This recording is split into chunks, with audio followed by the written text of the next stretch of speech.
I have a what do I have? I have HP, which I Yeah. think is a pretty good brand. I don't know, and just I've had it for a long time, and I think these things have a shelf life. But Well, when I was active with my businesses, I get a new machine every 2 years. Didn't want yeah, to screw that's around. I'm about due for it, and Yeah. so yeah.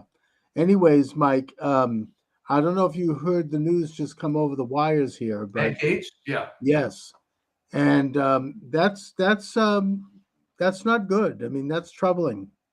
I know he had some personal problems before his marriage. Maybe he hired a few hookers. I don't know, but Yeah. I just he was would have been a very key figure at the very Well, center. sometimes the trouble with being a flamethrower is you have a pretty exuberant personality, and the trouble is, um, as good as he is in doing the good things, he's pissed off a lot of people on both sides. Right, And right. they were probably marshaling a lot of resources to make it very difficult for him. And besides, he's got a Senate appointment that's going to be given him by DeSantis. So what the heck? Um, So you think he'll be point? He'll be yeah, okay. I Um, think that I think that won't he have this? Well, I guess that's something he doesn't have to go through any confirmation yeah, process. yeah. So maybe he was always saying this was all made up and so on, but you and I know where there's smoke, there's fire, No, I right? mean, look, the man obviously had some issues, but I think Yeah, that look, I think he kind of straight cleaned up his act after his marriage.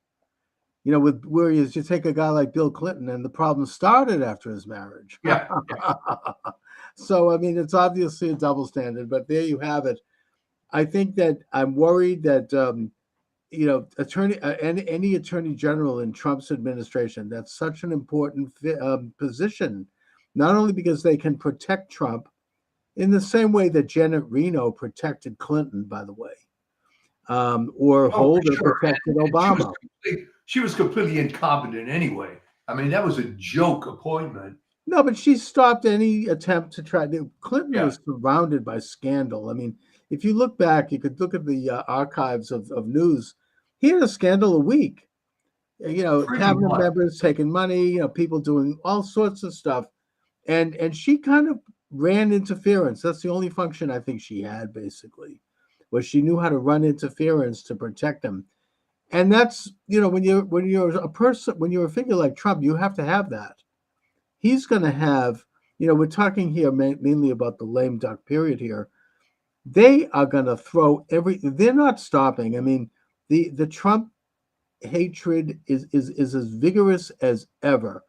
I think that they are, besides the fact that they're trying to start World War III with nuclear Russia. Yeah, So I mean, Biden should be just for that impeached. oh, clearly, I mean, who knows who's in charge of that? Anyways, I mean, this whole policy of giving Russia a green light to fire missiles, or Ukraine Ukraine, to right? fire these advanced missiles, and also lay landmines. This was done. Biden wasn't even in the country when that was done, which brings up the broader question of who ran that illegitimate, rotten regime. But putting it Oh, aside, probably, yeah, yeah. they're trying to set a trap for Trump by launching a war that Trump will be embroiled in. They don't give a damn how many people they kill. And on a domestic front, my understanding, according to the reporting of Natalie K. Winters, who I think is a pretty in-depth reporter, they're doing some of the same crap they did when Trump came in the first term. And Obama basically embedded various figures inside the government that could not be easily removed, could not be easily discovered, and that would basically thread and marble the Trump administration and just run interference every chance they could get. They're lining up people like Mark Elias, who's not going away. I think he's ended the big steal in Pennsylvania now that even Shapiro has come out against it. So he's now lining up, according again, my source on this is Natalie Winters, lawsuits to bring out against Trump. Every single thing he does is going to be a lawsuit. There's going to be lawfare is going to go into high gear. That's not going anywhere. You've got a shadow government set up. I forget who was talking about this openly on NPR.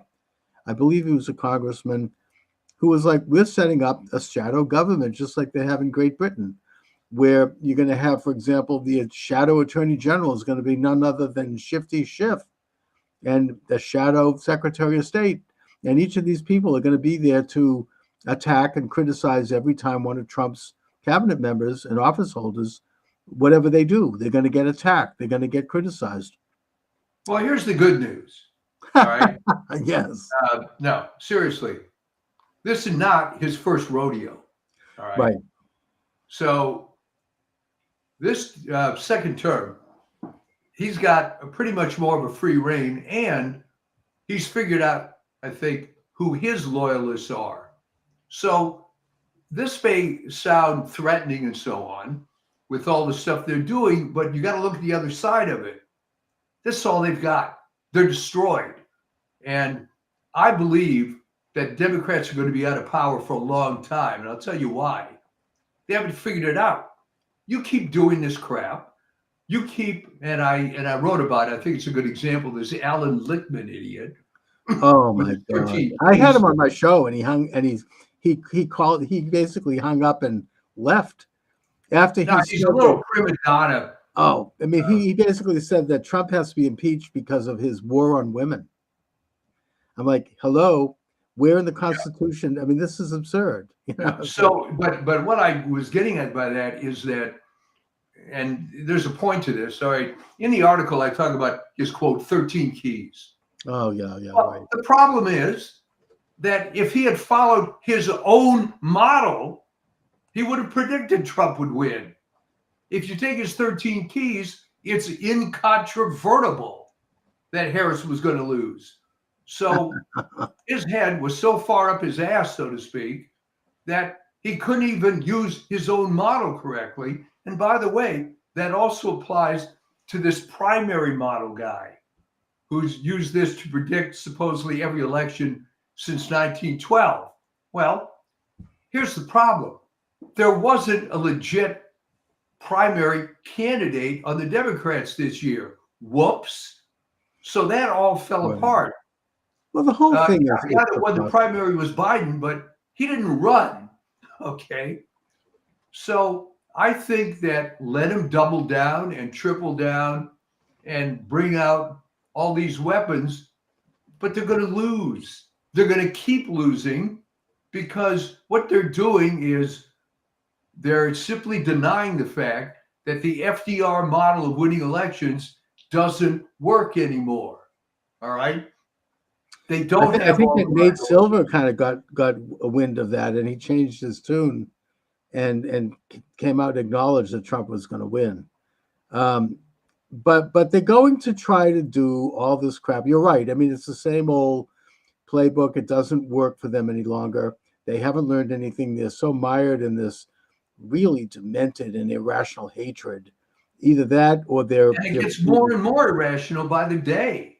And you got people on the inside, people like George Soros and his son Alex, who have announced, oh, heaven forbid, they said, don't break bread with any Trump supporters. Don't meet them. Don't talk to them. I missed a chance to go to lunch with Alex Soros. Oh, well. I mean, first of all, I don't think any self-respecting Trump supporter wouldn't want to be seen having lunch with him. Your career would be up the river. But putting that aside, I mean, they obviously haven't learned any. It's the same old bit of stuff. I'm seeing it still. I mean, they're just it's like they're locked into some kind of and their brains are locked into some kind of an iron cage. And it's very sad. I think we talked about this before. And the shorthand I use for it is the model UN mentality, which may be lost on some people. The idea was back in the day, the little kissy-assy smart kids in junior high would be appointed to the model UN. Right. And this was a big deal. And these were all the smart kids. And this was the worldview they had when they were 13, 14 years old. The trouble is, it doesn't apply anymore, but instead of modifying their view. They're just trying harder and harder and harder to make it work. It's pathetic. I've seen this in high school sports all the time, where the team is losing by 30 points at the half, and what we have to do is double down and do even more on the same losing game plan we've already done. It's the definition, as I said, it's the definition of insanity. Yes. You had that pop psychologist Dyer, I think his name John Dyer, back in the 70s, the erogenous zones. He wrote his research based on spending many years working in mental hospitals and observing mental patients and their patterns. And one of the things takeaways from that was that the pure sign of mental illness is that someone would do something over and over again, even though they knew it didn't work anymore, but they would keep repeating it. That is someone who's mentally ill. And that's what they're doing. They're mentally ill. I think that's true.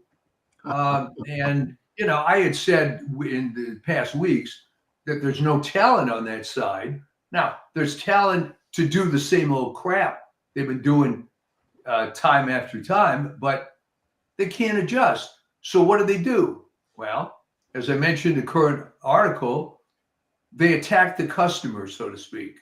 I mean, Lichtman, the people have to go to that video. It's unbelievable. This is the best time I've ever seen Cenk Uygur. He just laces into this guy. Yeah. And now he wants to be on Musk's Doge, I guess. Yeah. Apparently. And they're all basically, selling out to Trump.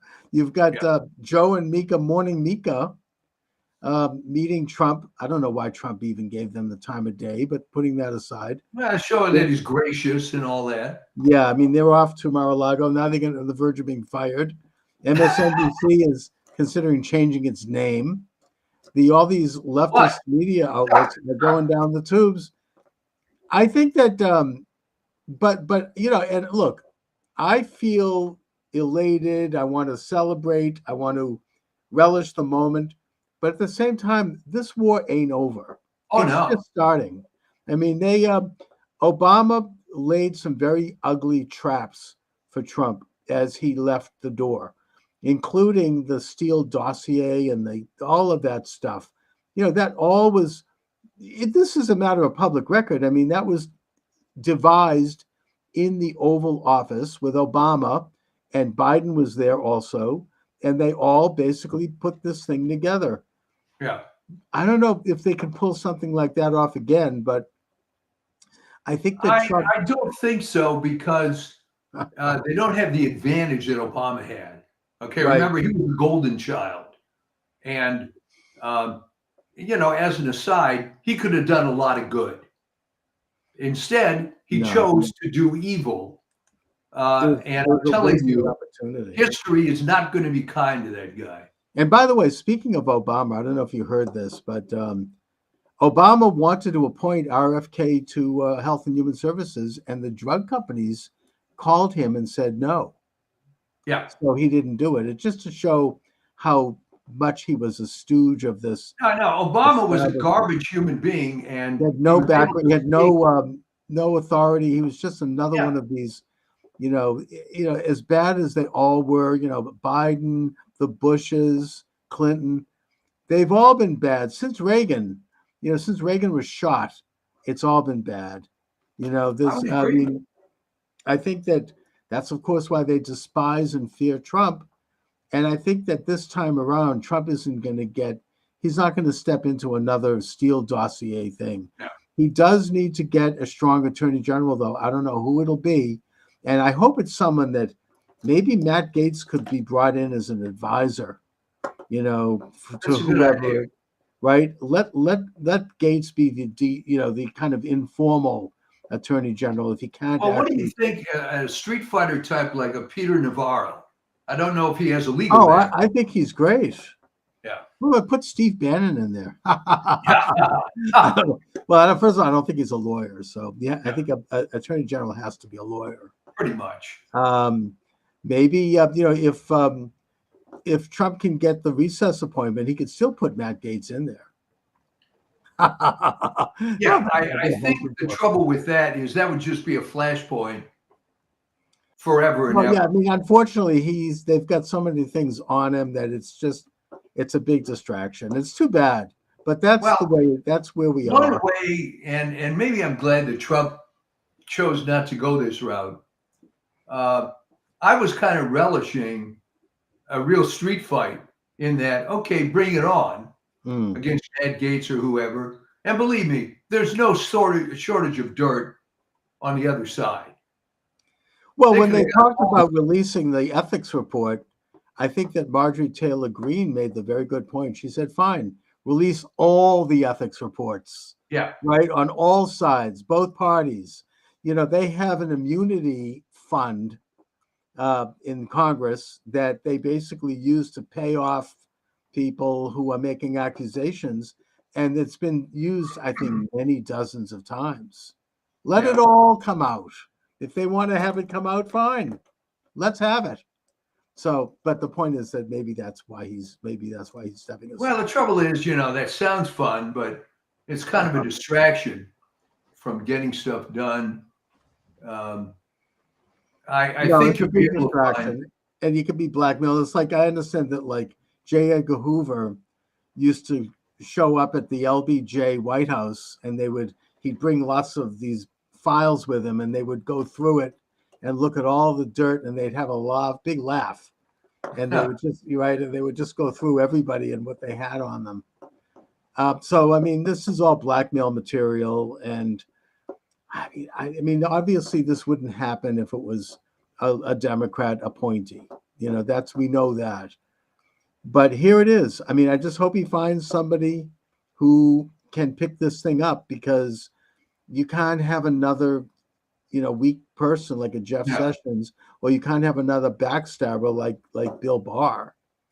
You have to have somebody on the outside who is going to come in and do.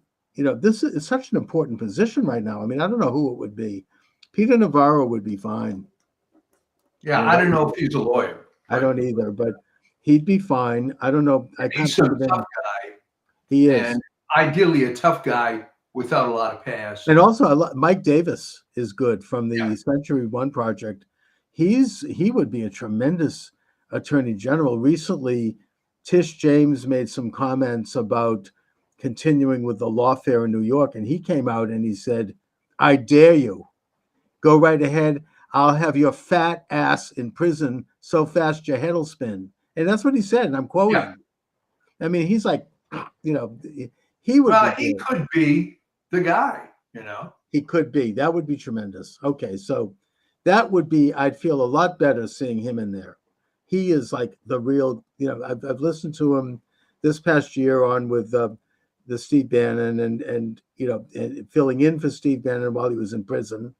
He's tremendous. So, Well, what I like about him too is he got this sense of humor.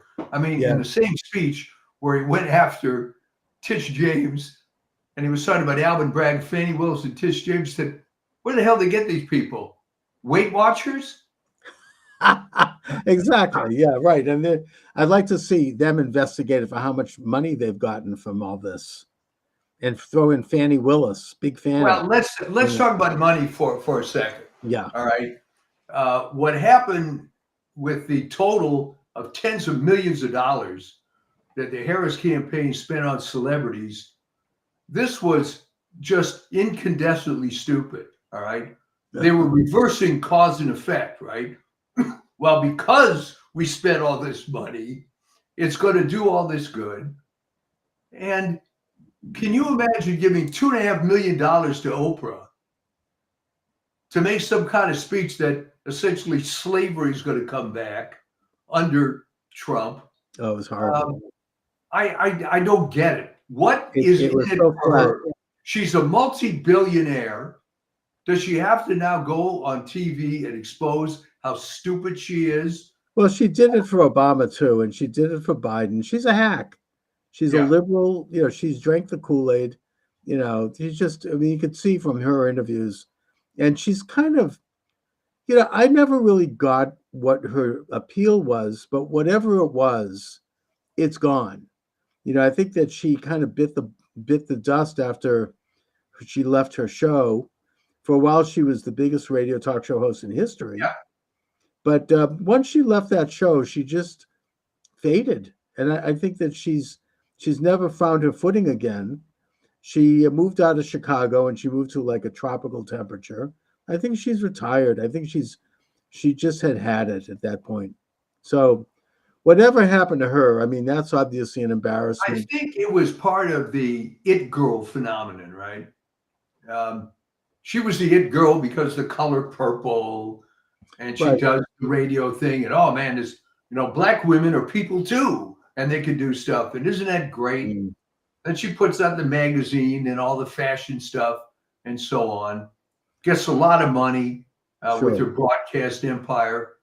But then, as with all these it girls, Clara Bow being the original one, people start thinking about, wait a minute, why is she the it girl? What's behind all this? And then the facade sort of falls apart. And unfortunately, in the case of Clara Bow, went kind of negative. But Yeah. Oprah had enough money that she was able to withstand it. She doesn't need this anymore. Although she did take the 2.5 mil from Yes, I know. Harry. Really, what the hell? I mean, she's one of the richest women in America. That was this is so important to me that I'm going to charge you $2.5 million. Yeah. I mean, and obviously Harris has gone down in complete disgrace. I mean, imagine spending over $1 billion of contributions and money sent in by people, for her campaign, on giving like 10 million to Beyonce and who else? Nobody knows where that's just typical of a Democrat liberal. The money disappears into some gigantic vacuum. It's like Black Lives Matter. Everybody probably is building mansions. They're Yeah. all like, cashing in billions of dollars disappearing. And she then leaves the campaign $20 million in debt. I mean, can you imagine what a disaster that would have been? I mean, it's really, I mean, Trump kind of had a great troll in that he said, "Hey, I have a surplus. I'll offer to pay off the campaign debt for her." But meanwhile, I heard Bill O'Reilly say that in response to your speculation about what will happen to her, he said, she'll do some shows. She'll be on TV. Maybe she'll fill in, co-host The View for a while. But when Oh, Newsom leaves California, she's going to run for governor because apparently there was a poll done and she had 70% approval among Democrats, which means she's a shoo-in.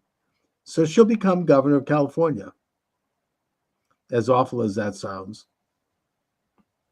well, we've had so many awful governors in California that How does California put it? I mean, is it just a stolen election there? I mean, I know that when Hillary got that huge popular vote in 2016, there was a lot of evidence of fraud. There was a lot of like kind of street activity of signing up illegal aliens in oh yeah. Los Angeles, and you've talked about what happened to battling Bob Dornan, and I mean, I guess Well, Dornan, Chuck, was the beginning. yes, And I think it was a trial balloon for the fraudsters, all right? Because they could have stopped that, nipped it in the bud, but they didn't.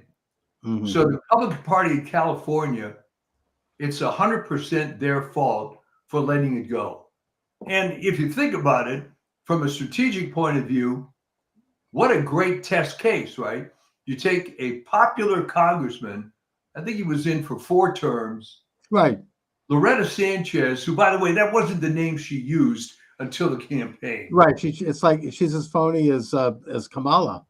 Yeah, it was some Anglo name I don't remember. She became black. But she suddenly became Sanchez, which was her maiden name that she never used professionally. And there was clear evidence of illegals voting. Yes. There was also clear evidence, unfortunately, of complicit Catholic churches allowing her to speak. And you don't do that. All right, this is No, a that's tax why would exempt. why would they cozying up to this?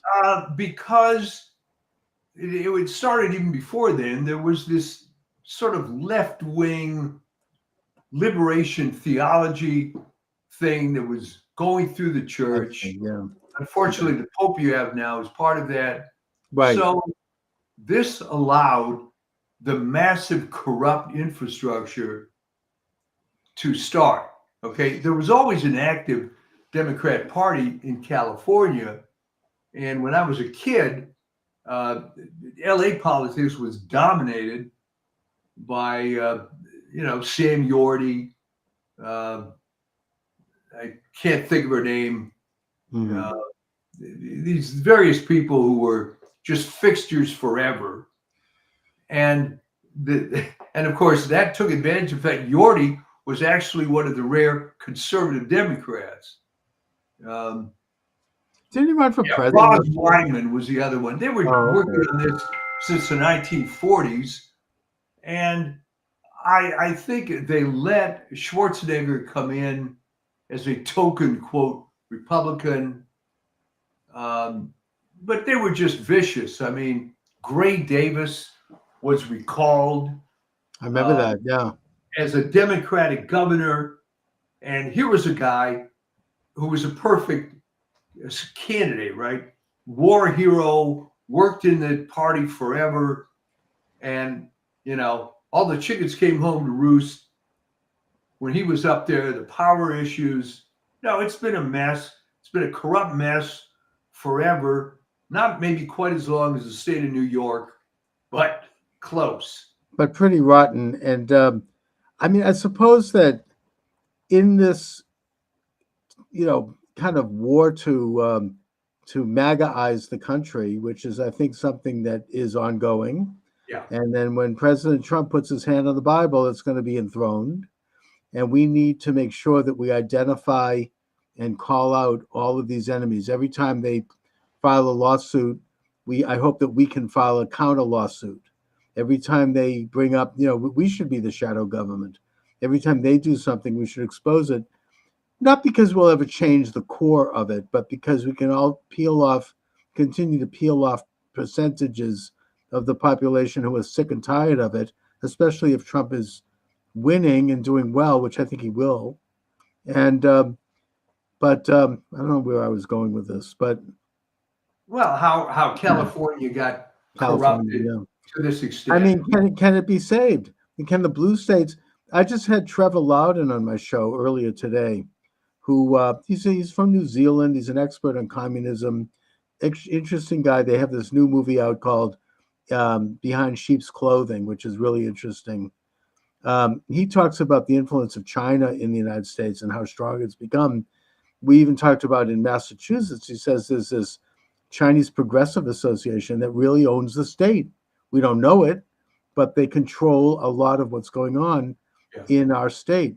And he shows that this is like part of Minnesota with walls, and California, major infiltration by the CDC, Chinese Communist Party, the CCP. Well, And it ends up being, and I think you'll agree, a major cultural issue. All right. Oh, and by the way, just in the middle of my interview with Trevor Loudon, TikTok canceled my they canceled my live stream, and Trevor said, "Oh, well, you mentioned China. That's a no-no for TikTok." Yeah, But yeah. I their think influence what is happens, and the cultural problem is this. All right. Generally speaking, people on the right are normal. They have families, they have careers, they have things that they truly care about. yes, People on the left are freaking animals. All right. They don't care about family. They don't care about anything other than politics. It's almost like everybody, in a sense, is Ethel Rosenberg. And, you just have to look at it that way. So Right. that's all they do. It's for the great cause. And the people on the right just aren't wired that way. Okay. So we're always going to have a disadvantage because you're up against these psychotic zealots. But their fatal flaw is their platform and their programs are terrible and they don't know how to get to normal people. Mm. Now, the question that you and I have been struggling with, whatever happened? How did suburban white women become so deluded? I wish I Well, knew. that is the core. I mean, I don't know what exactly. I know what you mean. I know this personally. I mean, it's like it's what is it? Abortion? I mean, I don't know. It's there's just something going on there in the water. Suburban white women used to be conservative. Yeah, they used to be the backbone of conservatism. I don't know what's happened. I mean, it's there's been like there's something manipulating going on. I don't know. Well, I mean, my friend, the late Vin Lewis, um, said it ended up being sort of pure hatred, right? They're raised with feminism, but then they get trapped into having families and kids, and all that would have been avoided if they'd only had aborted everybody. So they're walking around with this huge chip on their Yeah, but shoulder. aren't they happy to have a family with kids? I mean, don't they love their According to husbands and Ben, their a children? lot of them aren't. A lot of them aren't. That they felt they were thrown and shoehorned into that role. They hate their They lives. resent it. Yeah, I know women like that. And They always feel like somehow they gave up, they sacrificed their well, and again, wonderful it goes life. back, unfortunately, to this Model UN thing.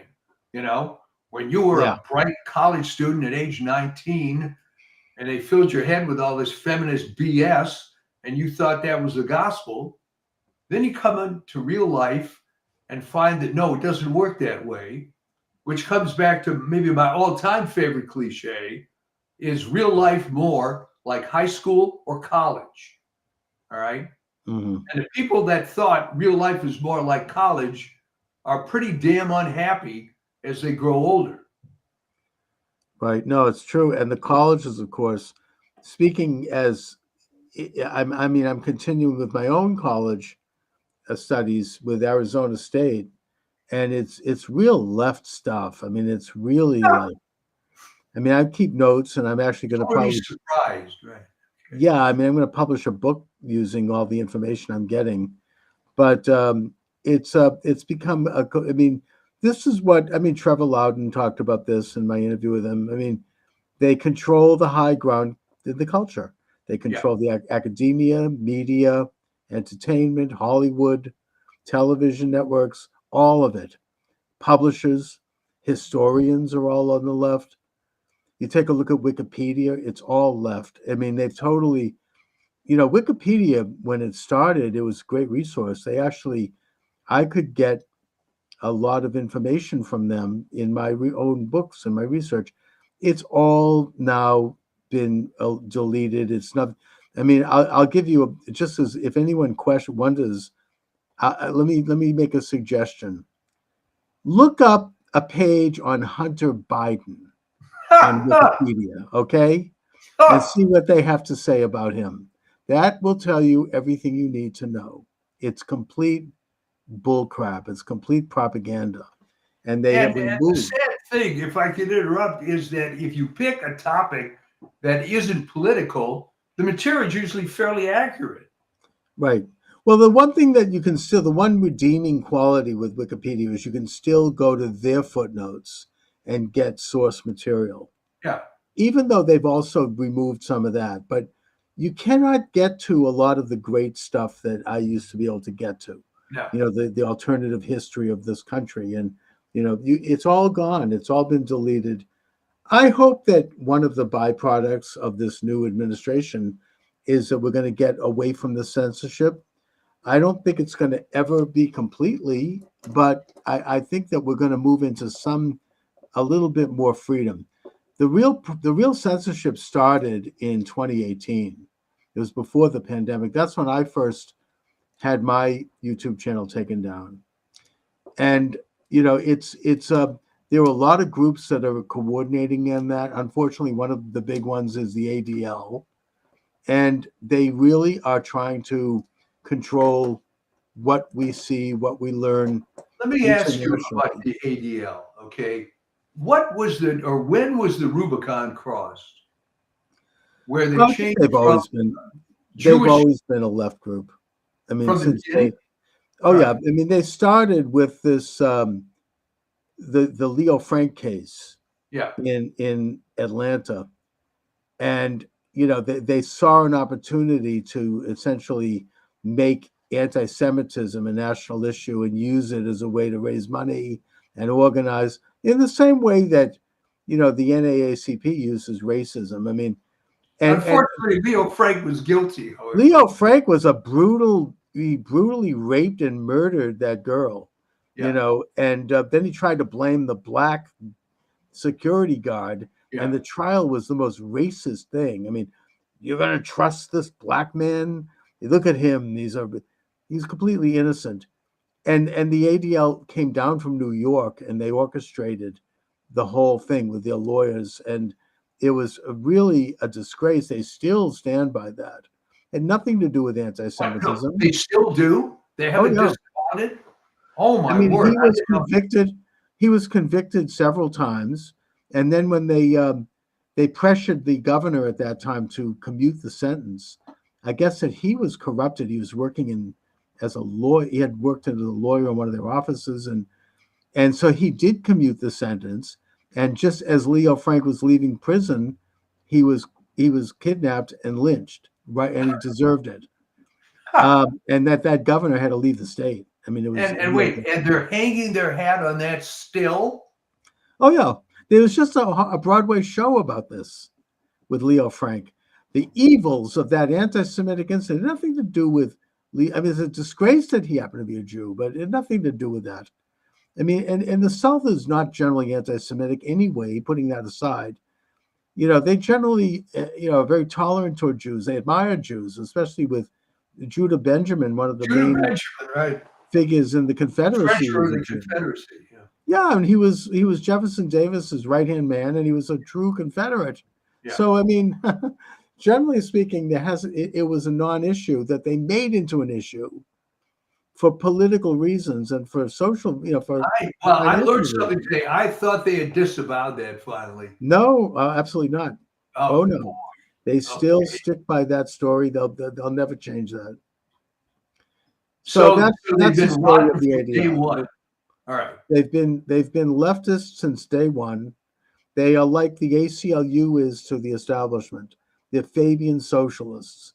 They want to gradually change the country by changing the meaning of words. Well, And okay, but like the ACLU, and you know more about this than I do.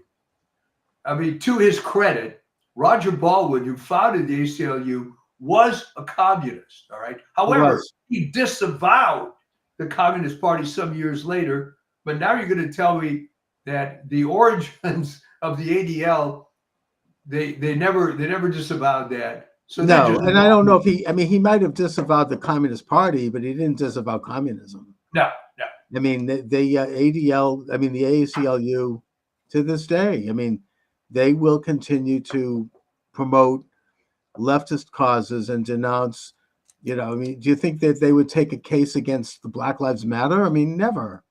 I mean, they're very much an apparatchik of the international illuminated left-wing establishment. And I think that they ran a full-page ad denouncing Trump, calling him Hitler, this kind of thing. Well, here's the good news then, going back to how we started the show. The left hasn't learned a damn thing.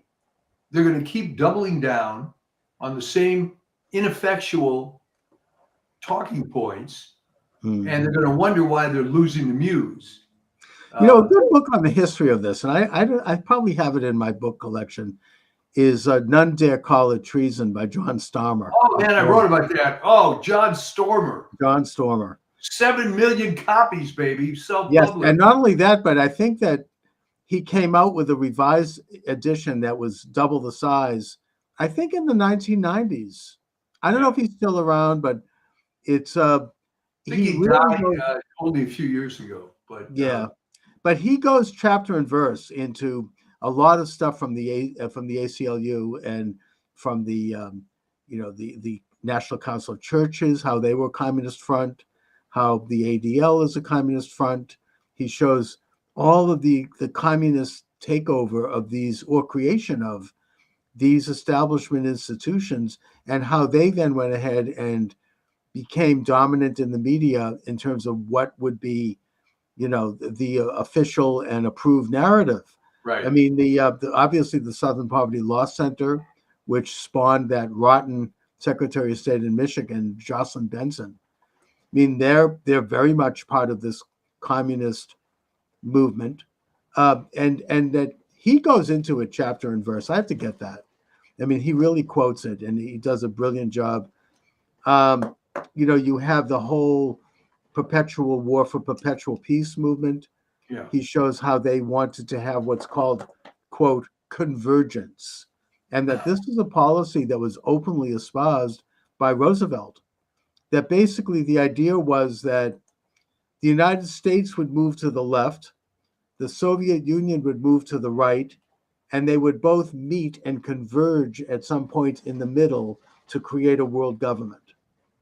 You think I'm making this up? There was this, no, I mean, this is documented. This guy, Rowan Gaither, he was the head of the Ford Foundation, I think, or the Rockefeller Institute. He was interviewed by Norman Dodd, who was a researcher in the late 1950s, as part of the Reese Committee hearings, which are not well known today, but they were very pivotal. They investigated the big foundations and how they had been infiltrated by communists. And he interviewed Rowan Gaither, the head of the Ford Foundation, and he went on record as saying all of this. We were working toward convergence.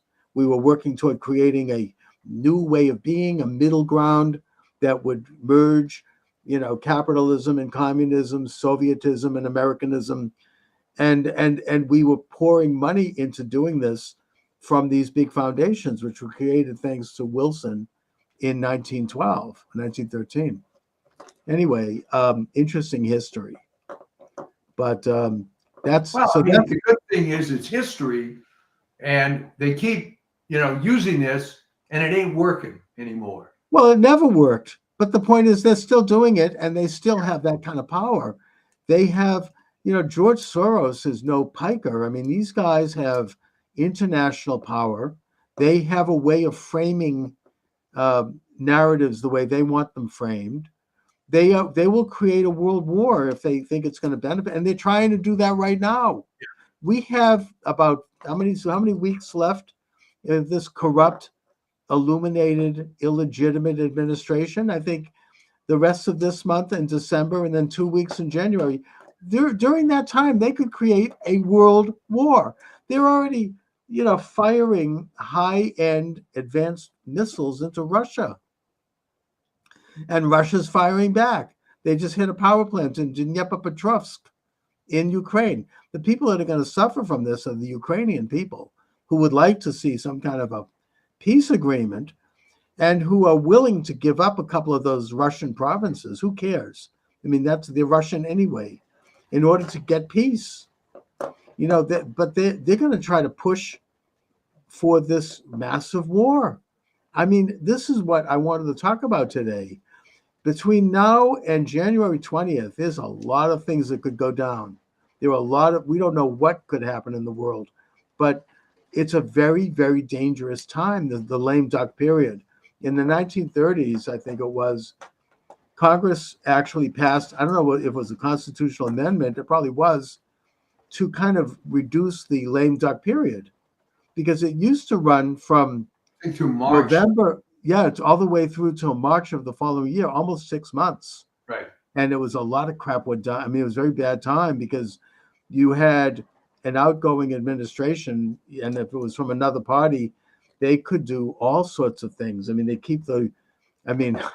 thinking in Massachusetts, it says they have this idea where they have the lamp in the State House on the night before the governor leaves. He's burning wax, signing legislation, passing laws. You've got Elizabeth Warren trying to shove through, along with Schumer, radical judges.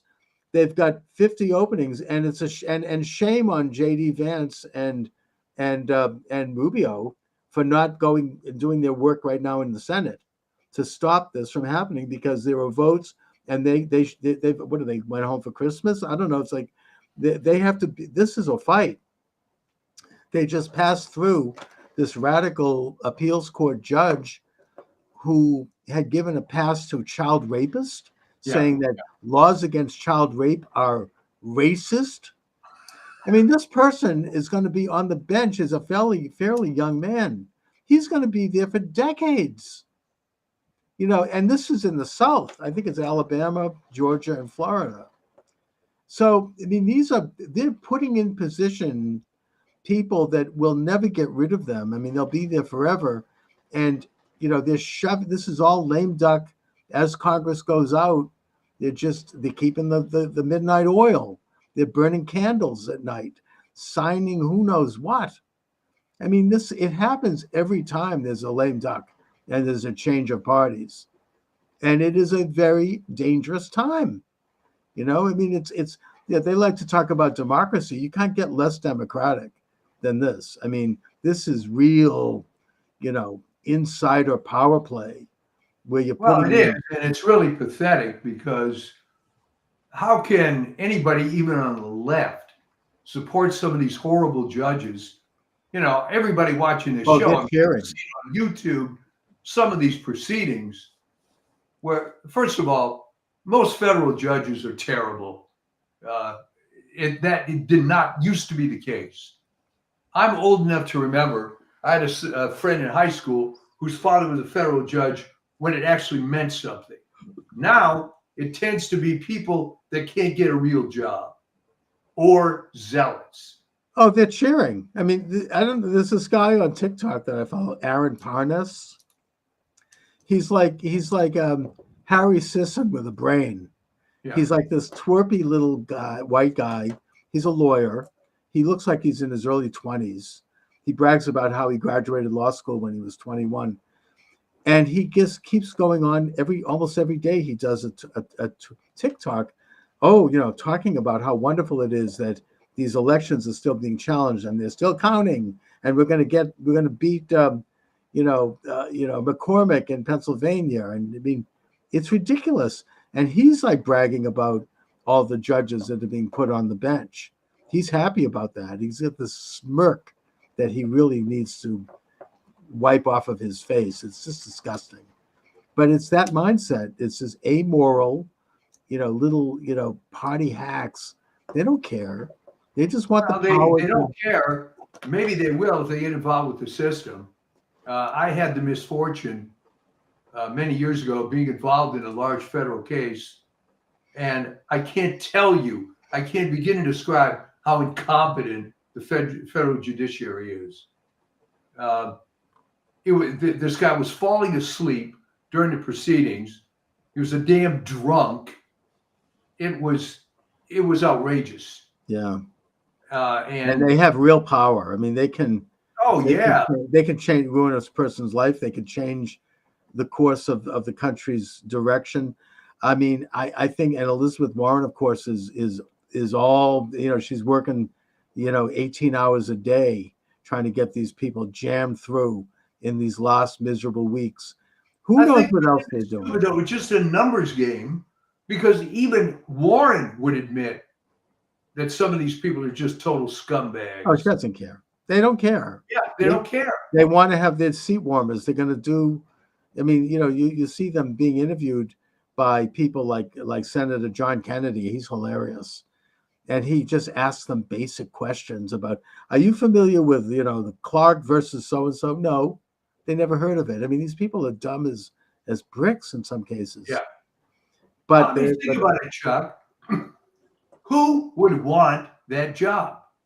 All right. If you're a halfway decent lawyer, you're going to make 3 to 4 times what is paid there. They want power. They want to have power. Change the world for communism. I don't know, make a more collectivized world. These people they have that glassy-eyed look on their face. You could tell with that smirk. It's like Rachel Maddow on Speed. They just, of course, she's getting $6 million a show, but putting that aside, I mean, they want power. It's a very powerful position. it's these people who have like low egos and low self-esteem, they feel important, and in a way they are important in a position like that. They can change lives. Yeah, I They mean, can in change. fairness, there is a small number of people that seem to really want to be on the bench to do some good. I mean, Right. I knew a guy who was a really, really good litigator with a big firm in LA and making serious money. But he got the call from whoever the president was at the time. Yeah. Yeah, we want you under the. And talk about taking a pay cut. Good God, you know. But I guess he was a true believer. The guy was, not necessarily liberal, Right. but this was some sort of brass ring. I truly don't know why. No, Because I think that judiciary, most yeah, of them are good. I mean, in Massachusetts, the federal bench is very good, and even though many of them are liberal leaning, they're pretty good. I mean, they are committed. They're hardworking. They do want to try to be fair.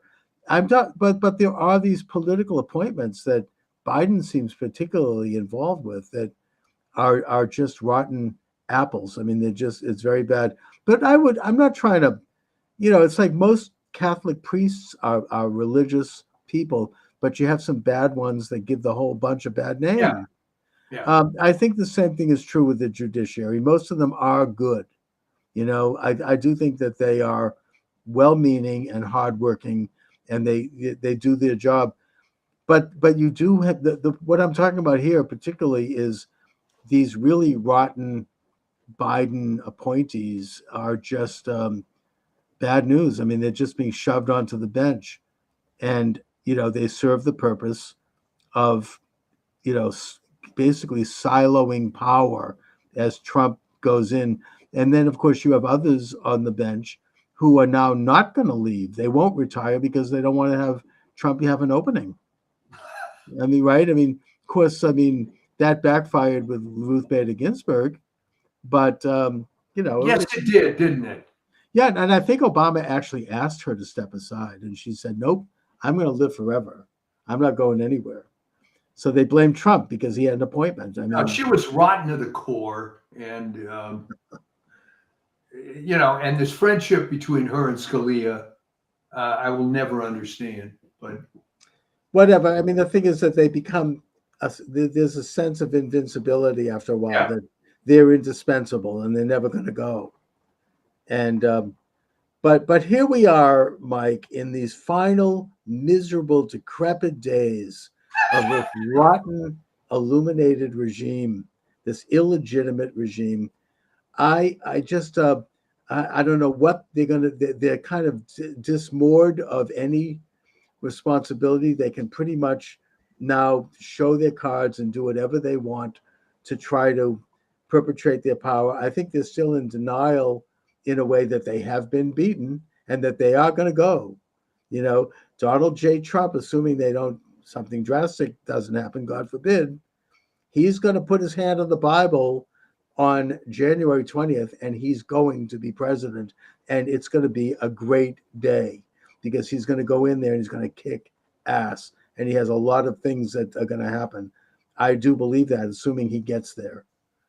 And they don't really, they're trying to figure out these sort of sneaky, miserable, end runs around that.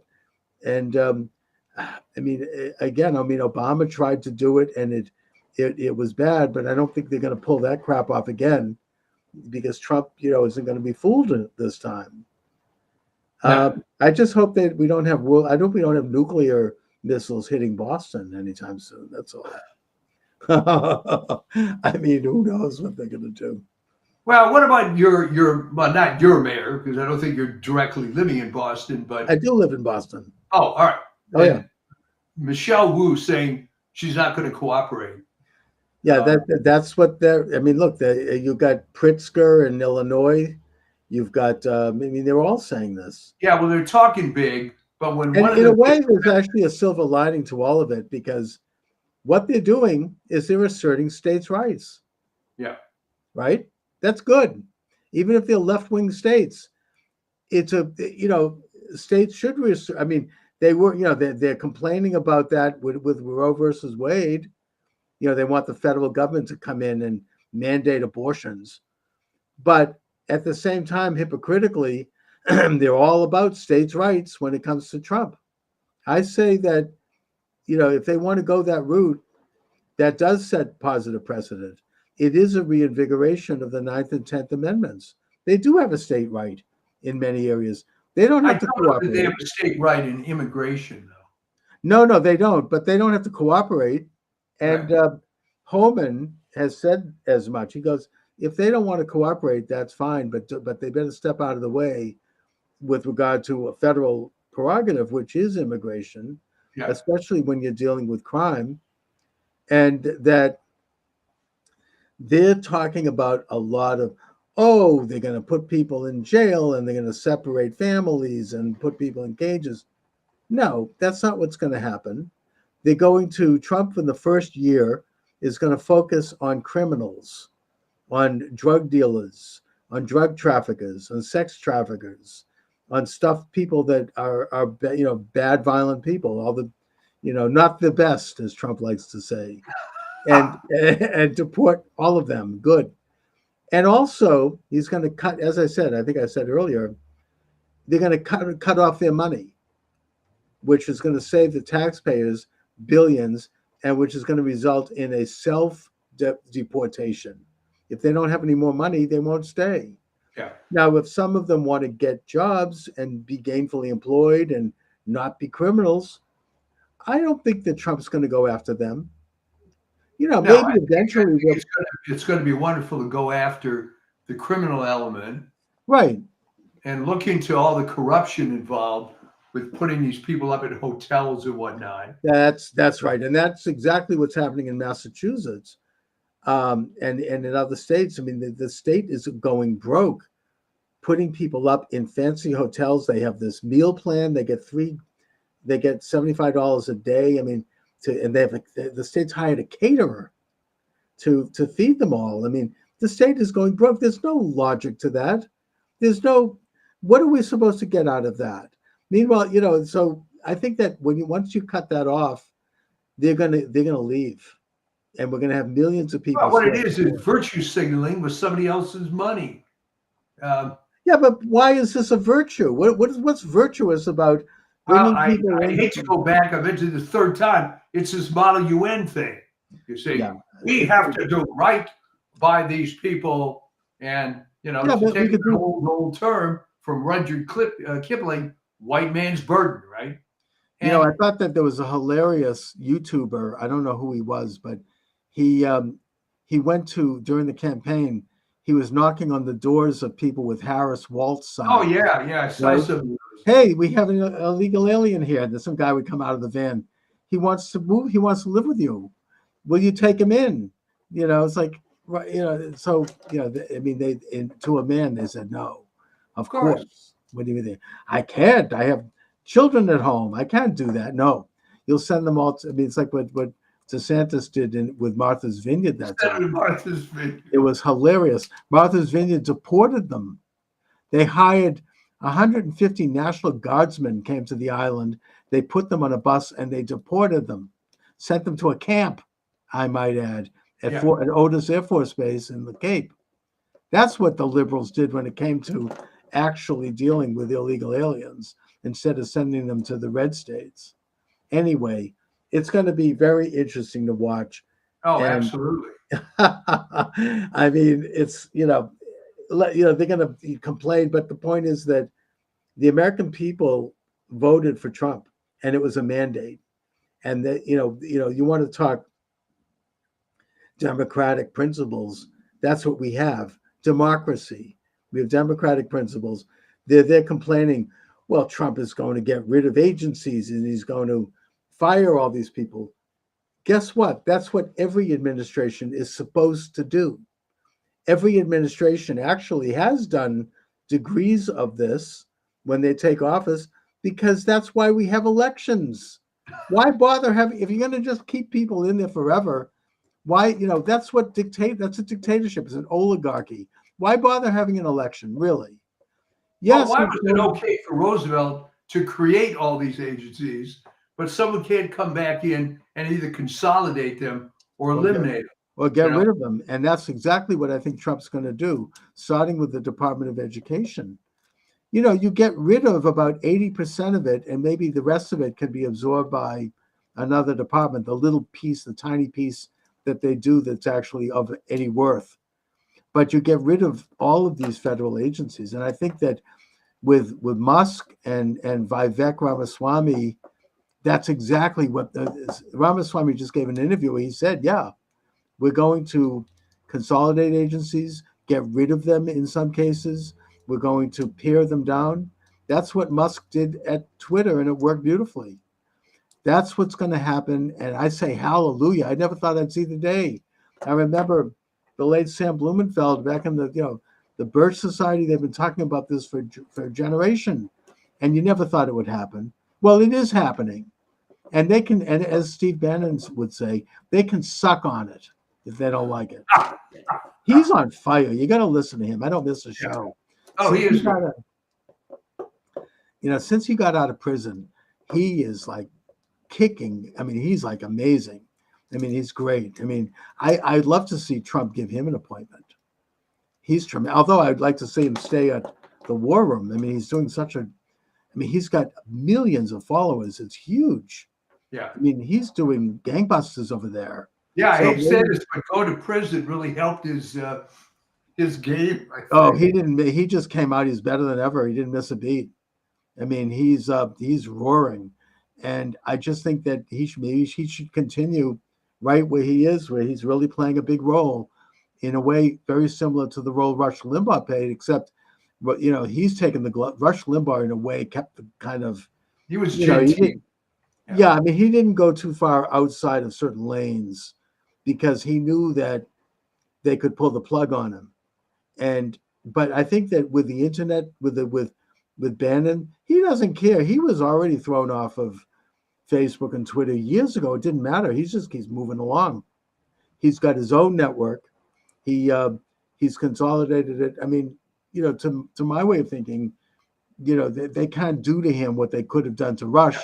Just because of technology now being what it is. And so, yeah, I mean, I think that he should continue on doing exactly what he's doing. I mean, and other people, I mean, I certainly emulate that. Other people should try to create their network as well. It's going to be an interesting holiday season. and a festive one, I might add. Yes, festive. So, Mike, what do you have coming up on your Substack? All right. Well, I had that piece that went out last night called "Victory," but we focus on the issue of blaming the consumer and your favorite guy, Alan Lichtman, who just gets to be more of a joke with every passing day. I mean, after he was pilloried on all these video forums, he gets interviewed on a YouTube video by his son. Who said essentially that, well, even though that's the only one left that will interview him. Yeah. I mean, and some of these left-wing historians, some of these left-wing historians have really gone off the deep end, like Mitchum, who has written some pretty good books, completely Trump deranged, and Michael Beschloss, he wanted Trump to be executed. Yes. Remember that? Because of the after Mar-a-Lago was raided, because he had papers that might reveal some national secrets. Anyways, they've all shown their true colors. They're absolutely insane. So I guess I'll talk to you next week. We will see you next week. Looking forward. God bless America. All right. Thanks for joining me, everyone. Charles Moskowitz, welcome to the program. The movie in question is Beneath Sheep's Clothing, and my guest to talk about it is author Trevor Loudon. Trevor is a New Zealand author, speaker, political activist, blogger. He was vice president of ACT New Zealand, a classical liberal and right libertarian political party from 2006 to 2008, the author of 5 self-published books on U.S. politics. Trevor, thanks for joining me today. It's an honor. Always good to be on. Thanks, Charles, for having me. You know, Trevor, before we get started, I have to ask you about this New Zealand story with this haka, which took place in the parliament. I mean, it's something that, in spite of myself, I can't stop watching it. It's fascinating. And what is going on there? Briefly, what's happening with that?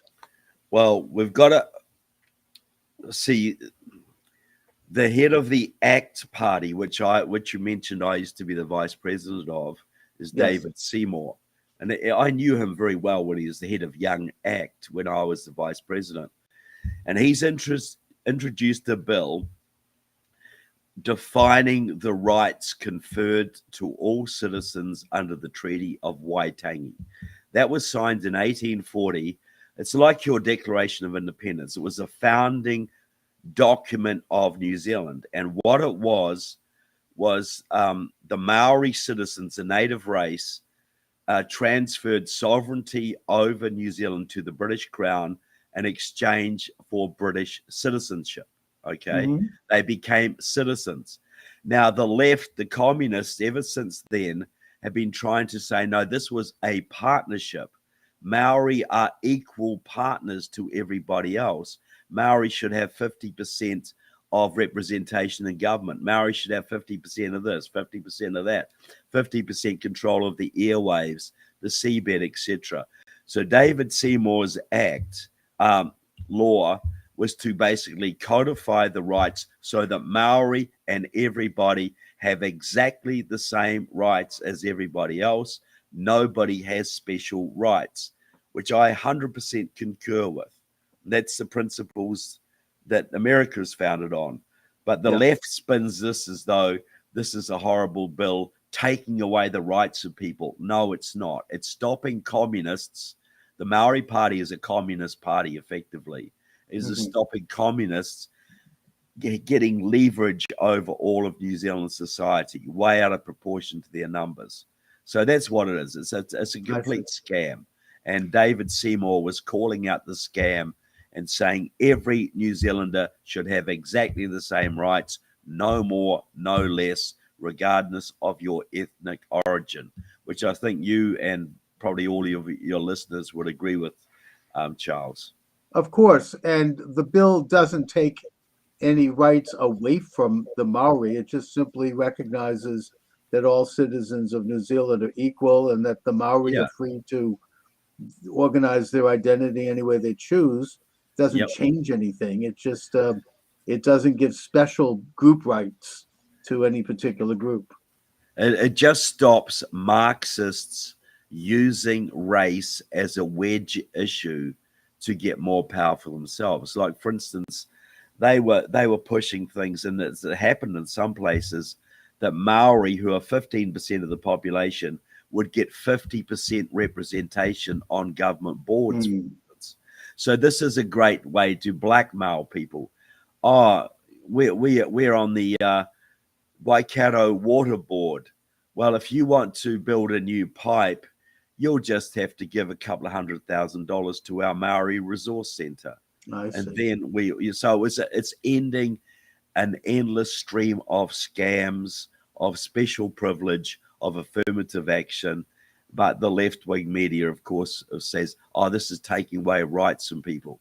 It's like saying if you arrest the mafia, you're taking away their rights. Do the Maori have a particular geographic part of New Zealand, or are they well distributed throughout the country? They're well distributed. Well, look, the further north you go, the more Maori it gets. Like New Zealand is about 1,000 miles long, 2 main islands. When I grew up in the South Island, Maori were probably 2% of the population. If in the far north are probably more like 40% of the population. I see. The further north you go, the more Maori citizens you find.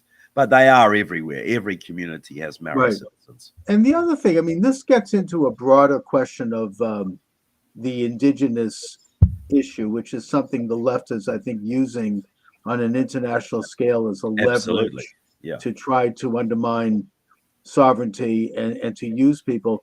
And just to go to that briefly, my understanding is that historically, the Maori people and the British arrived in New Zealand roughly around the same time. It No, wasn't like they were there first, and if they were there first, it wasn't. It wasn't. We're not talking about a long period. no. The Maori arrived about 1,000 years ago from the Okay, Polynesian islands. So they were well established by the time the British came. The British established formal sovereignty in 1840, but there'd been British communities there for about 60 years before that. A lot of Massachusetts whalers were there, by the way. oh There's a sure, lot of Massachusetts blood in certain communities in the northern, interesting. Yeah, because the sailors had to have something to do in their time off, and so there's a lot of Massachusetts ancestry in certain yes. parts of the North Island. Just like a lot of that might look- Massachusetts people are in Hawaii, they Well, settled here. Exactly, because of the whaling industry and that sort of Whaling industry and also missionaries, yeah, Puritan exactly. missionaries. Well, that's exactly the same pattern in New Zealand, and the Maori are basically the same Polynesian race as the Hawaiians. Understood. They're the southern reach of the Polynesian diaspora, which went to Hawaii, Tahiti, and many islands in the South Pacific. But look, you're right about this being used internationally. The communists call this the nationalities question. It was devised by Stalin.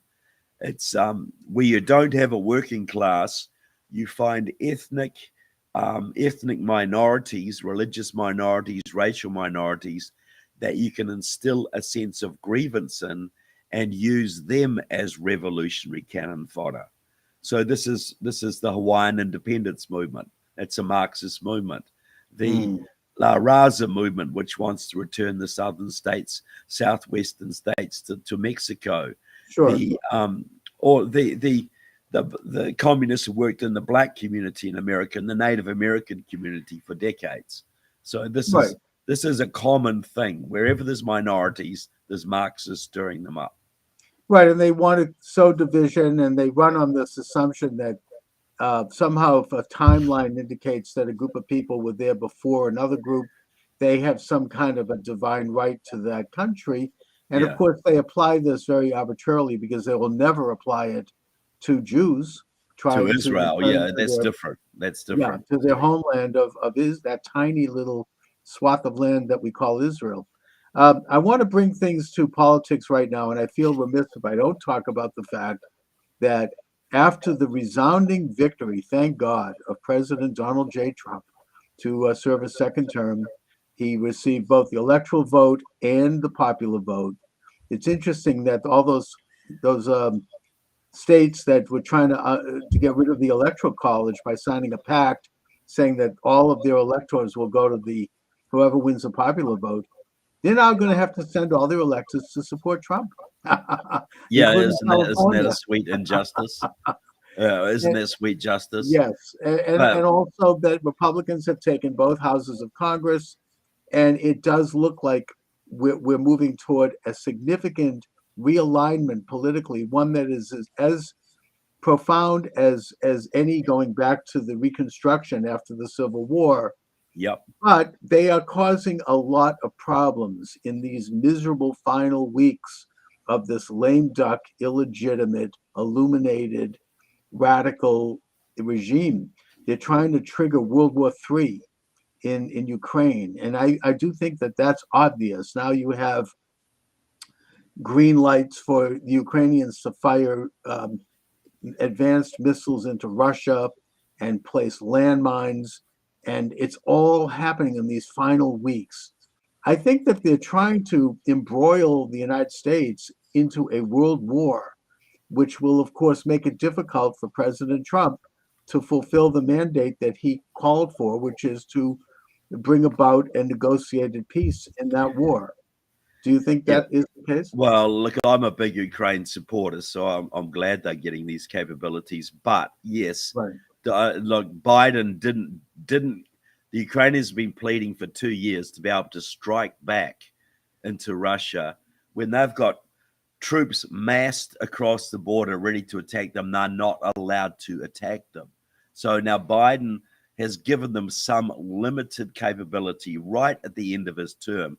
I think this is basically to take a card off President Trump's table. Okay. Basically, there's nothing to do with helping Ukraine here, though I'm glad they have the ability to defend themselves. This is all about sabotaging President Trump. Well, that's right. And I think that both sides want a negotiated peace at this point. And I don't think it's realistic for the Ukrainians to expect Russia to return Crimea or some of those eastern provinces. So there's going to have Russia wants all of Ukraine. Russia's not going to Well, negotiate. that's right. That's why there has to be a negotiated peace. All of Ukraine. So there is no negotiated peace. Okay. Really, in my opinion, because All Russia said quite plainly, we want all of Ukraine, not just the parts we occupy, all of it. Right, but they're not going to get all of Ukraine because they're not going to negotiate till they do. Well, that's just it. There has to be painful concessions. A war can only end with a total victory by one side or painful negotiations to result in the compromise. And I think that Trump's position is that to protect Ukrainian sovereignty, there's going to have to be, and to stop the war and the killing, there's going to have to be a painful negotiated peace. And that's sort of where I am with it. But let's go on to your movie. It's not mine, it's Julie Bieling's movie, but I'm interviewed in it. You're interviewed in it? Yeah. Well, let's talk a little bit about the movie because it gets into a topic of how much communism and communist ideas have infiltrated our liberal Western democracies, and something right under our eyes which we don't see. It's imperceptible, but yet done in the broad daylight.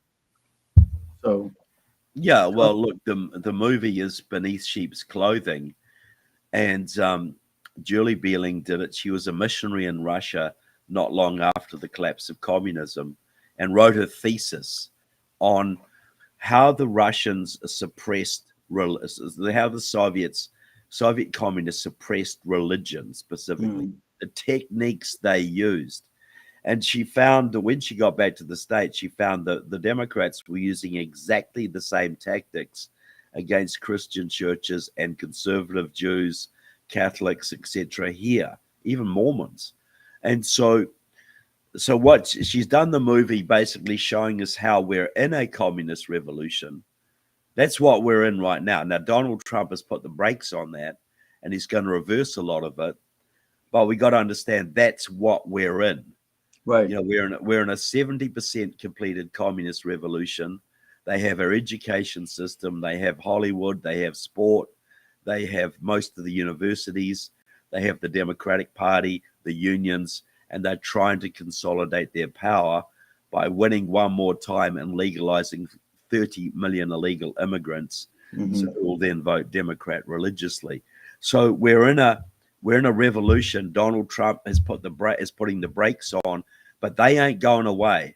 No. They're going to be fighting tooth and nail, and I mean violently, lawfare, everything. And Julie's is the best movie I've seen out there that actually makes it real to people that that's what we're in. That we can understand that this isn't just stupid Democrats or silly liberals. Open borders, the indoctrination of kids, destruction of the energy industry, all of it is communism. All of it is a manifestation of the American communist movement, which is allied to various foreign communist movements. Yes, I mean, well, more philosophically, I think that Whittaker Chambers got it right in his book Witness when he noted that communism is the world's second oldest religion, and that it goes by different names at every generation, but what it is essentially rule by man, as opposed to the sovereignty of a creator of the universe, with man under God having a limited sovereignty. And that every generation has had to grapple with this idea. It really, in the modern times, was launched with the French Revolution. In the United States, it was launched, I think, or got the successful foothold with the election of Wilson in 1912, and the transfer of sovereign powers to unelected bureaucracies like the Federal Reserve and the Council on Foreign Relations and all these other groups that are shadowy and unelected and don't represent the people. President Trump has thrown a stick into the hornet's nest by basically openly calling for a return of sovereignty to the people under God and not to this clique of internationalists who want perpetual war and the erosion of sovereign borders. And for that reason, while he won, the war goes on. It's not over. In fact, this is just the beginning. They're not going to sit down and allow for a reversal of hundreds of years of setting the stage for their creation of this international beehive of where nation states become just pro forma and provinces of a world order. Yeah, look, and you now analyze it perfectly, Charles. This is ultimately satanic. You know, the natural order of things is God, man, nature. You know, and there's hierarchies. You know, we're given institutions to govern ourselves, like the church, like civil government, like the family. They're the godly institutions. So communism in its various forms, and you're right, it's gone back thousands of years, has always sought to overthrow and undermine the church, to overthrow and undermine the family, and to overthrow and undermine civil government, to basically give Satan the upper hand on earth. That's what communism it is, and its various names. Today we call it sometimes globalism or the deep state, but it is communism, and it's heavily influenced by China, by Iran, by Cuba, by North Korea, other countries who have control over large numbers of our senators and congressmen, and have their agents working all over our communities. Like if you look at Boston, you know, there's a group there called the Chinese Progressive Association, which is a communist group, works with the Chinese Communist Party, and basically runs the Boston City Council and runs Elizabeth Warren and many of your other Congress members. So and all Michelle over Wu. America. Yeah. I mean, yeah, Massachusetts is behaving in a very strange way. I think particularly since Maura Healey and Michelle Wu were elected. Yeah. And you have this phenomena, I think, manifested in this spending, maxing out the state budget to pay for bringing illegal aliens in and putting them up in nice hotels, giving them 3 meals a day. There's no sense to it. There's no logic to it, and the state's going broke over it. Unless it's part of a revolution. Yeah, and now they're covering up a pedophile scandal that involves these people. I'm not going to go into details about it because it's a story that's just emerging. But in normal times, this would be enough to force them all out of government, but it won't happen here. They just control the levers. I mean, the Boston Globe is a huge power in the state, has been for many, many decades, and they kind of call the shots in terms of what is permissible and what isn't in the public sphere. And I'm sure Massachusetts is just a microcosm for a lot of other states, not all. We have some, they call the red states, more freedom oriented, but they still control what, the high ground of the culture, as you say. I mean, I think there was Andrew Breitbart once said that, politics is downstream from culture, and they control the big culture, the big media, big tech, big, entertainment, Hollywood, all of it, academia. They really have, and they have worked to develop this stranglehold on it slowly over time. It's like a Fabian approach where they gradually weed out their opposition and install their friends and agents. That's exactly how it works. How do you take over a university or a union or a church or a government? You just get a few people into key positions, secretary of a union, president of a union, chancellor of a college, head of a sociology department in a college, and they just hire their friends. They keep hiring their friends, and they get rid of any opposition. And that's in 10 years, you could take over a university or a church or a labor union. And that's what's happened. Most of our institutions in America, the unions, churches, Hollywood to a large degree, are controlled by communist sympathizers, many of them loyal to China. And one way it exhibited, if you look at all the states that had the harshest lockdowns during COVID, Massachusetts being one of them, Minnesota being another, headed by Tim Walz, the Chinese communist aficionado, Indeed, yes. California, Hawaii, Oregon, all of the states that had the worst lockdowns were all the states with the most Chinese influence. Because it was designed not for public health, it was all about wrecking our economy. Because nothing to do. That's a huge scandal, and they were able to shut down small, as you say, mom and pop businesses, and while leaving the big box stores open, shut down the churches, shut down the schools. Children had to get education through Zoom, which, by the way, actually turned out to backfire on them because we got to see. Yes, I agree. Yeah, exactly. And eventually the regime had a major setback. Thank God for the Canadian truckers who stood up and said, we're not going to go for the forced vaccines of the jab, which of course is questionable. And the whole regime collapsed here in Boston. Michelle Wu, our new mayor, talk about maybe communist associations. Oh, absolutely. She is very heavily tied into the communist movement. You couldn't go into a store or a restaurant unless you showed your card proving you'd had the vaccine. And that happened right when the truckers struck, and there was fear that the trucker strike would spread to the United States. So they backed down, and she backed down. Yeah. And so they had a setback, but they're going to try something else. I mean, this is it's only a matter of time. I think that they've had another setback with the election of Trump.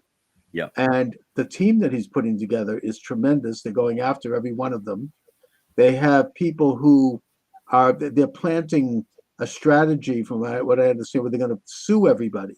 Every move he makes is going to be lawsuits, attempts to impeach him. And I think that Trump has become sophisticated enough, and the people around him, that they're going to respond by countersuing. They'll tie them up. I mean, they'll bleed them out. This is a tough group, and I just was censored on TikTok. I guess I said something that PO'd the TikTokers, so I've been suspended for a week. Sorry about that. So anyway, that's the agenda. Look, I mean, it's happening in real time here. They still. It's wonder because we were talking about Chinese influence in the. Yes, I think that was the key, mentioning Chinese influence. Yeah, I think you're absolutely right, which is profound. China has, basically established a censorship regime in the United States with scores of, they got the EKG thing. I mean, they got rid of that to an extent, where if you don't rate well in 3 areas: economy, environment, governance, and social consciousness, you get a lower score and you can't function as well. I mean, that's open in China, but in this country, it's a little more subtle. Yeah. But it's a gradual tightening up of control over the lives and the destinies of citizens. Well, that's right. And what people see these things, they see the open borders, they see the ESG, they see this transgender education, they see the lockdowns, they see the destruction of the US energy industry, all of these things. What they don't see is that these are all arms of the communist octopus. All of these can be linked back to China. The COVID, obviously, Black Lives Matter was a Chinese operation. Right. The election, every state has major Chinese-backed election. Voter registration organizations. The Chinese Progressive Association does that for you in Chinatown. They run Boston through doing that. So if people understood the actual depth of Chinese penetration of every level of our society, from Congress and the Senate to Hollywood to the unions, whatever, they would be shocked beyond measure. But this is why they They had to get rid of Trump with the COVID and the Black Lives Matter and the election shenanigans. And now they're freaking out because they've overplayed their hand, and Trump is a lot smarter this time and a lot better people around him. So we're going to see a battle royal coming up over the next few years. But as the point being, don't go to sleep. It ain't over. Too many people went to sleep the first time Trump got elected, and they came back and they won the election, and they rubbed our noses in it like little puppies in the carpet, you know? Right. And we got to understand Trump's a leader, but we got to all be involved in taking our country back, all of us. Yes, indeed. And we, as we said, the battle is just beginning. I mean, it's a great victory. We should bask in it and enjoy it as we enter into the festive season. But they're setting all kinds of booby traps for Trump. And I mean, even Obama did this when he set up the Steele dossier, and he put people that they call it burrowing. They burrow people into the civil service and into administrations and positions that you can't remove them. I mean, right now, in the final miserable days of this administration, Elizabeth Warren and a couple of other senators are trying to shove radical judges into place. And by the way, shame on Ted Cruz and J.D. Vance for not going into the Senate and working to stop this. They're sitting on their laurels. It's these are positions that are going to be with us for decades. And look, their own literature, I read the left literature, they're talking about the job is to entrench their word, entrench as many justices in the system as we can to hold up the Trump agenda, entrench their word. So this is a very organized, very disciplined, very focused revolutionary program that we're dealing with. Indeed, it is a color revolution. In fact, recently, one of the congressmen, I forget his name, he openly stated that they're setting up a, quote, shadow government. They want Shifty Schiff, who basically lied for years about having proof that Putin colluded with Trump to steal the 2016 election.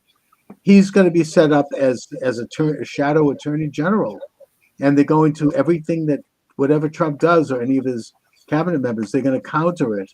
So, I mean, this is like, it's subversion at its worst. And they point to the British system as an example. Well, guess what? We kicked out that system in 1776. I mean, we don't want to go back to that. No, we don't. We got a constitutional republic, which has set the country free and made the most prosperous and great country in the world. But he just mentioned Schiff. All the time he was going on about Russian collusion, he was working closely with the Committee of 100, Communist China's main influence operation in America. Mm-hmm. So he was going on about Russia, and nobody called him for his China. Deeply in bed with the Chinese Communist Party all through that time, and nobody called him on it. And that's why I write my books exposing this kind of stuff. But Adam Schiff is hardcore, and he's connected to the Committee of 100, which, as I keep saying, is Communist China's main influence operation in America. But this is the thing, Elizabeth Warren is deeply tied into the Chinese Progressive Association, Communist China's main influence group in Massachusetts. So is Ed Markey.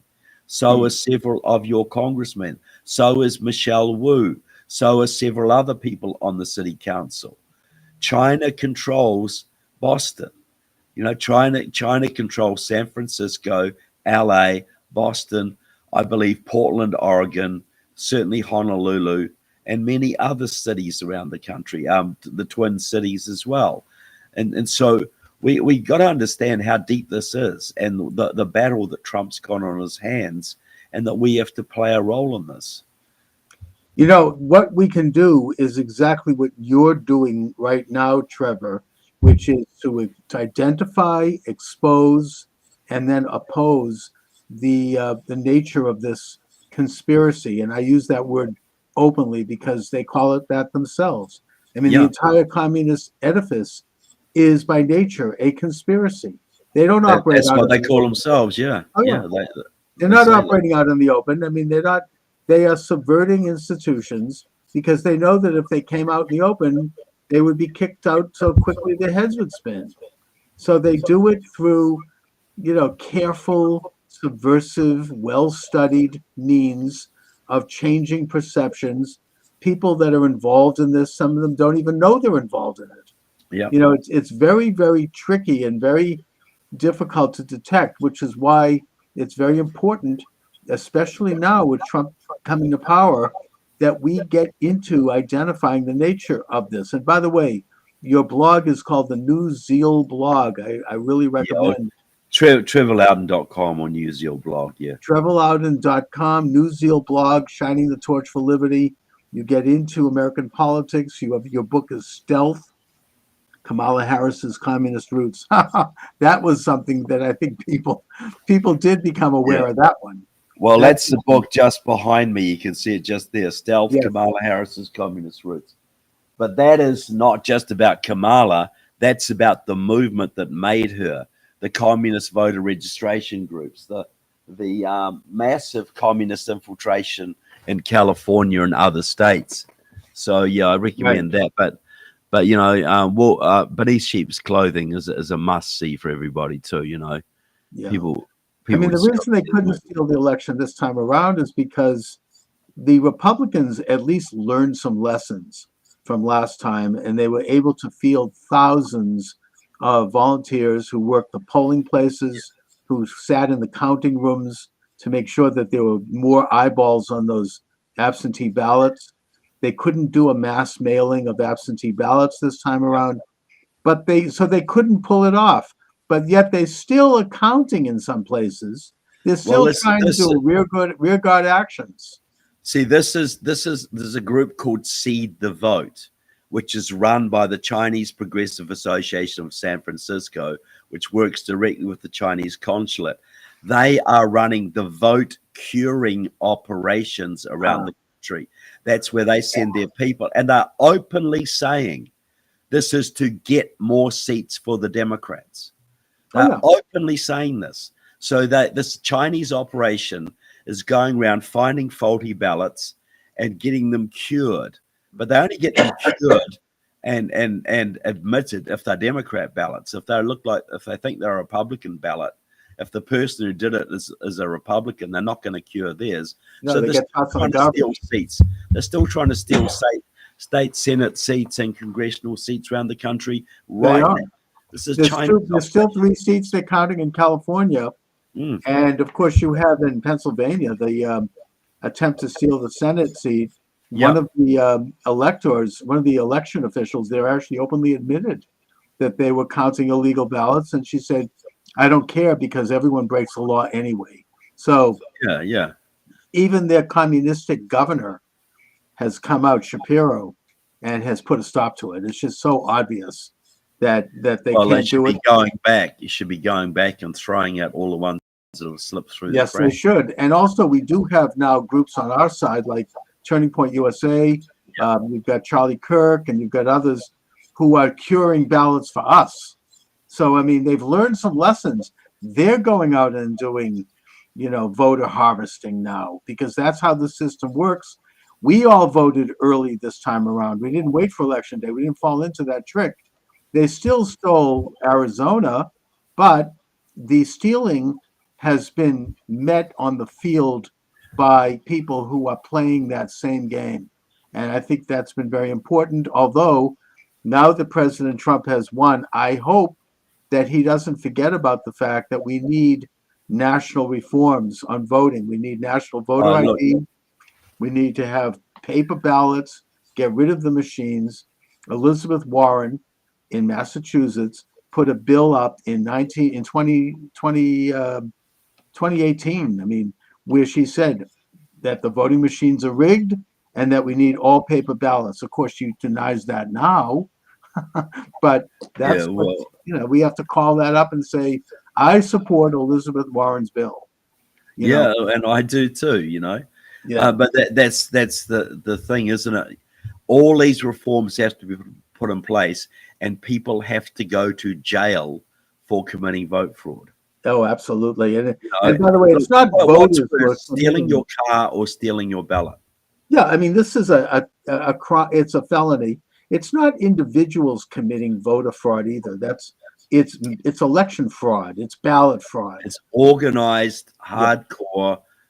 It's like an organized crime issue, and I want President Trump to set up an organized crime unit, federal government that goes and does RICO lawsuits against the organized ballot crime operations in Boston, in New York, in Los Angeles, in Chicago, and you start finding the low level people, Yes. and you say, we've got you for vote fraud. You get 2 years in jail, but you can go free if you rat on who paid you, and you go up the chain and you find the people at the top and you put them in jail.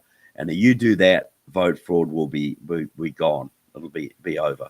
I think that's an excellent program. I mean, those rotten big city machines have been in power by these means for several decades now. That goes back to the 1960s. At least, you know, Oh, yeah. and we're not going to fix the country unless we fix that problem. Oh, I totally agree with you. That's the first priority, returning the voting system to one man, one vote. And the integrity and sacredness of that system has to be restored.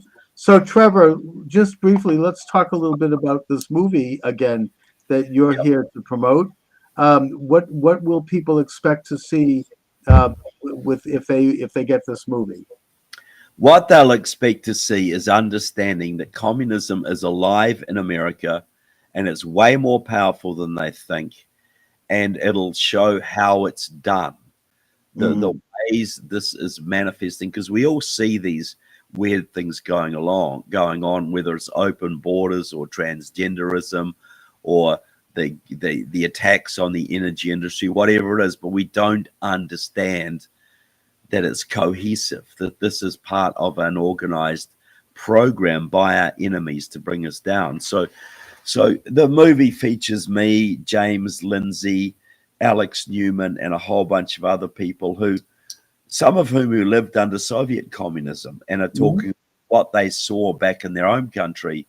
They see is exactly the same that was happening in our country until the last election, and still is happening, though at a now more on the defensive than it was. So look, it's a great movie. It's very, very gripping and very educational. And I want millions of Americans to see it. I really do. And I don't make any money off it. I was in it because I believed in it. And I just want people to see it. And now more than ever is the time to learn these these messages, these lessons, and to examine your local politics, your state politics, and when you see strange things going on, like governors saying, "I'm not going to allow illegal alien criminals to be deported," or "I support sex change operations for children," or any of these other things which are hard to explain, you know that there's something rotten underneath, because these are not things that people elected our government to do or to allow. These are not stupid people. They're saying crazy stuff, but they're not stupid people. These things only make sense if they have an agenda to weaken and divide the country in preparation for a revolution. And you got to look at it through that lens. And Beneath Sheep's Clothing will help you to understand that lens, how we actually look at these phenomena and see the connections between them.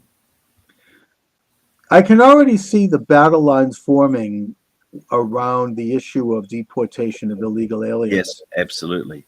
And I think that the Trump administration is going to focus on, first of all, deporting the worst people. I mean, certainly in the first year, criminals, fentanyl dealers, drug dealers, violent criminals.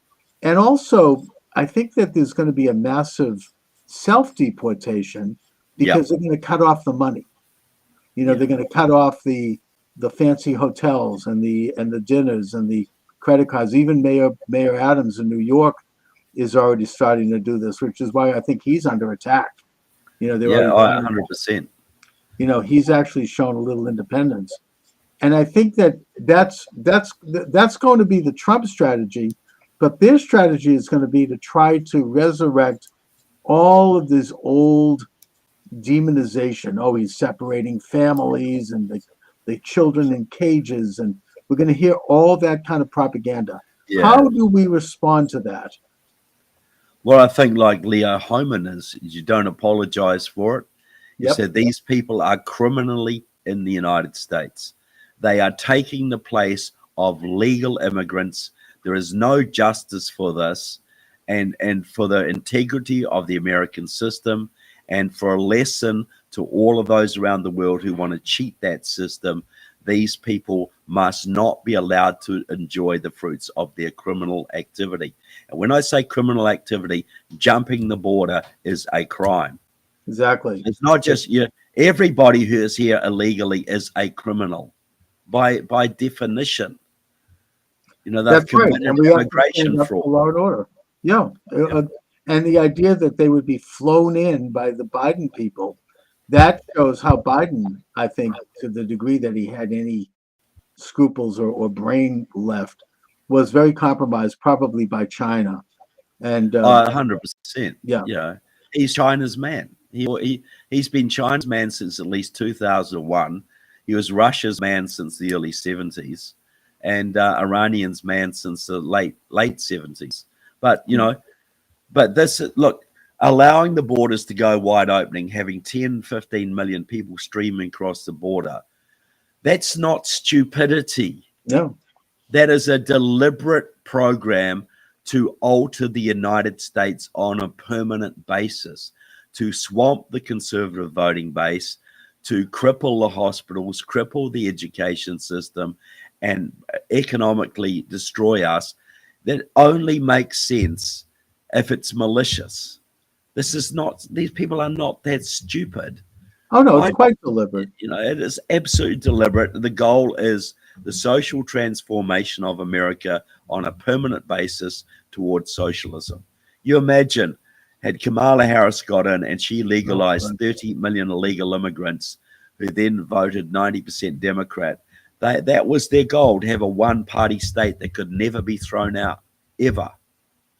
You'll never get rid getting it. You never, once you have a communistic government in place, it's very difficult to get rid of it. I mean, look at Venezuela. We could look at the Soviet Union. It took almost 100 years to get rid of that. I mean, it's they immediately assume control of all of the levers of power, all of the nexus of influence in a country, and there's just no defeating them. So I mean, yeah. You know, people used to say to me when I campaigned against communism in the 80s, they'd say, "Oh, Trevor, if the people in Russia didn't like communism, they'd just organize a revolution and throw it off." And I'd say, look, to do that, you need a few people, right? So you got a room, you got 25 people in it. You're going to organize a revolution. 5 of those people are KGB informants, but you don't know who they are. And if they tell the KGB what you're doing, you're going to get executed. So are you really going to try and organize this counter-revolution? No, they use, of course, they have the mechanism of terror. I mean, I've talked to a couple of Iranian exiles here who have told me that they go back, that some people try to go back and they all get killed. I mean, it's just they control that ability and they have an outreach all over the world. And so, you know, through terror, certainly China does this. China has in colleges the Confucius clubs, which keep an eye on Chinese students, making sure they're in line. You know, yeah, so and they had about 17 secret Chinese police stations in Minneapolis and others, monitoring anybody who might say something bad about China, and then their families will get pressured. They will get kidnapped. They've actually kidnapped people from this country and taken them back to China. Chinese nationals living in America who have criticized the Chinese regime have been kidnapped and returned to China. Oh, yeah. And that was right under Tim Walz's nose. Tim, China-loving Walz in Minnesota was allowing this to go on. Yes, and it's something that, I mean, we can see how China even handles its own citizens. People disappear if they if they run afoul of the Communist Party. So, so Trevor, let my viewers and listeners know where they could get more information about you and your excellent work. Yeah, trevorloudon.com. That's my website. All my books are available there. And uh, Beneath Sheep's Clothing, you go to beneathsheepsclothing.com or go to Amazon and look it up and get a copy there. Excellent. Trevor Loudon, as always, I want to thank you for joining me. Great conversation. Welcome to the program. Charles Moskowitz here, live. Taking your calls, 508-637-5596, 508-637-5596, or you can text me or chat me, whatever you want to call it. I'm also live on TikTok right now and on Podomatic, so thank you. And of course, the flagship station is Rumble. Welcome aboard. Thank God, first of all, I just want to say again that President Trump has won a resounding victory. This is not something that for 1 minute I or anyone in this country should take for granted. This is not only a miracle, but it is a game changer in world history for the better. We really bit the bullet recently by avoiding another illegitimate regime. I don't want to go more than that with regarding the opposition because TikTok will take me down. There's still censorship. But I just feel grateful. I feel happy about it. I almost at a loss for words. However, we need to continue the fight forward. This is just the beginning. President Trump, God willing, will be inaugurated and will begin his administration on January 20th of next year. And I can only count down the days. We don't know what kind of mischief they may be pulled off in the meantime. It looks like they're trying to instigate World War III, maybe embroil the administration into a war with Russia, nuclear Russia.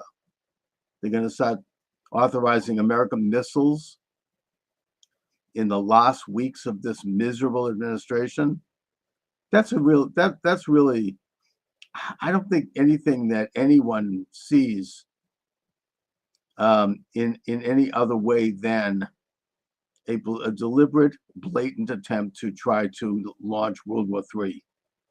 The new administration, God willing, they get to the finish line without that happening, without them killing half the population of the planet, will be in a position to negotiate a reasonable peace with both sides of that war, a war that really, we now know from information recently released that the Biden regime, whoever was running the shop over there, instigated and started when they had Biden go up and give a speech where he basically gave a green light to a limited Russian invasion of Ukraine. And that's exactly what happened. You know, it's interesting if you look at these things from a modern geopolitical standpoint, that a lot of wars were started that way. Korea was started that way. You had Secretary of State Dean Acheson deliver a speech a couple of weeks before North Korea launched a full invasion of South Korea at the National Press Club. He was the Secretary of State, where he said basically the same thing. He gave a green light to North Korea invading South Korea by saying that South Korea was outside of the U.S. defense zone. You know, so many other double talk kind of references. So you have to ask yourself, why do they want war? They want war because they want world order, and they want to wipe people out and weaken the world in a way broadly, and more specifically, various populations, socially, psychologically, culturally, every other way, so that they can implement their world order designs. they can turn the United States into a province of the world, as a sort of a gendarme of the world. And also they make money from it. Arms dealers. I mean, it's interesting that the Clinton family, the Bill and Hillary, reestablished the Clinton Global Initiative shortly after the launch of the Ukraine war. These are scams. They're making money from taxpayers, with the blood of young people in these countries, and enormous suffering. And I mean, the immorality of it is impossible to calculate. And they have an interest in keeping perpetual war. The historian Charles Austin Beard developed, kind of blew the lid on this. He was an establishment historian in the 1920s with his book, Perpetual War for Perpetual Peace, noting that has been the policy of what, you might euphemistically call the Anglo-American establishment, the United States, the British Commonwealth Empire, and all of their apparatus, including their secret apparatus, such as the Council on Foreign Relations and networks of other societies. That has been their policy since World War I. Perpetual war for perpetual peace, constant nation building, constant interventions, constant arms dealing, and war, right up until today. Donald Trump was a distractor. He stopped this. He came in and he said, no, the United States will have peace through strength. We'll offer a hand of support to our allies and a hand of friendship to our allies, but we will not any longer engage in this perpetual war. We are the peace party. That's why we one of the many reasons why we elected Trump, to get us out of wars, to stop this policy. Hi, you're joining me on TikTok. How you doing? Yeah, I'm good. How you doing? Good, very good. What are your thoughts? What do you say? Yeah, welcome aboard. We're talking about the new administration coming up. We're talking about this push toward World War III on the part of this decrepit Biden regime. What do you think? Oh, that's really nice, though. Like, where are you coming from? Well, I'm in Boston. Where are you? Oh, you're in Boston. I'm from Africa. Really? Which country? Yeah, Nigeria. Nigeria, wonderful. Great country. One of the powerhouses of Africa. I understand there's a fantastic... Yeah. We're the giant of Africa, You got a great economy. You've got great... Lagos has a great skyline. Great economy. Like, the economy is bad. Like, we didn't have any fucking great economy, to be sincere with you. Oh, okay. Well, I hope that Nigeria could be a leader in African sovereignty, in the development of all these great independent states. I know there's some corruption, and that's too bad. Maybe you should run for prime minister. Yeah. I know. Yeah, I know, right? I don't know if everything goes better, Well, what do you people think? What are you up to now? Like, well, I'm just doing a live stream here on my station. Let me ask you, what is your impression of President-elect Donald Trump? Oh, you mean the elected president Donald Trump, right? Yes. What do you think? Wow.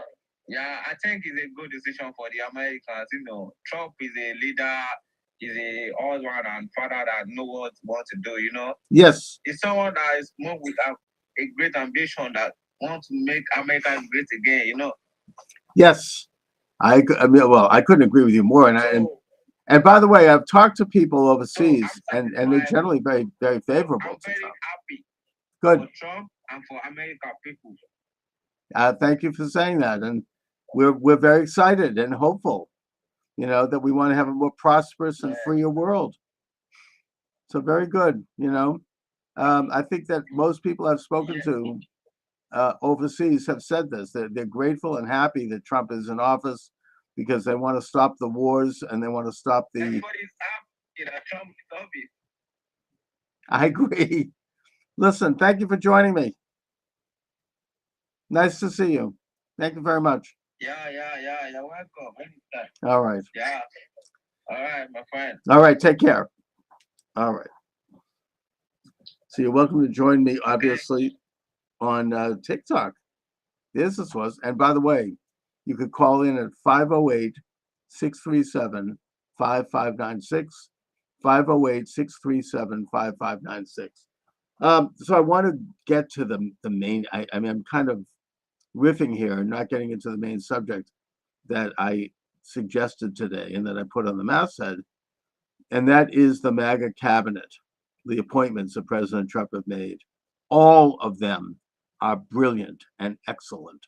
All of them must be approved and must be seated. It's that simple. Donald Trump won the election. He won on the Electoral College. He won on the popular vote. He swept all of the so-called battleground states. Congress is Republican, both Senate and House. And he made inroads in all of the blue states, by the way, including Massachusetts.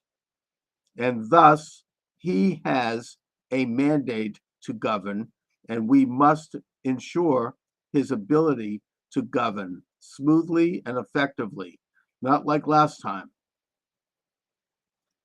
And the most important way to do that is to ensure that all of his nominees are confirmed and put into office.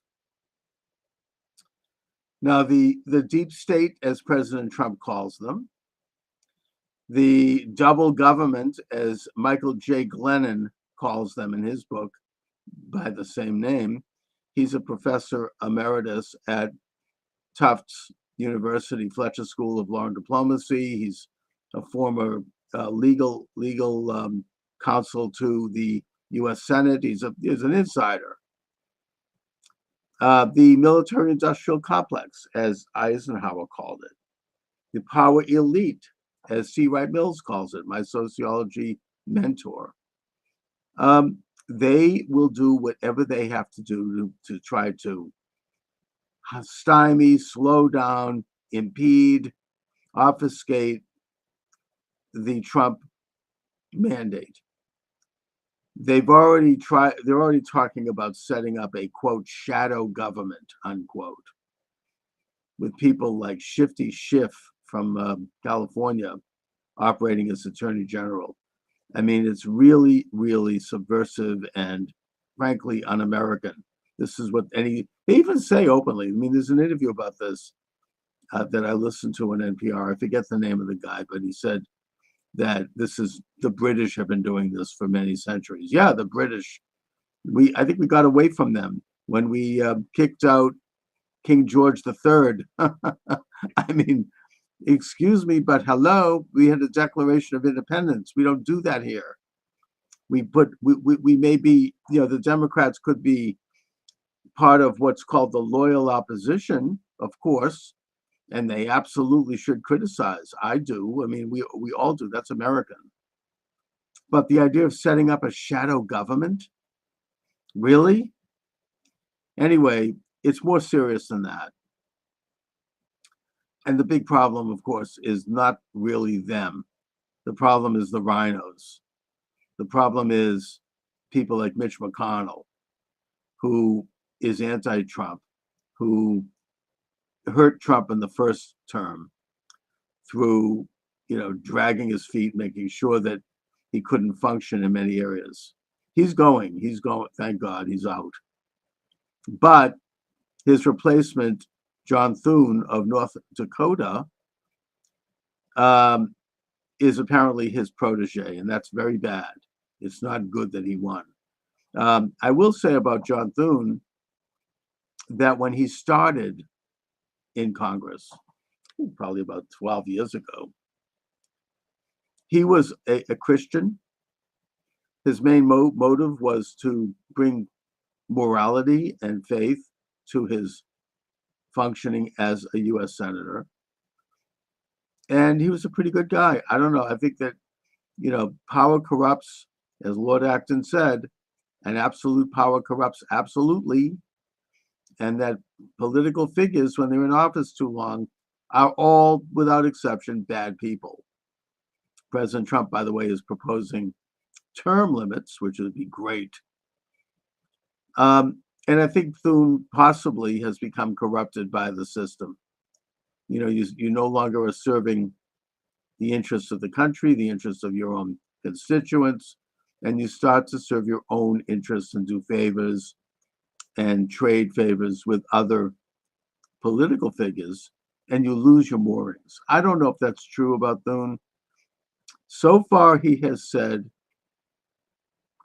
he's recognized President Trump's mandate, and he has said that he will allow for recess appointments, if not bringing people through the process quickly. We'll see. There is an insider fight over this right now, because McConnell has apparently gone on record as saying that he's going to oppose recess appointments, even though it's been done before. It was done by President Obama, by the way. And yet, Mike Johnson has stood up. So we have an ally in him, at least at this time. I wouldn't trust anyone, but he seems to be a stand-up guy.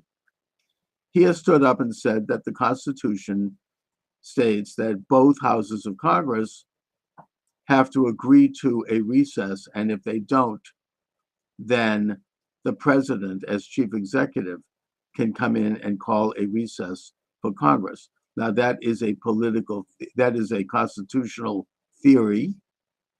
I'm not sure it's ever been done before, but Mike Johnson is a pretty smart lawyer.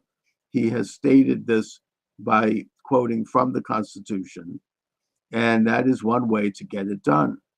Either way, it has to be done. We have to get all of President Trump's nominees in their seat. We have to do it now.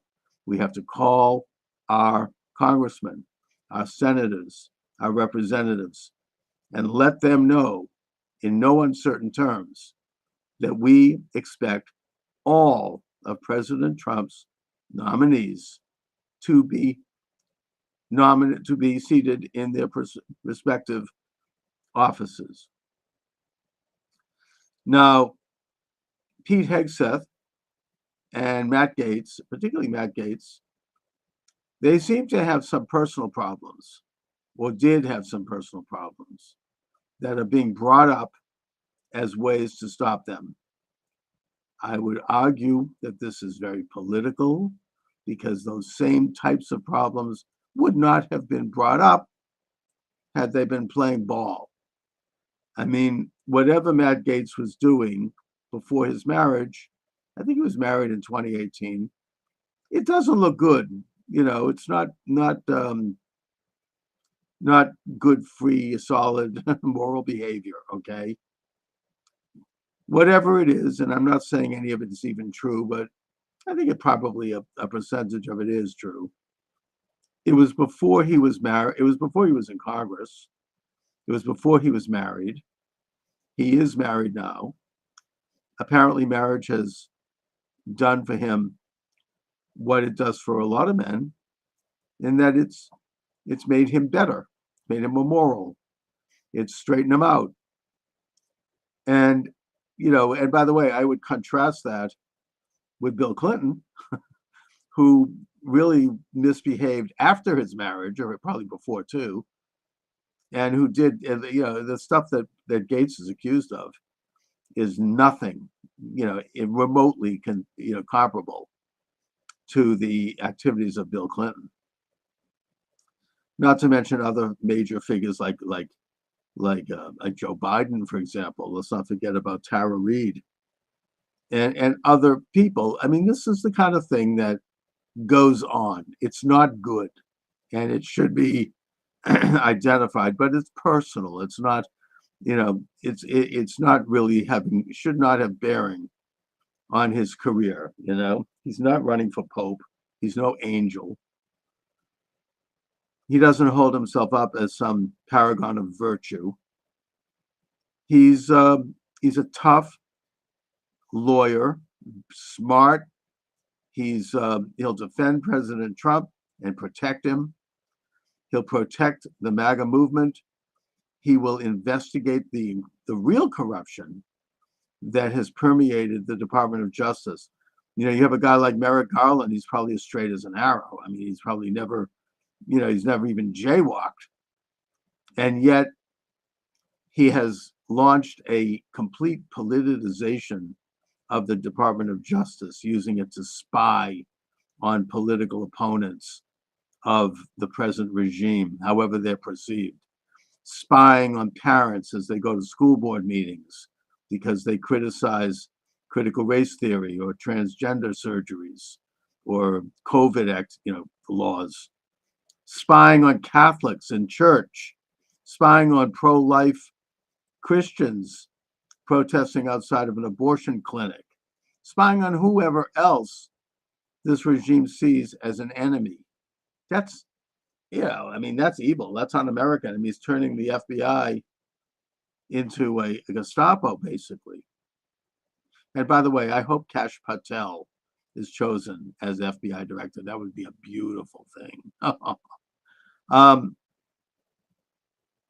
So I would rather have somebody who is going to go in and know how to function. And you should see, you can watch it on YouTube, some of Matt Gaetz's examination of corruption in Congress, when he questions Merrick Garland, when he questions Christopher Wray. He is just a tremendous lawyer and advocate, and he thunders and he takes no prisoners. He just goes in and he does it. So I think that he would be a fantastic attorney general. I understand he's got some personal problems. I think that we need to turn a blind eye, overlook those, and look at the interests of the country and of this administration first. Same thing with Pete Hegseth. I don't know a lot about Pete Hegseth, but I know who his enemies are. And he's a decorated veteran. I mean, my sense is that he's interesting because of the fact that for 20 years, he actually was directly involved in real combat, unlike people like Mark Milley and, these sort of desk officers who really never saw combat. And as such, he's a disruptor of the system. He understands the actual inner workings, the guts of the military. And in that capacity, I think that he is a person who more likely will make the military what it should be, which is a fighting force, a force that can protect both coasts, that can protect America from invasion. That's why we have it. It's not a social experiment. I think that Hegseth will get rid of that aspect of the military, and that is something that is good for all of us. In fact, all of the cabinet positions are oriented in that way. They want to bring back the function of their respective offices to its original function. Most of them have expanded too far beyond those functions, and they've particularly gotten involved in politics. The obvious example is the FBI. Now, the FBI has always been problematic. I mean, under J. Edgar Hoover, it was problematic. It was spying on people. But at least Hoover went after genuine enemies of the United States, like the Ku Klux Klan, like the Communist Party, like the Mafia. Since, I think probably starting with Mueller, and then on through Comey, and then finally with Wray, you have these political lawyers who are not agents, who don't have a background in, investigation work, who basically have used the FBI and turned the FBI into a political house. I mean, that goes after people they don't like. I mean, Comey made his bones by going after Martha Stewart, right? I mean, it's just, it became arbitrary, and it's dangerous for freedom. So I hope that Kash Patel is the nominee. and I believe that he'll make it right. Anyway, I'm going to take off at this point, but I will just give out the number one more time if you'd like to call in. 508-637-5596, 508-637-5596. So just to encapsulate here and sort of wind it up. Thank God President Trump has won. We need to enjoy and feel happy and grateful for that victory. I certainly do, especially as we enter into the Thanksgiving, Christmas, Hanukkah season. I feel good. I mean, I'm pleased with the direction of this country. At the same time, we have to understand that this is just the beginning of the fight to take back our country. We have to make sure that President Trump's nominees are confirmed. We have to make sure that President Trump's agenda is carried out. That doesn't mean we can't criticize when criticism is warranted, but we have to do it in a constructive way in order to make things better, not to tear things down. Anyway, I want to thank you for joining me. My books are available on Amazon Books. Charles Moskowitz, you can check them out. I'm looking forward to a reduction in the censorship regime as we enter into this new year. I am planning on expanding my live stream capacity. I'm planning on inviting various guests. I am planning on doing the program consistently at the same time each day so I can develop an audience and start to get people calling in and texting, and we can really have this experience.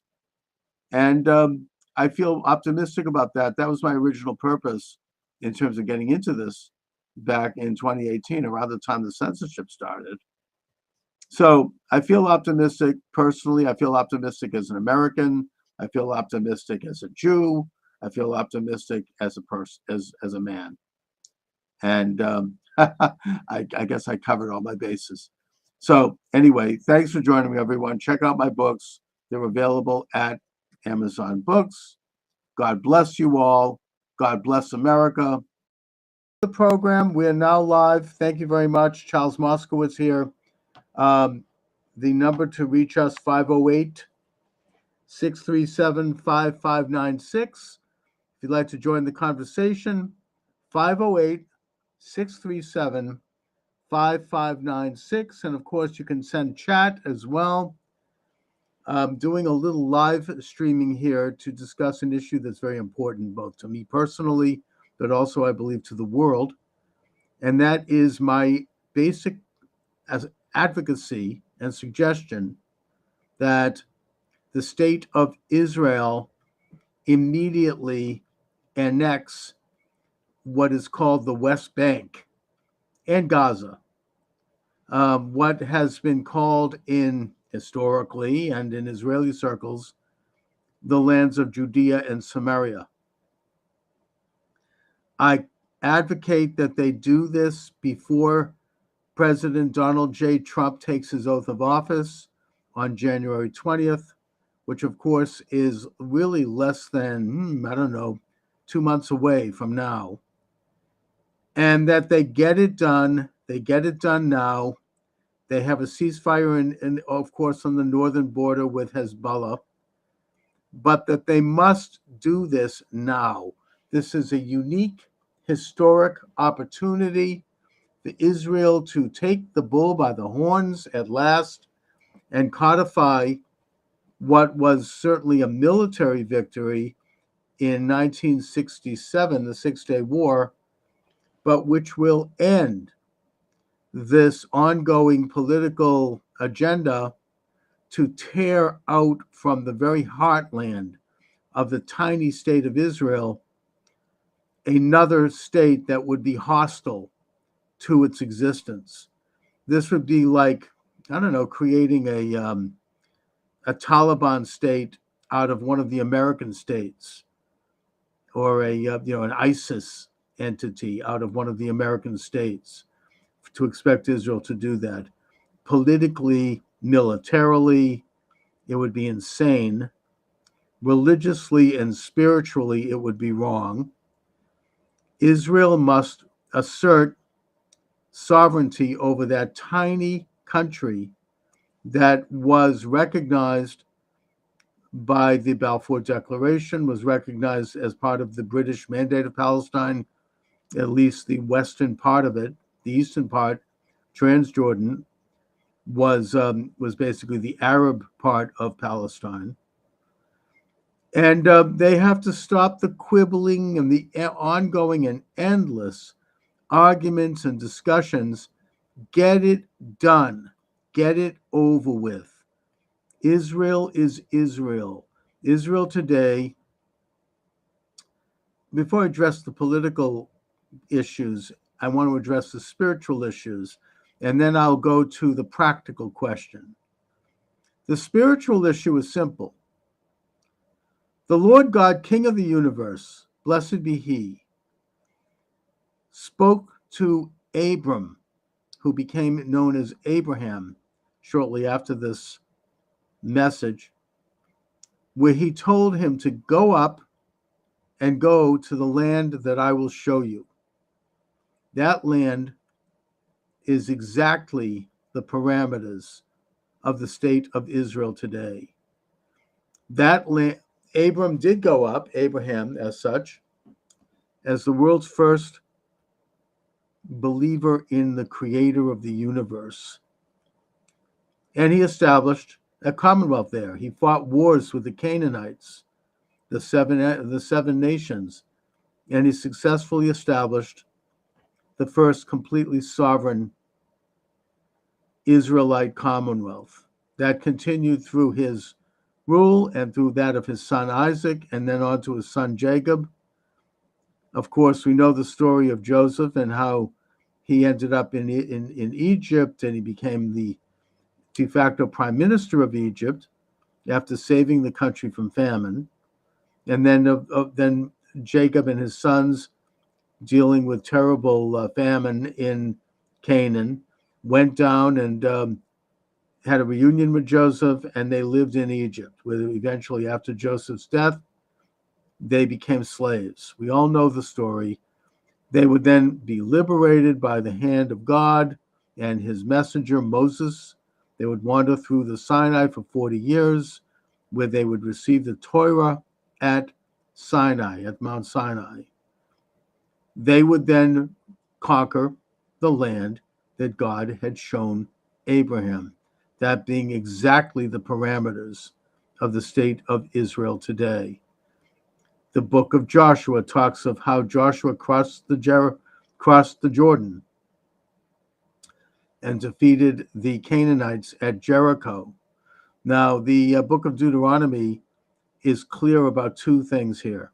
Firstly, that 2.5 tribes of the 12 tribes asked to stay behind, to stay on the other side of the Jordan, and yet remain part of the Israelite Confederation, and continue to help with their brother tribes in the conquest of Canaan, which God commanded the Israelites to do. So that tells us that the border of the Holy Land was the Jordan River. The Jordan River today is the exact border between Israel and Jordan, or the Kingdom of Jordan, or Transjordan, which, of course, according to the British Mandate, is Palestine. So you have the border established. The second piece in Deuteronomy that I would note is that when Joseph blessed his sons and his brothers, and God and Moses, I think, or God blessed them, the borders of their tribes were clearly delineated. And those tribes stretched from the Jordan River to the Great Sea, the Yam Soph, which of course is the Mediterranean, and from the north, Dan, to the south, Beersheba. Those are the exact borders of the state of Israel today. The Tel Dan is actually in Metula, which is in the very northern tip of Israel. And of course, Beersheba is a city today. It's one of the oldest and most ancient continually inhabited cities. and it's in Israel today. The only part of the state of Israel today that is outside of these lands that God commanded Joshua to conquer is a stretch of desert that goes from Beersheba south to the Gulf of Eilat. That's called Negev in Hebrew, which is a word for desert. So, in other words, Israel exists in the parameters of that great land. That is a fulfillment of the commands of the Torah. It is the commands of the God of Israel, the God that we believe is the one God. There is no other God before him. Why God chose Israel, I don't know. I mean, that only God knows. But that is the very cornerstone of our faith. And it is very clearly delineated that we are to establish a commonwealth in that land, and we are to observe certain laws that would separate us from all the other nations and make us into a priestly sect. That's the concept of the chosen people. Not to go too deep into that, other than to point out that this concept has been misinterpreted by both Jew and non-Jew historically to mean that the Jews are involved in a command to control other people, to control the world because we're superior. Not so. That's not what it's about. We are not superior to any other human being. All men and women, I may add, according to the book of Genesis, were created in the image of God. We are all equal. We are all children of God and images of God. And it is that element of the book of Genesis that was recognized, thank God, by the founding fathers of the United States Republic. That's what Jefferson pointed out in the Declaration of Independence, issued July 4th, 1776, where he stated, all men are created equal. That's where that came from. It came from the book of Genesis. God said that all men and women are created in the image of God. We all have the same rights under God. We all are born equal. We all die equal. We're all equal. So I just wanted to dispel that misconception, one that's been occasionally amplified by people who don't mean us well. But also at that time, the borders, as I said, were clearly delineated between the 12 tribes, and Joshua conquered Canaan. He left some of the Canaanites where they were, which means that in some ways he failed to completely conquer Canaan, and that failure continues, frankly.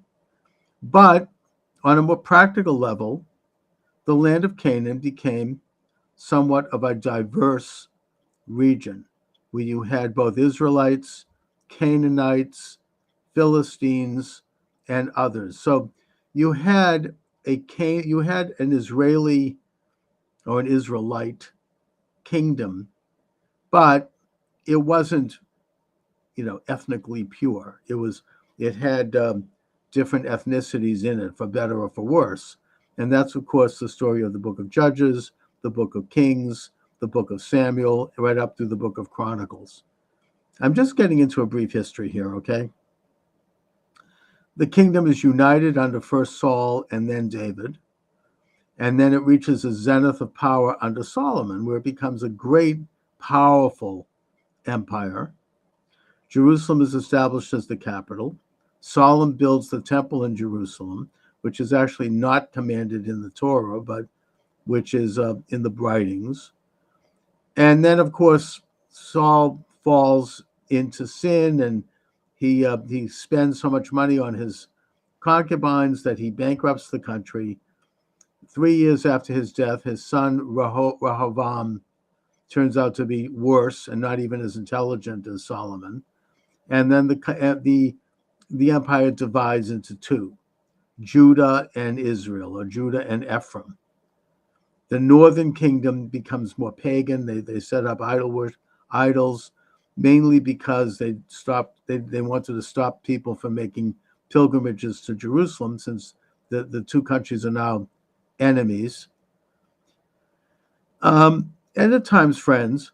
Judah remains Judaic. It remains children of Judah. It adheres to the covenant with some major lapses and some bad kings like Manasseh. But nevertheless, it retains its consciousness, its identity as the inheritors of the covenant of Sinai, the extra code and all of it, and the worship of God, the rejection of idol worship with all of its evil practices. Eventually, the northern kingdom is taken away by the forces of Nineveh, of Assyria, in the person of Sennacherib, and they are dispersed to, generally according to the prophets, regions in what is today Iran and Azerbaijan. The kingdom of Judah continues, and the kingdom of Judah is more than just the tribe of Judah, of course, because Judah had conquered Benjamin, and you had the disbursement of the tribes of Levi and Simon. Since both of those tribes never received an allotment, they were dispersed among all the tribes.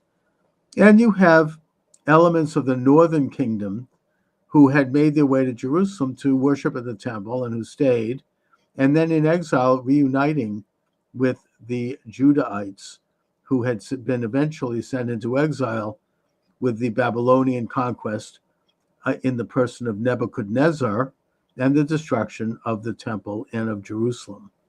So that happened maybe a century later.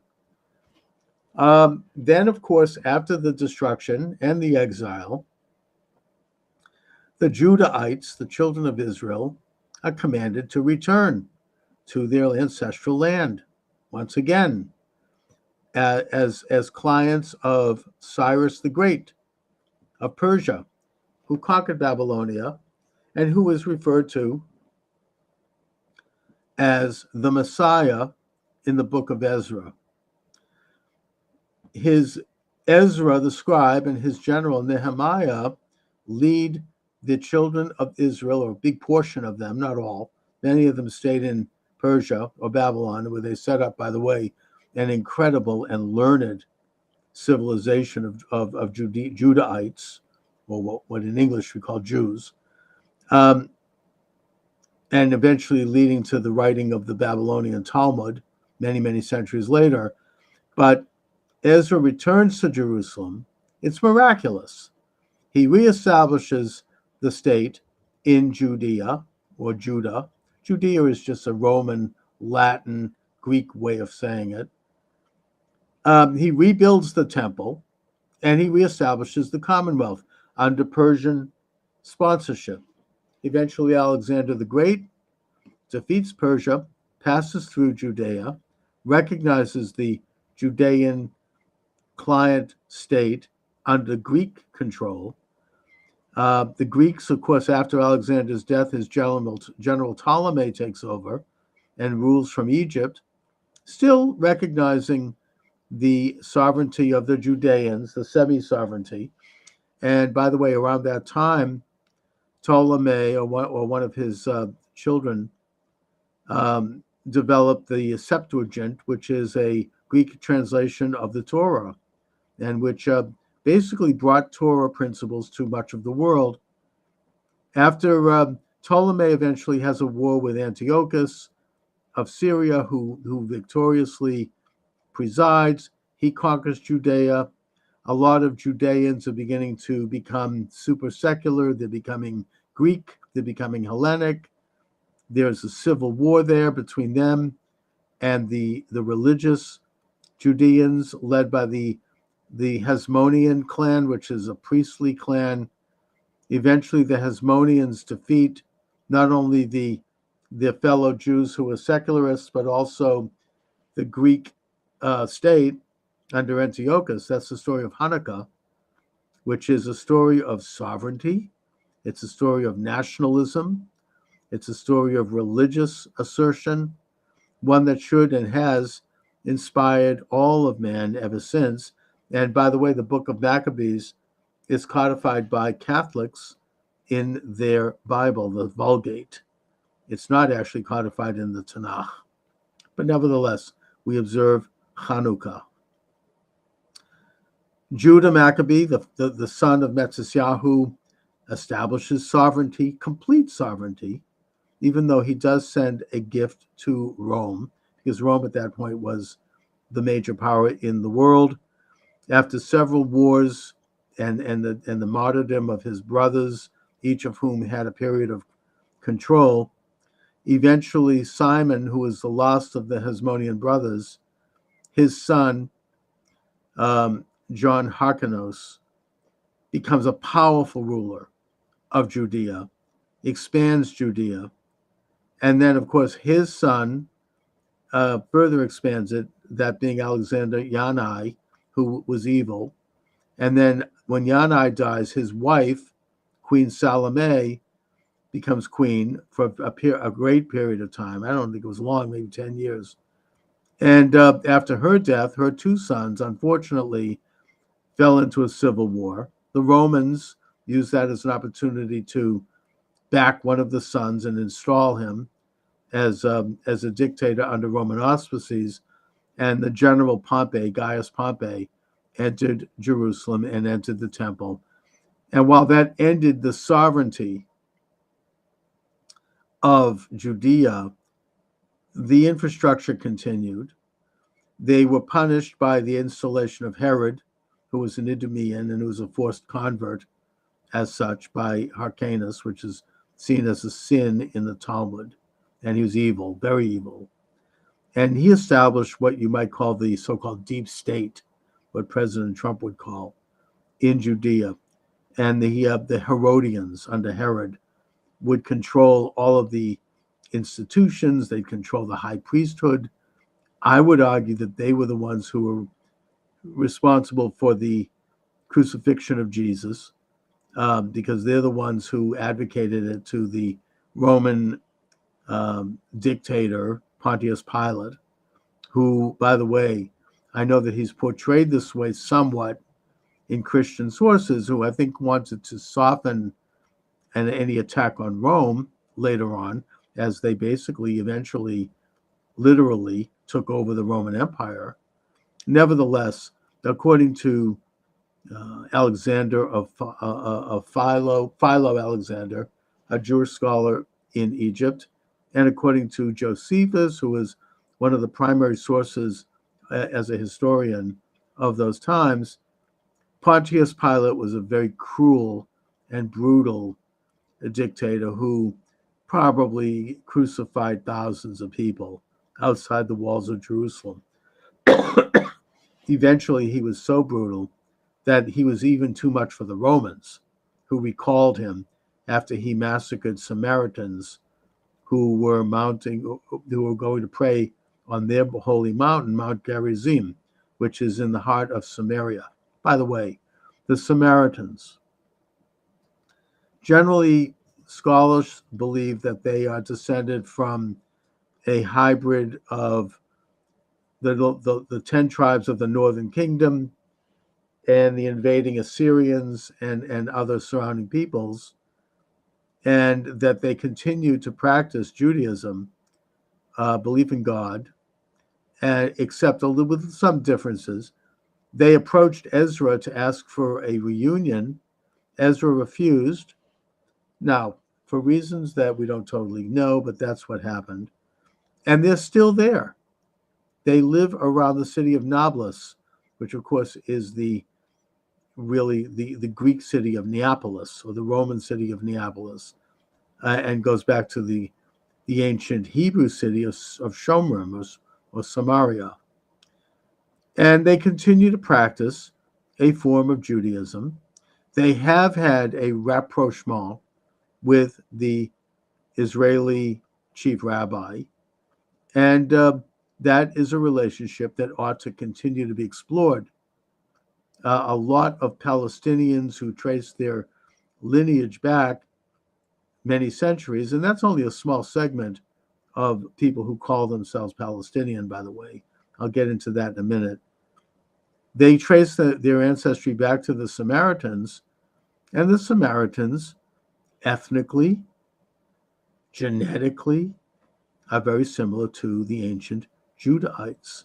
So, in a sense, in the broad sense, we are brothers with the Samaritans. So back to the history of Israel. In 70 AD, the temple is destroyed due to a civil war amongst the Judeans, with a cult of zealots who were feared and hated by people like Josephus and by the establishment, basically dividing Judea into factions that defeated each other. So the Romans were able to walk in and pick up the pieces, just like they did under Pompey, and destroy the temple.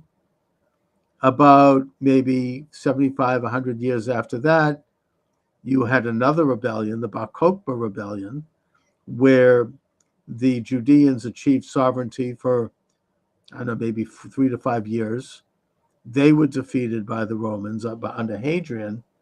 Hadrian used a classic Roman technique, the one that the Jews always feared would happen, one that Rome did to Carthage, which is that he really destroyed Jerusalem and built a temple to his god Apollo on the ruins of the temple.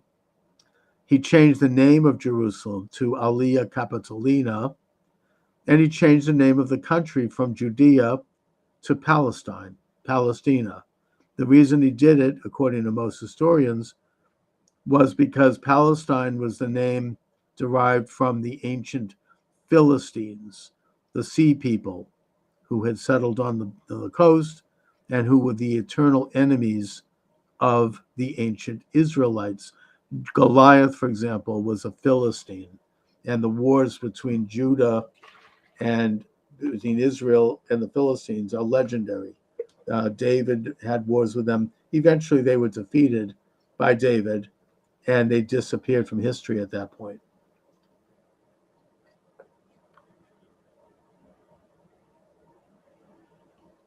So you had the complete defeat of Judea, and yet they continued on in a weakened state. There was a disbursement of Jews, one that started by the Babylonians but continued and accelerated throughout the Mediterranean. Jews, according to history and archaeology, settled in the Rhine Valley of Germany. They were as far as Ireland. They were traders. They were merchants. They got into business. They were known to be polyglots. In other words, they knew many languages. So they made themselves useful to various courts. There's a big Jewish community in Saranasia, which is today in Libya, Benghazi. They were in Spain. They were everywhere. And yet they continued in Roman Palestine and Byzantine Palestine, and they continued to write the Talmud, or the Palestinian Talmud.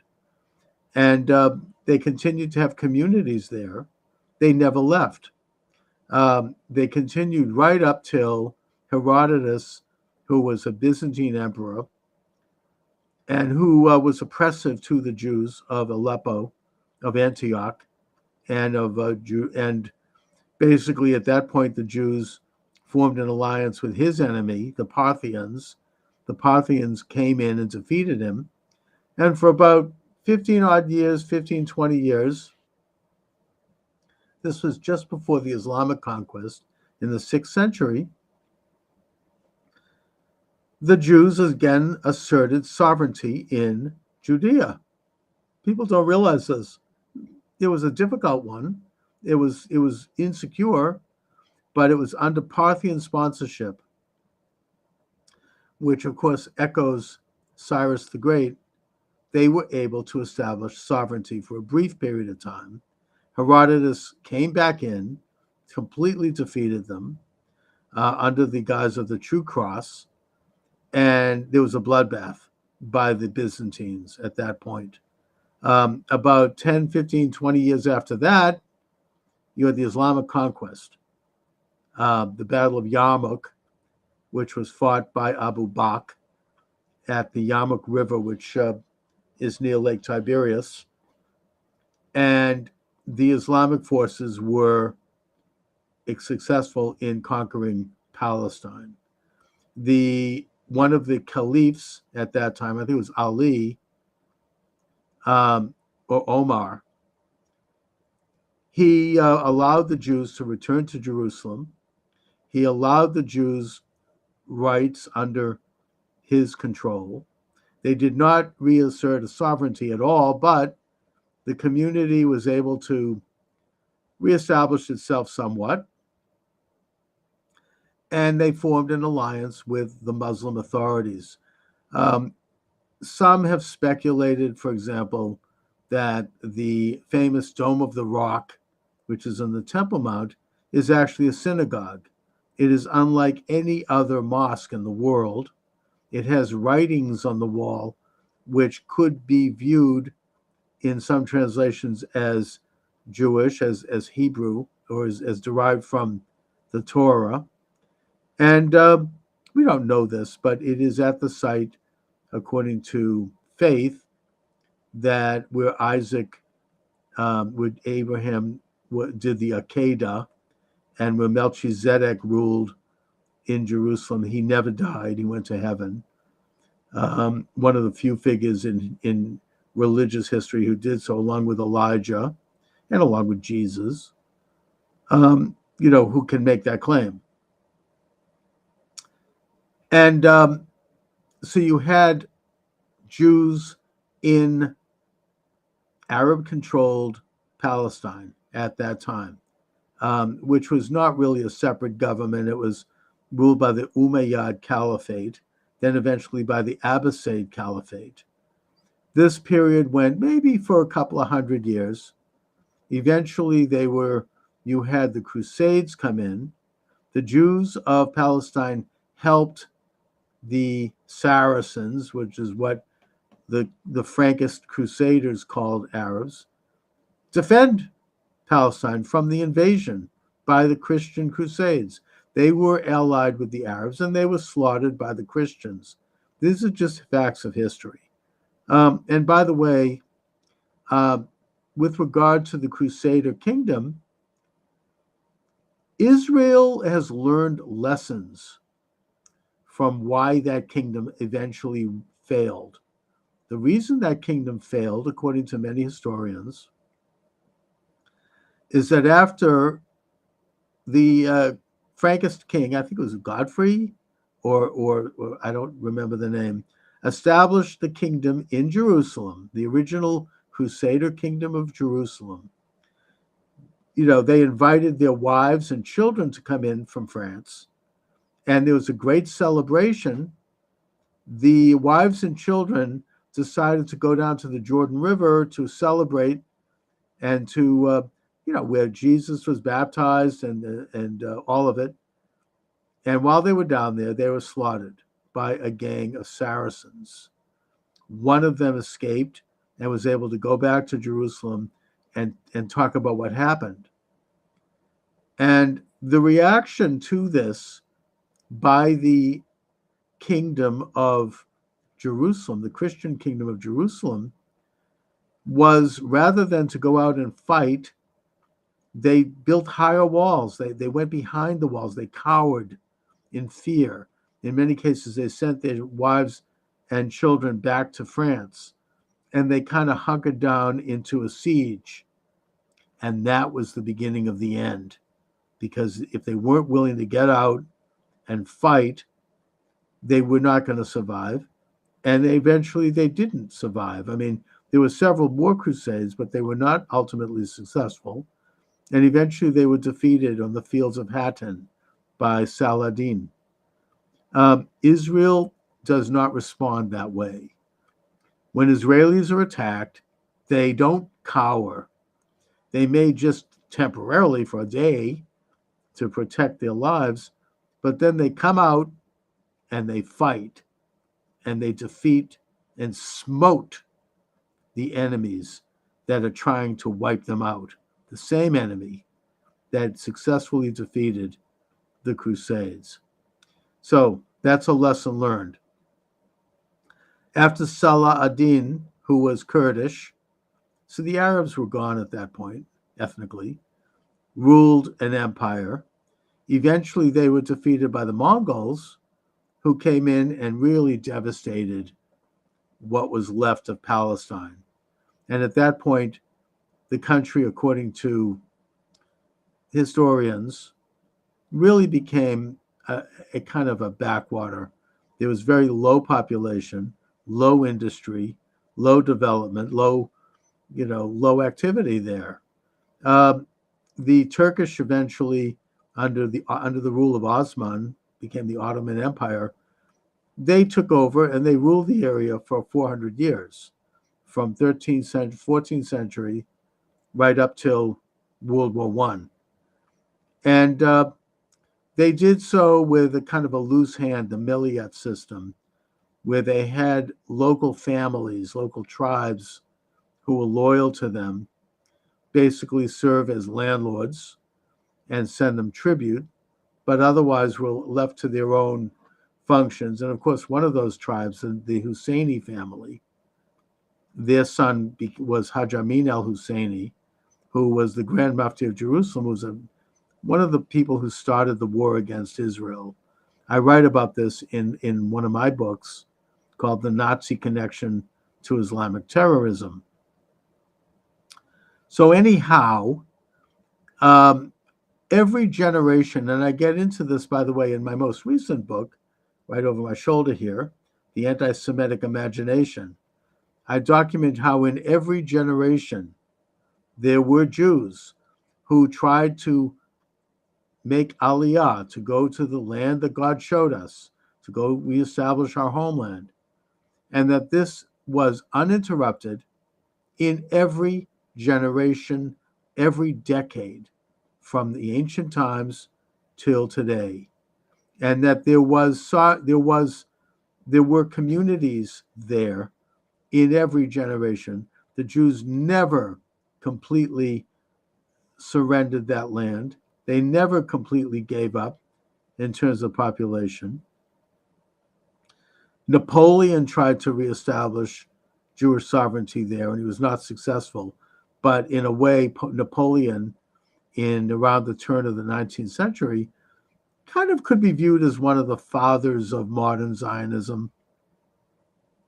Zionism, again, being a movement that it's both nationalist and religious, that has existed within the Jewish people and their allies in every generation and in every decade and in every year from the ancient times right up till today. After Napoleon, you had wealthy Jews like Montefiore and Edmund de Rothschild later, who became interested in Zionism and who tried to help establish Jewish settlements from European Jews in what was then called South Syria, and did so very successfully. I mean, it's a great history of how they established neighborhoods. Montefiore established that neighborhood right outside Jerusalem. The Khan Yunis, I forget, no, that's an Arab name. I forget the name of it. Harnof, I think, the one with the windmill. Rothschild, who was one of the few members of the Rothschild banking dynasty that was actually friendly to Israel, he set up what eventually would become the Jewish National Fund, which purchased land from local owners at fair market value and turned it into this massive Jewish fund that to this day technically owns the title to about 85% of Israel outside the West Bank. And all done, on the marketplace. They continue to proceed. Anyway, so we're up to more modern times. I'm not going to get into that. It's just too much for today. There are many, many books written on how the Zionist movement, people began to make Aliyah. It was an organic movement. Yes, it did not start with Theodor Herzl and the Zionist conference in Basel. It actually started more in Eastern Europe in a big way, with the first Aliyah, which was 19th century, and the second Aliyah, which was in the late 19th century, and which was mostly Russian Jews, mostly religious Russian Jews. but also left secular types as well. I get into this in my book. You can get, I'm not saying you have to buy the book. You can get it from your library. The Anti-Semitic Imagination, Charles Moskowitz, where I show the different waves of settlers coming in, a lot of them from Russia, some of them from Western Europe, even some from America, and how they really started to develop what you have today, which is this incredible, organic, dynamic society that is established. So that brings me up till now. And by the way, let me give out the number you're welcome to call: 508-637-5596, 508-637-5596. So we're up to modern times. Hi, Paul. Nice to see you on TikTok. By the way, you're welcome to call in, as is anyone else. 508-637-5596. So, again, I've got the history of Israel. The modern history is accessible. We know what happened at the establishment. I've written books on the topic. There are many good books. 1967, Israel successfully conquers all of British Palestine, and that means what's called the West Bank. What actually before 67 was called West Jordan, but which historically is called Judea and Samaria, and religiously certainly is called Judea and Samaria. Oh, I got a warning on TikTok because I said Judea and Samaria. I don't know, whatever. I guess I'm still there. Thanks for the warning, TikTok. I don't know what I said, but just for you who are watching the show on TikTok, let me mention that I could be shut down any second. Looks like I might be suspended, in which case, check out charlesmoskowitz.com and all of the live stream sites that are now carrying the show, okay? Just a forewarning. I don't know what I said. I'm not going to worry about it. We've got Paul wanting an invite. You're invited, Paul. I am now advocating, especially after the events of October 7th of 2023, where you had a genocidal assault on Israelis attending a rock concert and Israeli villages along the border of Gaza. I am now advocating that Israel annex Gaza and they annex the West Bank in its entirety. And they do it before President Trump takes the oath of office, God willing, on January 20th of next year, which is only about 6 or 7 weeks away. That they do it now. They rip the Band-Aid off the arm. No, it's not going to be easy, but they must do it in order to assert sovereignty over that tiny country, that they assert the rights and the privileges of all the citizens of that country, both Jewish and non, both Israeli and Arab and otherwise. And that the only way to do it is to get it done. Declare sovereignty. Donald Trump, President Trump, I believe, will recognize that sovereignty once he takes office, but it has to be done first so that he can do that. He can recognize it. And the best time to do it is now, today. Get it done. Declare sovereignty. Okay, so what do I think will happen if Israel does this? I think nothing will happen. They'll just do it.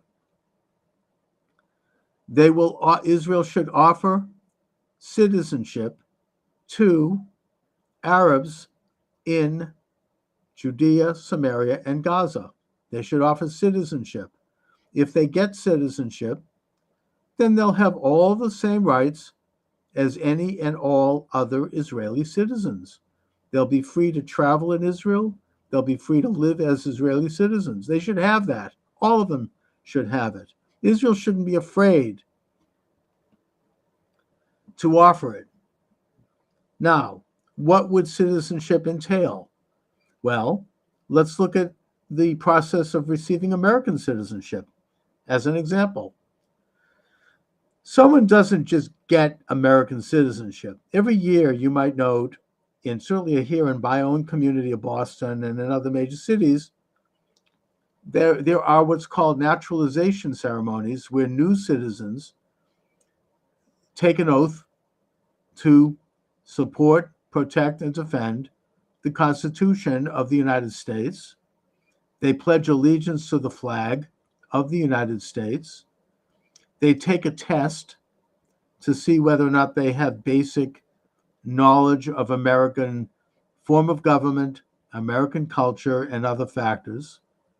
And they swear a loyalty oath to the United States. It's a process. You don't just get it. It just isn't handed out.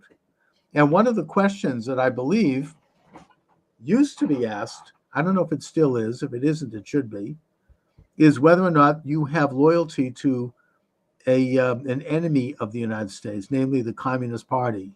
Have you ever been a communist? And you have to disavow that if you were, or you shouldn't be, obviously.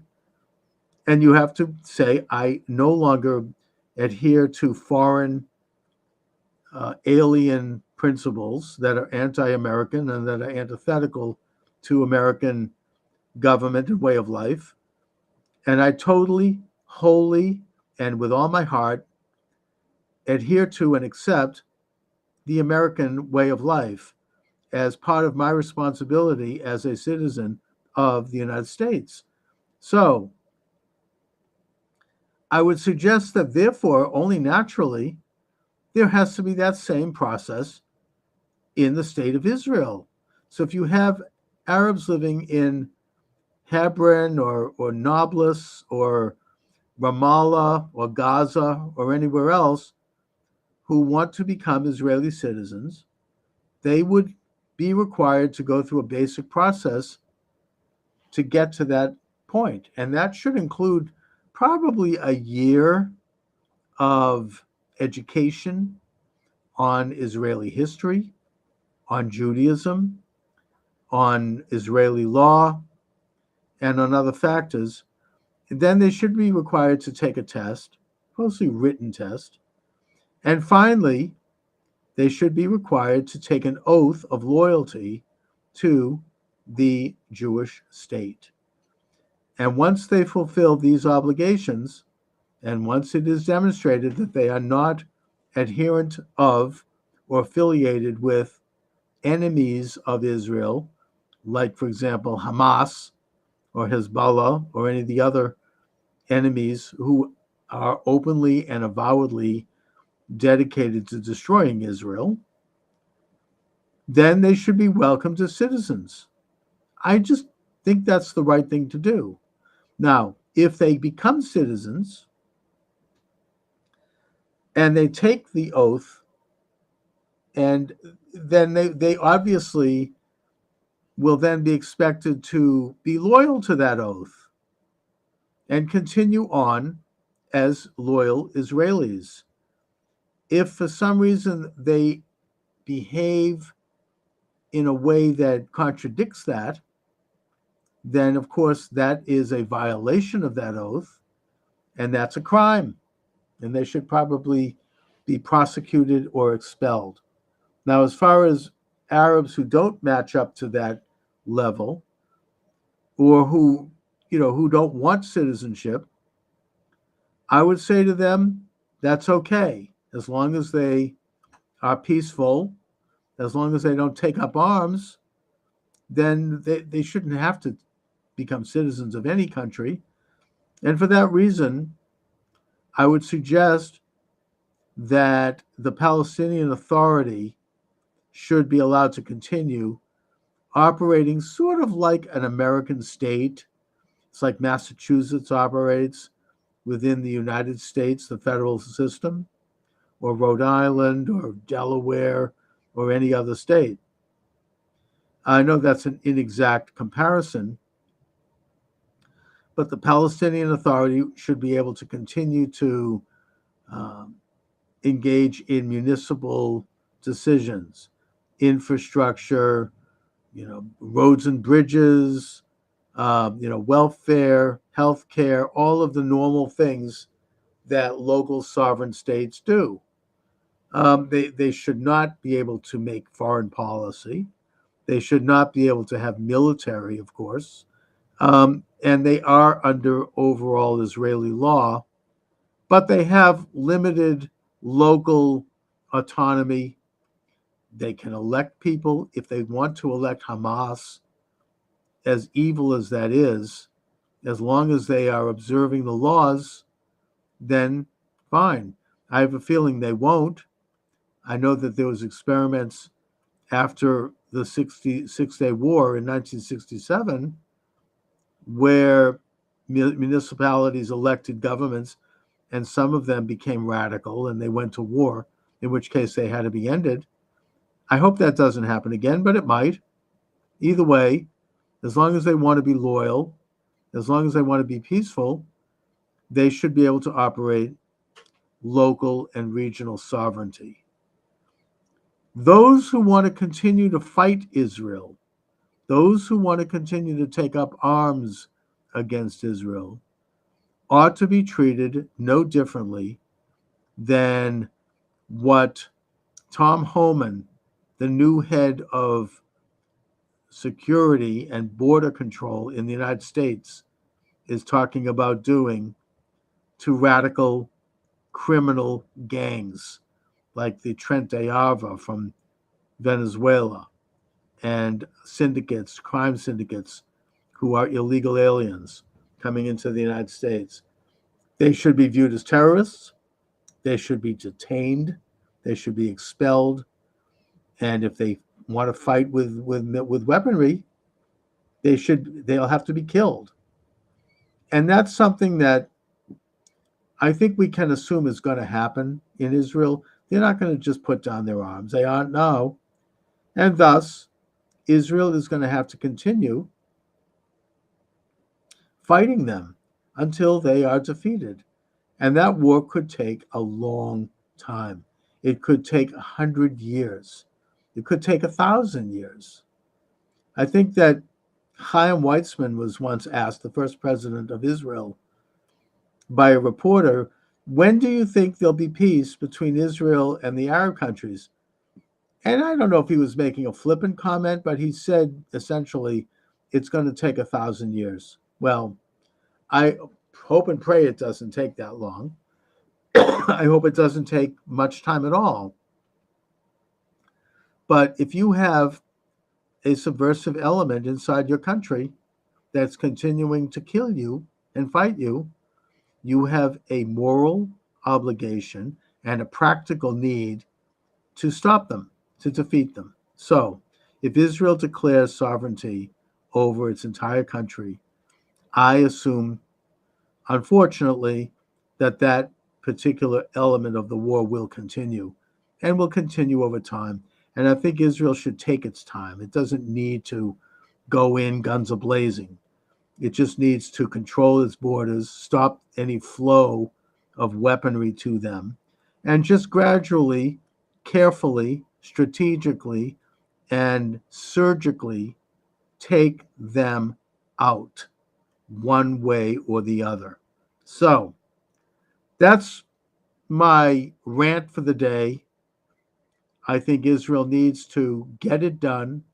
I think it will not affect Israel's position in the world. There may be some wringing of teeth, and the UN, which, of course, every day they condemn Israel. I mean, every agency of the UN, you can have an agency on basket weaving, and somehow they're able to work in a condemnation of Israel. Israel does not need to concern itself with any of that. Israel needs to preserve and protect and defend its own citizens and its own interests, both politically and nationally, as well as spiritually and religiously. And therefore, they have nothing to apologize for, especially after the attack of October 7th. People who were slaughtered that day, over 1,000 Israelis and guests, Their blood cries out from the grave for justice. This is doing them justice. This is making sure that their deaths were not in vain, that their deaths led to a positive change. I think that it is taking an evil event and making it into something good. Just like Joseph in the Bible, in the Torah, took an evil event, which was that his brothers threw him into a pit, a snake pit, and left him there to die. Eventually, after a chain of events, he turned it into something good, and he was able to redeem his brothers and forgive them for their horrible, evil sin. I think that in that same way, Israel is right to respond to this evil, which if they don't respond to will happen again. They have a right, a moral obligation, and a practical necessity to respond to it by declaring sovereignty over their tiny country once and for all, and to then let these other issues work themselves out in their own time and on their own terms. Anyway, on that note, I want to thank you this afternoon for joining me. Now that President Trump, thank God, has been reelected, I am assuming that some of the censorship is going to start to fall, and that I'm probably in this next year going to establish a regular live stream that will be consistent. I haven't done that this year, but I'm hoping to do it next year, where I come on at the same time each day and where I open the phone lines and really start to develop a great online experience for myself and all of those who participate, and where we will be able to really, drill down and talk about issues of all sorts. Okay, looks like I have. Oh, nope. You're welcome to come on board on TikTok. I almost got a guest. I'm signing off, but you still have some time here if you'd like to join me. So once again, I want to thank you all for listening. Check out my books. They're available at Amazon Books.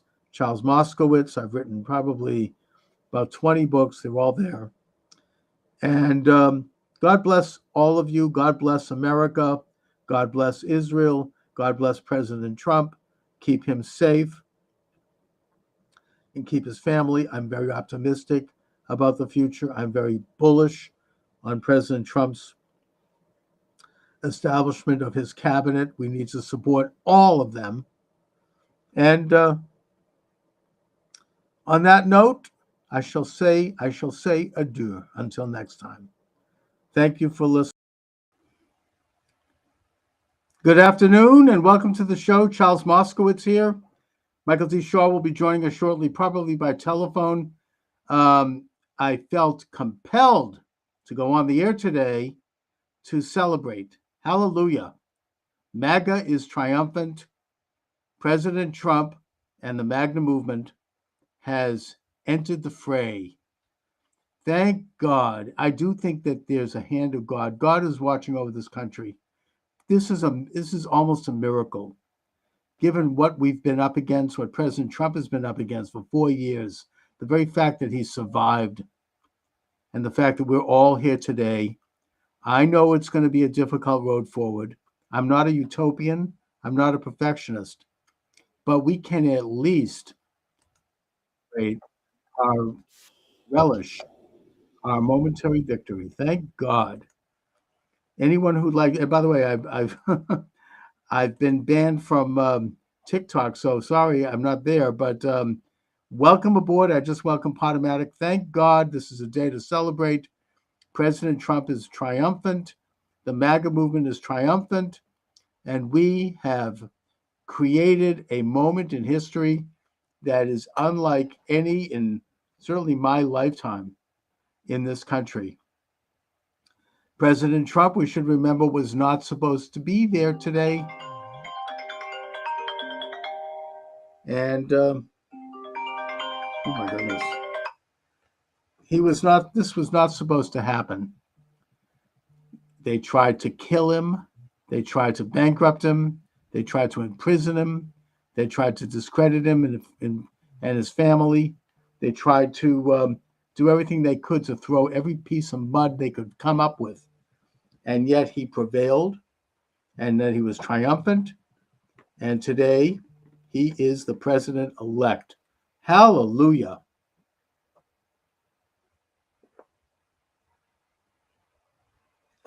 Now, I always thought that he would win.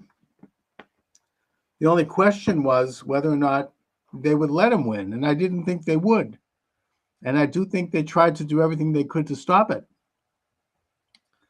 But they didn't stop it, and Trump probably would have done better had they not tried everything they could, I think, to steal the election, but they were behind the times. They didn't estimate what was going on. Now, President Trump and the Republican National Committee, under the auspices of Michael Whatley and Laura Trump, and they did a wonderful job. They basically embraced the model that was established by Glenn Youngkin of Virginia, who understood the lessons. Mike, here you are, but let me give you the number to call so you can be right in the system here. That and I'm giving the same number to others as well. 508-637-5596. That's what you called, and you ended up here. Oh, that's odd. Well, what number did I reach? You reached my regular number. So what I'm going to do is maybe hang up and try it again. I'll shut my phone off. That might do it. All right. All right. Thank you. All right. Michael Shaw is having a couple of power problems, so that's why we're having some technical difficulties. Oh, I see the problem. SKYPE. I need to put this on. It might help if I actually did things right here. The code in Charles Moskowitz. That would be 535705. 535705. Sign in. Here we are. Okay. Yeah. Anyway, so the basically the situation is such that Glenn Youngkin and the Republican National Committee learned the lessons of 2020, and they realized that they could not allow it to happen again. That being the level of election fraud that took place. So what they did, starting with Glenn Youngkin in Virginia, is that he fielded thousands of volunteers to man the voting booths, to man the counting rooms where they get the absentee ballots, to make sure that there was a Republican there, and he basically put up a staff of lawyers who understood the law and who were prepared to deal with any interruptions in that election, and to do so quickly. And the result was that there were very few interruptions, and those that did take place, they were in court within an hour, and they were dealt with. Like if they tried to block access to any of the polling places, or if they tried to inappropriately count ballots or discard ballots, or if they were counting illegal ballots or fake ballots, or those or anything else that we could describe, who knows what. People who saw this would drop a dime, and they would basically let me just see if we can get this thing, and they would deal with it right there. Well, that's exactly what President Trump did, and that's why he won. I mean, he would have won anyway, and he also got such a big vote, but he was able to thwart efforts to steal the election in Georgia, in Pennsylvania, in Michigan and in Wisconsin. There were instances of fraud. Everybody was watching. They tried to, and in Arizona, they tried to keep illegal aliens on the ballot. And they had hid this from the public until it finally came out. They had lawyers there making sure that those votes would be taken off the ballot because they were not legal votes. They were not connected to a citizen. And in some cases, they were not even connected to any person. There were reports. The Gateway Pundit also would be applauded for doing a great job of reporting this. There was, tens of thousands, who knows how many thousands of ballots that were mailed out to bogus addresses. And there were a lot of reports of this. The Republican National Committee caught it immediately. They were sharp as a tack, and they were able to stop it in its tracks. And the result is, look, Trump would have won anyway. And they're still trying to show up, apparently, in Philadelphia and Detroit with boxes of ballots. So it's not like they're not trying. But the Republican National Committee was fully engaged and fully prepared to deal with the problem. So you had, they couldn't pull it off. And as a result, we genuinely had one of the most honest elections in American history. Now that President Trump has won, thank God and hallelujah. I just love saying that. He needs to, I hope that he doesn't just drop the ball on this issue. And I hope that he does pursue broader questions of election reform. I understand that elections are state by state, but if there is a remedy nationally, and that's something that maybe Congress and the new administration can look into, to make these necessary reforms, then let's hope and let's pray that they do it. What is this? Let me see if I can get Mike to call in.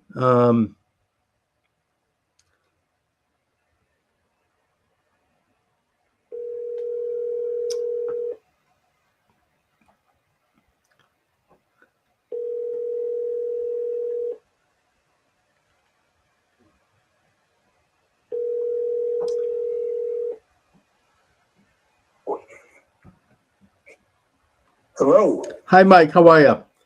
Okay, so did you get that number thing worked out?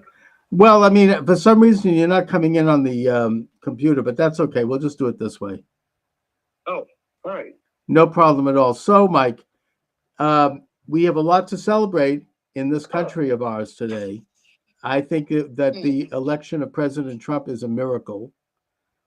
And I also think it is an act of conscious, hard work on the part of the Republican National Committee, which should be applauded, and which prevented the kind of voter fraud. They learned the lessons of 2020, and they followed the example of Glenn Youngkin in Virginia. And I followed this on the Gateway Pundit. They did a really good job of reporting it. That every time voter fraud came up, and by voter fraud, I should be more accurate, election fraud, ballot fraud. Voter fraud is rare. That's not what we're talking about here. We're talking about hundreds of thousands of unaccountable ballots that were on various rolls in different states. Whenever this came up, the Republican National Committee had thousands of lawyers ready to go and to challenge it in court right down to the hour and get these ballots thrown out.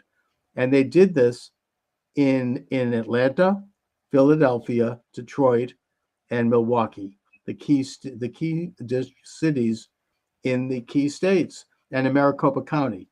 So this is why President Trump won. He would have won anyway. I think that even if they didn't do it, he got such an overwhelming vote that he probably would have won anyway. What do you think? Well, here's a darker interpretation, if you will. Sure. Yeah, all due credit to Lara Trump. But this also smacks to me of Ronna McDaniel working for the other side because it's just too dramatic of a difference. Well, she might, whether she actually was or not, she might as well have been. Yeah.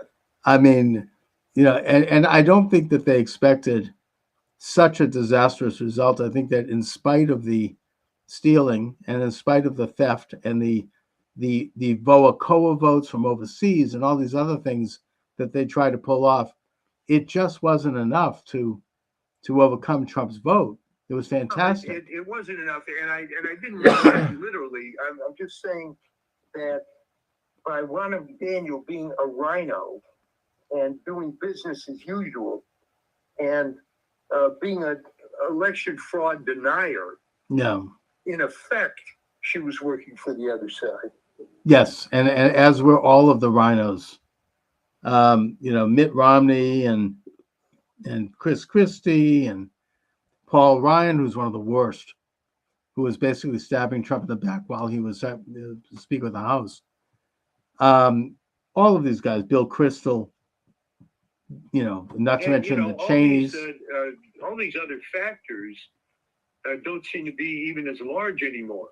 I mean, Josh Shapiro could have helped him win Pennsylvania, but that wouldn't have mattered anyway. No, and it just, the vote was so convincing. I mean, there's still, according to the Gateway Pundit, there are still trucks arriving in Philadelphia and in Detroit with boxes of ballots. They're still doing it, and they're not going to get away with it. The Republican committee is there meeting them at the door.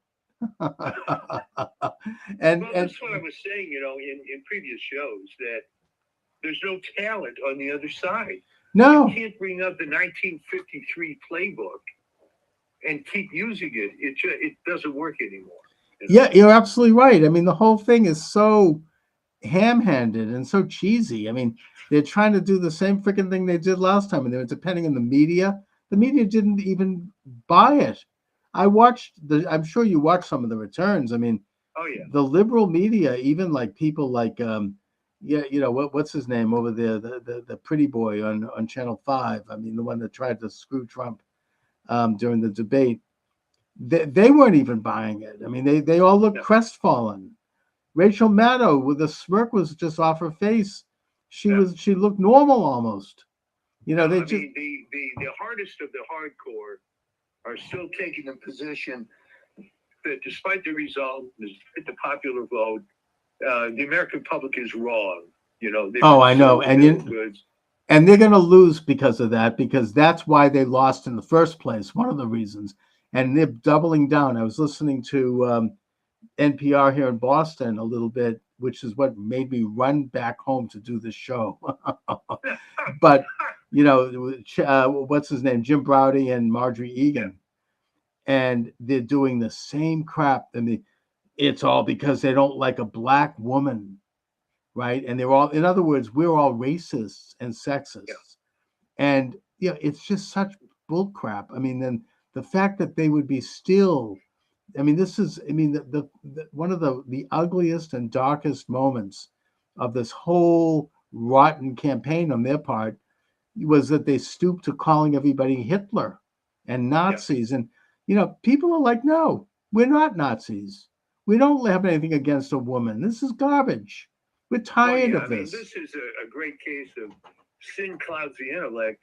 And you've seen this already in the entertainment industry, that with failure after failure after failure, these movies, they attack the audience. And you know, I just wonder if it's putting aside the fact that it's really a form of mental illness when you do something over and over again and it doesn't work. You know, who is it that he did a book years ago, you know, back in the 70s, one of these pop books. It's got this book called The Androgynous Zone or something like that. I mean, it was John Dyer. He was a therapist who researched his book by spending a good bit of time in prison and in mental institutions, studying what people's behaviors were. And one of the things that he noticed about people who were mentally ill and institutionalized that made them who they were is that they would keep doing the same thing over and over and over again, even though it didn't work. and they couldn't kind of get out of that. They became like fixated on this action, and that is one of the signs of mental illness, and that's exactly what they are about. Well, They- it is interesting because I think what's happening here is the liberal media seems to be composed of people that, I mean, my shorthand for this is the junior high school model UN type, you know, that they have this particular picture of the world, and that's what it's supposed to be. And when you're in junior high, when you're in the model UN, that's great. But then they start getting into real life, and the way they avoid countering this is they're only with like-minded individuals. So you Right. can be in that echo chamber of being in your media center, but the problem is you're selling a product to the general public, and the general public, in a sense, might be wrong. I mean, if you get into specific issues like, was Betamax better than VHS? Well, in some ways it was, but the public didn't think so because VHS tapes were longer, you record more. Okay, and I'm using that as a trivial example, but the point was that sometimes your idealized version of what's supposed to be happening isn't really what's going to sell to the public, and they just don't see it. And the reason that they don't change is, hey, they've been doing this for 50, 60 years, whatever it is. It would be catastrophic for them to admit, you know, I'm wrong. No, they keep probably putting out this they would melt away. racist- It would be like it would be like throwing a bucket of water in the face of the Wicked Witch of the West. Yeah. In the Wizard of Oz, they'd melt. All my beautiful wickedness is going down the drain. How could you, you little brat?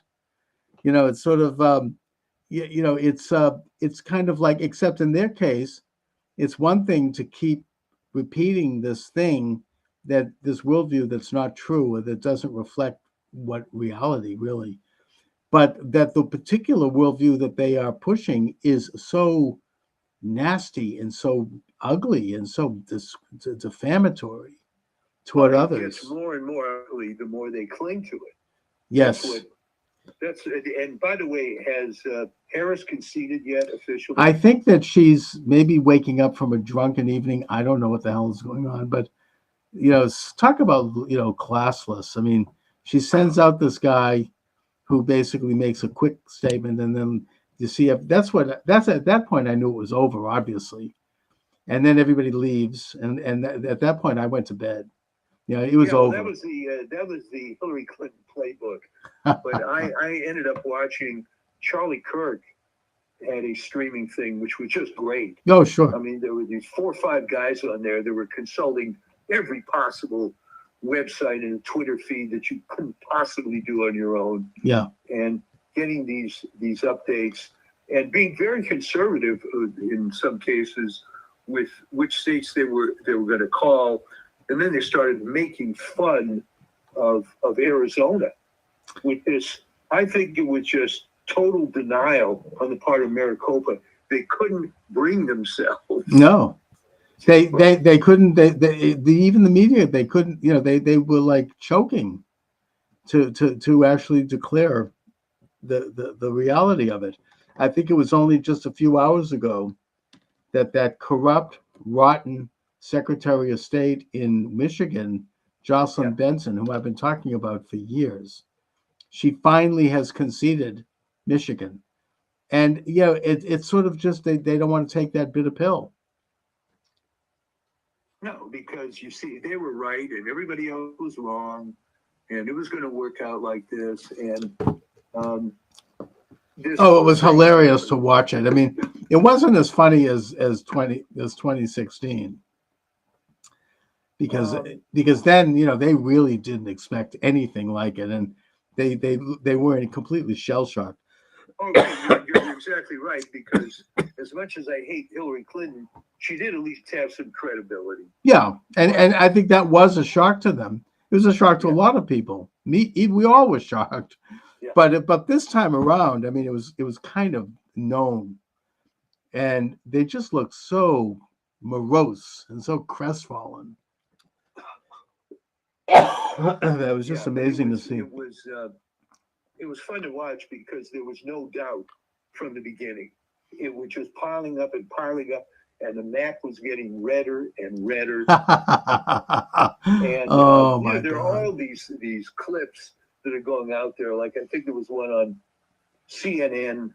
Well, is there any county, and I don't know how many thousand counties there are in the U.S., is there any county in the U.S. that Harris did better than Biden? Oh, I saw that. A And single one. that was with David. Was it with David Muir? And or is it? Yes. Oh no, it was Jake Tapper. And he's looking at it. He's like, "Holy smokes! Not a single county." And they showed the map of the United States, and it was completely blank. Yeah. There was just nothing. It was. I don't think that I think she collapsed in just about every demographic, except maybe one, and that would be suburban, well-to-do, single, highly educated white women. Now Yeah. you can attack me for saying that, but that's the core. No. That's exactly what it was, because it's the same mentality, and so this is just tremendous. And I guess RFK Jr. has already come out and saying he's going to dismantle the FDA. Oh which, my of course, God! I've been calling for years. Yes. You know, I can hardly wait. You could do everything the FDA does with a few contractors, and there'd be no politics. So it's, you know, it's just it's a beautiful thing. Dawning here. It is, and you know, the other thing I've noticed is squealing about is this is an assault on bureaucracy. And not only are they saying this, I saw a video of this on YouTube. They have them. It's like a talking head thing. Bureaucracy, bureaucracy, bureaucracy, bureaucracy. You know, with each one of them making the exact same statement, like somebody sent this out to them and they got the message. And I say hallelujah, good. Yeah. Throw out the Right. freaking They were bureaucracy. saying that as if it were a bad thing. Exactly. They're so out of it. They just don't see this. I mean, this is what Elon Musk did at Twitter. He cut about 80% of it, and it became better and stronger and more free as a result. Probably more profitable too. Yeah. Well, So it just became big and fat, and it was very much typifies a tech company with too much money. So and they must be shaking in more. their boots because they know that the people around Trump and Trump himself, that they understand this, because these people are business people. Elon Musk was in business. Even J.D. Vance, I think he was in business. Yeah. You know, I mean, all of them. I mean, they understand what bureaucracy is, and they know how to kind of pare it down and turn it into a more efficient machine. And all these layabouts, all these hacks, they know their days are numbered. They better look for a job because they're going to be out on their backside. Well, and they're completely unrealistic about stuff. I mean, as we had discussed, I think on previous shows, how can you have a job at the LA Times and quit thinking that there's going to be another media job waiting for you? That's right. Those are plum jobs, and they're disappearing anyways. Yeah. So what's the upside? Okay. And you're gonna start taking out a Substack column, and you're going to be all bitter about how you were forced out. You know, it's sort of like a riff on Colin Kaepernick, right? Right. He was offered a couple of deals, and he didn't take them. Everybody forgets that, you know. He just decided he was going to make more money being a professional race baiter. Yeah. So, yeah. Good luck to these people that left the Washington Post, LA Times. There's no upside. No, and if they can, industry is done. And what's going to happen to MSNBC with Joy Reid talking about it was all racist and fascist and everybody in the country is wrong? no, they're going down the tubes. I mean, this whole on one hand, it surprises me that they're still using that argument because it obviously failed them, and it's insulting, and it's denigrating to about pretty much most of the country. Yeah. And yet they're doubling down, and they're gonna end up. But that was, I figured that would happen again Yeah. based on what was going on with the movie industry.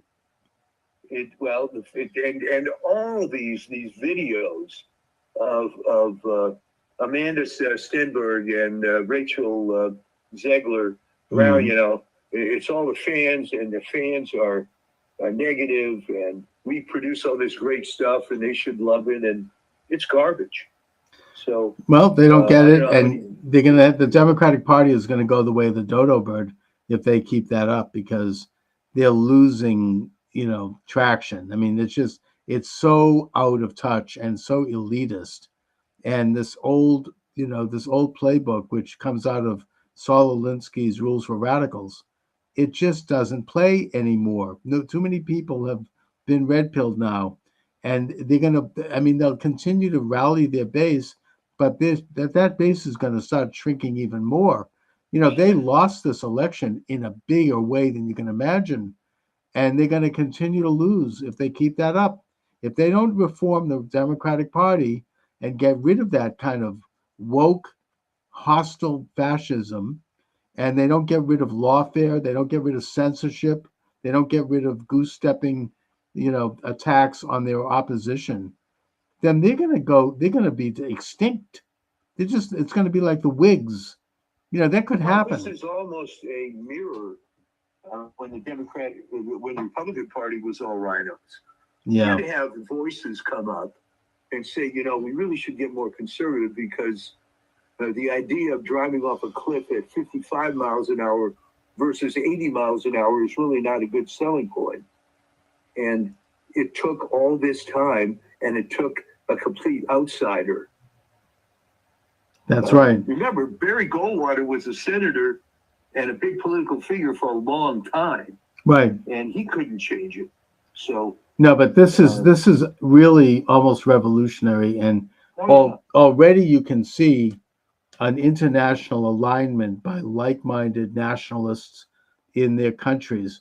People like Milei from Argentina and Orban from Hungary, and I think Meloni in Italy, and several others. They're all the guy from Poland whose name I don't not Musk, not Tusk, the other one who was basically, removed due to a color revolution, thanks to the EU. They're all coming around to congratulate Trump, and it's really the beginning of a major movement toward a kind of a nationalist, populist, sovereign development. And I think that Trump is, he's going to do some amazing things. You've got Ukraine, which, by the way, now there's video out that shows that Biden basically gave Russia a green light to invade Ukraine, mainly because they wanted to have war so they could feed, trillions of dollars to the defense industry, Right. and it creates international order and all the other interests, which is the policy that's been in place in this country since Wilson. And, Trump is going to put a stop to that. He's going to probably take Putin and Zelensky and invite them maybe to Camp David and make them hammer out an agreement, because Ukraine now is on the verge of collapse. They've got, they have maybe another 6 months. And, the atrocity of that, and all the losses of, lives. I mean, it's really loathsome and evil. And I think that it never would have happened under Trump, and Trump is going to stop it. He said that he could do it even before he takes office, which I think is possible. I mean, Eisenhower did it in Korea before he took office. Yeah. Well, that's right. That's a good analogy. So, And the way my understanding from history is the way Eisenhower did it is that he flew out to Korea and to Panmunjom, where he met with both sides. And he said, look, I'm going to become president in 3 weeks. And if you don't stop this war, I'm going to drop a nuclear bomb on you. And they believed him. and they stopped the war, and it's been peaceful ever since. I'm just saying Trump he knows how to do that. And I think that he could do that. I think he could do it with the Israeli-Arab conflict too. I mean, I'm happy that he's pro-Israel, but he might force the Israelis to make some painful concessions to get peace with the Palestinian Arabs, and I hope he does. Well, So- it was divine intervention. I'm not sure we deserved it, but we were given another chance. And it is, again, we've said this a couple of times. The funniest part of all this is they're just doubling and tripling down with the same crap. They just don't get it. They really don't, and they've now seen that the rug has been completely pulled out from under them. This is a glorious day. You know, we ought to relish it. I know that it's going to be a long slog.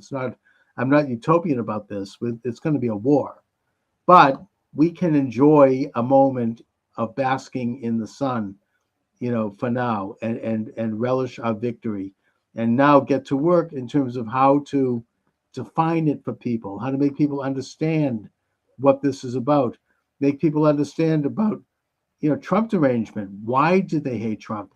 Were they manipulated? Yes, they were manipulated by this deep state apparatus, and they ought to take another look. They ought to take another look at this whole movement because it's incredible. And, you know, it's time to get into the program now. It's not going to be easy, but it can be I done. think there are going to be more conversions than you might expect. Oh, yeah. Because, you know, the old hell hath no fury like a woman scorned. How about hell hath no fury like some wild-eyed optimist who got taken over by this crap, seeing how they were misled and just sort of do reverse Harry Sisson, right? Oh, well, you know, it Oh was my all God. BS. Well, yeah, his initial tweet was, how could the country be so wrong? And other people are saying that, you know, that the women didn't come through as much, or whatever it was. Oh my God. It's just not. It's not flying. I mean, he's talking. First of all, he's paid by by an ad agency. I mean, that's something that's been public. And in fact, it's now being said that the Harris campaign was literally paying people to go to those events. Yeah. But I mean, in the case of Sisson, he's doing this thing where he shows up with these two other goofballs, and it's so embarrassing. I mean, they're these white, privileged, empty-headed dimwits, you know, standing there like in front of the camera with goofy faces. They've never worked a day in their life. I mean, and they're like, oh, well, we support Harris, and they make these ugly charges. They're probably all on a payroll, and they're dumb. You could tell that they're just dumb. I mean, it's embarrassing. This is what they say. Well, we represent, you know, Men for Harris or some crap like that. Really? That's what it's come down to. I mean, you see this thing and you're like, that's a sad state of affairs that they would represent Men for Harris or Men for anybody. But anyway, Who knows? You may have a situation like in Germany after World War II when suddenly you couldn't find any Nazis. So well, that's fine. Look at Germany after World War II. You know, under Adenauer in particular, it became a powerhouse, and they were all former Nazis. Who cares? They all, you know, I mean, Adenauer was not a Nazi, but he was certainly a man of the right, and he was able to negotiate an end to conflict between the unions and create a united economy that turned into a powerhouse in Europe. An incredible story. So if they want to join us and put aside, you know, their past, great. Come on down. You know, I believe in redemption. Oh, of course.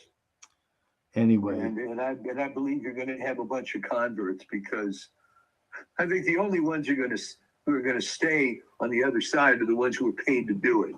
But at some point, the MSNBC and CNN model cannot sustain. Yeah, they're only around because of the old cable system, but that's falling apart. no, they've lost the momentum, and it'll be interesting to watch what happens to them because, you know, they're not going to be able to sustain that, not any longer. I mean, they barely were before, but now this is a big blow to them, and we'll see.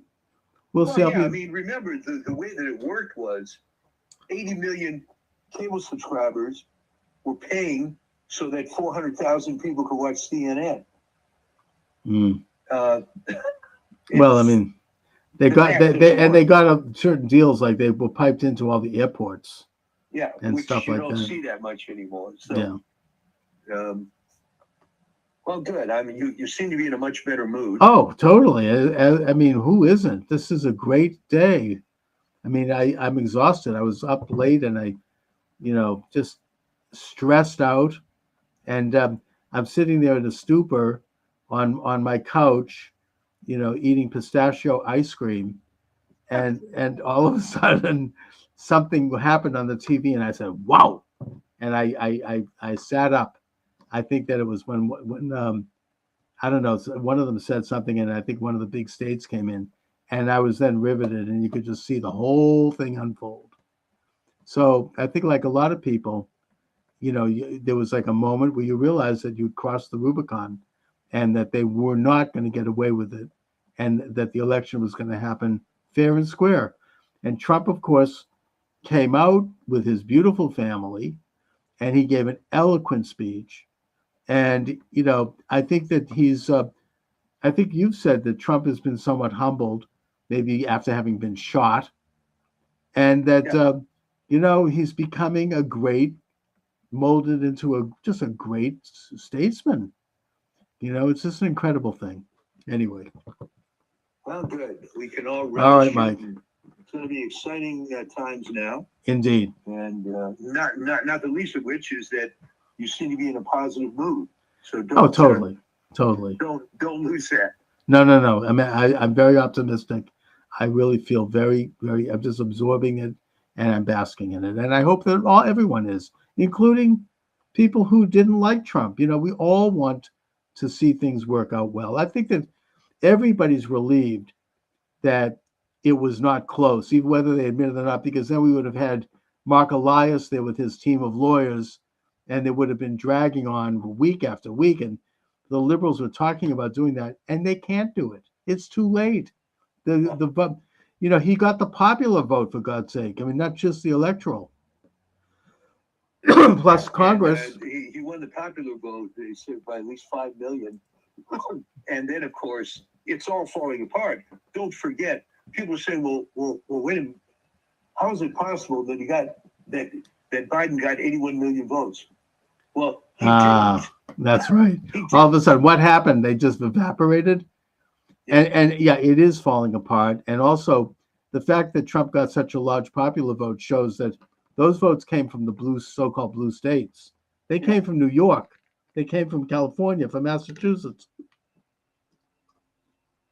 Yeah, well, I was waiting for Massachusetts to go red. But No, that's not. happen. That's not. I don't. There's not much hope for that. No, But but they didn't lose these classical blue states by all that much. I think it was New Jersey by 3. I mean, they almost Trump. They held on to Minnesota by a thread, and New Hampshire too. So they didn't. I mean, they lost steam in every single state, maybe except Vermont. I mean, and the District of Columbia. Other than that, they barely held on, and that's why the popular votes there.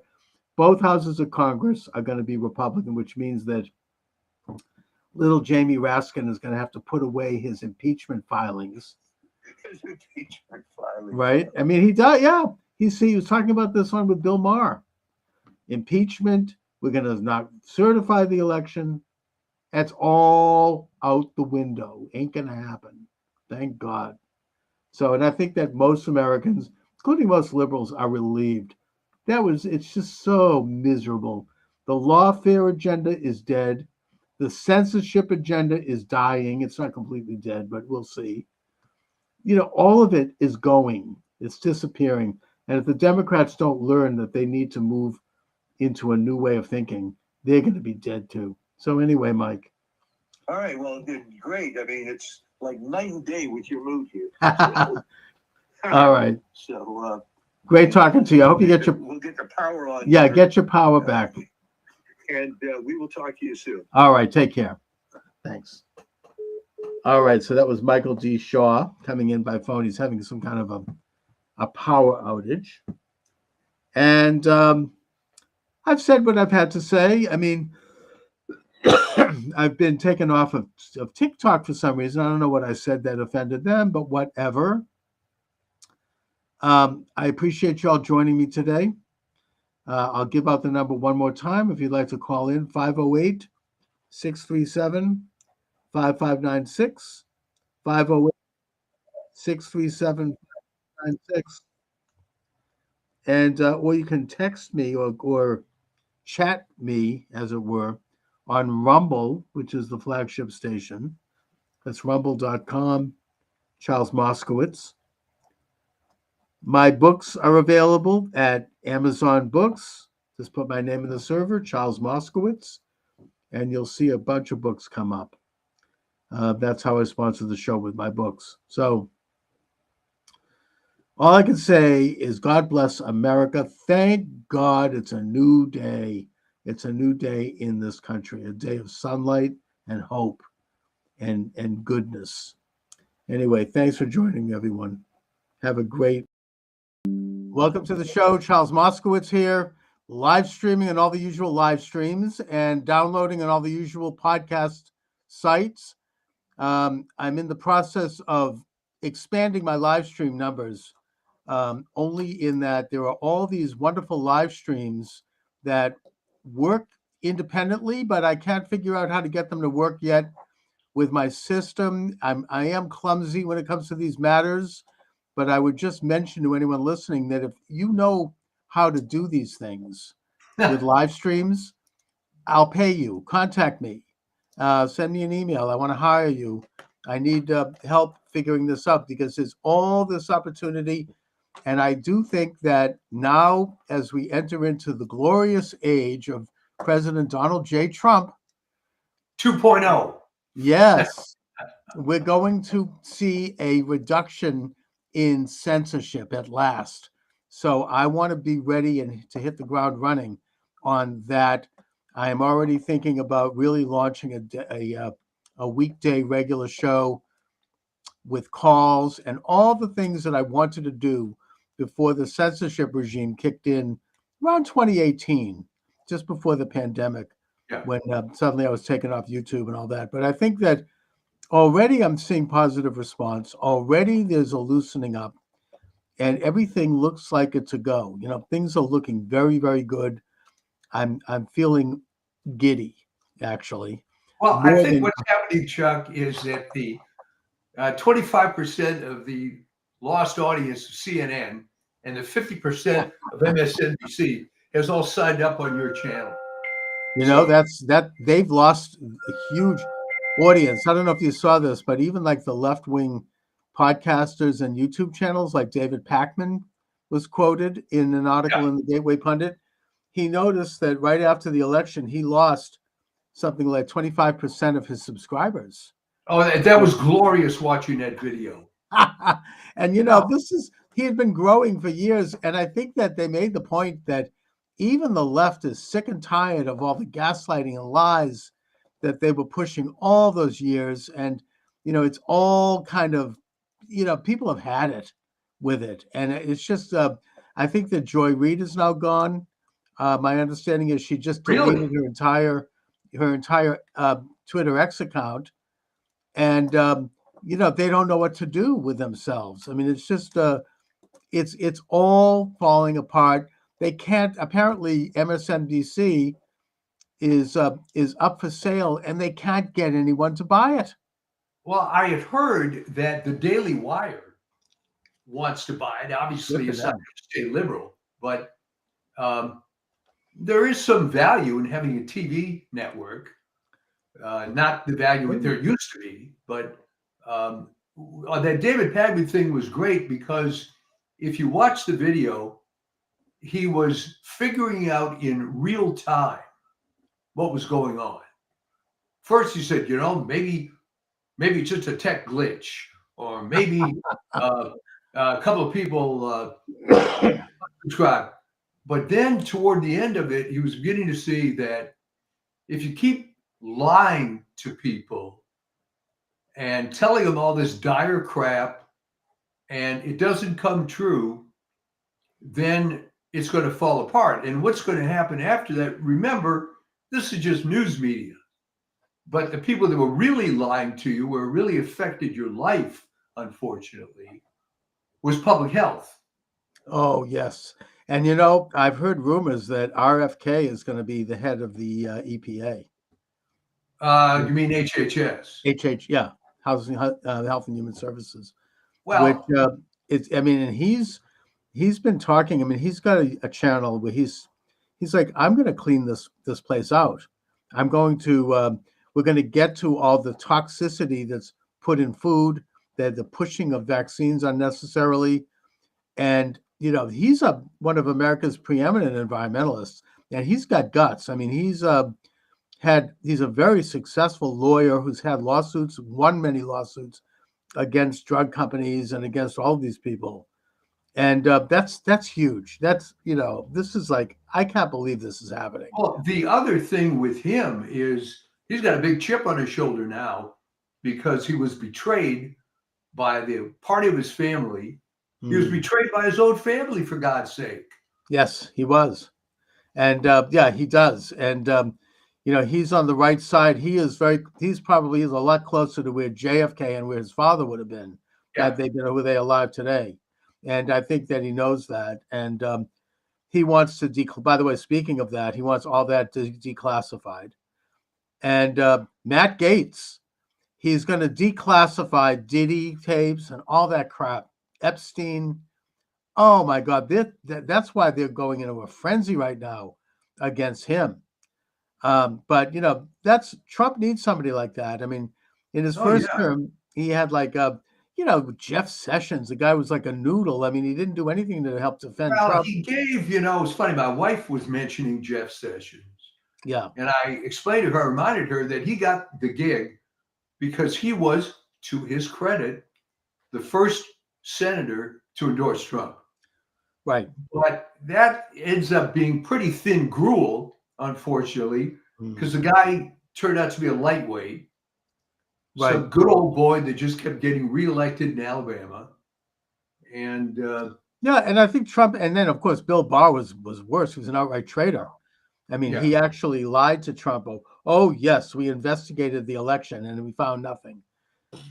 So I think Trump has learned his lessons. It looks that way. Trump has somebody in there because obviously I think it's fair to say that he's going to have 4 years of attempted impeachments and lawsuits and bullets and everything you can imagine they're going to keep throwing at him. And so you need a guy like Matt Gaetz. I mean, he's I've seen some of the video of him in Congress interviewing people like Christopher Wray. I don't know if you saw this. Oh yeah, well he's a flamethrower with that. Oh yeah. He's a tough, like old-fashioned Southern lawyer.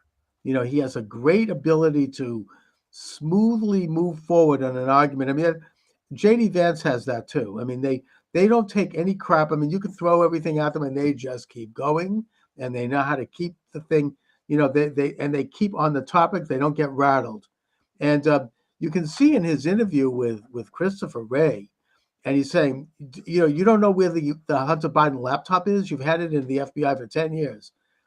And Christopher Wray, what an evil individual. You can see they have a close-up of his face. He's got, Tourette syndrome. He's twitching and everywhere you can look. I mean, the guy is just, there's something really rotten. And now I understand that just before coming on the air, I'm looking at news. Kash Patel is going to be the new FBI director. Is it FBI or CIA? It was FBI. FBI. Yeah. That's freaking amazing. He's going to clean, because he wrote a book about this gang, Washington Gangsters, I think it's called. I wish I'd interviewed him back then. I probably should have. I whatever. But the point is that he knows the score. I mean, he's going to clean that office up and get through all of these, rotten, FBI officials. Well, let me tell you about the FBI. The morale at that place has been going down the toilet since since, believe it or not, about 2005, and I'll tell you why I know this. As some of your viewers may recall, I'm a California guy, moved to the DC area for some years, came back to California. Point being, when we had moved to Northern Virginia, I joined a health club and got to be friendly with a woman at the front desk, who then I found out her husband was an FBI special agent detailed at headquarters. Right. And she just wouldn't stop talking about how bad the morale was and how everybody hated the leadership. And that was back then. And it was only getting worse and worse and worse. Chris That was Wray. probably back when Mueller was the director. Yeah. Or It Comey was- before him. These people are political hacks who Yeah. are just weaponizing, and I think Ray has been the absolute worst. I mean, they're going to, Patel is going to take the politics out of it and start to investigate actual criminals, actual enemies of America, people who are, the drug cartels, whoever. He's going to stop prosecuting Catholics by sending spies into churches and parents at school board meetings. I think that the other thing, Gates made mincemeat out of Garland. What a rotten individual he is. These people, I mean, they have the nerve to talk about, criticize Trump's appointments. I mean, this is excellent. These guys are great. And Hegseth, he's fine. He, look at his resume. I mean, the guy spent 20 years in combat, unlike a lot of these generals like Milley, who probably would faint at a nosebleed. No, Milley was a desk general. Desk generals, exactly, who worked their way up through cocktail parties and social circuits. I mean, Hegseth actually is in combat. He's awarded several Bronze Stars, front line. Same thing with Tulsi Gabbard. I mean, look at her record. It's incredible. These people are great. These are the kinds of people, Chuck, that were always passed over for these inside positions. I mean, Exactly. That's the problem. And you can go back to Secretary of Defense a long, long time, and you know who I'm going to mention. Your favorite guy, Robert McNamara. Oh, yeah, right. Formerly head of Ford Motor Company. Knew nothing about the Wonder Boy who said that we were going to win easily in Vietnam because on paper we looked better than the Viet Cong. And this moron, it took him to, people can call in and tell me the exact date, but literally 6 months before he died, for him to finally admit, gee, I really screwed up. I remember that interview he gave at that time, and, reporters started to ask him questions about it, and the man just absolutely flipped out. He was screaming at them. I mean, he's filled with such remorse and such guilt. I mean, he's responsible for, the blood on his hands of just these stupid policies and bad decisions in a war that we either shouldn't have never been in, or we could have won it in a matter of maybe a year. And just, it was really a pathetic, rotten. I mean, and these guys, I mean, they're all, even Lloyd Austin, who is right now Secretary of Defense, and who's a relatively good comparatively to most of them. Was he like CEO of Raytheon or something? I mean, he wasn't like, I mean, he's a general, I think, but it wasn't from war. I mean, it was more like another one of, I mean, I suppose we could even go back to Eisenhower, I guess. Never really was actually. In fairness, Eisenhower was basically a desk general. He was. And, let's face it, he became, quote, a hero because of the way World War II worked out. But he was promoted way over MacArthur for the only reason that he was able to kiss a lot of FDR butt. And MacArthur was the real McCoy. Yeah, I mean, MacArthur, he was when he was in the Philippines, and they lost the Battle of Manila, and then they were in the Corregidor, in retreat. He didn't want to leave. He was like, I'm not going. I'm fighting. Eventually, FDR had to personally call him in the Philippines and order him to leave. Yeah. I mean, that's like, that's tough. I mean, he was a tough guy. Yeah. And of course, my late friend Vin Lewis always what he referred to when Harry Truman fired MacArthur. He referred to it as the original Revenge of the Nerds.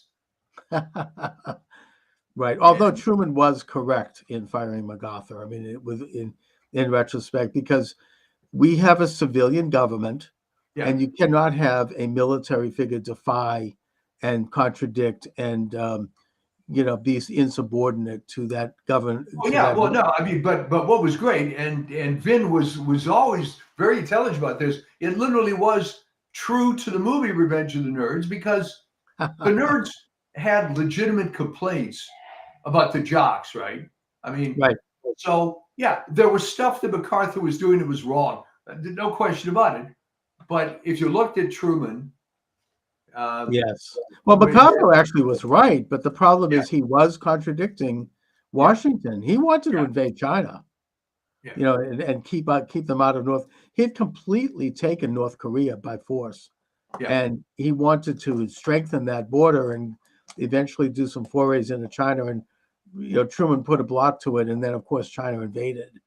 So it was a disaster. Well, I mean, that was the really a bleak period, because this whole Marshall Plan type idea for the world and so on was a terrible failure.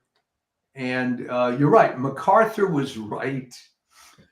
He was right, but unfortunately, it was insubordination because Truman was president. So I get that.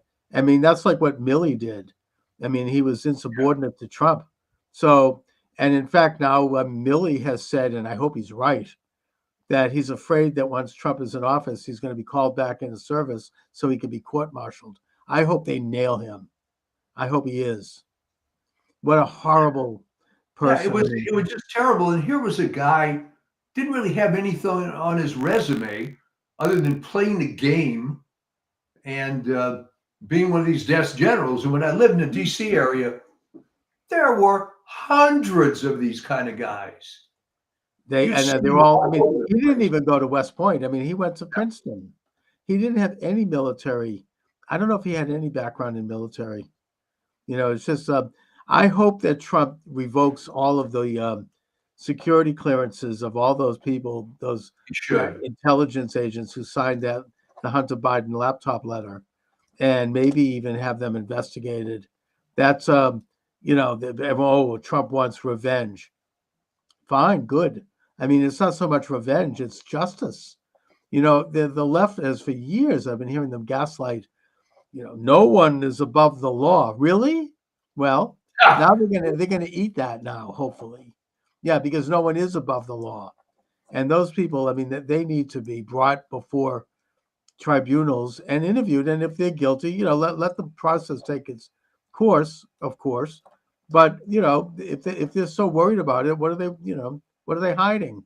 Well, call it revenge if you want, but I would prefer to look at it as straightening out and reforming the system.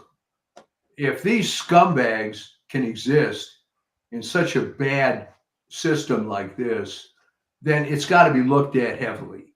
Okay, and an article came out some weeks ago, I think in Epic Times, asking sort of rhetorical question, exactly what was wrong with the spoil system? It seemed to work pretty well. It's unsensible. I mean, this horrible civil service thing, which now your new Department of Government Efficiency is going to look into. And by the way, great article in the LA Times, clueless thing on the front page of the LA Times today. It's unclear how this new department is going to find out anything. I mean, I think it's going to get pretty clear pretty quickly. I mean, Elon Musk. I mean, how can you get better than that? Yeah. I mean, he's the richest man in the world, and Vivek Ramaswamy is no slouch either. I mean, to have them go in forensically looking at every government agency, I can't believe it. I mean, I've been talking about this for decades. In Massachusetts, they should do this. I hope when they're done, they have a Doge in each of the states, and they clean up Massachusetts and the Massachusetts, the MBTA for starters. I mean, it's like 40,000 people on payrolls and their pension plans and their They're hacks. Meanwhile, the train is running last year with their train with no engineer running over the Neponset River. I mean, it's a disaster. And so yeah, I mean, that's huge for them to go in like that. I mean, no wonder they're nervous. Well, He's here's a gonna little go in. speculation. You think, despite the fact that we suffered from 2020 through 2024, is it not better that he won in 2024 because now he's more pissed off? The mandate is clear. And, we had to kind of wait, didn't we? But yeah, I think it's better this way. Oh, it is. I mean, it's almost providential. I mean, Trump has had a chance to learn from his mistakes. The country has had a chance to see what a disaster and illegitimate leftist regime is going to rot. And now he's come back with an ability to bring that new wisdom and this new team. I mean, there's a whole political realignment. I think it was Stephen Miller, another great guy, who said that this is the biggest political realignment in American culture and politics since the Reconstruction. Left and right no longer apply here. This is the people versus the uniparty oligarchs who are corrupt and who are out of touch. And that's why they're going berserk, especially over Matt Gaetz. I've never seen such a meltdown. Oh my God, they're like absolutely, spinning like crazy. Because they know Matt Gaetz that I saw was Lisa Murkowski tweets out, he's not really a serious candidate, blah, blah, blah. Well, that's really big talk from that broad, right? She was Frank Murkowski, who was the governor of Alaska's daughter. Yeah. And he appointed her just as some young woman that from out of nowhere to become a senator. And talk about legacy. I mean, I don't even think it's going to matter because there's 3 extra Republicans senators. I think it's 53. They're trying to take McCormick out in Pennsylvania. That's not going to work. They got Mark Elias doing like a rear guard election steal over there. He wants what a scumbag Bob Casey turns out to be. Oh my God. And he wants to recount ballots that already the state court twice or 3 times has said are not valid. We're talking about ballots of people that aren't even residents of the state. Right. So yeah, that's not going to work. But they're trying to do something. I mean, so they've got 3 senators. They probably have at least a half a dozen senators who are going to be up for re-election in 2 years, who are probably not going to be so quick to oppose the Republicans, and who are going to go along.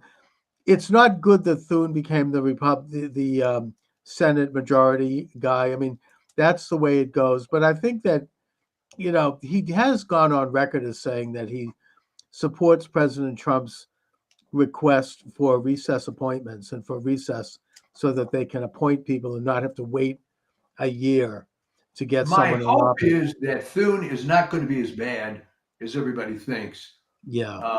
I believe that he's had a bit of a transformation. Maybe he got in there because McConnell was able to force this secret ballot nonsense. But I think if he wants to make a name for himself and not go down as another one of these crummy South Dakota senators, that he had a chance to do something right. Well, Thune started out when he went in as his whole calling card was that he was an evangelical devout Christian, which is good. Yeah. Then he kind of lost his bearings, I think, after 3 terms. They get corrupt. Pretty soon he's become another one of the good old boys. He's like garnering favors, and he just sort of lost his soul a little bit. And well, that was unfortunately, Chuck, the 17th Amendment problem.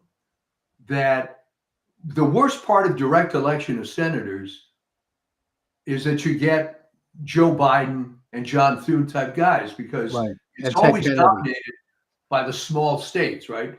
South Dakota has 300 people in the whole state.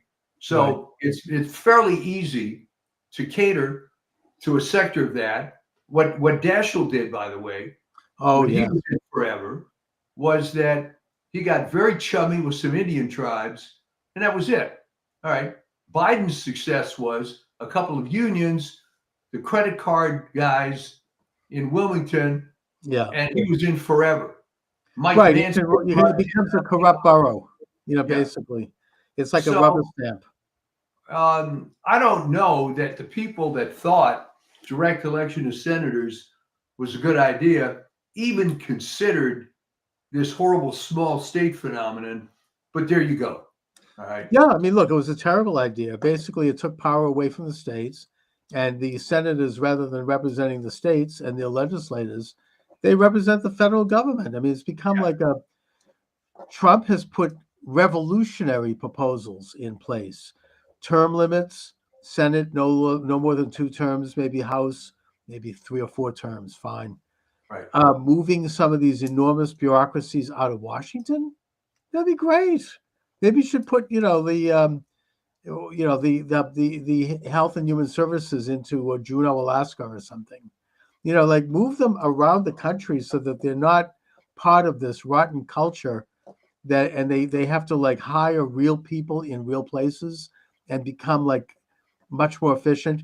And he's also talking, and this is a miracle, getting rid of the Department of Education. Reagan said he'd do it, and he never did. Instead, he put in Bennett, who turned out to be bad. Yeah. And getting rid of the Department of Education and just putting in a couple of national standards for school boards to follow in exchange for federal dollars. Well, you're right. I mean, it's never been explained to me.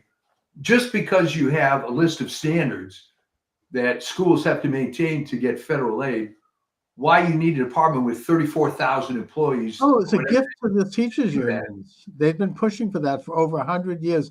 I can just hear the late, great Dr. Samuel L. Blumenfeld, my mentor, in his grave talking, smiling. I mean, he wrote a whole shelf of books on this topic. I mean, it's just a rotten, it was put in place by Jimmy Carter because they wanted to help elect Carter, and it was a political favor. And it has corrupted the system ever since. It is all about DEI and gay rights and nothing else. Yeah. It's nothing Jimmy to do with Carter was a gift that keeps on giving. I mean, it's. Oh man, if they get rid of that, we're going to see finally a return of education to the school boards where you have parents who are elected. I mean, the reason here in Boston that Mayor Michelle Wu is not allowing for the direct election of the school committee. It was taken away during busing because there was so much contention. It was because she doesn't want people like, I don't know, me running for school committee. People who've had a child graduate Boston Public Schools like I have, who actually can go in there and take a look at the curriculum, take a look at the budget. Doesn't want that. But the point is that they still are elected, and there are parents on those school committee boards, and they will make the decision about the curriculum, not some rotten, corrupt Washington agency that is, living off of the taxpayers and foundation money from the Ford and Rockefeller Foundation and pushing a leftist agenda. Now, if they want to be leftist, fine. If like Cambridge, right, or Somerville or Provincetown, they want to elect communists to their school board, good, let them, if that's what they want for their children. But the point is, you'll have choice. You can do this through. There's a little concept that the left likes to talk about called democracy, right? There are democratic principles, and it's what Trump is doing is, it's just, he really is on a roll. I mean, this is downright revolutionary. It's just I can't believe it's happening, and it is happening. And not only that, but if God forbid Trump is somehow taken out, he is setting up enough of a structure that it's going to continue, between all of these people who are now going to be in the government, like J.D. Vance and like Kennedy and Musk and Tulsi Gabbard and, Kash Patel and all the rest of these people. It's going to become a juggernaut. It's not going to matter if ultimately, well, it does matter, but I'm just saying they won't be able to stop it. No, and they are so scared and so upset because it's all falling apart. But that's not the only thing that's falling apart. Look at the incredibly stupid failed campaign of Kamala Harris, where I think if you play the tapes back, you will find me saying stuff like there's no talent on that side, and they think it's still 1950. All right. Apparently, they thought it was a great idea to spend a lot of money on celebrity endorsements. Yeah, like Okay. millions of dollars. They gave $1 million million. to Oprah, which she lied about when she was chased down the street by a reporter. Did Well, you see she that? was confronted, and it was a stupid lie. Well, they didn't give me $1 million. me. They Yeah, gave it right. to my company. Right. Okay. Or Thank like you. Beyonce got 10 million. I mean, this is like these are donations from people who wanted to support, a political candidacy, not to give to Beyonce. And it was all flat. They had to do it because nobody would show up to hear her. She was so horrible. They were paying people to go to these rallies. They, and then they had these guys like that numbskull Sisson, that white kid on Twitter on TikTok. He was being paid by a public relations firm, to do that. He was on a payroll. Yeah, he was completely phony. He didn't care. Yeah, Trump More didn't have money to do than he's that. ever made. So he'll say what they tell him to say.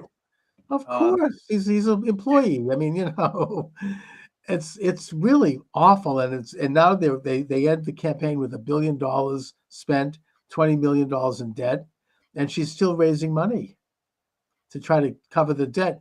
Trump maybe was trolling, I don't know, but he said, "Well, I'll tell you what, we'll retire her debt by my campaign. I'll just pay for it because I don't need the money anymore. I'm in office." But I don't know if they took them up on that. But really, really bad. I mean, one of the worst. And now they're all like at each other's throats, trying to blame everybody. And Well, here's another conspiracy theory, according to, if you want to believe Nancy Pelosi, right? oh my God. That she claims, and remember, she's lies 9% of the time.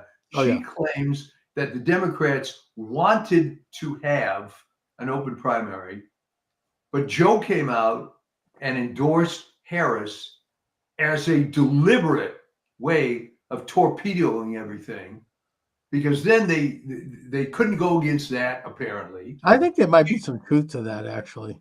Well, I mean, there's no doubt in my mind, absolutely no doubt, that Joseph Biden voted for Donald Trump. Oh, yeah. And his wife, she His was wife. dressed in like red clothes that day. I mean, Yeah, wearing this MAGA outfit.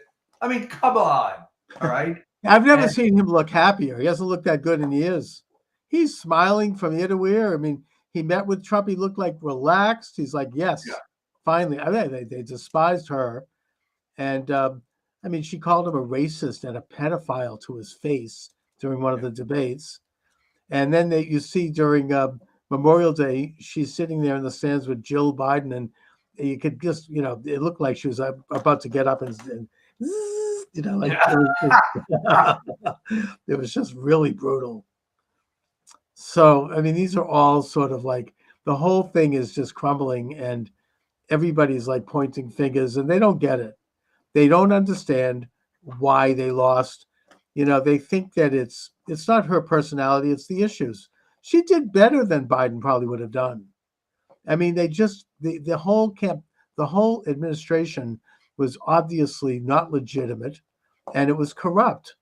Opening the southern border, right? I mean, hamburger at McDonald's, $15, just World War III on the verge. What do they have going? I mean, castrations and hysterectomies for children. I mean, they've got nothing other than those things. What? I mean, maybe, but he's made many accomplishments. What? He lowered the price of the EpiPen. Okay, fine. Like, good. I'm glad he did. Very small potatoes. I mean, it's like this is it for 4 years. It's like, really? It was just too bad for everybody. He should have quit while he was ahead. Right. He was able to get away with 50 years of corruption. He could have retired You couldn't let go. to the beach, and that would have been it. Yeah. But No, it's old-fashioned hubris. I mean, people think they're indispensable, and they get drunk with power. It's happened. It's happening around the world. I mean, it's happened throughout history, where you have these new political figures, these young guys usually, who come up and they're reformers, and they're going to take over the country. They get elected with a huge popular vote, and then after a few years, they start to enjoy the perks of power, and they eventually, they're not going anywhere. It becomes as bad as anything. They're there for life. People get I drunk heard of with a guy power. named Julius Caesar. I think you're describing his biography. Yeah, That- I mean, it's an old story. Yeah. You could look at the kings of Judah, like Yeah. that. I mean, it's just an old story. I mean, this is why, you want to get biblical about it, why the prophet Samuel warned the children of Israel not to have a king. Yeah. Right? I mean, there's a fantastic speech in the book of, I think it's in the book of Samuel, where the people come to, we want to have a king like all the other countries. And he's like, fine. He's going to, your daughters will be made into prostitutes. Your sons will be sent out to war where they'll all be killed. Your property will be seized. It goes on this long litany of what's going to happen. Yeah, that's what we want, right? But the people, we don't care. We just want a king. We want to have somebody to look up to. I don't know. It's like a psychological thing, I guess. But anyways, these are very interesting times. And, I feel like we have to still keep the eye on things. I mean, nothing is ever we're never going to be there. This is just the next stage.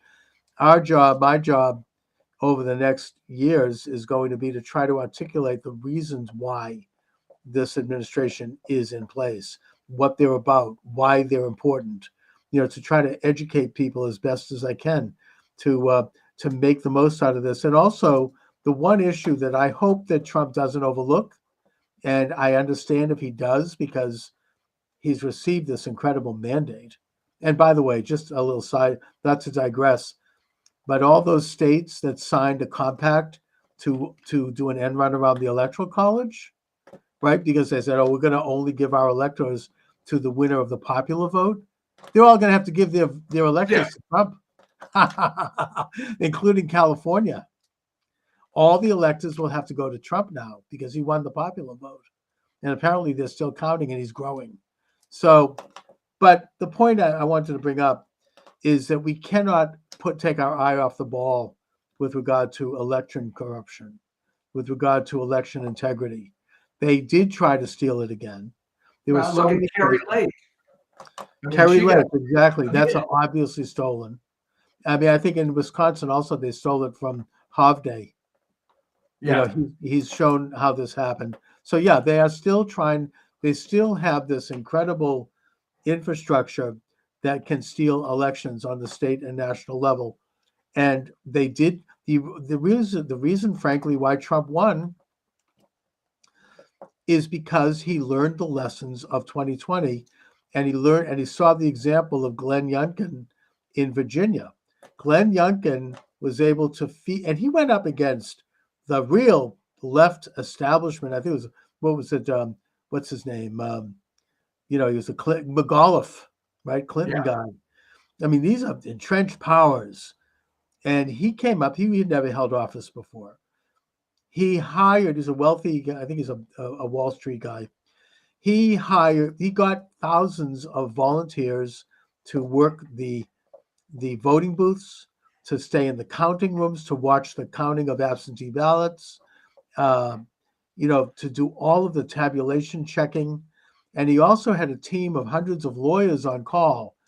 So if someone saw something funny going on, whether it be just observing a corrupt election official or whether the Democratic Party was trying to pull some bullshit about, we're going to keep counting, his lawyers were ready to hit the ground immediately and get it, and he won because of that. It was the cleanest election that Virginia probably has had since Jefferson. And even that wasn't so clean.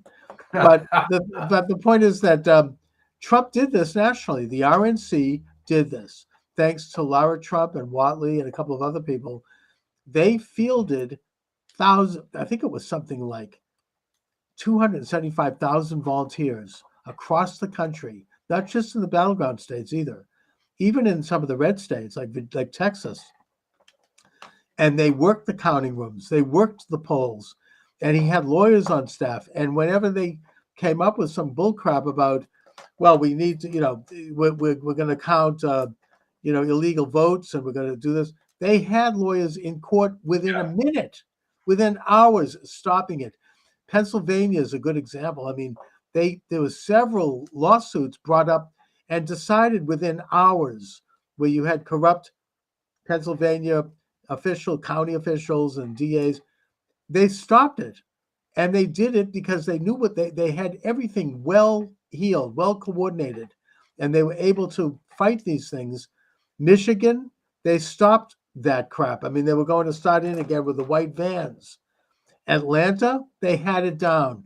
I mean, they just, the only place I think where they did kind of falter was Phoenix, but Nevada. I think Phoenix, unfortunately, Kerry ended up being a martyr, but I think that was the last gasp, because this guy, what's his name, Richards, I believe. Richer, yeah, Stephen Richer. He's out. That was it. I mean, yeah, but he's talking about corruption. I mean, he's allegedly an R Republican. He's like working with these radical left-wing PACs. These PACs, these political, not the NGOs, apparently, UN NGOs. Yeah. All left-wing are trying to, they're out there. You didn't have like Zuckerberg write a big check this time. You didn't have the big money coming in this time. But the point is that in the broader sense, the whole system still has to be overhauled. It's been brought up that the states that Trump won were states that had voter ID, and the states where he did not win are states that don't have voter ID. There's a map that can show this without exception.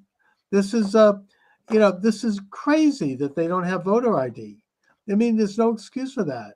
They don't have it because George Soros created this turf group back. I think it goes all the way back to the Bush Gore race. I think, but maybe not that far. Called the Brennan Center, that basically decided that the way we're going to fight voter ID is that we're going to claim that it's racist, which is absurd. And the media jumped on that. The establishment jumped on it. And it's interesting, here in Massachusetts, I can think of an example. I forget her name, but she was an ultra-liberal left state senator who was championing voter ID. And back then it was actually a liberal cause. And then all of a sudden, like overnight, she did a 180-degree turn. Suddenly, oh, no, we can't have it. The point is that they have that to. That is so reminiscent, though, of the way those commies turned on a dime. Oh, yes. Where Uncle Adolf is our ally until he isn't. When Hitler double-crossed Stalin, all of a sudden, I mean, there's a case where this communist guy was giving a speech at like a public rally, and suddenly this guy comes and whispers in his ear. He gives him another speech, and they literally changed everything overnight.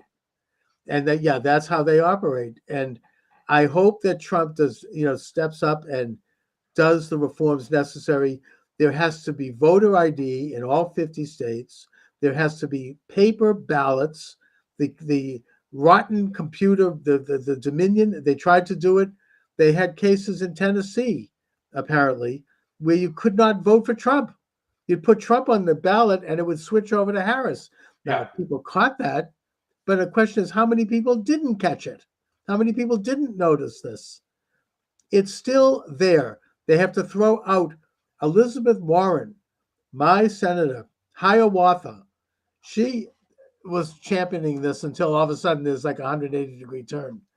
In 2019, she put up a bill before the U.S. Senate saying that there will be no voter machines because it's, quote, rigged, unquote, and she was right. And they have to bring that back. They have to get rid of the machines. They have to have paper ballots counted on election day. No absentee unless you have a very good reason for it, like you're in the military or you can show. And if you do cast an absentee ballot, you have to have your signature in the town clerk's office where it can be verified. And it's just that simple. I mean, This country, it's a disgrace that we haven't done it right. I mean, it's never been right here. You go back in history, it took 100 years to get the secret ballot. When this country, in the first early part of the 19th century, people would vote in public with a show of hands, and you could get it hurt. The author James Fenimore Cooper, the author of The Last of the Mohicans, his father was murdered after voting for the wrong candidate at a public forum in New York. And after he left, after voting for the wrong guy, he was hit in the back of the head with a baseball bat and killed. So I'm just saying, I mean, this country has never had it right. It's always been corrupt. The whole, the voter rolls. I mean, Mark Elias fought tooth and nail to stop states from removing bad names from their voter rolls. I mean, what could be more obvious than that? With a click of a mouse, all that information is available. You can cross-check it. There are these guys who's doing this statistical analysis. You can go into any state and take a look at tax returns, take a look at utility bills, take a look at all sorts of things to prove that a person is who they are and that they are residing where they say they're residing. And anyone else should be removed from the ballots. I mean, you've got hundreds of thousands of names on ballots of people who have passed away or they've left the state or they don't exist. That is no excuse for that. I mean, we can't have that in this country. I think this is a very important cause. It's not, I mean, there are other things that are exciting right now, and I'm thrilled, but they can't forget about this. This has to be done, and they're going to, and when they do, if they do, you're going to hear the left scream louder on this one than anything. They're going to absolutely go. You're probably right, but I mean, the reason they haven't been able to do much about it is because, again, I go back to public health. People don't want to come to the realization that it's corrupt. Because you're taught from the time you're in the first grade that it's a free country and you can vote and your vote counts, just like you're taught that, you have your Salk polio vaccine and you do what they tell you to do and everything's great. Yeah. And for people to realize that a lot of this was just crap is devastating. Yeah, but Trump doesn't give a damn, it seems. Oh, I get it. He's going to go ahead and, they can scream and squeal.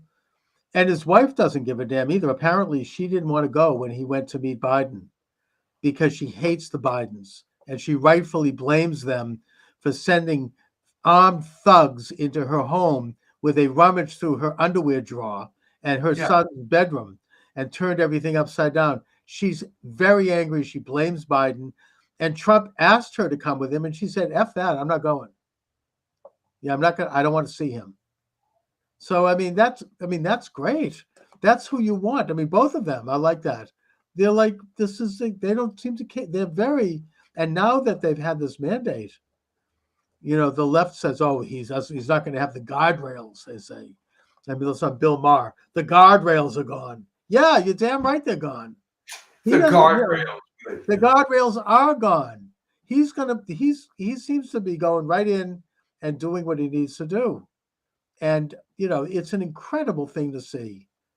And I just am very excited. I mean, for the first time, I feel your mood is so much better than it was a few weeks ago. Oh my God. I'm still not 100% well. I had such a nervous breakdown. Those few days leading up to that election, I didn't know I was going to be that affected. That night, I was almost like in some kind of a stupor. I mean, I'm there practically passed out on the couch with my pistachio ice cream. Well, I figured something was up because, as you recall, it was on the next day when it was clear that he won. You were just euphoric. You called me. Let's do a show right now. Let's do it. I know. I mean, I'm like half asleep, and all of a sudden, I have one eye open, and I took a look at Rachel Maddow's face.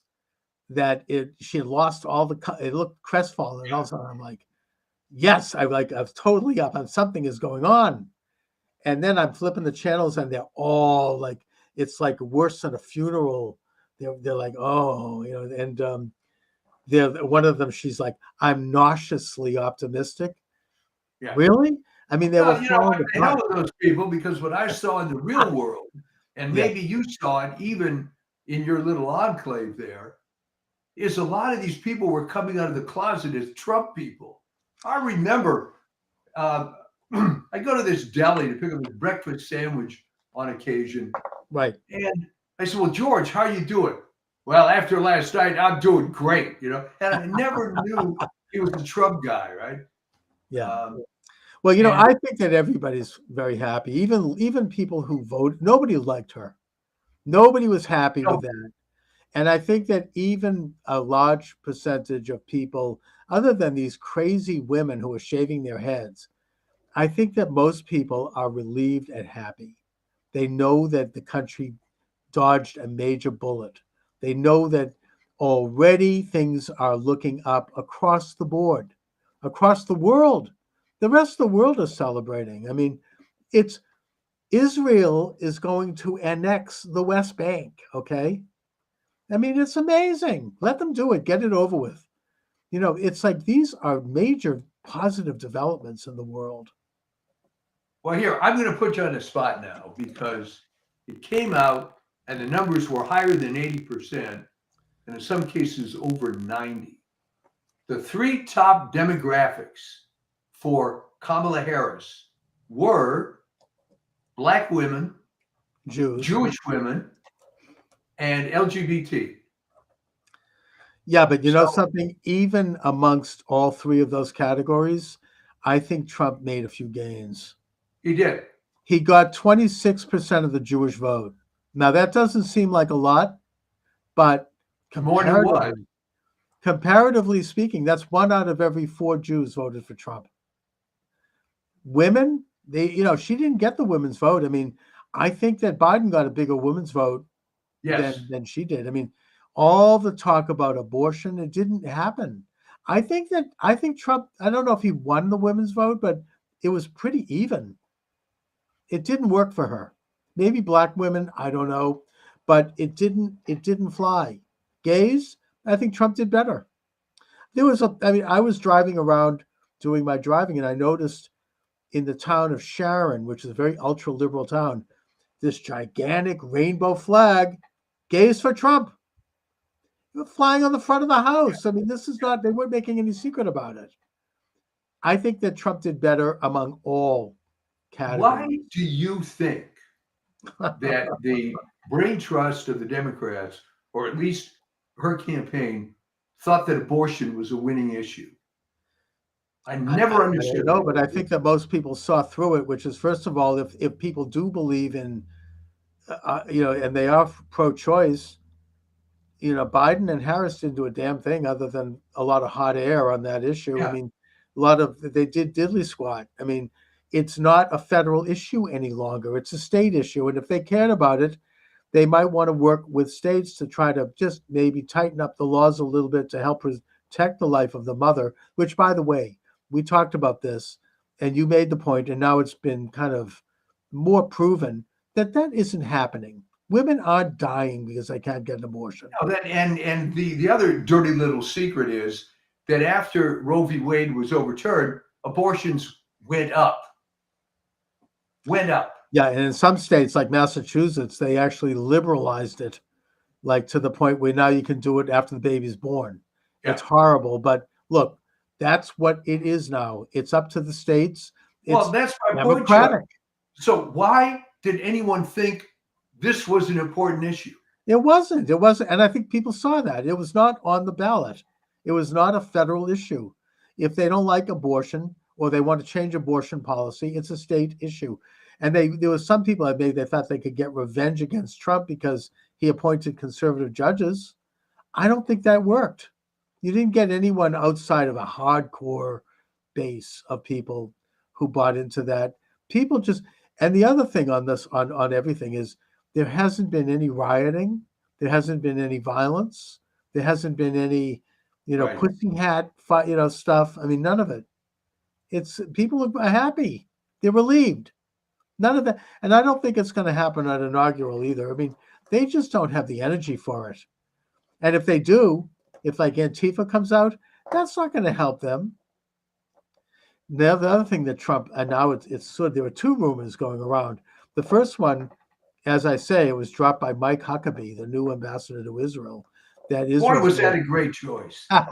excellent, brilliant. I think he's tremendous. I think that Israel's going to annex the Judea and Samaria. The other one is that Trump is going to pardon all of the J6 prisoners. J6, yeah. 2 federal judges have now stopped all hearings. The rotten, Garland office is still trying to, arrest people and raid people. I mean, and they're not. It's not happening. The time is ticking away. They only have a few more weeks. Well, here's a little speculation thing for you. What happens to Garland next year? What does he do? He goes around the talk circuit. Well, I tried. I was an old warrior. I did all this. What happens to guys like that? I think that we'll never hear from him again because I think that the far left hates him because they don't think he did enough. Yeah. He didn't jail Trump. He didn't do, why? I mean, I'm listening to Jim Braude and Marjorie Egan on NPR here in Boston. I mean, they're like, why doesn't he, go in? I mean, he should have been put into Rikers Island because he defied that corrupt judge in New York. He defied the gag order. He should be put in chains. No, I mean, he didn't do that. So he's hated by all sides. And he's like that's just an old, rotten, that's the past. I don't think anything. He'll go to the same place Kamala goes. Nobody will want to hear from these people ever again.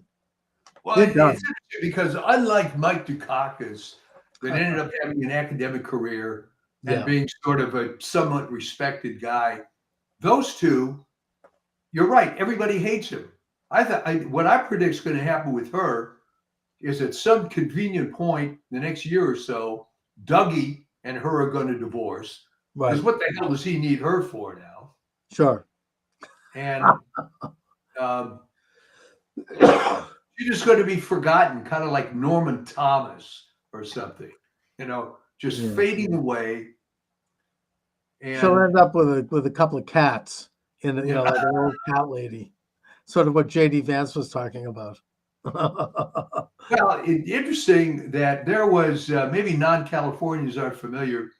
Well, Jerry Brown had appointed this woman, and you know where I'm going with this, Rose Byrd, as the Chief Justice of the state of California. Right. And she was a radical leftist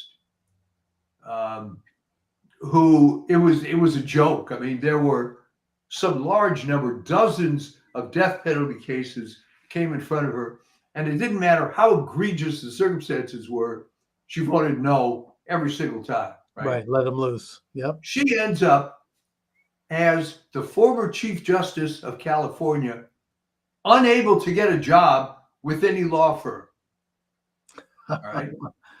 Goes on welfare. Oh my God, really? No, well, she developed cancer, which I think took care of some of the money, and she just died in obscurity. And yeah, that's where I think that's definitely a possibility. I mean, these people have they're no, the left will give you, they'll weigh your shelf down with awards when you're of use to them, but when you're not, they'll pull the rug in a matter of a minute. You're just gone. Yeah, absolutely. I mean, these people, I mean, who the hell wants to go? What's going to happen to Rachel Levine? I mean, who the hell wants to hear from any? I mean, but with Harris, I mean, she's so dreadful. I mean, you can't stand listening to her. Nobody liked it. She was the left-wing media people that put her on for softball interviews and who were paid, we now know, to do so, and who did the softest interview you can imagine. They looked like they were ready to slit their throats listening to her talk. It was depressing. You walk out of it stupider than you were when you went in. I mean, it's just, it was so bad. Well, that's having a boomerang effect. Also on, for example, CNN, The only reason people even watch it anymore is Scott Jennings is on. Yeah, As exactly. a conservative guy, but he's always on with this Abby Phillips, who's an attractive black woman, not Yes. very smart, because he'll raise these points and she looks like deer in the headlights. And then she's listening to whatever someone's saying in her earphone and then comes up with some comment. I mean, it's all done. And people are going to reflect. This is what's going to happen. They're going to reflect, wait a minute. Why was Harris even elected to anything? Oh, well, Yeah, everybody knows. You know, she worked her way up through the casting couch, Yeah. and then she was like she played the race card, and she just was very manipulative. She knew how to get favors. I understand that Jennings might be the press secretary, which would be great. He's very good. So yeah, I mean, So Trump it's is really exciting times. yes. It's very exciting, I'm sorry, to watch some of these people crash and burn. It's a beautiful thing. It's going to be very, you know, as I hear, who is it?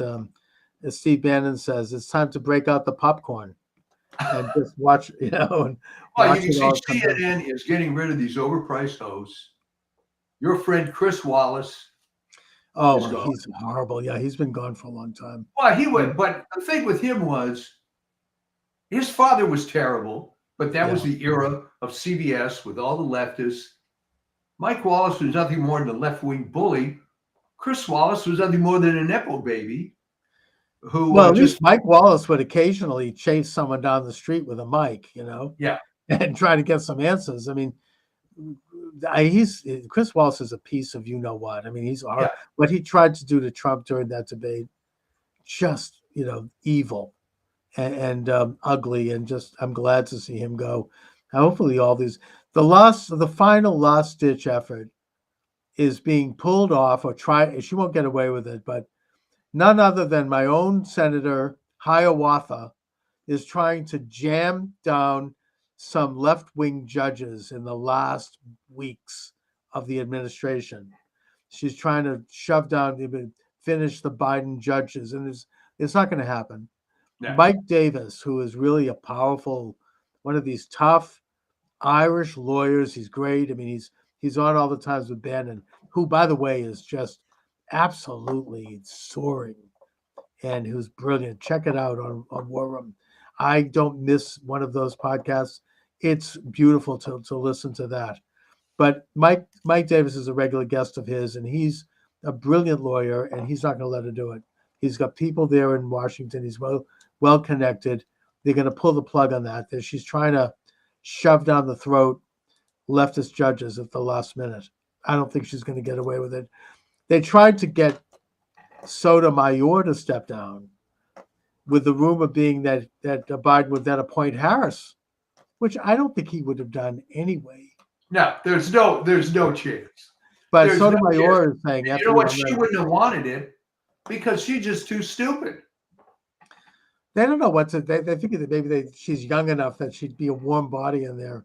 But Sotomayor has said she's not going anywhere, and that means that Trump is going to get more federal, judicial appointments at some point, because apparently she's not in good health. I mean, I guess she's got like an advanced diabetes or something. She has a medical assistant with her at all times, and it's going to be like Ruth Bader Ginsburg. People are begging her to leave, and she's like, "I'm not going anywhere." So Trump will get probably 2 or 3 more appointments, and it's just amazing. It's going to be amazing. We're going to get tired of winning, right? I know. It's the whole, I mean, this country, I that's why I was so sick, because there's such a difference in terms of the course for the future, the way things could go. And I just am so thrilled and pleased. People were just always overwhelmed. I mean, I called a friend of mine, a retired cop, conservative guy. This is about a week after the election. I said, Neil, I haven't heard from you. He said, I'm still basking in it. I'm still enjoying the glow, I know. I don't even know what to do with myself. It's a beautiful time. I mean, you almost feel like you don't want to get too giddy, because things bad stuff is obvious. And by the way, all these meltdowns that you see on TikTok, this is all crap. And you know it is, because what human is going to say, well, wait, I'm going to have a nervous breakdown, but let me first log in to my TikTok account. And that's not how humans work. This is all crap. It's all theater. Oh, I know. There's this one woman who's doing all the screaming in the car. Yeah. This musician, I don't know if you've heard this on TikTok. He's turned it into like a rap concert thing with drum beats and music. It's hilarious. And then there's the Lysistrata group, following in the example of South Korea. Apparently, women, no sex, no men, no relationships. But it's like a parody on itself, because all the women that post these are ugly. Well, I like the comment made by Natalie Winters, who's Bannon's co-host, and who did a brilliant job of filling in for him while they had him in prison. She's like, well, they're not, as President Trump would say, they're not sending their best. Yeah. Oh man. Anyway, so there's been all kinds of parodies on it. One of them comes up and said, look, what do I have to do to make myself unattractive to MAGA guys?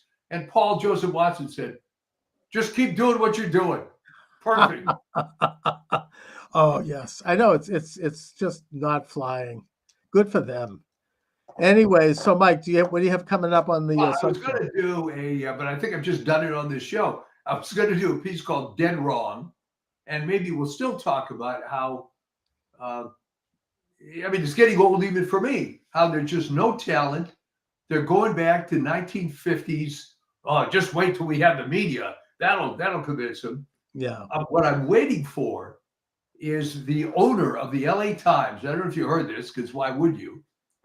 Said that he's firing the editorial board and is going to replace it with all conservatives. Wow. And I guess if I'm going to get it, the LA Times has been liberal since the mid-'60s, but it's at least a real newspaper in the sense that there's some content and so on. And I'm hoping maybe they'll go a little more conservative, because the thing I get delivered to my house now, and the USA Today Network has a bunch of these things, these local papers where the national news is 3 days old. I'm not kidding.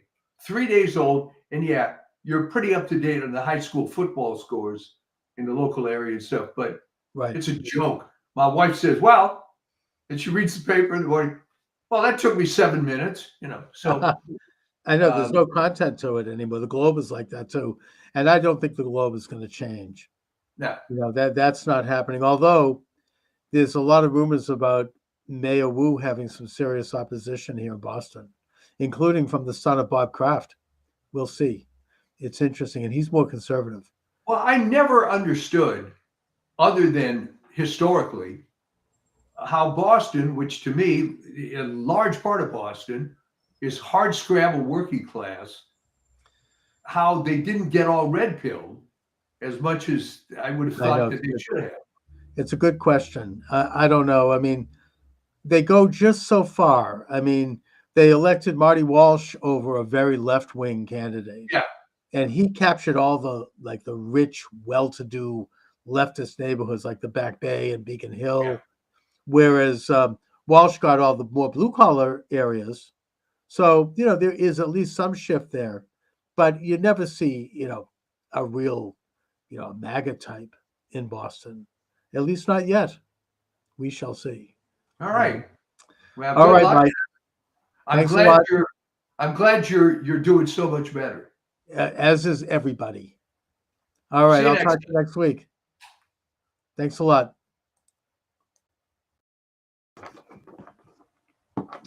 Okay, I think that we're good. Let me just make sure that my sound is functioning here. Let's see, go to Podomatic for that. Doing my special election day program. Hello. Yeah, it looks like we're okay with sound. Hello. Let me just try it again. And testing, and we're good. And let's go live on Podomatic. Thanks for joining me, everyone. Charles Moskowitz here. Michael D. Shaw will be with us shortly. This is Election Day, What else can I say? 508-637-5596 is the number. Let me go live on TikTok as well.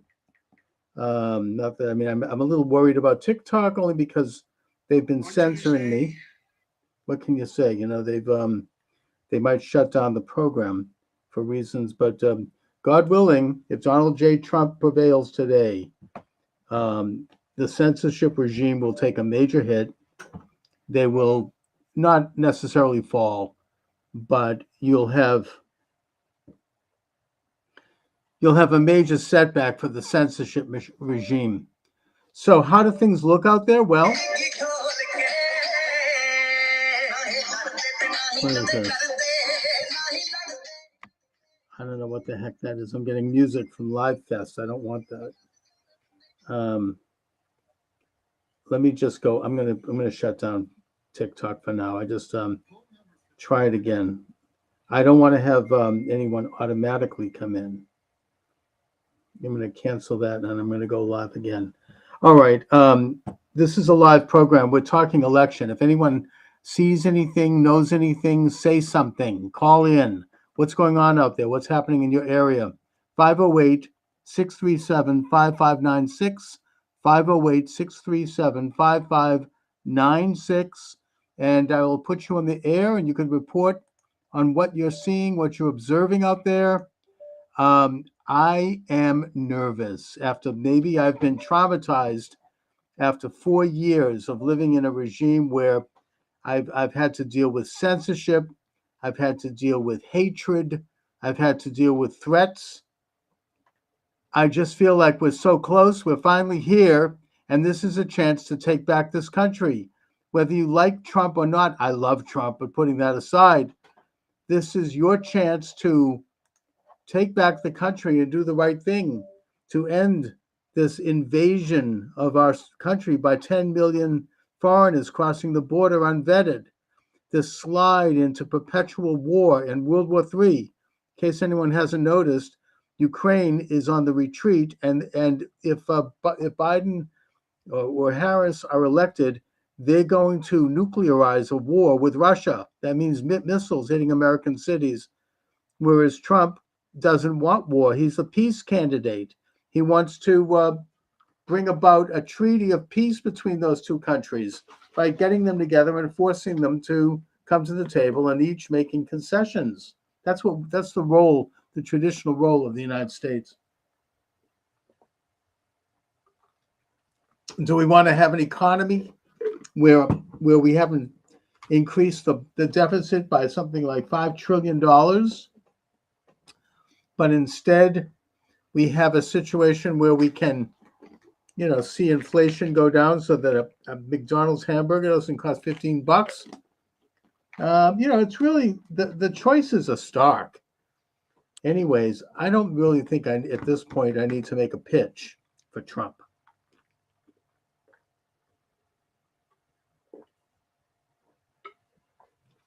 There we go. We're taking some supplements here. What I'm worried about and what I'm observing is something that I would think was inevitable, which is their attempt to steal the election. Now, again, maybe I've been traumatized by what I observed 4 years ago on election eve, when I saw with my own eyes 6 or 7 states stopping the counting while Trump was ahead, almost to the second. And, after that, they reopened the next day and Trump was behind, or he had lost ground. That was the steal. And we were told what we were seeing wasn't what we were seeing. They told us this is, we've been gaslighted for 4 years. I hope he gets to the bottom of it. Keep going. We're letting more viewers know you're live. Thank you. One of your friends is live. Invite them to go live together. They're invited as long as you stay with the topic. If you don't, I'm going to have to shut you down. I mean, at TikTok, you get people coming on who are just, they're into something else. And this is, hi, how are you? Did you vote today? Disconnected, looking for another creator. Okay. You're welcome to join me on TikTok if you'd like. Hey, how you doing? Let me just turn up my volume a little bit. So I'm doing a program on the election. Did you vote today? Did you don't know. You're dressed like Santa Claus, so it's a little early. Christmas is a month away. All right. 508-637-5596. 508-637-5596. Let me see if I'm live on Twitter. I should be.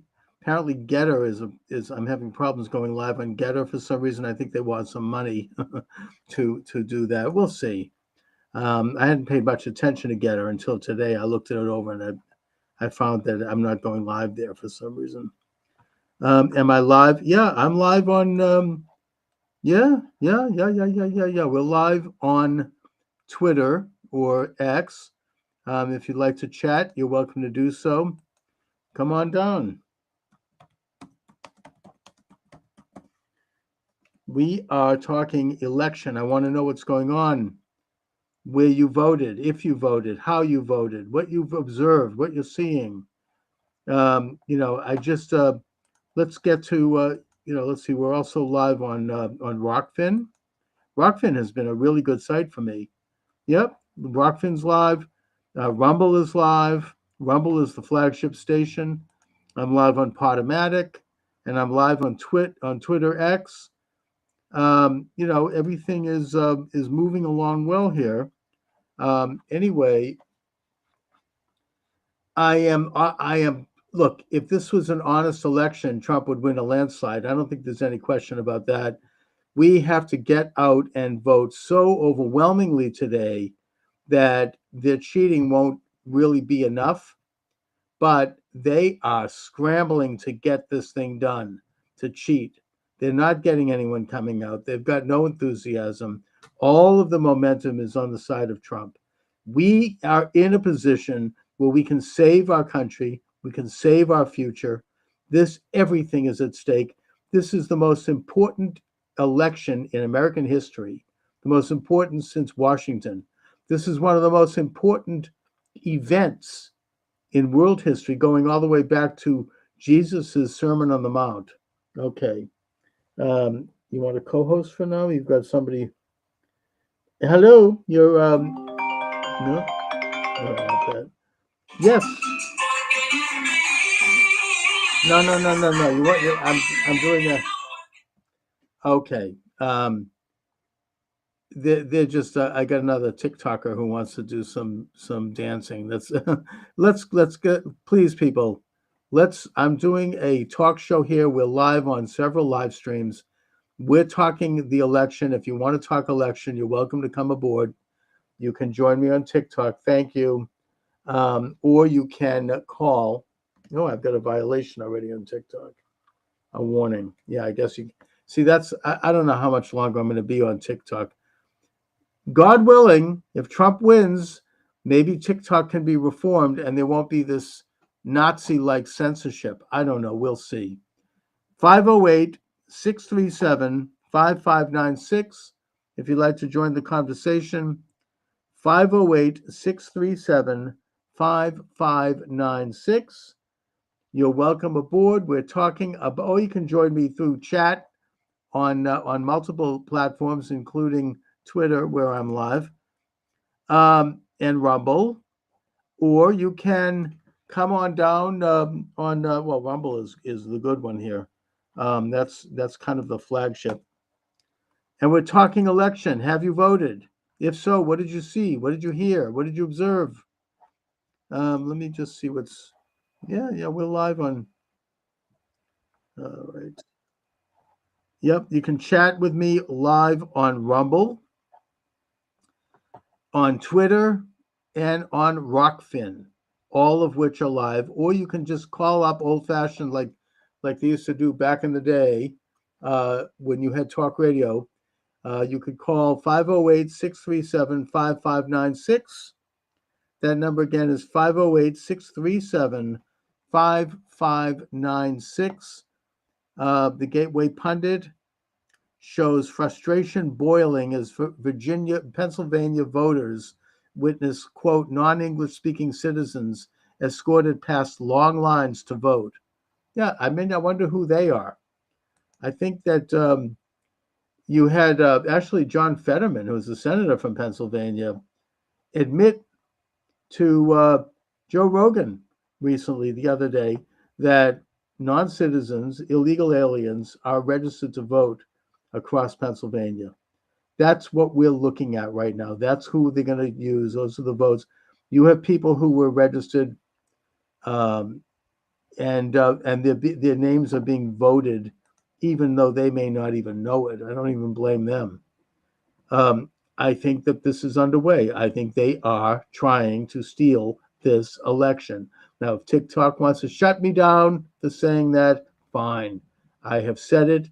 There it is. That's an opinion. I'm not stating it categorically. I don't have any evidence, hard evidence of it. But it appears to me, based on what I know and what I've observed over the past. Am I in PA? No, I'm in Boston, Massachusetts. Are you in PA? What's going on in Pennsylvania? What are you seeing down there? I can tell you here in Boston, where I am, there are large crowds at the voting booths, and they are fired up Trump supporters. You might actually see some surprises right here in the Bay State, the cradle of liberty.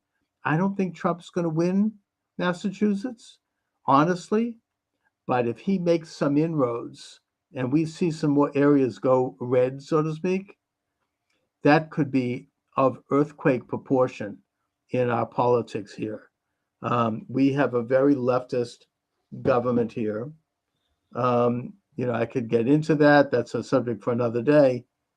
But suffice to say that the reports I'm hearing, initial reports, are that there's a lot of enthusiasm out there for Trump. And there's a lot of people showing up, and they've been waiting for this for 4 freaking years to put Trump back in and to get rid of this illegitimate regime. Anyway, in Tennessee, have you read? Good. What's happening in Tennessee? We're getting a note on TikTok. Have you observed? What are you seeing out there? I mean, are people enthusiastic? I mean, Tennessee is a bellwether state. I know it's red, but that doesn't matter. It's a key state. If without Tennessee, we can forget it. What's going on over there? You're welcome to join the conversation.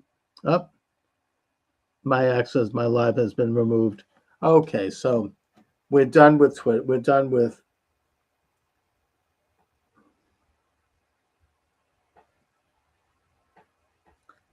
Yeah, I've been taken off Twitter. That doesn't surprise me.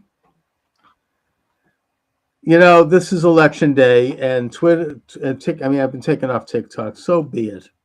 Anyways, 508-637-5596. 508-637-5596. Let me just see something. Content has been taken off. That doesn't necessarily mean that I can't go live. Let's just see. I just want to be sure. Live. Go live. Yeah, access suspended. November 12th is when they're going to let me come back. Yeah, okay. Did I say something that doesn't comport to the establishment? Apparently I did. Let me just try something here with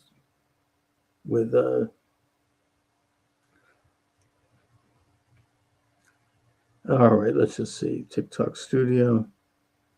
Let me see if I can switch accounts. I have 2 accounts here, so maybe the other one will let me go. No, I'm not going to do that. Forget it. I'm not on TikTok's out. So be it. Damn.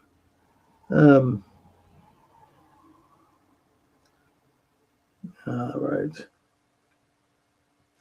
Anyways, so the Gateway Pundit says that a shocking scene reportedly unfolded at a satellite election office in South Park Ice Rink in Bethel Park, Pennsylvania, where early voters who had been waiting for hours witnessed van loads of non-English speaking citizens allegedly escorted to the front by translators to cast their ballots. According to ex-user Emma Carwood, at least 3 buses arrived with individuals being guided in by representatives from, quote, Vote Today PA, a vote mobilization group funded by the progressive organization Working Families Power. Sounds like communists. Which advocates for causes like, quote, economic fairness, racial justice, gender equity, and climate sustainability, all buzzwords for communist action. Some of these individuals were seen wearing hooded sweatshirts with Vote Today PA printed on them. One witness described a disorganized scene, claiming they had these people, they had about 12 of them, walked in and were all foreigners, and they took them up to these younger people to help them fill out and say Vote Today PA, and somehow they beat a 2-hour line.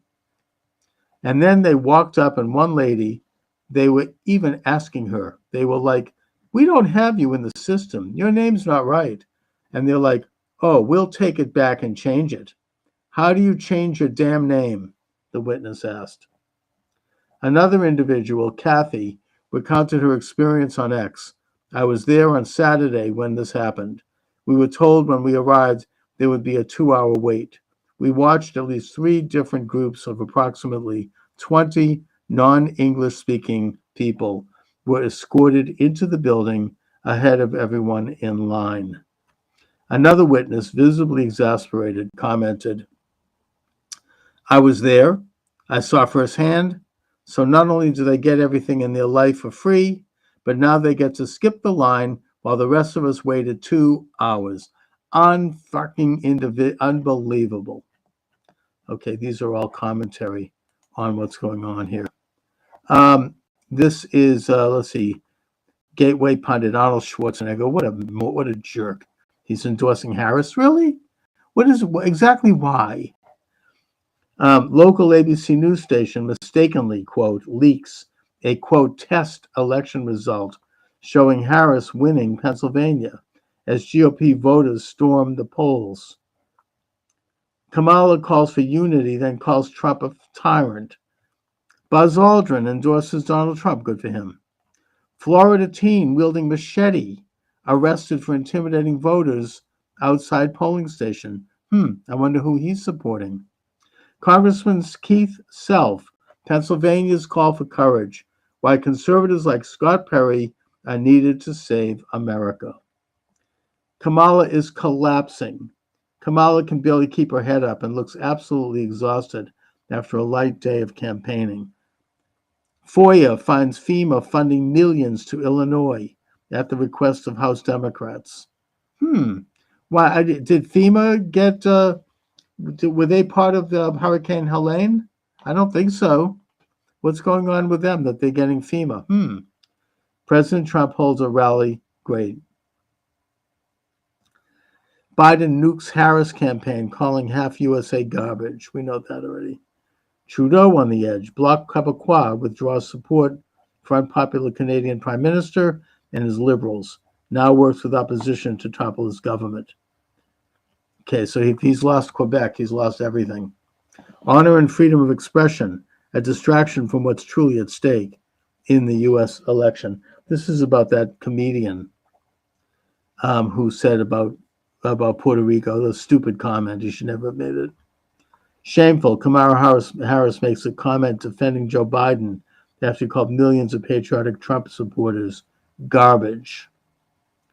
Trans kids' mental health no better despite dangerous drug treatment. Yeah, now they released that. I wonder why. Probably somebody leaked it.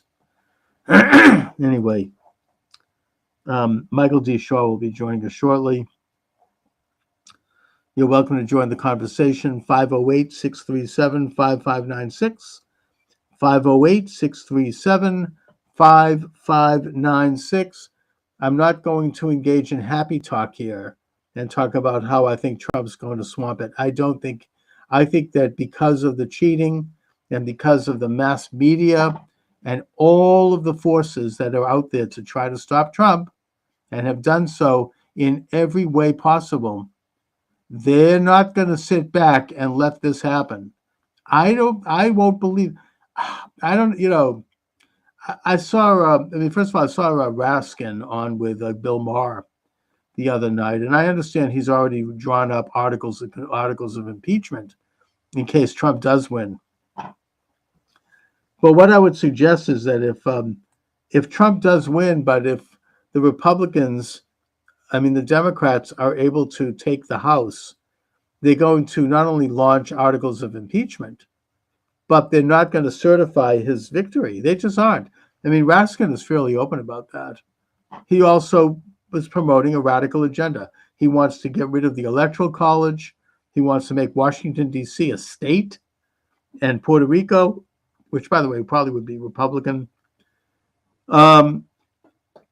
And he wants to get rid of the Electoral College, which, of course, is really un-American. It means that the president will just have to run and be elected out of New York and L.A., maybe Chicago. The rest of the country will become irrelevant, will become unnoticed. Let's see. Do we have notes? We've got chats. Your stream so really well. As a proposal for you, I will share your stream. You just see that. To kick community for you to hit 1,000 followers. Oh, he wants me to this is some ad. They're offering to do something in it. Yeah, they want to pay. No, thanks, but no thanks. I don't pay for anything. Yeah, I don't need to have. I don't need that. But thank you anyways. And nothing. There's nothing wrong with making a pitch. I just I don't pay for radio. I want to do it the old-fashioned way. Build up an audience as I go. I'm not going to. I just ain't going to pay. Anyways, 617. I'm sorry, 508-637-5596. If you'd like to join the conversation, come on down. 508-637-5596. Let me just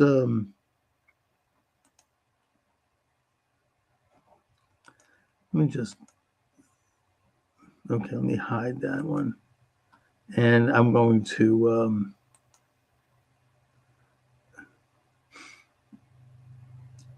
all right. I'm not going to overlay it, but I'm going to. You can call in. I just was canceled off of TikTok, so much for that. Let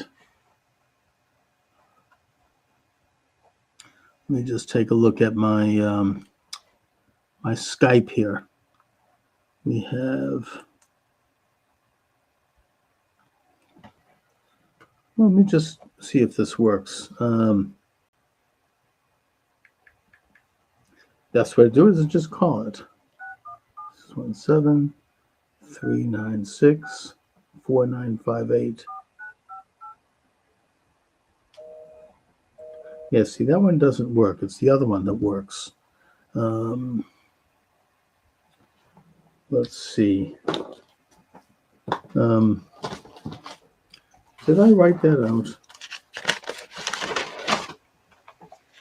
Yeah, this was in my interview with Dustin Nemos. Right.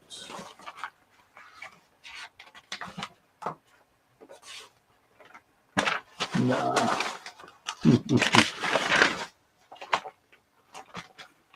Oh, anyways, you're all welcome to come on down. Here we go. If I can find it. I have the number. Here is the number. Okay. 508-637-5596. 508-637-5596 is the number. You're welcome to come on down. Now let's see. Where did I put my phone? I think I just lost that. Can't get anything straight here. Oh boy. Yeah. Okay. So I'll have to find. Oh, there it is. Okay. So let me just try dialing that. See if that number works. 508-637-5596. 508-637-5596. 637 5596.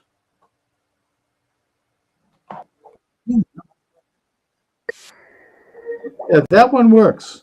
So you're welcome to call. This is a live program. We're talking election. What are your thoughts? 508 637 5596. 508 637 5596 is the number. Let me just put that in there. 508 637 5596 and just enter. Call in at 508 637 5596. You're welcome to join the program. We are live. 508 637 5596. I used to do talk radio in Greater Boston at different stations, and then I kind of got out of it. I got involved with other things. I ran for office. I worked in my business. I had a family. I brought up a daughter. I had other activities. And then I kind of got back in. Now I'm getting back in more so with this online show, but that I immediately bumped into the censorship regime. It actually happened, and it really started happening in earnest in 2019, just the year before the pandemic. And now, if God willing, if President Trump wins, I hope to maybe get back to figuring out how to do an end run around that. Let's see, voter suppression. Quakertown polling in Bucks County cuts voting line nearly 3 hours early, despite 4:30 p.m. closing listed on website. Peace officer cites slow and grueling process as cause. Latest UOCAVA updates. See, this is where they're going to try to cheat. Trump is going to be ahead, and he may even, they've kind of set the stage so that he can't declare victory, even if he has won all these states, because they'll say, well, all the votes haven't been counted yet, which they'll keep counting probably for a week.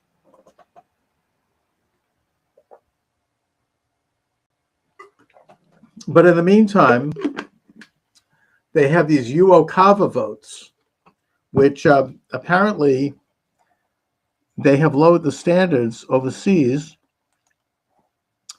for who gets to vote. It originally was for the military, which, by the way, has been stiffed in that they don't have enough ballots in some cases to vote. So that's suspicious, obviously, and a disgrace. But the Democratic Party has spent a good deal of money and resources to galvanize non-military overseas citizens to vote. And apparently certain states in the battleground states, so-called, I would point particularly to Michigan. You don't have to even be a resident of that state, or you don't have to prove you're a resident of the state when you're overseas and you want to cast one of these so-called UOCAVA votes. So that's where I think they're spending money and time gathering those. Now, if they do it in Israel, by the way, where you do have a lot of American citizens who are dual citizens and who are Israelis, they're going to vote for Trump. So I don't know if they're really focusing too much on them. Let's see. TikTok notification. Yeah, TikTok has shut me down. Sorry about that, TikTok followers, but I ain't going to be on TikTok for another week. I'm in the penalty box. I don't know. Maybe they'll improve it. I don't know.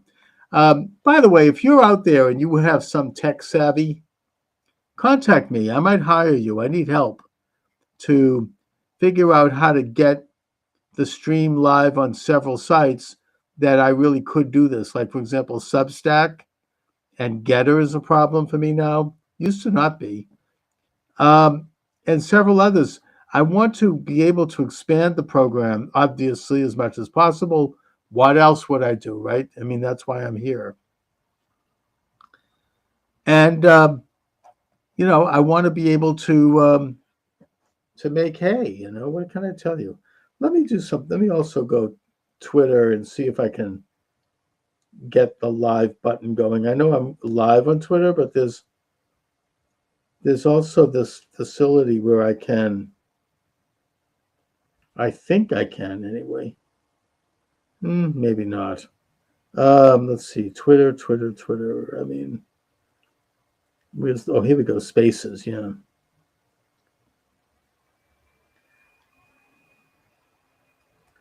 Go live on Spaces. How do I go live on Spaces? Let me try it again. I think I almost had that. Spaces.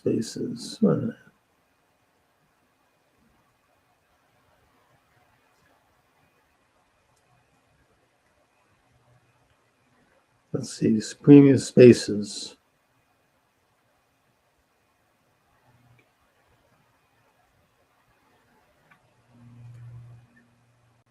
Wait a minute.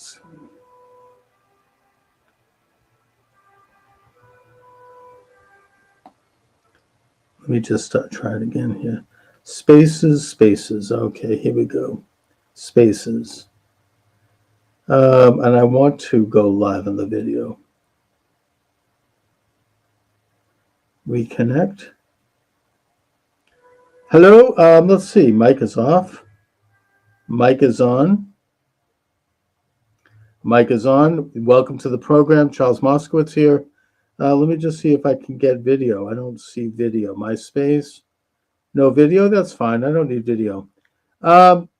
We're live on Spaces. If you want to join the conversation, you're welcome to do so. I'm also live on various live streams where you can. What do I want to talk about? What do you think I want to talk about? What else?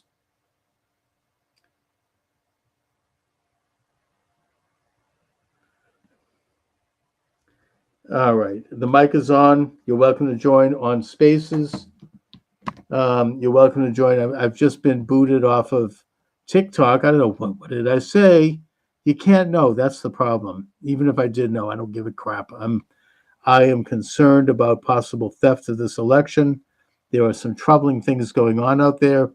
I don't believe that the powers that removed Trump in 2020 are going to lie down and let him win. I just don't.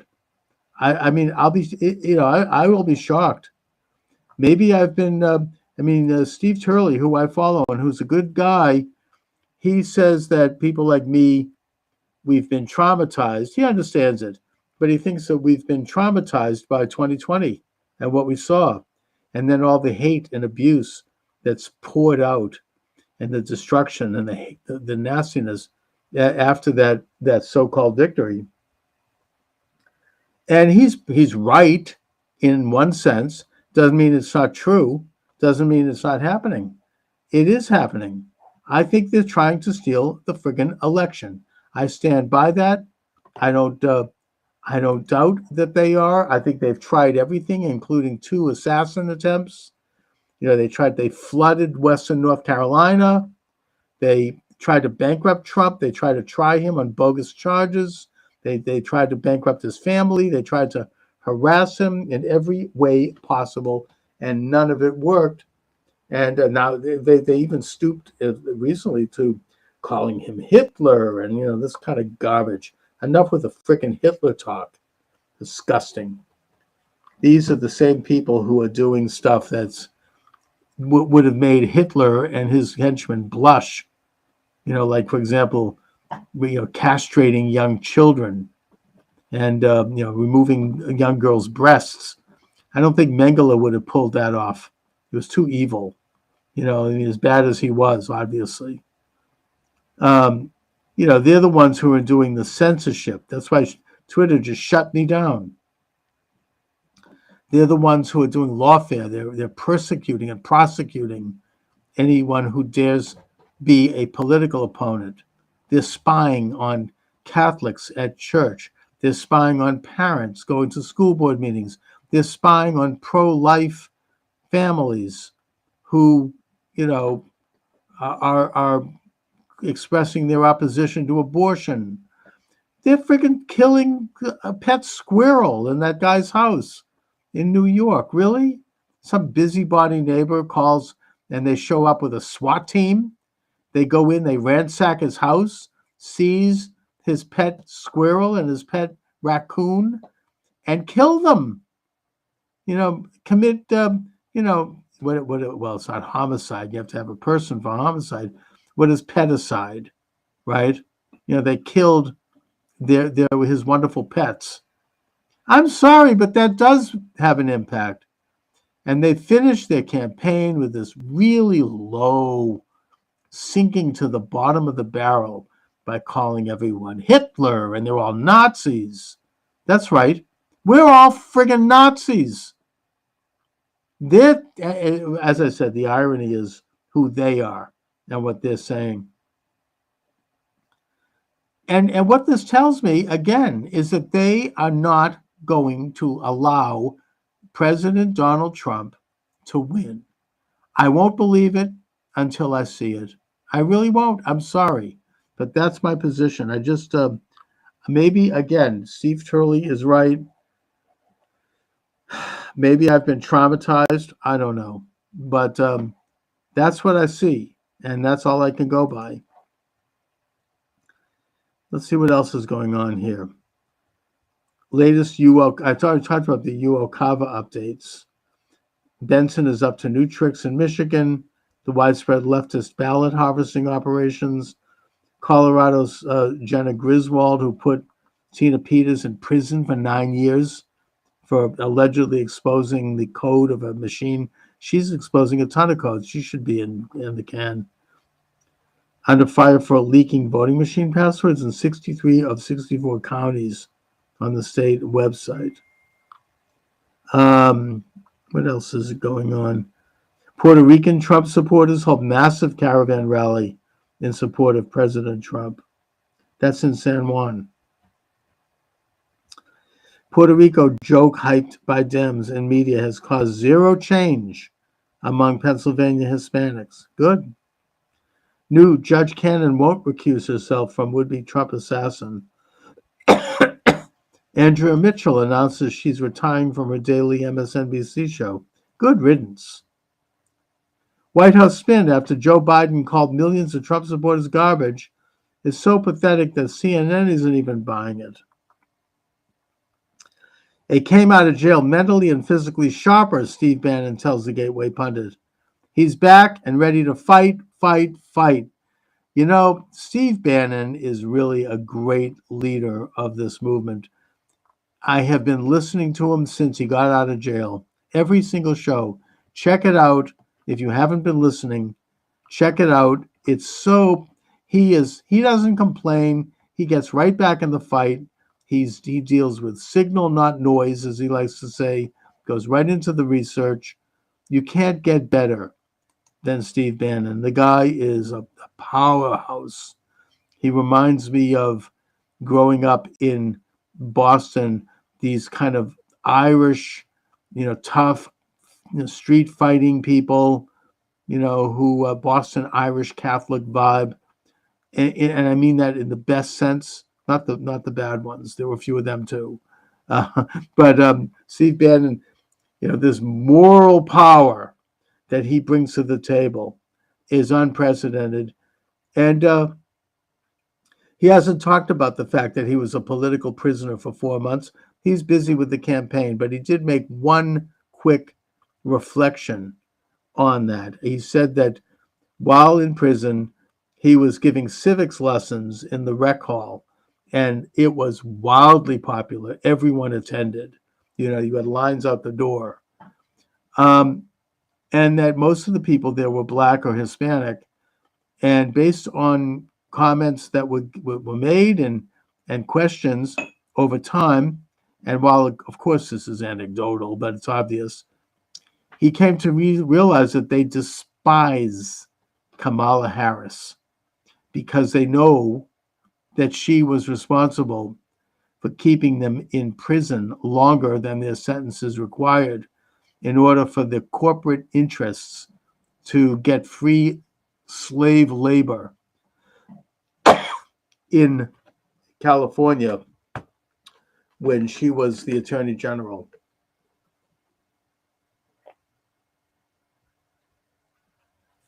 And that conversely, they love Trump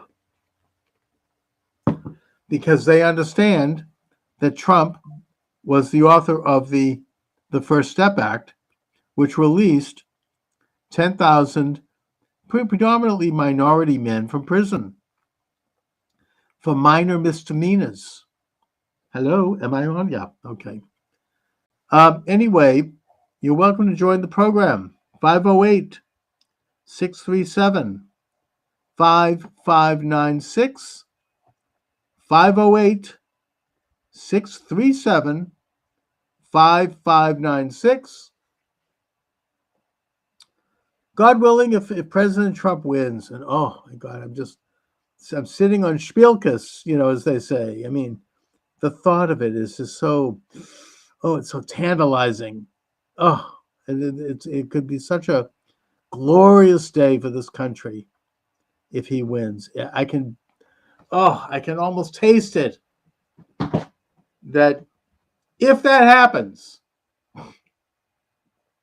for me personally, I'm probably going to start to ramp up this program a little bit. I don't deny the fact that I've been discouraged. I've been behind the 8 ball in terms of marshaling the amount of energy needed to do it because of the censorship. Look, I was just canceled from TikTok. I was only like about 5 minutes in and they canceled me. I think that if Trump wins, there's going to be ways around that. I believe that. Let me just see if I'm live on YouTube. I have a phantom YouTube. Oh, I'm live on my own website, Charles Moskowitz Live, which I'm going to spend some time promoting. If Trump wins, I'll feel energized to do that. Let me see if am I live on YouTube? YouTube's Unlimited Hangout. All right, let's see. No, I don't think I am. It's still, YouTube is still a little tricky. Whatever. Yeah, maybe I am. I don't know. It doesn't appear. Let's see, YouTube. No, it doesn't appear that I am. Let me just see if I click live, if anything happens. No, they won't let me do that. Destiny, he's a left-winger. He's live. Yeah, they let him go because he hates Trump.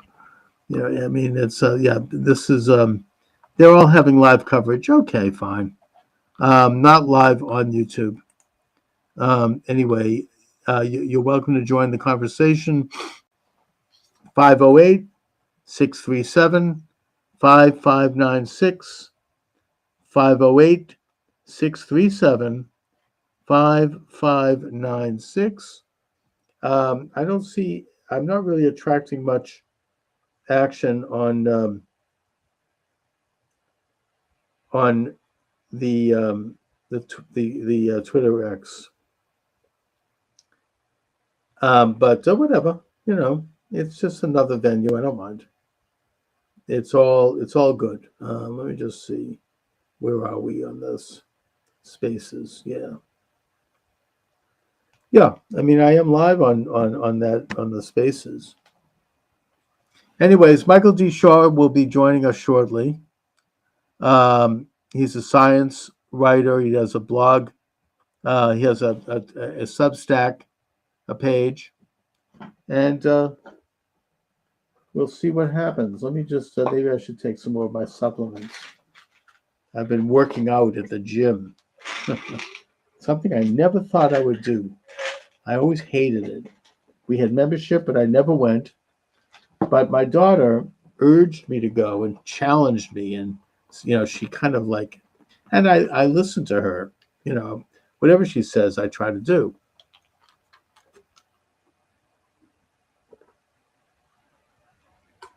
And so I actually hired a personal trainer. And, these things get more important when you get to be my age. And I think that the results have been astonishing. I find that I really like it. I look forward to it. I feel better. I'm doing stretch exercises. I'm doing good old-fashioned bodybuilding, pumping iron. I'm doing, cardio by doing the treadmill. I get to listen to Steve Bannon on the headphones while I do it. And I'm finding that I'm feeling better than I have felt in a long time, and I'm getting into shape. Plus, I want to be ripped, especially as Thanksgiving comes up, and I feel competitive with one of my brothers who is very much kind of a gym rat, and he's always been fit. I'd like to be able to show up and not look out of shape, at least, or at least on my way. So that's interesting to me, and I urge people to do that. I'm also a big supplement person. I love supplements. I take them, a lot of them. Anyway, you're welcome to join the program, 508-637, while we wait for Michael. There he is. He's there. How do you like that?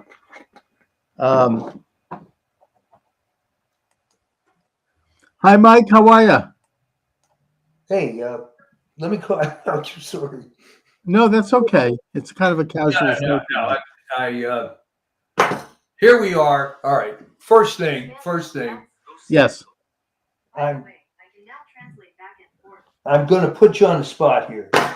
Please First do. question. What's your gut? What is your gut? You know something? I am, as I've said, I'm sitting on Spielkus. My gut is that Trump is going to win big, and that even in Massachusetts, the polls are crowded and they have Trump people.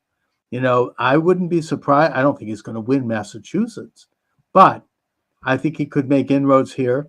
I think he has a chance of taking New Hampshire. New Hampshire's key. New Hampshire is coming out in spades. Kelly Ayotte is running for governor. She's a Republican, very popular, and it's very important that she wins. But she's bringing out supporters. Maine looks promising. I think New York. Wow. Well, Maine has. The city of Portland is to the left of Pyongyang. I mean, those people are lunatics. But if you go outside of Portland, you've got real Mainers. And they're coming out in droves. Maine is an interesting place because, yes, Portland's very liberal. If you go into hardcore Maine, it's pretty conservative. But then you go into places like the mid-coast. And Right. Apparently somebody created a Trump train the other day, driving up to these mid-coast little towns, Yes. just driving those people nuts. Yeah, but people are coming out in favor. Yeah. And you have to realize the Trump supporters, people like even myself, I would include here, you don't talk about it too loud because you could end up getting in a lot of trouble. So, but today is the day that you can come out and vote. And I think that Trump actually is doing well in New York. The city of New York, you don't have too many. His rally in Madison Square Garden, you had thousands of people out on the street in Manhattan. You had, New York. I mean, the mayor Adams is pro-Trump, even though he doesn't explicitly say so. And Trump has given him a compliment also. And that people are upset about, the whole influx of migrants taking over all the city facilities and, that whole agenda. Plus, upstate New York, it's very red. I think Trump could take New York. I really do. You heard it here first, folks. Yes. Heard it here first. Pennsylvania is going to be a knife fight. I think Trump. I mean, the people like Scott Pressler have been working in Pennsylvania now for years, registering Republican voters. The early vote, which is something that the Democrats always expect to work well for them, and usually does. It has not worked well for them this time. It's completely backfired. In every example, particularly of the battleground states, Trump's early vote was huge. People did come out and they were urged to do so. And they're not the usual type of voters. Today, they're swamping the polls. And so I think that if everything was on the up and up, Trump would win a landslide. He possibly could win, about maybe all of the states except for the far left I mean, California, I don't think he could win because you've got 3 million illegal aliens voting. So that's gone. I think Washington is probably far left also, but Oregon, maybe, I don't know. Hawaii, forget about it. But all of the West, I mean, even New Mexico, I think that Trump's Mexico's making in play. Arizona, but of course, Arizona, you still have the corrupt, rotten, Maricopa County. But I just heard Kerry Lake on with Bannon last night, and she said that they have fixed the problems of the broken machines that were breaking only in Republican areas in 2022, and that the street game is good. I mean, I think that I'm optimistic there that the fraud will be overtaken. The fraud in Pennsylvania is a problem.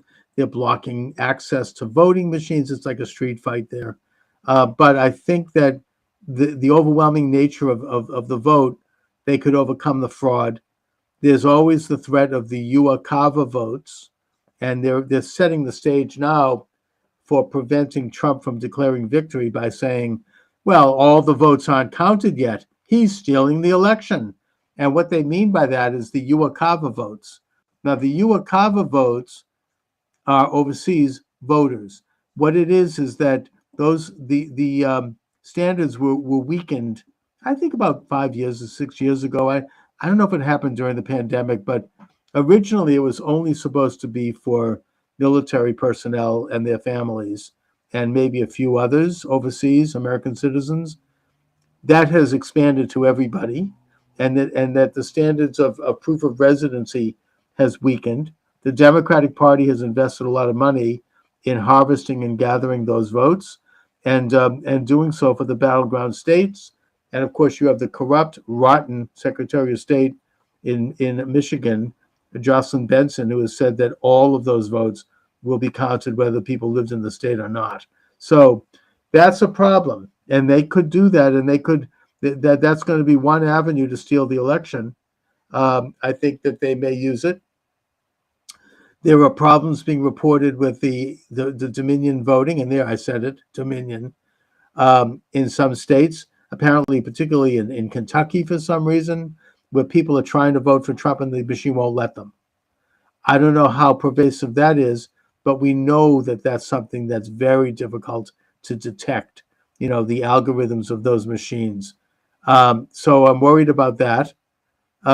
Look, I still think that they're going to try to steal it. I can't imagine them letting Trump win.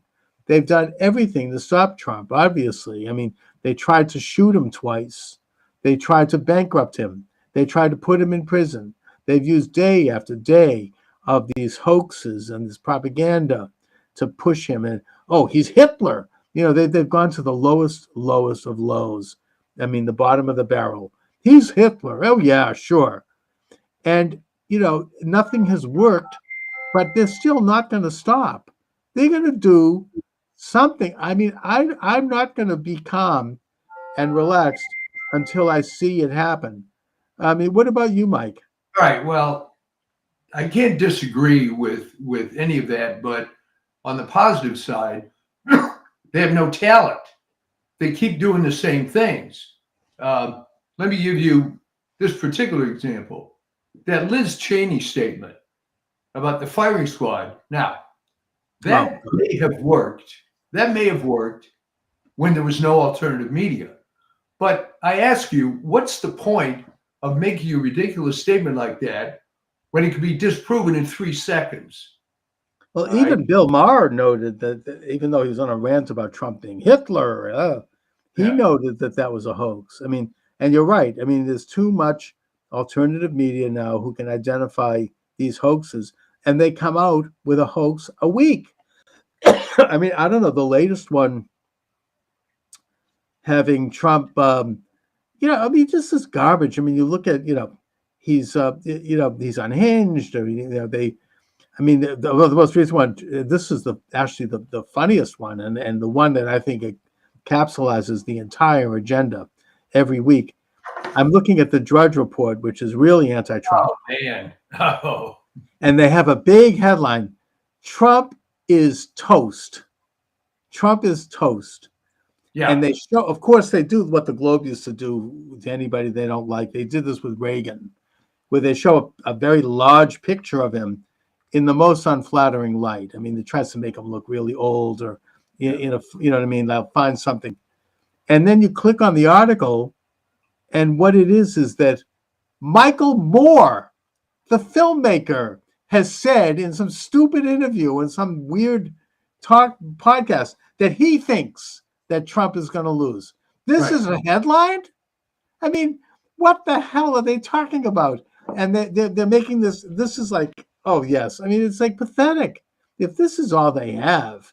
Well, this is what I've been saying, that they're being very aggressive, but it's the same playbook they've always used. They haven't adjusted.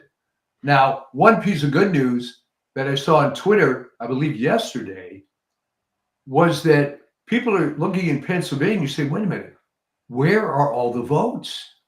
Where are all the votes? And then the answers come up. Well, if you're comparing it to 2020, when they added 700,000 fake votes, yeah, that's why you're not seeing it. And Yeah, but I don't know. They still might drive in those white vans filled with made-out ballots in Philadelphia and in Detroit. I mean, I assume that Michigan will be stolen. I mean, it's so bad there. But I hope that maybe that might be the only state she wins well, because it's stolen. the signs look good. Obviously, we'll have to wait. But this election seems a lot different from 2020. Oh, and you know something? I'm listening to the left-wing radio shows. They all seem demoralized. I mean, they're like pulling, and they're even mentioning, I mean, in passing, what happens when Trump does win. I mean, and these are people like, Nancy Gertner. I don't want to mention her name in particular, but I'm just saying the hard left, street fighters. These are thugs who will like stab at Trump in a second. I mean, these are, they don't F around. I mean, this is like Mark Elias and that crowd. They're not gonna. They are just out there, and they are sounding demoralized, which is a good sign. I mean, if you look at their, I follow his Twitter page. And by the way, the censorship regime is in full force. When I went on a little early and I went on live on TikTok, they shut me down immediately within 5 minutes. Really? What did you say? I don't know. You can never tell. Did I make a reference to getting to the bottom of 2020? I mean, I was trying to actually be somewhat careful, but somebody reported me and they shut it down. I've been suspended for 2 weeks. So I only say this to note that the censorship regime is in full-fledged right now. And, the last time around, anyone who brought up what they saw with their own eyes, which is that the election had been stolen and that they watched 7 states shut down simultaneously at 11 p.m., anyone who brings that up is demonized as being almost like a subhuman, like you're the Untermensch. Was what the Nazis called you. And that the media, rather than investigate, because they've never really answered what happened with there or some of these other things, they just launched into vicious ad hominem attacks on anyone who questioned that election. That whole infrastructure is still in place. They are setting the stage for demonizing anybody who questions the election now. I do think that. I mean, they're going to try to keep it. I don't think they have the power that they even had 4 years ago. It's pathetic. In fact, there were numerous articles talking about Jeff Bezos' comment in the Washington Post why they didn't do an endorsement. Mm-hmm. And I think it was Megyn Kelly and others said, it doesn't matter. The paper's dead. You're not going to save it. You have a hardcore of like a couple 100,000 subscribers and people online, but it's like you're preaching to the choir. And for a good Catholic, this is not a particularly nice thing to say, but they're just going to abort themselves to death, and that's going to be a smaller and smaller faction. I I hope think, so. I mean, but Bezos, I think, knows this, which is why he's not endorsing Trump. And maybe there's a couple of other big names out there who are around now. I mean, look at Elon Musk was anti-Trump until recently, right? He supported Biden. Maybe there's a couple of those types that are out there now, and that are going to stand up. well, even Joe Rogan, as otherwise a liberal, unless Right. he's completely changed. Oh yeah, Endorsed he formally endorsed Trump yesterday. So there are some pretty hard hitting people, I think, who are around now who weren't before. There's a huge momentum. People are excited about Trump's government. He has amazing people around him. RFK Jr. That's a big point. It's not just Trump; it's the people around him. He brought the RFK, Yeah, Elon, Tulsi Gabbard, some of his good guys from the previous administration. J.D. Vance. Yeah. His two sons are great. His daughter-in-law is great. People he can trust. They're actually very brilliant people. He's surrounded by good people who will not only protect him, but who are going to have expertise in various areas of government. I mean, Elon Musk wants to handle, reducing the deficit. Can you imagine? I mean, Biden, they've rung up something like $9 trillion in debt, which is why people are wondering why hamburger costs $15 at McDonald's. Yeah. I mean, to bring Elon Musk in there for that, he's the richest man in the world. He did it at Twitter. He cut back 80%, and it's much better now. I mean, that's like, it's a gift. I mean, this is like something. Consider that for a moment. Again, I've seen things to this effect. By the way, let me just interject also. Cut back 80% at Twitter, and it's running fine. Imagine what he could do to the federal government. Of course. And by the way, they're UACAVA votes. They're not trying to gather votes in Israel because Israelis are overwhelmingly pro-Trump. Right. They're gonna, they do have American citizenship. A pretty good number of them. I mean, probably in the maybe upwards of 50, 60,000 Israelis probably have American citizenship, and they're going to vote for Trump, and that can make a difference. So I don't necessarily assume that the UACAVAs are going to all be for Biden. I mean, for whatever the hell they are, Harris. Well, that's a good point. I think a lot of the military has become liberal, which is a story unto itself. But but did you see that they're shafting the military? They don't have enough ballots. I don't know if you saw that. No, that's really a disgrace. They always seem to complain about that. This isn't the first time, to be honest. Yeah, I mean, that's ugly. That's a disgrace. Can you imagine? Meanwhile, I mean, Jeff Kuna this morning pointed out that the Democrats in Congress scuttled a bill that would have provided for financial assistance to families of veterans who had died in war. For colleges. They scuttled that bill, and instead they supported a bill that gives free tuition to illegal aliens. Now, to me, F them. That's enough of a reason to vote for Republicans in Congress. And Trump has to take both houses of Congress. I think that his chances for the Senate are good. The House, I'm not so sure. They're trying to, in the Senate, numbers like 54, possibly more. Fantastic. Yeah, I mean, I think so, because I think that the guy running for Manchin's seat is going to win.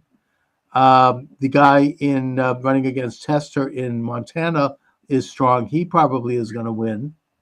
And there might be a few other surprises in the Senate races. I mean, I don't know, John Deaton can beat Hiawatha Warren here in Massachusetts. I don't know about that, but you never know.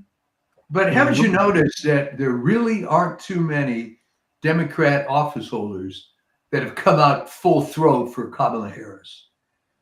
No, I mean they don't go in, like Tammy Baldwin, who by the way is losing, I think, or challenged in Wisconsin. She didn't even appear with her when No. that's like that's a shock in a way. That's a big story because when your president of your party is making an appearance in your state, you join them on stage and you support them. She was nowhere to be found.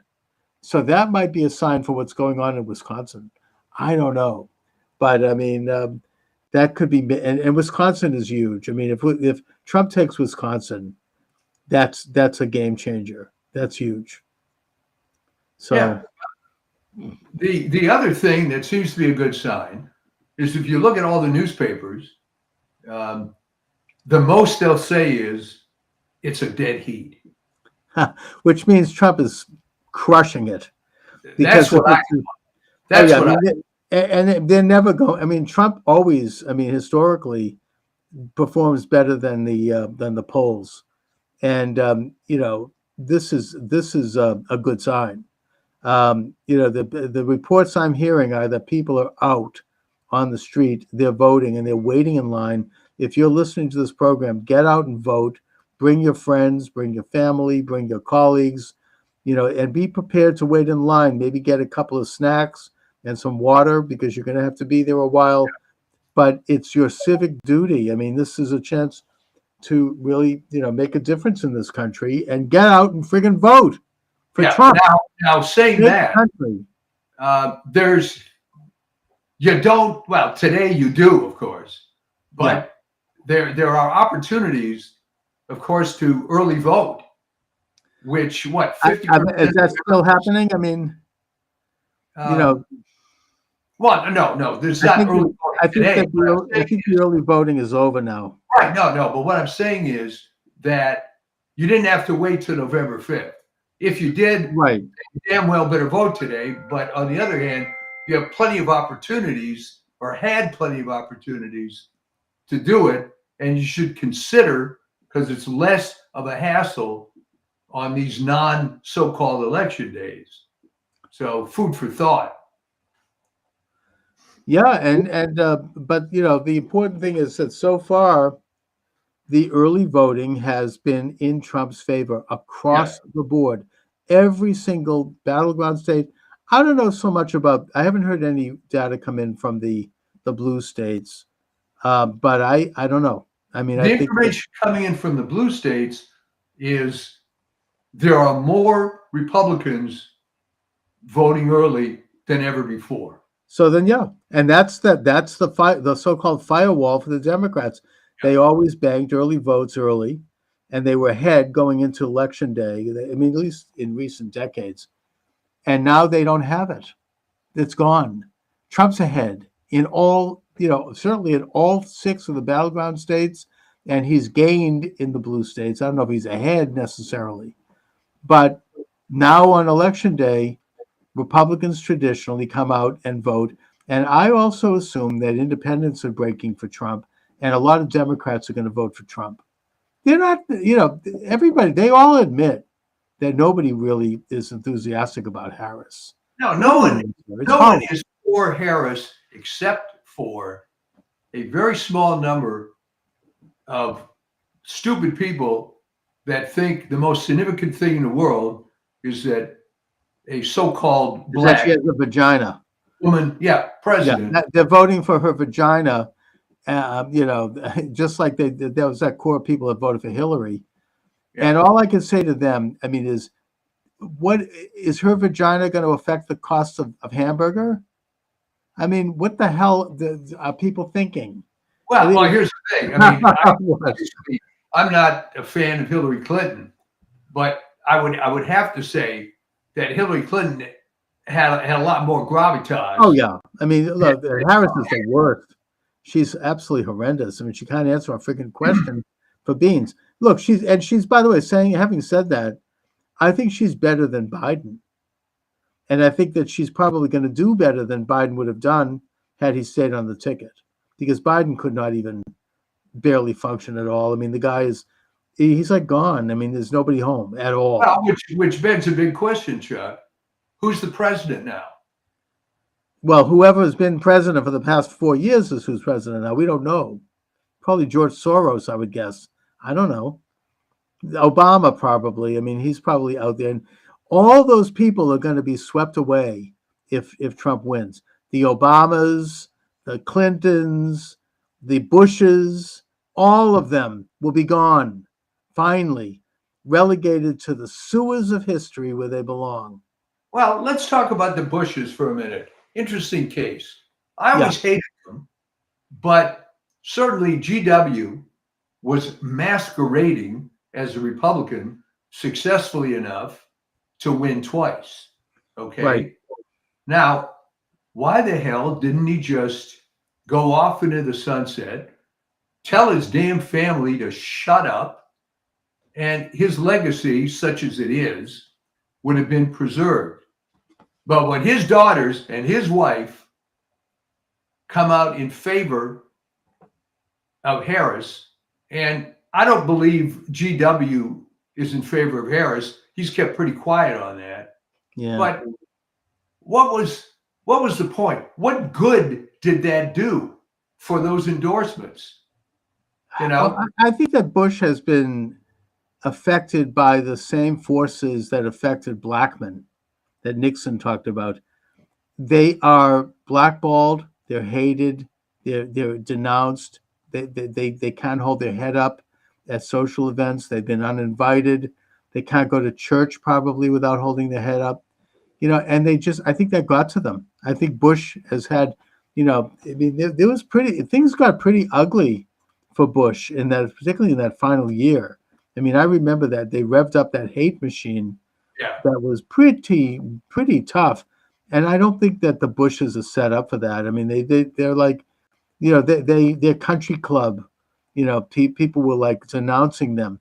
So I think that has a lot to do with Bush. I think that his daughters, one of whom is in the media, I think she's on NBC, I think, they want to be part of the beautiful people. They want to be invited to the fancy parties and the dinners, and they want to see. It's funny, Chuck. What I often ask people is real life more like high school or college? And of course, the answer is high school. And I mentioned this in my latest piece. Why are all these celebrities lining up for Harris? All right, the younger ones, the people on the way up, I understand they have to be part of the cabal. Exactly. But Harrison Ford. Oh my God! What a Harrison Ford, 84 years old. He's never going to make another movie. I know he's a washed up. Than God. So, what's the point? What's the deal with him? He's a washed up actor, and he's now coming out. It's just, and Schwarzenegger is one of the worst. Oh my God! I mean, he really? was. Now that was. I think something happened to him because this was a scuttlebutt going around California when he was governor. That he was ruined by Maria, who was a true believing Democrat. In fact, the funny, and again. Plus, he stuck in the babysitter, putting that aside. Yeah, I mean, there were the story that went around that I thought was hilarious. Yeah. And I'm sure is true. Is when Maria Shriver was in college. I don't think I ever mentioned this on the show before. She was staying in some dorm or whatever, and she happens to encounter some fellow student. Right. Well, yeah, I just got a new car, and the payment's a little high. I hope we're going to be able to do it. Maria turns to her and says, "Payments? People buy cars on payments?" And oh yeah, well, talk about silver spoon in her mouth growing up. Yeah, well, a silver spoon and brain dead. Yes, I know a lot of rich people, and they're not that stupid about common man things like that. Unless they've been sheltered their entire life. well, I mean, apparently Kennedy never carried a piece of change in his pocket. No. He would go out and people would have to pick up the check. He'd be at church, and when they passed the pew, the thing, he'd have to hit the guy next to him. Could you give me a 10 or something? Oh, by the way, we are live. You can join the conversation. 508-637-5596, 888-637-5596. I see that Alex from the Donut Factory has just joined us on YouTube. Alex recently hosted me debating Dustin Nemos on his program. Really good debate. Alex, you're welcome to come on if you'd like. 508-637-5596. I'd like to hear from people about what they're seeing and hearing out in the field. Did you vote today? What was it like? What are the lines like? What are people saying? What's going on, especially in Pennsylvania? Oh yeah. Pennsylvania is almost turning into, it's almost a civil war. Well, I mean, there was some thing with Cambria County, Pennsylvania, where Yeah. they're now going to have to keep it open till 10 p.m. I understand. Yeah, but now they're not. I mean, they've already tried to. They only put like 2 or 3 people in there. There is a war going on in that state. They just had somebody's reporting. I mean, the Gateway Pundit, that people are in line for hours, and these buses are showing up with people who don't speak English, and being done by this radical leftist group who hired them. And they're being ushered into the front of the line to vote, and they don't even know their name. They can't even have a name listed there. So, they are they're trying to pull it off in Pennsylvania. I know that we have a very good street team there. I mean, I don't know if they're going to overcome it. I mean, you've got Scott Pressler is out there. Jack Posobiec is out there. He's from Pennsylvania. You got teams of people. Charlie Clerk is out there from Turning Point America. I mean, there are people, we're not taking Pennsylvania for granted. There's a huge team of people crisscrossing that state and watching everything. And I think that the Republican National Committee, they've had their problems, but it's a hell of a lot better than it was under Ronna McDaniel. Now they have hired hundreds, if not thousands, of lawyers who are ready, just like Youngkin did in Virginia. Yeah, that was brilliant. Oh yeah, I mean, they're ready. If you see anything, drop a dime, call the Republican National Committee, and they'll have a lawyer on that thing immediately. They've got teams of thousands of poll workers, people watching the counting rooms. Already, the corrupt, Soros-backed, Southern Poverty Law Center-backed Secretary of State Benson over in Michigan, that beautiful blonde woman, she has already tried to block people from going into the counting rooms and has failed. So, it's tough. I mean, those people, Isn't this so? I mean, they're going to stick a stick in their back. Isn't this good news in the sense that they realize they've got a street fight? Yeah. And the problem is they got a street fight against people that have already been bullied. That's right. And they're not going to take any crap this time around. Yeah. People are like, they're just, we've been waiting for 4 years for this. And I just don't think that they're going to pull that. I mean, I feel encouraged by that. I just think that even with that, though, they're not going to roll over. They're not going to let this happen. I can't imagine it. Do you think that they've got something up their sleeve? I'm sorry, but I just, I feel uneasy about it. They don't care. I mean, they didn't care last time. They don't care this time. They want to hold on to power. If they lose, they all could end up investigated and in jail, like they did to Steve Bannon and Peter Navarro. I can't wait to see them being called to testify before Congress. Let's see if they do it under oath. It's like they know they're in trouble. They're going to be investigated. Here's an investigation. Here's a model for this. On the ridiculous deal with Trump and the loan with Deutsche Bank, when it came up to New York Supreme Court, the case started falling apart like a house of cards. Yeah. To the point that, and there's video on this, I found it very amusing, that toward the end, the lawyers for the plaintiff were begging the judge, don't sanction us. I saw that. He looked like he was about to cry. Yeah. He's like, I have a family. I have supporting. Yeah. So I think that you're going to see some rats leave the sinking ship. I think you're going to get some tell-alls. Um, There's already a before- whistleblower, by the way, in Detroit, a young black man who is saying that they're stealing it in Detroit, just like they did last time. They're putting names out. They're creating fictional people and voting those people. Yeah, I don't know if there's any way to overcome that completely, because once a vote is cast, it's done, which is why I think that probably they'll hold on to Michigan. I mean, it's just too corrupt. I'll tell you the way to overcome it in the future is you put these people in prison that are doing this. Well, that's right. And we should tell people, and I think the Republicans have done a good job, even with commercials. If you cheat and you're caught, that's a felony. You're going to go to jail. If you're Well, an I mean, illegal alien and you get caught, you're going to be deported. Compare this to the early years of the internet, where people were hacking. Remember this? And oh, isn't that cute? He hacked into the public school web server, changed the grades. How clever! And it was, oh, isn't this a little thing? And prank. then you get wrist slapped.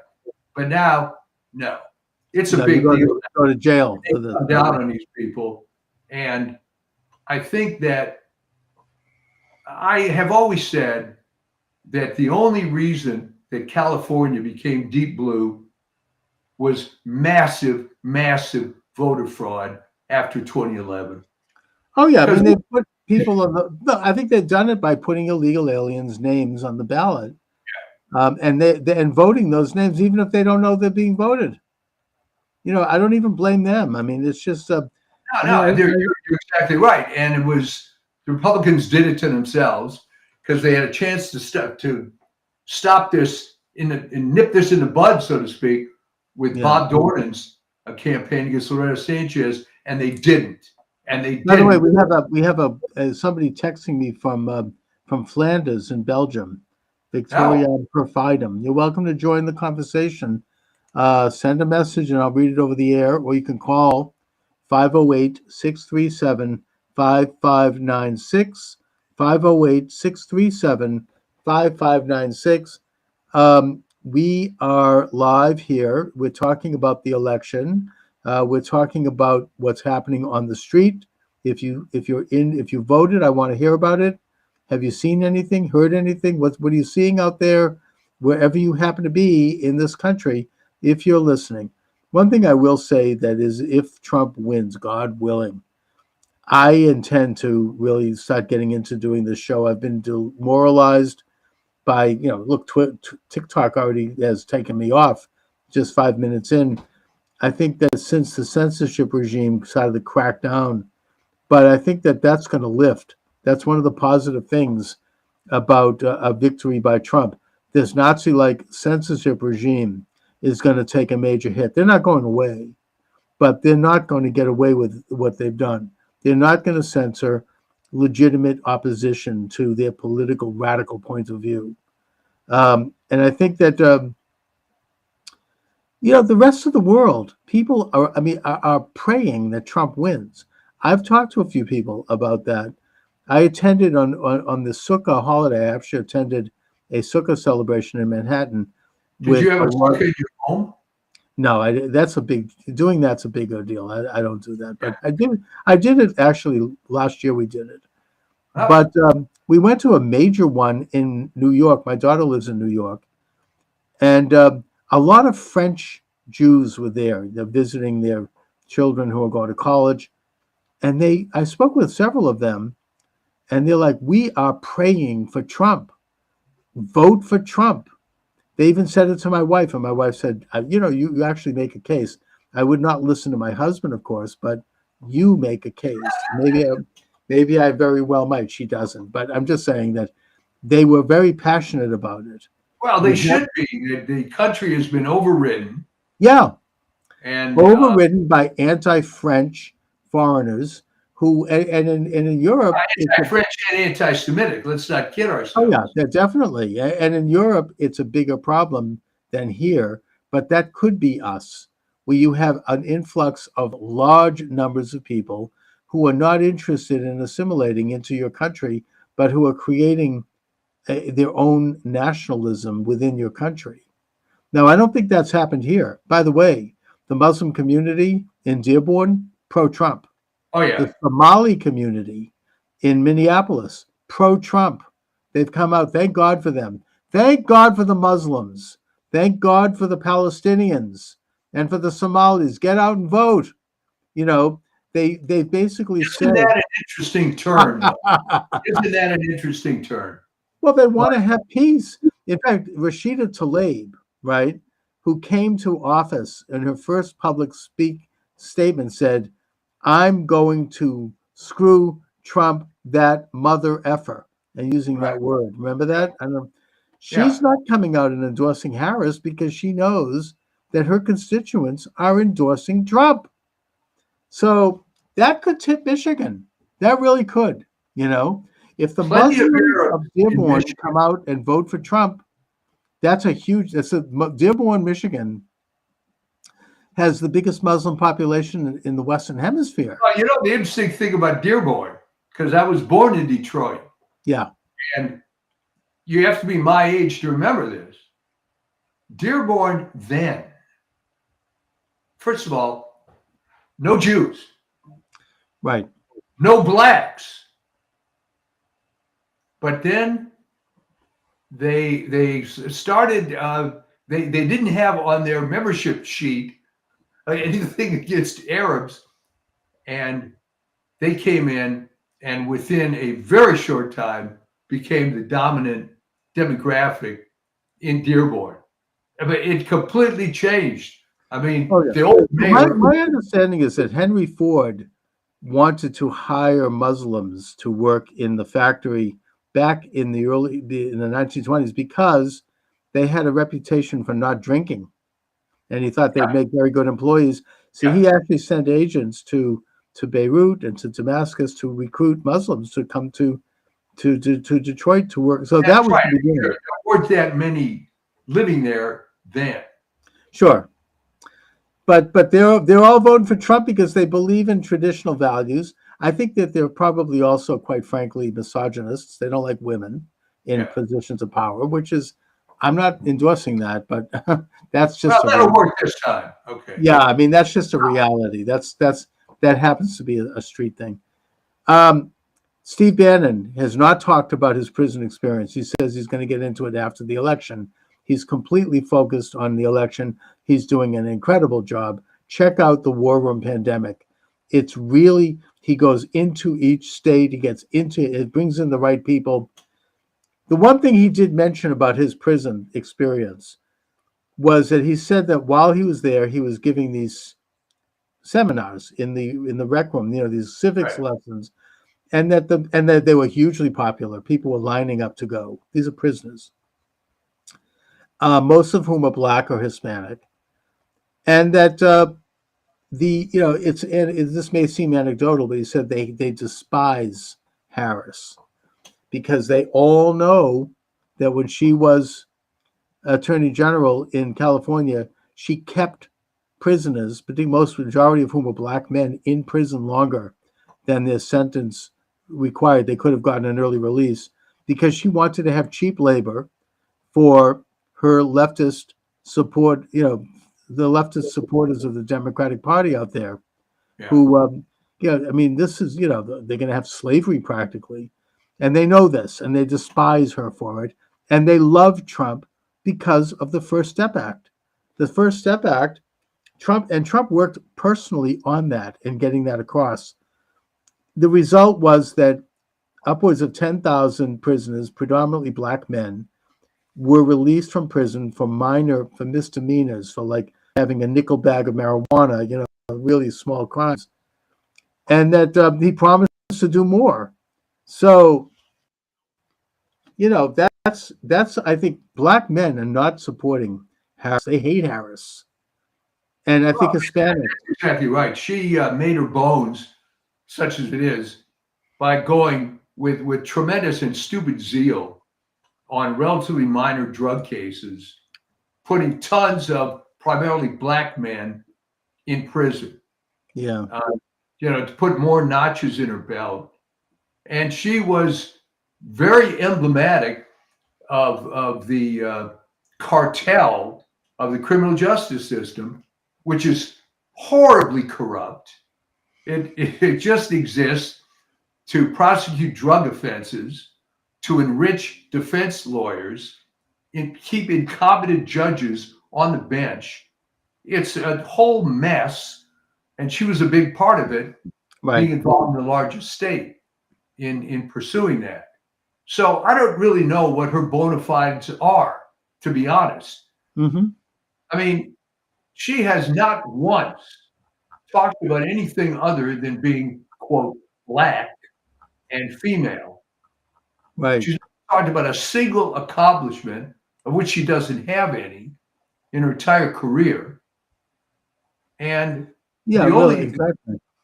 so the only reason to vote for her is if you really hate Trump beyond all reason. Mm. But do you really hate Trump enough to I put think her? I think people are tired of the Trump hatred. I mean, they're going to still have their hardcore cult, Trump derangement cult. That's going to be there. But I think And that, you're never going to change those people. and who So, cares? I mean, I think the numbers for them have eroded. It's becoming, most people are just getting sick and tired of it week after week, year after year.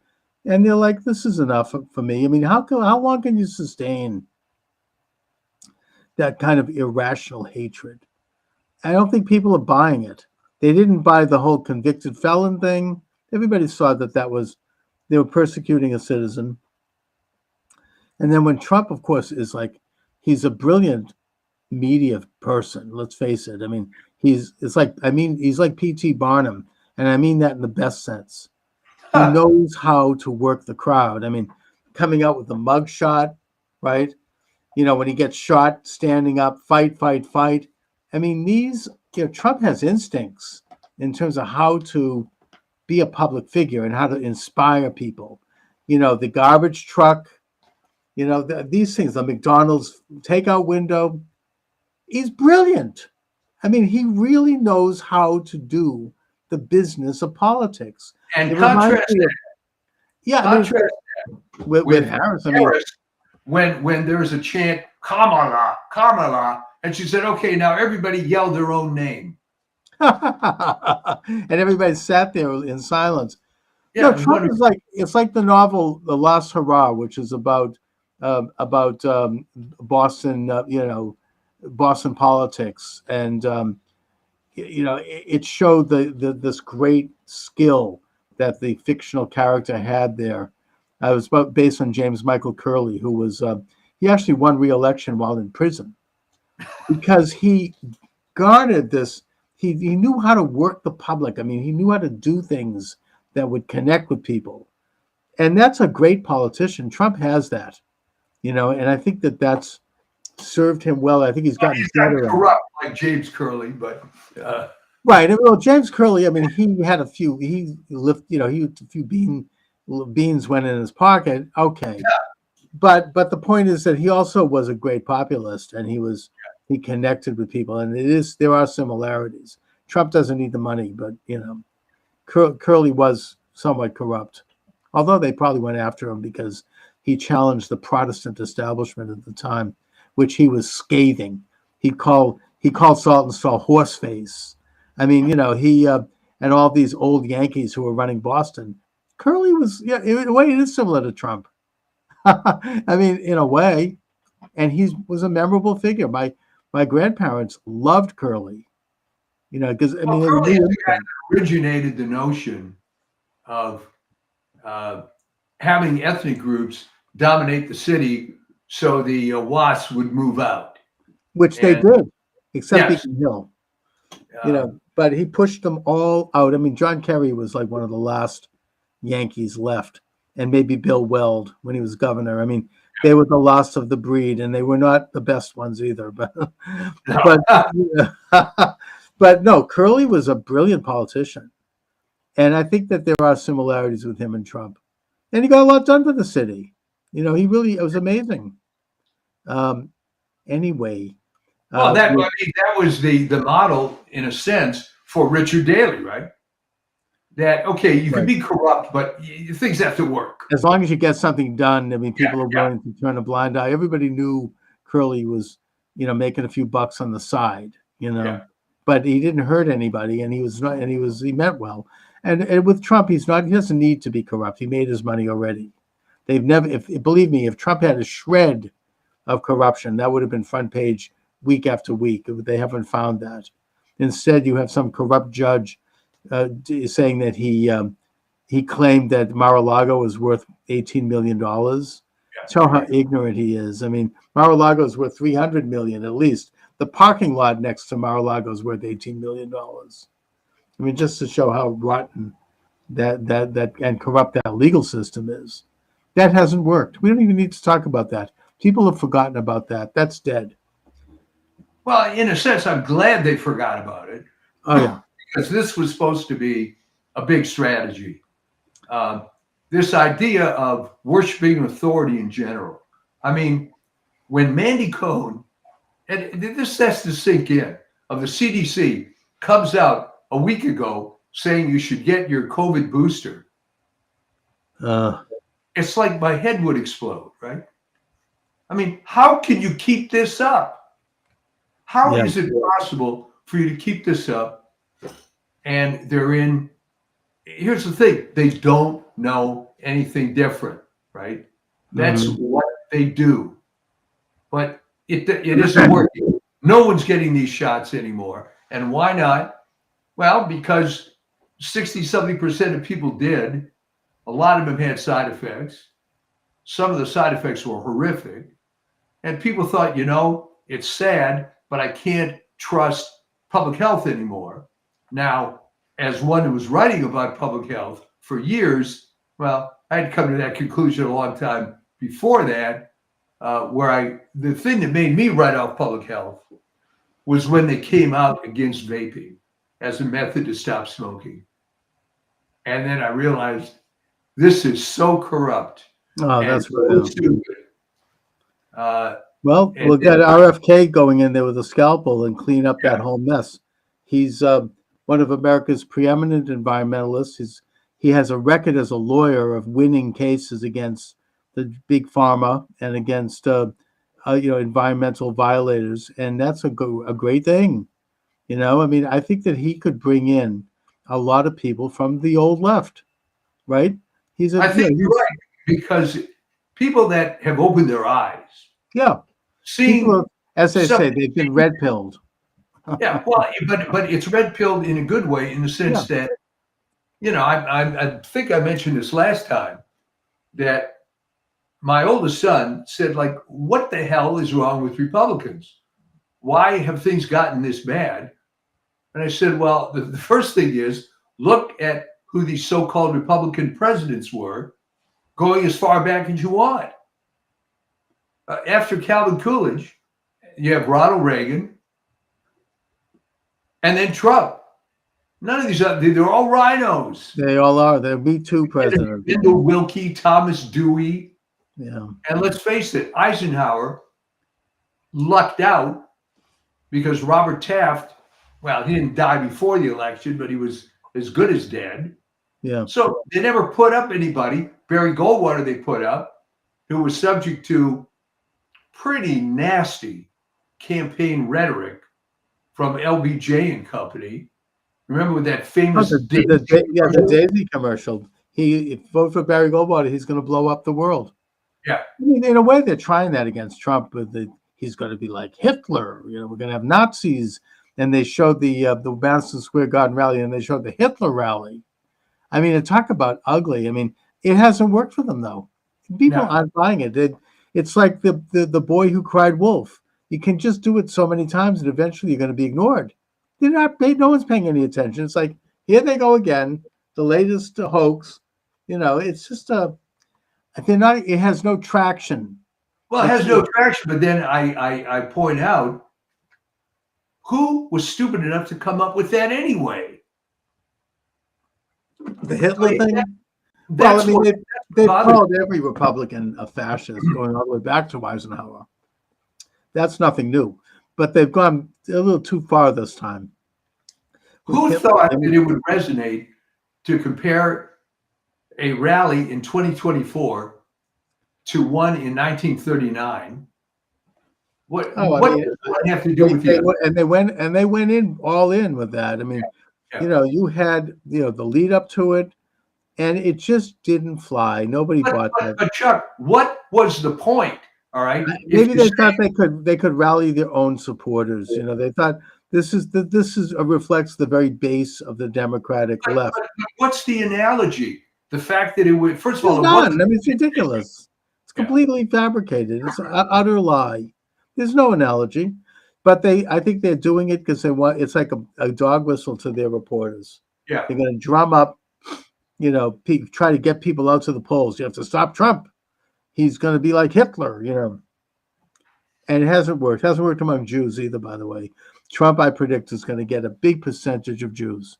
I think even, especially in Philadelphia, and the governor there, who happens to be Jewish, that being Josh Shapiro, I don't think he's showing all that much energy in terms of helping. No, I was going to say that. I think you're being polite Yeah, here. I think that he's like, He's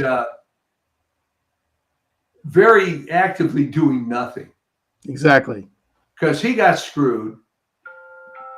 And Yeah, he doesn't have any interest in it. Plus, he actually is popular there, and he can see that Harris, Yeah. he's like any other Democratic politician. He's moving away from her like a Chesapeake Bay crab. Yeah. You know, they're like going sideways. Yeah. They don't want to be associated with her. She's like, it's like what happened. I talked about this last time. What ultimately happened to Michael Dukakis. They're going to move away. They don't want to be seen with them. This person doesn't exist. I have nothing to do with this. I think Shapiro is thanking God that he didn't get picked by her. He bit the bullet on that one. Yeah. And he'll be around for another round, and you know, he's fine. But so anyway, you know, if anybody would like to report on anything that they're seeing out there, we're still live here. We're going to wrap it up soon, but you can call in 508-637-5596, 508-637-5596. This is the most important election in American history. It's as important as the election of George Washington, going all the way back. I mean, this is this is monumental in terms of which direction this country is going to go. You have, domestically, you have somebody who wants to come in and stop this crazy, inflation, which is leading America into like Banana Republic territory. Internationally, we're on the verge of World War III. I think that it's now being reported that Ukraine is collapsing. They have maybe about a few more months left. They've run out of men. They've run out of ammunition, and they're losing. And if Trump's elected, he's going to find a formula for peace there. He's going to bring Putin and Zelensky. This is a live show, folks, and I think I have to answer the door. Okay. But take it, Chuck, for a minute. Okay. He's going to bring Putin and Zelensky into a room somewhere, probably Camp David, and he's going to force them to come up with a peace and stop the war, stop the killing, stop the fighting. If Harris gets in, God forbid, there's going to be a nuclear war because that's what they've always wanted. I mean, there's now video out which shows that Biden actually gave Putin a green light to invade Ukraine because they wanted this war.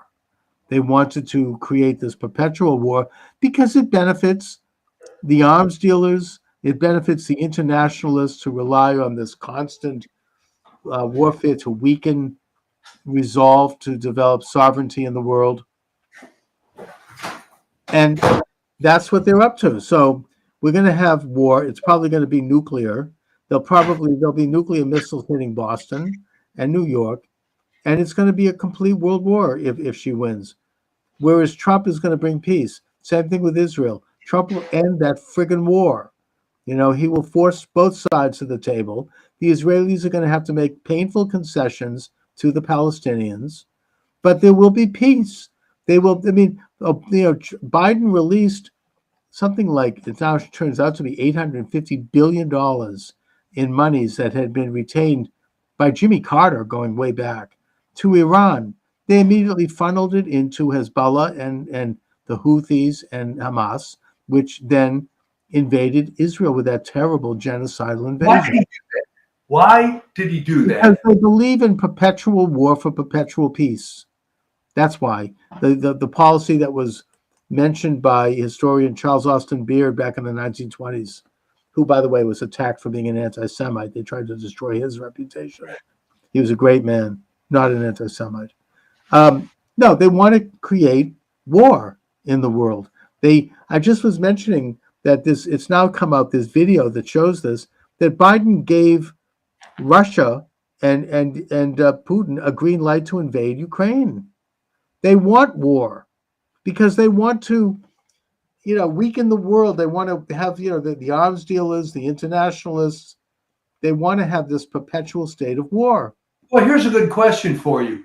What happened to all the peaceniks, the Democrats, the lefties from the 60s, all the anti-war types? Some of them are coming home, like the RFK crowd. I mean, Yeah, all right.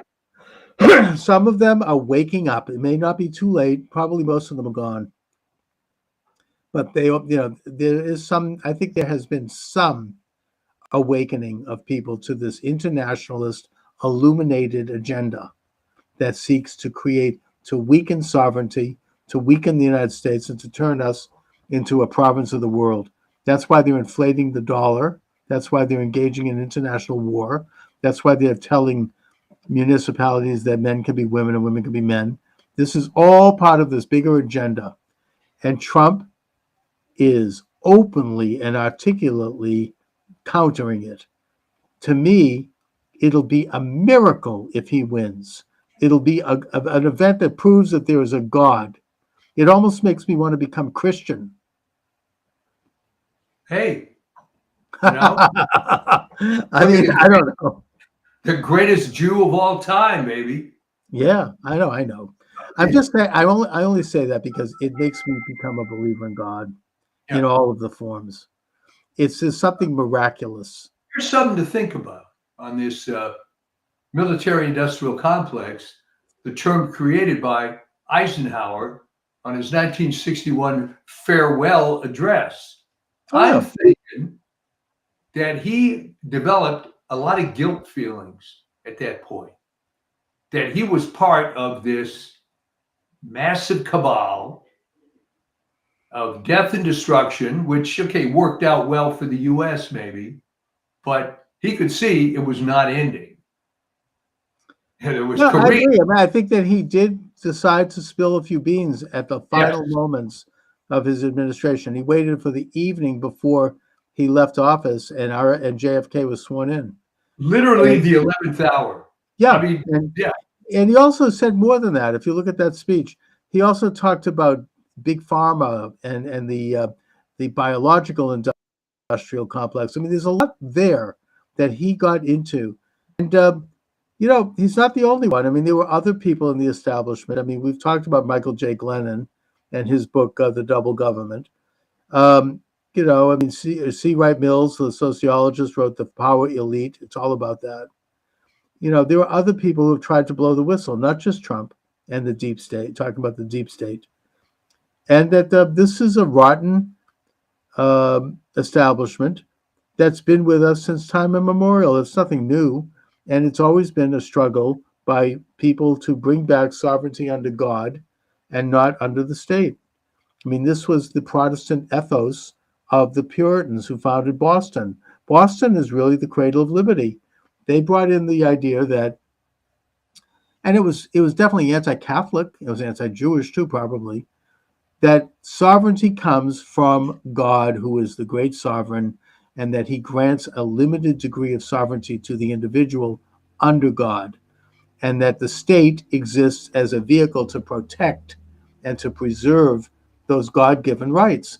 This was the ethos of the Founding Fathers. This was the ethos that was captured by Jefferson in the Declaration of Independence. This is the political philosophy and the religious philosophy of America. It's a Puritan country. We believe in this concept. Catholics and Jews also have become slightly Protestantized as Americans. It's not the same as it is in other countries. Well, Because tell that's what we are. when Eisenhower, confessed in 1961, Yes. why has it taken so long, and why did it take a guy that was completely outside the system before more people woke up? Because they control the media. That's why. You've got Walter Cronkite. You've got them. They've been able to, kind of like, manage what we know and what we don't know, what we see and what we don't see. They really have to a large degree, and they do so less now. There have been great figures who have stood up. I don't know. I mean, I'm a fan of Pat Buchanan. I don't know if you like his books, but Yeah. he's somebody who who threw out some ripples. Nixon was not completely on board with it, which is why he was, I think, removed from office. Reagan was not totally on board with it, which is why he was shot. And there have been people who have been at least willing to stand up to somewhat to this. Rush Limbaugh, the late Rush Limbaugh, he didn't go so far as to like completely expose everything he knew, because he knew that they'd pull the plug on him in about 5 minutes. Yeah. But talking between the lines, he made a big difference in terms of bringing people to a more conservative consciousness, an awareness of the American values. He really did. I mean, but he worked within the system because he wanted to maintain. It's kind of it is a compromise. He had huge influence. He had the biggest show in the world, really. They used to listen to it clandestinely in Havana. Yeah. And he was there for decades doing that show. Huge difference. But he did play ball to a certain extent with the illuminated establishment. But he pushed the edges, and that's what you have to do. I mean, I don't do it, you don't do it. But if you reach that level of influence, you kind of have to an extent. I'm sure Trump does to an extent. But within that context, you can still move things inexorably toward individual freedom under God, toward the existence of an objective body of moral and ethical values that come from Sinai. You can move things in that direction. The founding fathers understood it, and that was almost a miracle, the fact that there were so many of them that did. And they didn't always agree on everything, but they did embrace this American system. And, ever since then, this country being a microcosm, we have struggled to realize the true, as Martin Luther King said, the true nature of our creed. But in a sense, America's, as a microcosm, you can expand it and look at the entire human experience as the macrocosm. We have been struggling to realize our own individual potential since the days of Adam and Eve. I mean, it's not new. And that, it's every generation we have to struggle to advance. And we've made major strides in this country, especially. So anyway, Mike. Well, there you go. So get out and vote. And as the Irish in Boston used to say, vote early and vote often. and please, pray for this country and pray for our future. There's so much at stake. If Trump doesn't win, I mean, no, they're really, and let me put a final historical perspective on this. All right. Consider how consequential the election was of 1912 when Wilson came in. Great Transformed the country, and no one's looking back at this point. All right. That's where all this left-wing stuff came from, and it just marched on and on. That's a great example, because that year, the entire country changed. Yeah. Wilson was an open and self-avowed socialist, and that we've never been the same since. He was an open and self-avowed racist, too. Oh, yeah. And he was an internationalist. He got us involved in World War I, which is unnecessary. He basically embedded the United States into this international agenda. He was very open about it, and there were people around him who were even more open about it, like Edward Mandell House, who coined the phrase New World Order. Yeah. And he did it. He got in there through trickery. I mean, they convinced Teddy Roosevelt, who I think was a great man, but he had some weaknesses. He had an ego, to come in and run, as a bull moose, and that split the vote so that Wilson could be snuck in. They implemented the income tax. They implemented a reform so that the Senate would no longer be appointed by the states, which removed state power. They reduced the size of the U.S. House. They implemented the first social experiment, which was prohibition, right? Who the federal government should have no role in whether our people drink.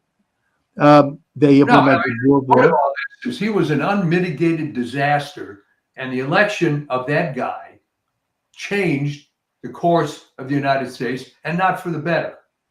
Oh, absolutely. I mean, he implemented, as part of the Income Tax Act, you had exemptions for foundations and nonprofits. That's the only way they could get it through. Yeah, the multi-billionaires could park their money and use it to influence our politics, buy politicians, hire their layabout children for fat jobs, create this aristocracy in this country, this informal aristocracy. David Horowitz from the Horowitz Center has done a good job of writing about that. And just generally speaking, it's been a shift in sovereignty from the individual to the state. It's a big subject, maybe too big to get into, but you bring it up very well, Mike. But right now, if you haven't voted, you got to vote. You bring it up well, because that is what can happen. There can be a major change in the way we see ourselves, the way we govern ourselves, by who is elected. It does matter. It's significant. That's a good example in 1912. We can't let that happen again. Anyways, Mike, I'll talk to you next week, and God bless America. Get out and vote. Let's not have any illusions. Get out and vote. Thank you. All right. Mike, take care. See everybody next time.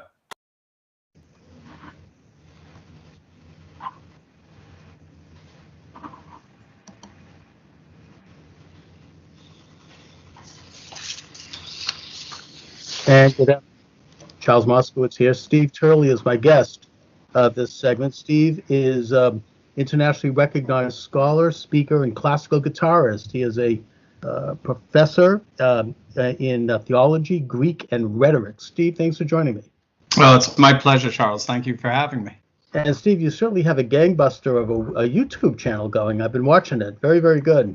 Oh, cool. Thank you. Now, you bring up a very interesting premise in that you seem to believe that we are entering into you might say, renaissance of Western Judeo-Christian culture in the United States and maybe around the world. And I think you peg that to not to the pandemic itself, but that the pandemic is an opportunity to advance such culture. So talk a little bit, if you will, about your premise there. Yeah, thanks for that, Charles. Yeah, so what I saw prior to the pandemic were a number of dynamics that scholars tend to call post-security politics. It's a very interesting term. The nation state that's got structured, not to get too nerdy, but the nation state that got structured around the 17th century, that really in many respects, like Yoram Hazony, the Israeli scholar, argues, was more or less modeled after sort of a biblical cartography, so the Israelites, the Hittites, the Canaanites, the Egyptians. Well, prior to the 17th century, in many respects, the world was kind of run by empires and imperial structures. And after sort of the fall of the Holy Roman Empire, we started breaking up into what we now know as the nation state. And there were three advantages to the nation state. We had a sense of border security, so we could stay safe from marauders, We had a sense of economic security, so we can find jobs and provide for our families. And we had a sense of cultural security, so that our religions, our customs, our traditions could be celebrated and revered and give our lives a sense of meaning, so we can flourish as human beings. What globalism has done over, say, the last 4 decades or so, what scholars have noticed is it's smashed those 3 securities. It's opened up our borders into basically a borderless world. It's instituted what's known as an economic global division of labor, where manufacturing and industry has been shipped away from first world nations to so-called third world nations, China being the primary beneficiary of it. So we've lost all our manufacturing, and it tends to replace our customs, cultures, traditions with lifestyle values. Increasingly, proponents of globalism see our cultures, customs, traditions as hateful, as bigoted, as discriminatory, and the like. So, in the face of all that, there's been a massive backlash, and that backlash is going on all over the world, where populations are increasingly re-embracing their borders, their economic manufacturing base, and their cultures, customs, and traditions as mechanisms of resistance against globalization. And in many respects, this pandemic is only, well, in frankness, it's hastening both dynamics. It's hastening the craziness that we see with globalists and their autocratic tendencies, but it's also hastening and intensifying the blowback against that. Everybody now is closing their borders. Everybody wants to bring manufacturing back home and the like. You know, it seems to me that the portrayal of the idea of the nation state and national sovereignty involves a major case of psychological projection on the part of those who advocate globalism, because the nation state is a very progressive institution. It's one that evolved over thousands of years, and it's one that, as you say, it protects a culture, it protects property, it's natural to a nation to protect the life and the safety of its citizens and their futures. I mean, it goes back to the Bible, really, and when they began to develop national borders after mankind tried to overthrow God in heaven at the Tower of Babel.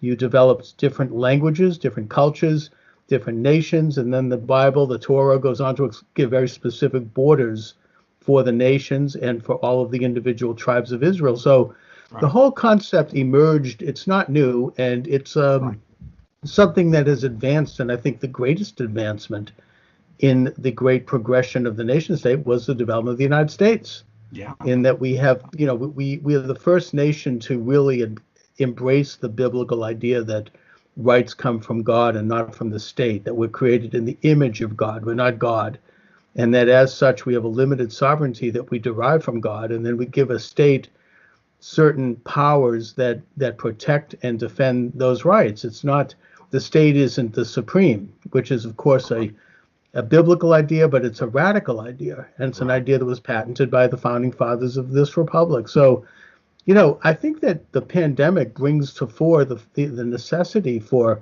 things like property, and now we're protecting our own private properties more from this dread disease that is banging at the door. Nation. Exactly. And that the nation is protecting itself by limiting people coming into the country because they might have the disease. And I think that even the European Union, which is very globalist, as you say, they've begun to protect their borders because that's what you do naturally. I mean, the animal kingdom understands this. A bird understands this. Try to interfere with the bird's nest and see what happens. Dogs understand it. Go too close to a dog and see what happens. The idea of the nation state or the idea of the individual property is a natural thing. It's kind of hardwired into us, and this movement to erase it and to try to claim that it's anachronistic or something is actually an unnatural development. In many respects, what we're seeing now is simply a deference to the very nationalist, populist, America First policies that Trump had been implementing for the past 3 years. If I told you, say 6 months ago, that a North American leader of a North American nation, whose last name starts with TRU, has closed all his borders, has instituted a travel ban from Europe, China, you name it, in an effort to seal those borders, you would be shocked that I told you that one would be a fellow by the name of Trudeau.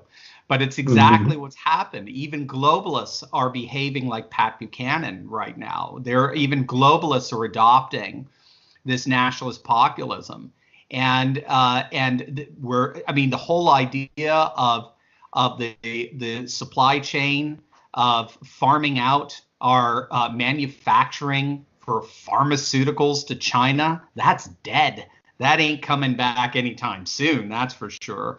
Right. You have Macron in France talking about bringing back industry to France. Japan has done the same thing as well, as starting to bring back their industry away from China. They start to see it as all economic nationalists do. They see the economy as a national security issue.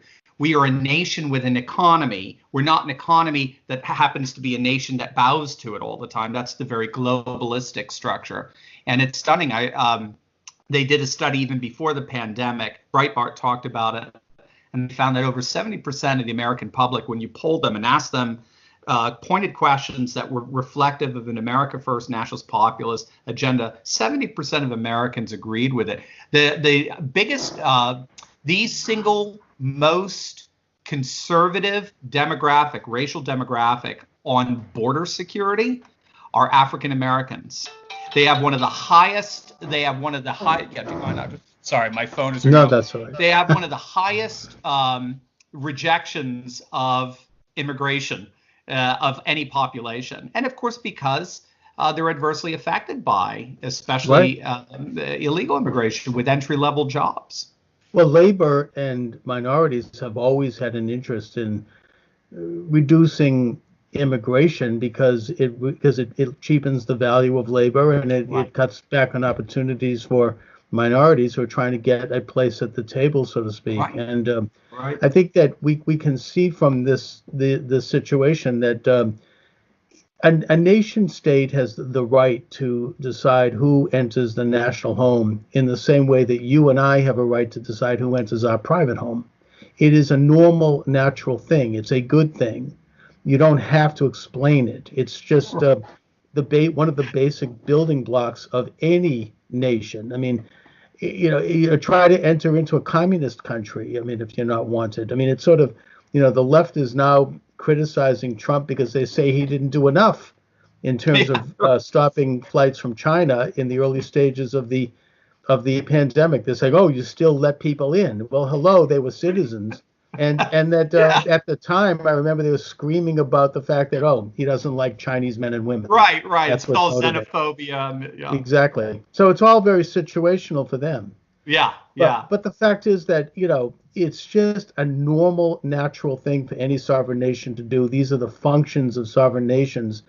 And I think it does certainly put globalism on its heels.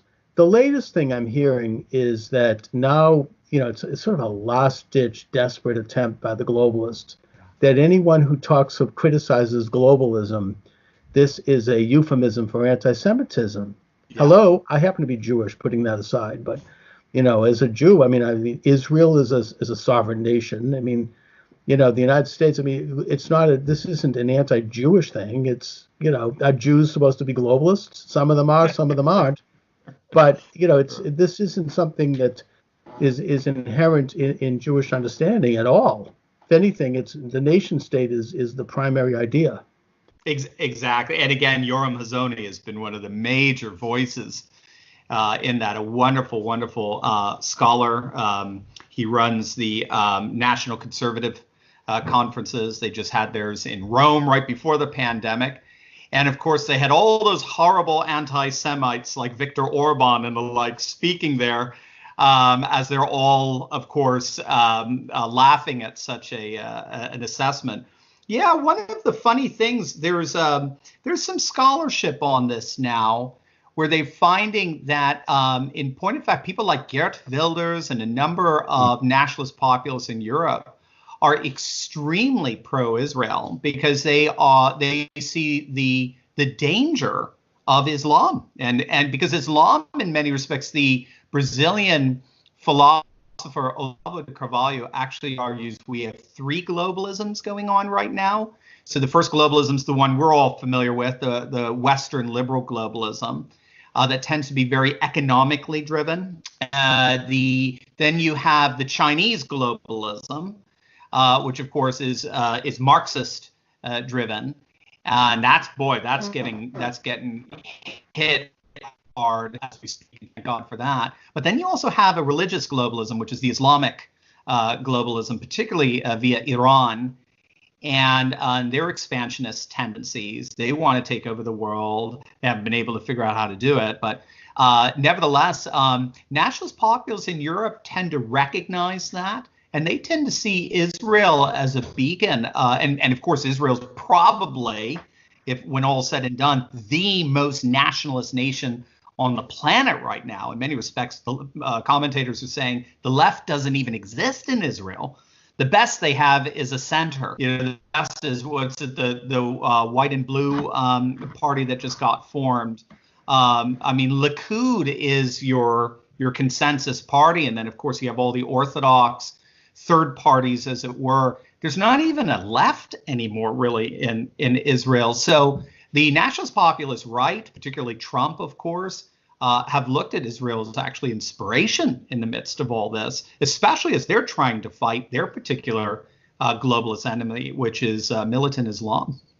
Right, and I think that Israel has always reached out an olive branch of peace to Arab and Islamic countries, saying, we're an example of a nation that has created our own sovereignty.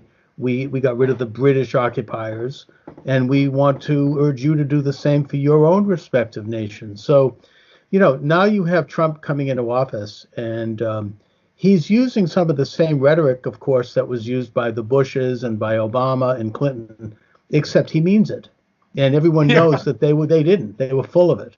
They were just saying it for the bubbas, He talked about, protecting the borders, and he's doing it.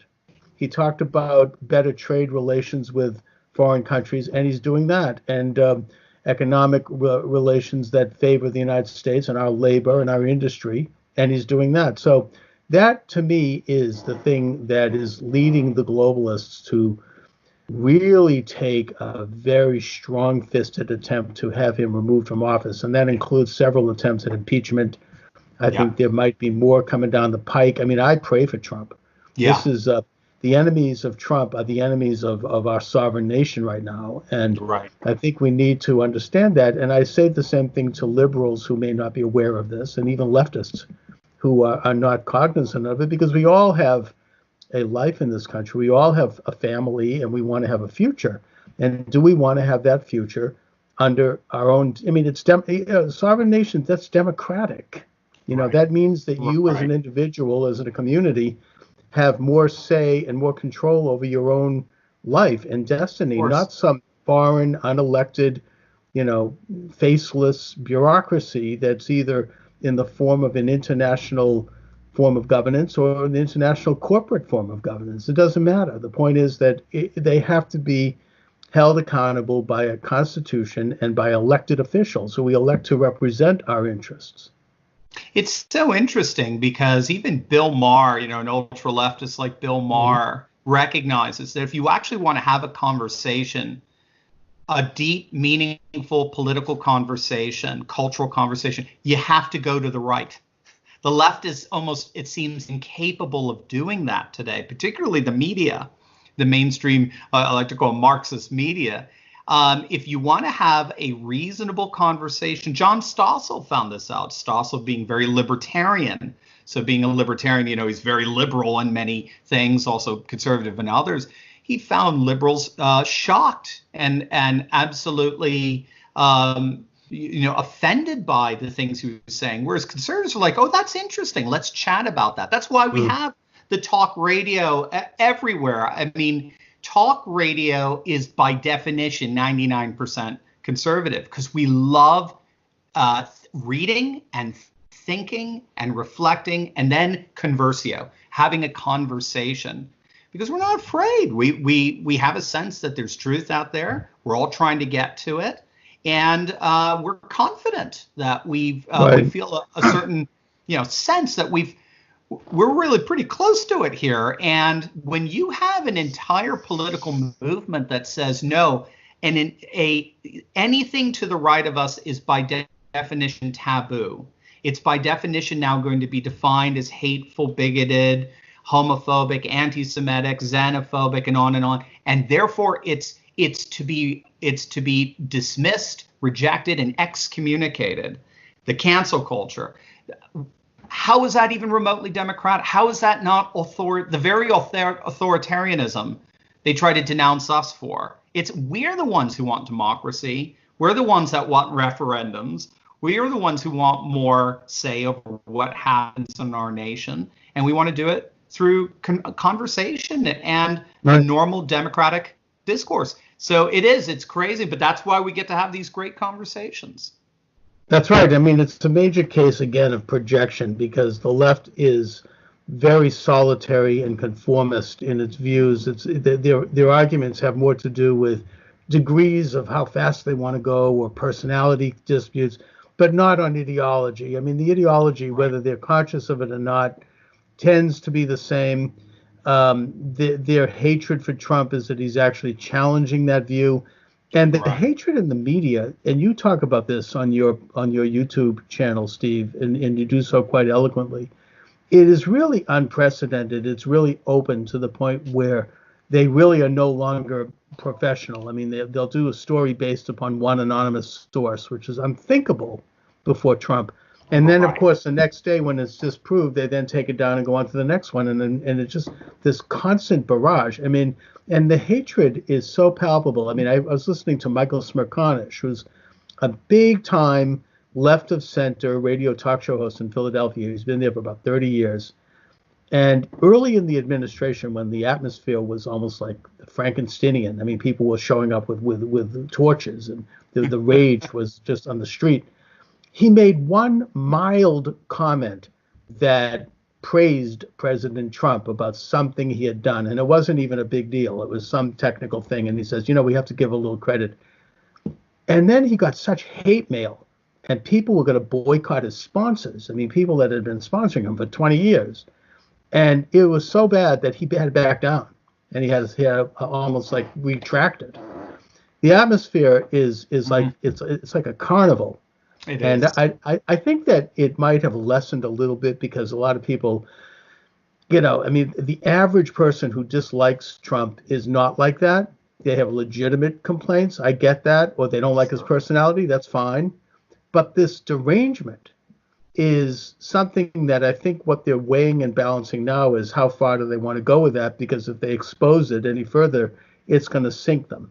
So what do you see happening with the upcoming election? I mean, I'm actually very concerned, not just because of the pandemic, but because of the forces that are arrayed against Trump. I mean, these people aren't going to take no for an answer. Absolutely. Yeah. It's I think the way to situate the election, at least the way I'm doing it, is to have a healthy balance between recognizing we are in uncharted territory right now, especially with this pandemic, and we're going to have to see the economic fallout from it over the next few months. So we're going to have to see what's going on there, but also to look at it in terms of the patterns that have been pretty prevalent, certainly over the last 100 years of presidential elections. Now, for that, I tend to be very impressed with what's called the primary model by Helmut Norpoth of the University of Stony Brook, because it's an algorithm that has studied elections since 1912, which is the first year that the candidates had to go through a primary. And what he found is he found a pattern. The pattern he found is that the primary is the election in microcosm. So you look at the candidate who wins the most votes, particularly in the early primaries, you plug that data in to this algorithm, and then out comes the algorithm's determined winner. And he found it lined up with every single winner all the way up to 2016. Wow. I think there was one exception. I forget where that was, but that was the pattern. There was that's your ultimate poll, right? Your poll numbers. Who tends to win those elections? Who tends to win those elections are usually the incumbent. It's a twofold pattern. It's usually the incumbent. So if you've had the same party in power for two administrations, 9 times out of 10 we go to another party. It's we swing back and forth. Certainly since FDR and Truman, we've been doing that pendulum swing pretty consistently. Jimmy Carter was the one interruption with that. He had one term, and also Bush Senior. Well, Bush so what he says is Bush Senior technically is the third term of Reagan. Oh, okay. So Bush Senior getting voted in was the disruption of it. That's the interesting thing. So you had 12 years of a Republican administration there. So you almost had a little bit of a going back to the FDR Truman era to a certain extent. So Trump had that going for him. And then when he ran the numbers for the primary, Trump is setting records in terms of voting turnout in Iowa, in the caucus, in New Hampshire. He got 3 times the amount that Obama got the last time an incumbent was running for re-election in 2012. So he ran the numbers for Biden versus Trump in terms of the primaries. And he gives, based on that, plus with the pendulum swing, he gives Trump a 91% chance of winning re-election. Now, he is saying this is unprecedented territory, but if it plays out the way it's been playing out for the last 100 years, we should see Trump in a blowout. We'll have to see. So I know what you mean. I'm with you 1,000%. I'm scared too. There's just so much going against him and everything like that. But Norpoth is standing by his prediction, and he was right in 2016. Yeah. Did he do this before the pandemic? So he did it before the pandemic, and then if you go to the website, primarymodel.com, he has a caution on there. He says, now that we had this outbreak, I'm going to be watching to see if there's a massive disruption in Trump's poll numbers. If he goes down to 15%, he'll probably say, all right, forget it. My primary model isn't going to be applicable to this anymore. So he's been watching the poll numbers. And of course, I mean, his polls go up and down, but of course, the Gallup polls have been pretty impressive. Trump has positioned himself as a wartime president, and his support among Republicans has remained absolutely solid. So his support among independents is around that 50%, 60% mark. So he seems to be doing, so Helmut Norpoth has since said, the one thing he said is the last thing we got to watch out for is just the economic data that comes out this summer. If we're going into this election with 20% unemployment, all bets are off. But if he can bring that back down, we can open up the country again, which you've noticed blue states don't want to do, interestingly enough. Right. So I think they know it's going to really hinge on that. Well, it's all very unknown because the situation is so unprecedented. And I guess the question is, are they going to be able to hang blame for this on Trump? Are they going to parrot the communist Chinese line and do that? I think that in my opinion, we should be grateful. And I pray to God that Trump's president during this thing, because if we had the liberals and the left in office, we'd probably have concentration camps right now for people who step off the lawn. I can't even imagine. Take a look at some of these states. I mean, like Oregon is now, moving the opening date up to August 1st. I mean, it's and they only have like a couple of hundred cases. So it's not. It does show the authoritarian nature here, and we could go through other states. My own state of Massachusetts actually has been somewhat moderate so far. Okay. I guess maybe because we have a Republican governor. I don't know, but it's not as bad as Michigan or as some of these other states where they're arresting people for going to church. So, I think that all of it, however, remains to be seen. I think that I don't want to sound too tin hat here, but I wonder if they're trying to damage the economy as a way to stop Trump. I mean, I know that sounds far-fetched, but given the lowness of this, I mean, impeaching him and doing all these other things and all these, frankly, these conspiracies, I wouldn't put it past them. I mean, I just, my way of thinking, I mean, they'll do anything. So, because we're not talking just about Donald Trump. We're talking about, as we started, Steve, a global movement that is, in which people are beginning to wake up. They're getting really woke, to use the term. In a good way, right? Yeah, in the real sense. And they're realizing that they want a government that protects their rights, not takes them away and decides to grant them on whim, and that they don't want to have this global entity that doesn't care about the individuals and the communities in their own nations. I mean, these things are basic common sense. And I think that the international community, what we talk about, the globalists, they don't want people to wake up to this, and they want to stop it. So I wouldn't put anything past them. Right. No, I agree with you.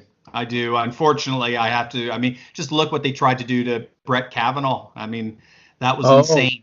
That and was look at what's happening now.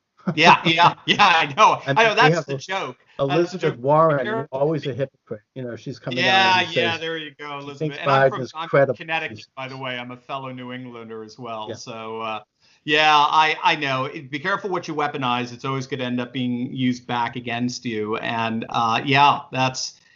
You just look at what they were willing to do to destroy in order to stop. And, well, I mean, it comes down to exactly what you said, Charles. You had a great distinction. We can disagree. We're all for disagreement. That's fine. It's derangement that we have an issue with. Exactly. All right, Steve Turley, let my viewers and listeners know where they can read your excellent work, where they can see your excellent YouTube program. They can go, so if they want to see just the whole panoply of stuff, go to turleytalks.com. It's my last name, T as in Tom, URLEY Talks, like TED Talks, turleytalks.com. And then just all you have to do on YouTube to check out the YouTube channel is just punch in Dr. Steve Turley. It'll take you right to the page. All right, Steve, listen, I want to thank you for joining me this afternoon. Thank you, Charles. And we start recording on this one. And if you need to take some time, take time. No, we're ready to go. Cool. All right. Charles Moskowitz here. And my guest is Charlie Robinson. And Charlie is the author of this really interesting book, The Octopus of Global Control. Charlie, thanks for joining me. Thanks for having me. Let's get into it, shall we? Shall we? Why not? First of all, what led you to write this book? Oh, man. So it's funny because there should be some deep, complicated story about it all. But really what led me to write it was a very simple question. A conversation I had with my mom. I had discovered some new great conspiracy topic that I had gotten into, and I was filling her in on it. And she just, and she's always such a good sport, and she listened to me about these crazy things. And afterwards, she just said, this is all great. You've got all this information about all these different topics. What are you going to do with it? And I didn't have an answer. It never even crossed my mind that I had to do something with it. I just kind of, I just was compiling it in my head, and I was interested in the topics, but I never had any sort of plan. And after that question, I sort of, I just started thinking about it, and I thought, well, I could do a documentary. Well, I don't really have the background in film and all that. I could do a podcast. Well, I wasn't really at the point. I now have one, but at the time I wasn't really ready for that. And I just decided, well, I think I can write about it. I think I have a way of injecting my dark sense of humor into these dark topics, and I think I can find a way to make them, while still being respectful of how serious the topics are. I feel like I can do it in a way that also kind of makes it a little bit funny, because I've been inspired by guys like George Carlin and Bill Hicks and Joe Rogan and comedians, and Jon Stewart, that comedians that had understood the political slant, and they could tell you a story about it, and you would get the gist of the story, but you'd still find yourself laughing at it too. So I figured if I could find a way to kind of do that, that would be a good part. But then I also remembered that back, I don't know, I think this might have been 2006 or so. I made the mistake that a lot of us in the, I don't know if you want, I guess, truth community, if you want to use that term. I made the mistake that a lot of us in the truth community make, which is I brought up 9/11 at a Thanksgiving dinner, and I watched the table turn on me, and I watched everybody not appreciate my contribution to the dinner table conversation. And I also realized that through that botched conversation, I realized that they saw me as somebody that didn't have any sort of authority to talk about these topics, in part because I didn't have any authority to talk about the topics. I was just a guy that was interested in it. Right. But I felt like, you obviously you don't take your notes with you to a Thanksgiving dinner, but I felt like if I had that conversation again, what I would have done was I would have brought in the words of, not me, because they didn't value my opinion on it. This was my in-laws family at the time. They didn't value my opinion on it, but they did value other people's opinions. So so for instance, I felt like if I would say, if you heard Henry Kissinger say this, would you believe it? If you heard David Rockefeller talk about the New World Order, would it be more real? What about Bill Clinton? You like Hillary Clinton. What if you heard Hillary Clinton talk about it? So I started thinking about that conversation. And when I wrote the book, so the structure of the book was that, yes, I've got my opinions on these topics, and yes, I brought in a dark sense of humor, but then I also brought in quotes from over 500 different people that had like a front row seat to some of these events. Either they were involved in it, or they were witnesses to it, or they had some interesting take on it. So that's where I was able to pull in some George Carlin quotes and some Bill Hicks, but also Rockefellers and Rothschilds and things like that. The format of the book is I'm talking about these 8 tentacles of this octopus, but then I'm also peppering it not with footnotes, but with quote footnotes. So I would talk about how they had this plan for a one world government, but then I would inject the quotes that was them talking about it, behind the scenes and everything. So that's how the book came about. And I wrote it in total secrecy because I didn't think I would finish it, or I wasn't sure if I'd finish it. And when it finally came out, and when the boxes when the first batch of books got delivered to my house, I hadn't told my wife I was writing a book, which is maybe not the best strategy. I left for the day, or I was out doing something, and the boxes came, and my wife didn't know what they were, and she opened them and found all these books, a 540-page book, flipped it over on the back, and there's my picture on the back of it. Oh, my. When I got home, she threw me out of the house for 2 days because she said I was cheating on her by writing Now, the book. did you send a copy to your in-laws? I did not, but they should get credit for spurring me to write this book. So that's kind of how it started out. Oh, that's amazing. I had a similar experience. I don't know where you fall politically, but after the last election, I was informed by my in-laws that the Thanksgiving dinner would be a Trump-free zone. And also, look, on a more serious note, writing a book and I've written more than 10 nonfiction books on similar topics. It is a great way to really go deep into a topic you're interested in and fascinated by. And almost anyone can now write a book with the access to the internet and Microsoft Word and several things. You can write the book. You can self-publish it if you want on Amazon. It could get picked up by a publishing house, which happened with me in 1 or 2 cases. And it's an amazing thing, that what we have access to. Yeah. Now, I want to talk a little about the book itself and your premise. Sure. You weave together a very comprehensive look at what you call the octopus of global control, what I think we used to euphemistically call the Eastern Seaboard liberal establishment and its interactions with other like-minded establishments around the world. Yeah. What do you see as the main nexus in a sense, the brain of this octopus? Well, it's so the octopus concept was not mine. Obviously, it went on early. It's been around for a while. And one of the quotes that I used talks about.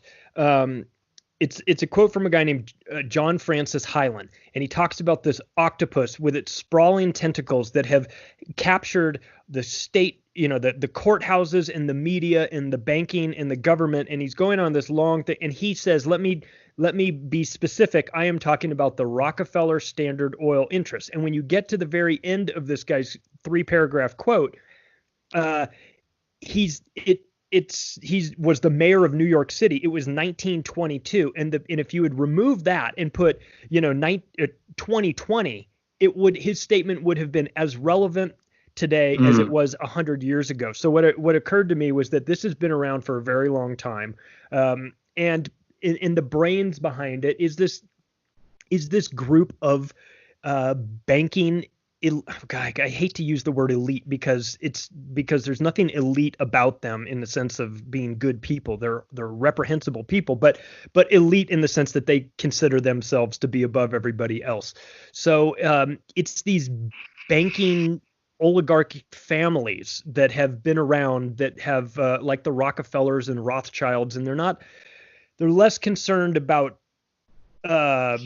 nationalities, and they talk about it in their own works as being internationalists. Now we call them globalists, but David Rockefeller talks about himself as being an internationalist. So it's these internationalist type families that have a controlling hold through their interlocking boards of governors and through the corporations that they run, through the central banking components that they are involved in.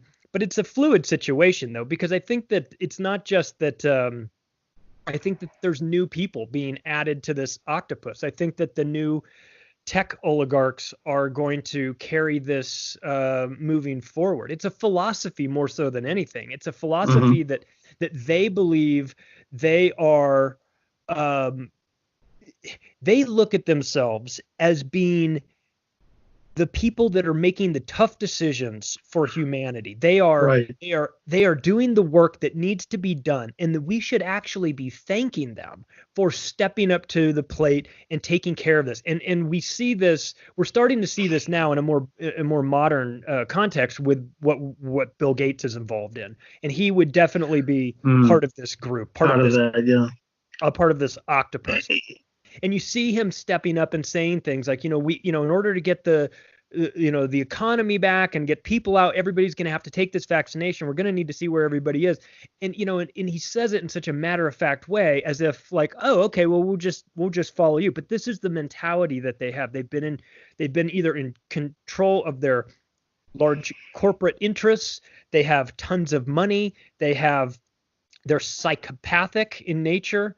They have a messiah complex, I would say. For sure. I mean, they believe that and a lot of them are well-meaning, but they believe they live in this kind of ethereal bubble that's resulted from either inherited success or actual success, to the point where they've gotten used to power, and they believe that they want to reach out and exercise their visions on the rest of us, that somehow they're smarter than the rest of us. Yeah. And while some of them are well-meaning, I think some of them are not well-meaning, they're sinister, they nevertheless believe in this kind of informal international governments that by which they leave in place the governments of the world, they leave in place the religions of the world, they leave in place the cultural institutions and the economic institutions of the world, but they would quietly exercise their power to control these things. And I think it was Whittaker Chambers in his book Witness, which is one of my favorite books.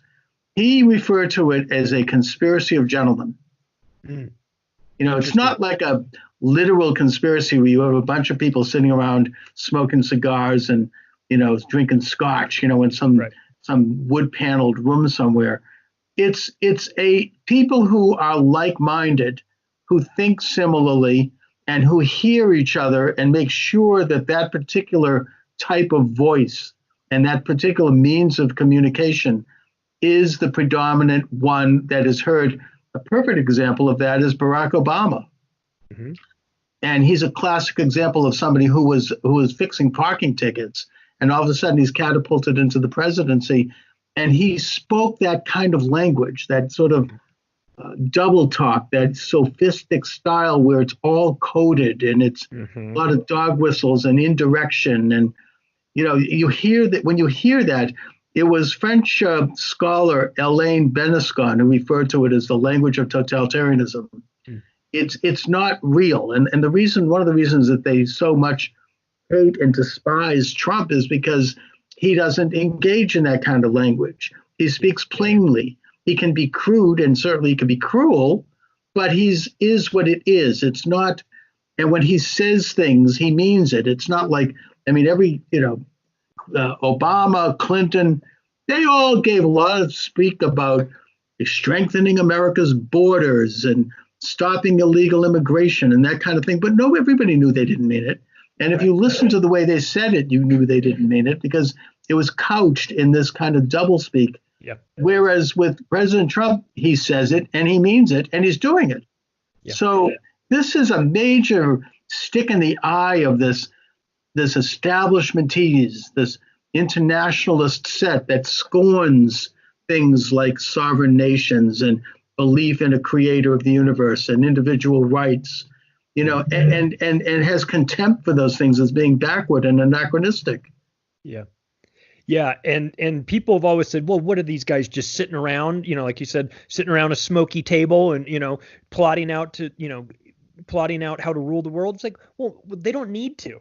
They know what's good for them. They understand what works for them. They understand what benefits their industries, and they have relationships with other people, high-ranking people that understand the plan as well. And do they have meetings? Yes, of course they have meetings. They have Bilderberg meetings and Council on Foreign Relations and Trilateral Commission. They have all of these things, but above those organizations is a group of people that understand what works best for them, and they all understand what does best for them. So they push the policies that will benefit them in terms of either making them more money, which is not as high on the list as maybe everybody thinks, because when you have access to the central banks, you have access to the money, but it's more about controlling the minds of people and shrinking the power into as few hands as possible, and playing this game where they make it look like the nation states are calling the shots on all of these things and that the presidents are calling the shots. I totally agree with you. When you're Bill Clinton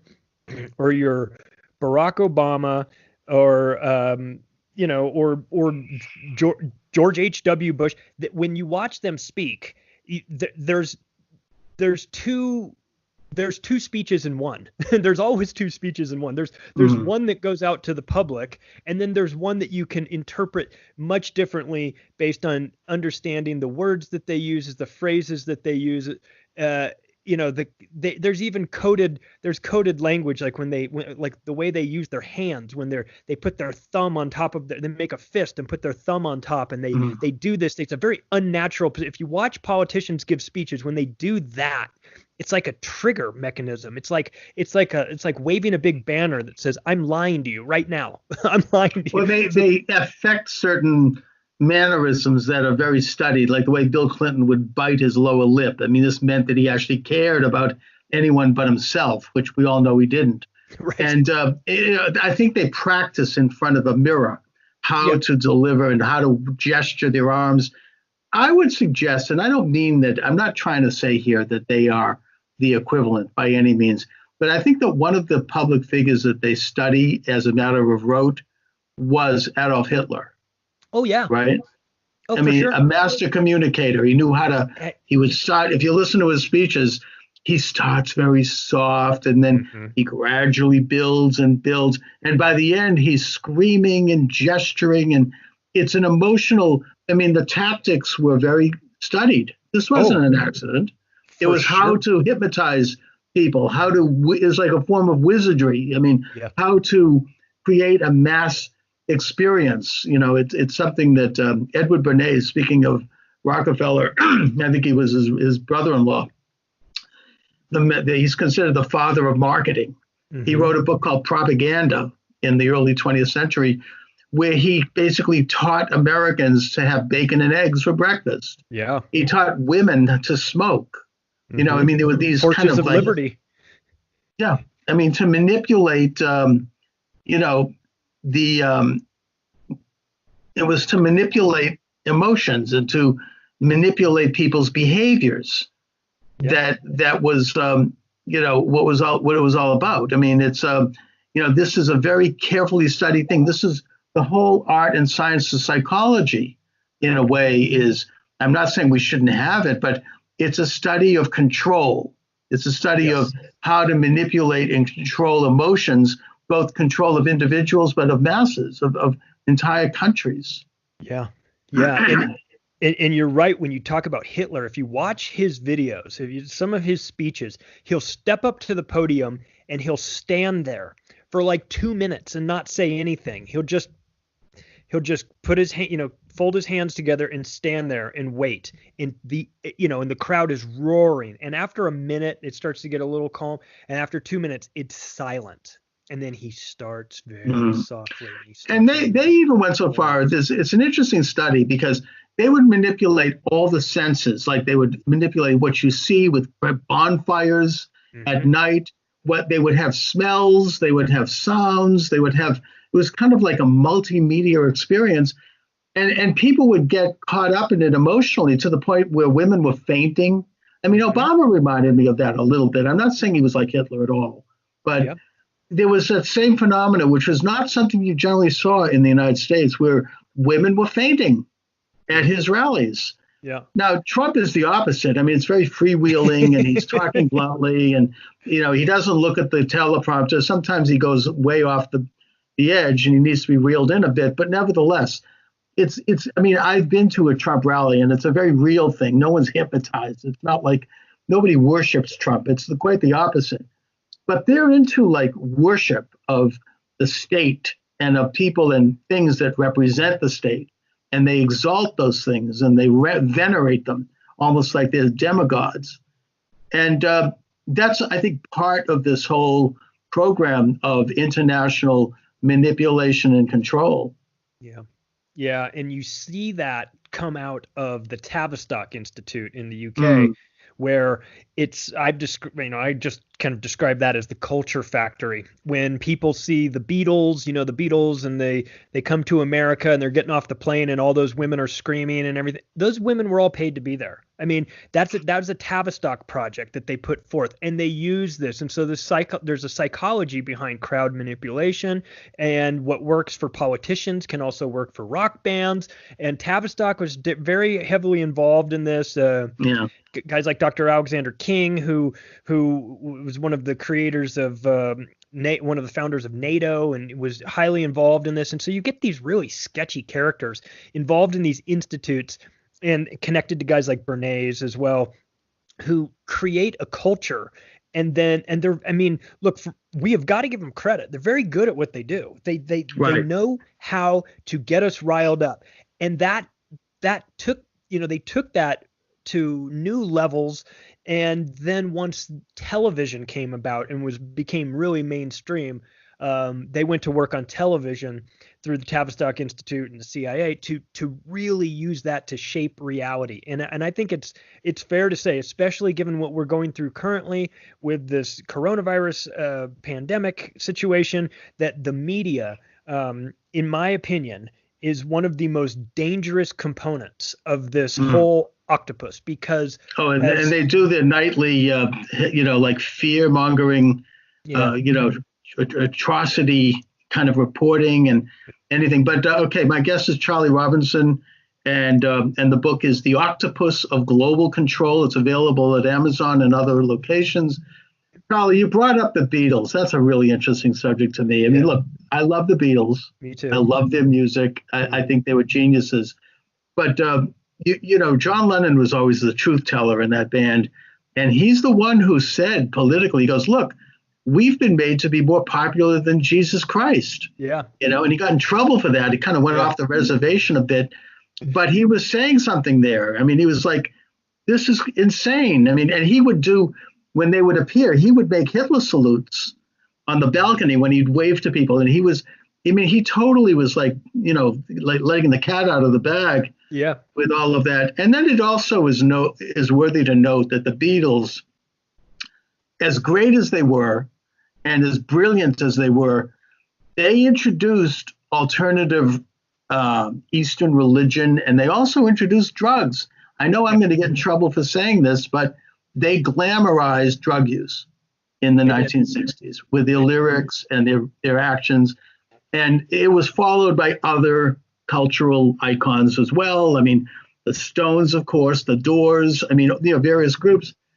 And it was one of the contributing factors to the development of what Aldous Huxley talked about in his Brave New World, that he said in an interview just before he committed suicide in 1963 that the world was going to be turned into a drug-induced concentration camp, that we would all be on some kind of controlled substance, and we would become, servile to this kind of mass instinct. And so, you can't dismiss the possibility that the Beatles, certainly, maybe even others, might have been conscious and witting participants in this agenda. Yeah, and the work of guys like Mike Williams, the Sage of Quay, who's done a lot of research into the Beatles. Mark Devlin, who's written 2 books, Musical Truth Volume 1 and 2. He and I both spoke at an Acapulco a year ago, and I watched his presentation called No More Heroes, and it was interesting to dig into the background of not just these really famous musicians, but their families. You start to realize start to see that, like, Jim Morrison, lead singer of The Doors. Yes, his father was in the CIA. His father was the admiral of the ship that was allegedly attacked in the Gulf of Tonkin incident in Vietnam, which is one of, it didn't happen. It was an event that didn't happen. And so you start to dig into who are these people, and we see this now. We see this in pop culture with regards to, like, the Super Bowl halftime shows and the Olympics opening ceremonies. And we see a lot of the one eye symbology of the people, the famous pop stars that are covering one eye and all this stuff. And at some point, early on, hear that you conspiracy theorists are all the same, but look, it doesn't matter to me, but it matters to them. They are sending a message. And you talked about this earlier about how these important families are, that ritual and, the way they carry on a public event, it matters to them. It comes from their culture of ceremonies and like witchcraft and Luciferianism and all these things that they're really into. And it's, right. And it matters to, so we can be dismissive of it. My point is, we can be dismissive of all this stuff as just not at all, but it matters to them. And so maybe we should pay attention when you keep seeing the pyramid showing up in all of these music videos or opening ceremonies of the Olympics or the opening ceremonies of CERN, or, you're like, why are you having all of these? Why are you doing these crazy? Oh, we could do a lot of talk on this topic. I feel nervous going too far because I don't want to lose my YouTube channel here. Well, listen, let's get off it then, because it's a real thing. I think that probably people who follow me and follow you, Charlie, kind of know what we're talking about here. Yeah. There's plenty of other places you can go and get deep into that information. That's right. I could do it on my audio show. Yeah. But I don't know if I want to do it live on YouTube. Yeah, YouTube's funny because maybe stuff. YouTube might be part of this. I don't know. I'm not saying they are, but you never know. Talk about I appreciate unicorns and rainbows instead. So anyway, your book is really weaves together all of these various elements to show, as you say, an octopus of control. Yeah. And I think that the 3 pillars in this is the culture, politics, and money. Yeah. And I suppose the 4th estate is religion. Mm-hmm. And they tend to try to gradually, over time, control the high ground in all of these areas informally by getting into the system, working up the route line. A good example is the complete co-opting of American academe. Oh, yeah. Starting in the 1960s and right up till today, liberals gradually worked their way into these institutions and promoted other liberals to come in and got rid of conservatives through attrition, to the degree that now, even I think Boston Magazine, and I'm in Boston, they did an article showing that Boston and Massachusetts universities are like 97, 96% liberal professors. Yeah. It's like there's not a lot of diversity there. There's not a lot of dissent. There's a great deal of conformity. And at this point, it's become, really oppressive. And I think that students who go to these institutions, they kind of internalize these things, or they've already internalized them. And if they haven't, then they do so pretty quickly because they want to get through it and keep their head low and get their degree. You don't want to buck this kind of system. And I don't know. I mean, I'll just give an anecdotal situation. Back in 1998, I went to Tufts University and got a radio show as a citizen broadcaster. And I was conservative. And people there were mostly liberals. And came in there with the blue hair and everything else. But we had a great time. And I would invite people in my show. And we would have debate and dialogue. And I had on prominent liberals like Noam Chomsky and Howard Zinn and others. Mm-hmm. And then I left that station, and I think it was 15 years later, in 2015, I came back and decided to do a show. And it was like Rumpelstiltskin waking up after having been asleep for 30 years. It was a whole different atmosphere. Nobody would talk to me. Eventually, I was reported to the anti-bias police. And then the newspaper did a story on me, calling me all kinds of names. And they moved my show to like 3 o'clock in the morning. Right. And it just was like a very kind of fascistic attitude. I mean, everything had changed. People were afraid. Nobody wanted to stick their neck out. People didn't want to, you're spending 60 grand a year for a college education. You don't want to get in trouble. They had this anti-bias Gestapo that could kick you out of school and could ruin your life. If you didn't goose step to the politically correct agenda. Yeah. So I think that they've really taken, I mean, again, I agree this is anecdotal, but they really have assumed the high ground in academia at this point. Yeah, they've used tenure as a way to reward those professors that are towing the proper line that they want, and use it as, the carrot for others to get on board. If you want, it's kind of like the Supreme Court. You give someone a job for life, and then you're like, okay, well, then you lose all control over them. I mean, there's nothing you can do to them at that point where you're going to, so you've got college professors that are rewarded with tenure for doing it the way that the university wants them to do it. Then you've got this insanity that has sprung up lately that you're talking about, which is safe spaces and all of this, 57 different genders and all this stuff. And if you point out the obvious, that this is all ridiculous, then you're somehow you're always anti-Semitic for whatever reason, just because. Well, anybody that disagrees with the left is called an anti-Semite by the ADL. Right. And it's nothing to do with Judaism. I'm a Jew, by the way. And I think that they're one of the worst groups. I mean, it's ridiculous. Yeah, if you don't goose step to the left, you're an anti-Semite, and they can put you under a microscope. I mean, black groups are doing the same thing. If you don't goose step to the left, you're racist. Gay groups, if you don't goose step to their agenda, you're anti-gay. I mean, it's ridiculous. It's how about I'm anti-insanity. I don't. Yeah.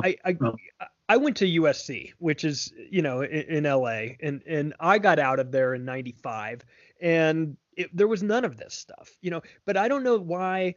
I have a daughter who's 8. When she decides to go to college, if she chooses that route, I don't want her to be in a school that says, oh, somebody has called you a bad name. Well, we've got a safe space for you, because then you're starting to teach them that the world is filled with safe spaces. And listen, some of this is God.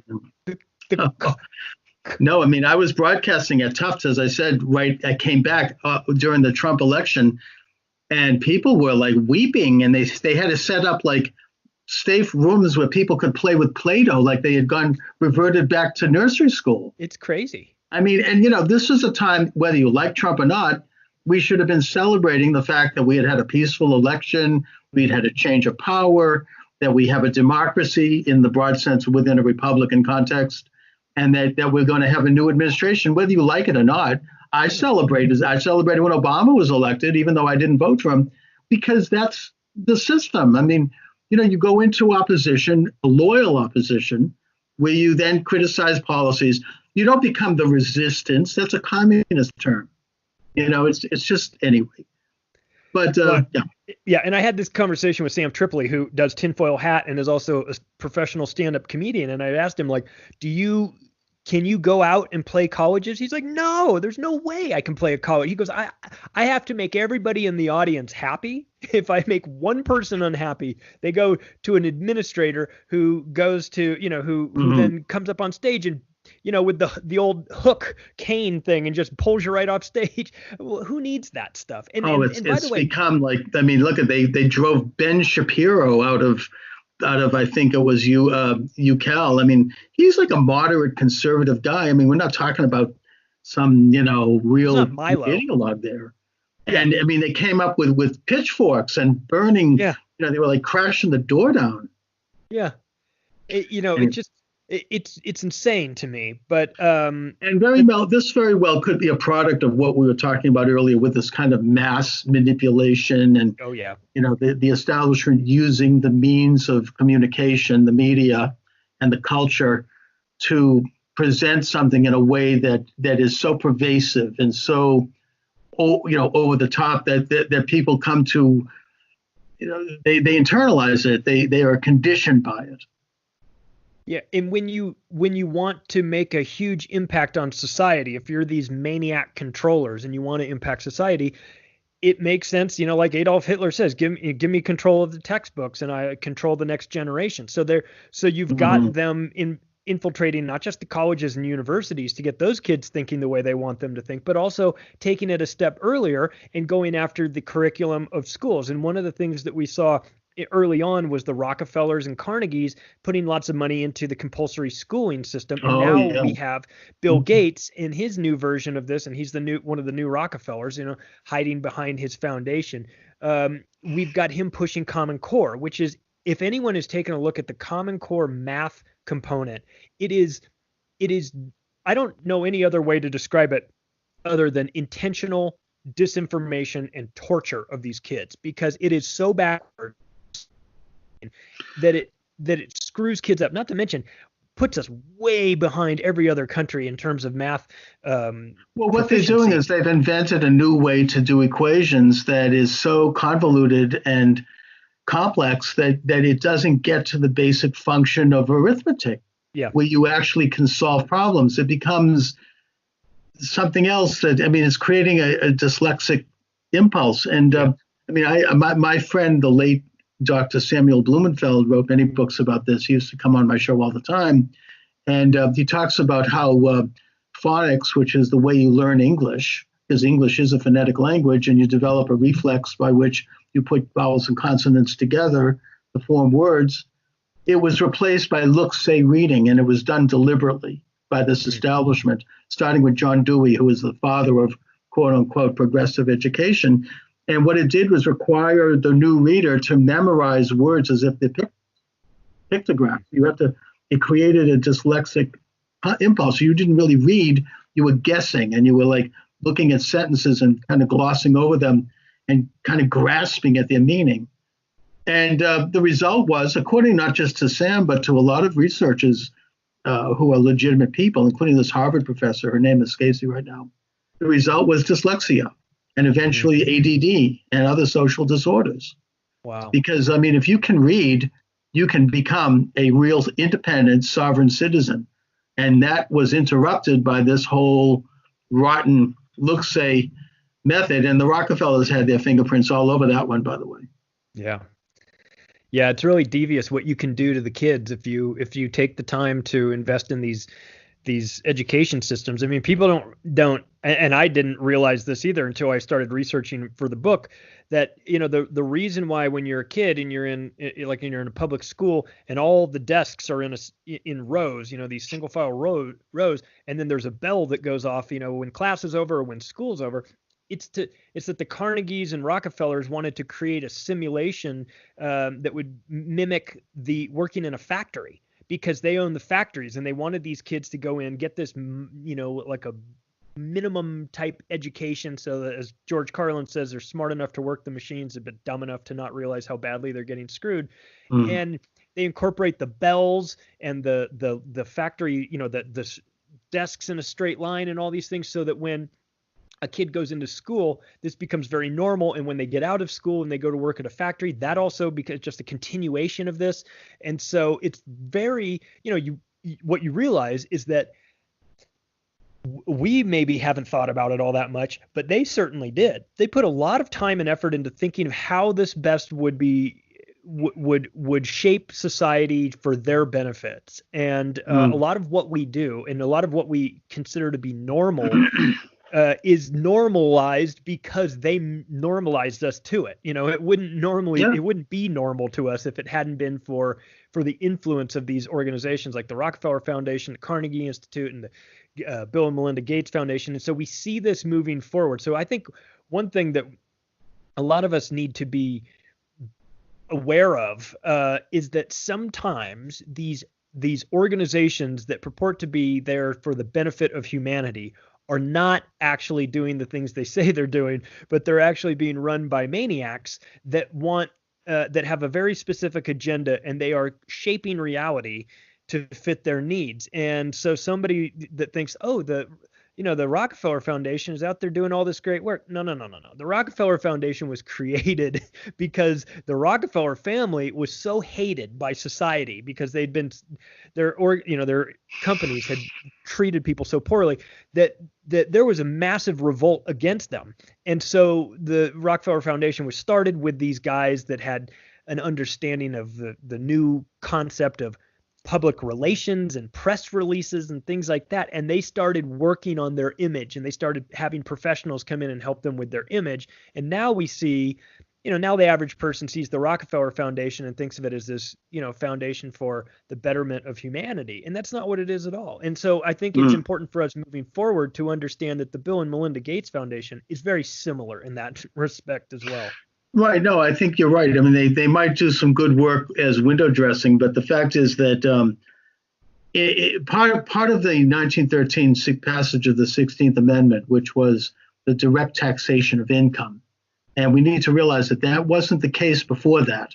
Before that, the federal government raised money from tariffs and from apportionment from the states. The states would do taxes, and it was much more democratic in that sense. This gave the government the right to directly tax your income and also know everything about you from your tax return. But one of the addendums to that bill was the creation of foundations and nonprofits, which allowed these huge, behemoth, wealthy families like the Rockefellers and the Brown brothers and the Harrimans and these industrialists to put their money into these nonprofit silos, which they could then do two things. They could hire their kids, their ne'er-do-well children, and give them fat jobs and friends, and they could use the money to transform society outside of government by influencing the culture and using money to do that. Yeah. And the Rockefellers were part of that. They were a big part of it, but there's a lot of these foundations that have gone on ever since. I think a good source of information on this is David Horowitz from the Freedom Center, wrote a book about it a couple of years ago that really documents how enormous the Carnegie Institute, the Ford Foundation, all of these people, the incredible amount of money they have and how they wield that money to fix our culture in a way that fits their image of how we should be, I should say. Now, again, I'm not saying they don't do also good work. I like the fact that they finance the Boston Symphony Orchestra. Why not? I'm talking about there's other aspects to it that are less visible. Let's put it that way. Yeah. Yeah, they've got to do something good, right? Or else no one will buy it. So right. they go around and they do things from time to time that benefit people. But more than anything, it's a tax shelter, and it's a vehicle that they use to so that they don't lose all of their wealth through once they die. So it's either easy for them to pass it on to their future generations and all these things. So yeah, it's always a very suspect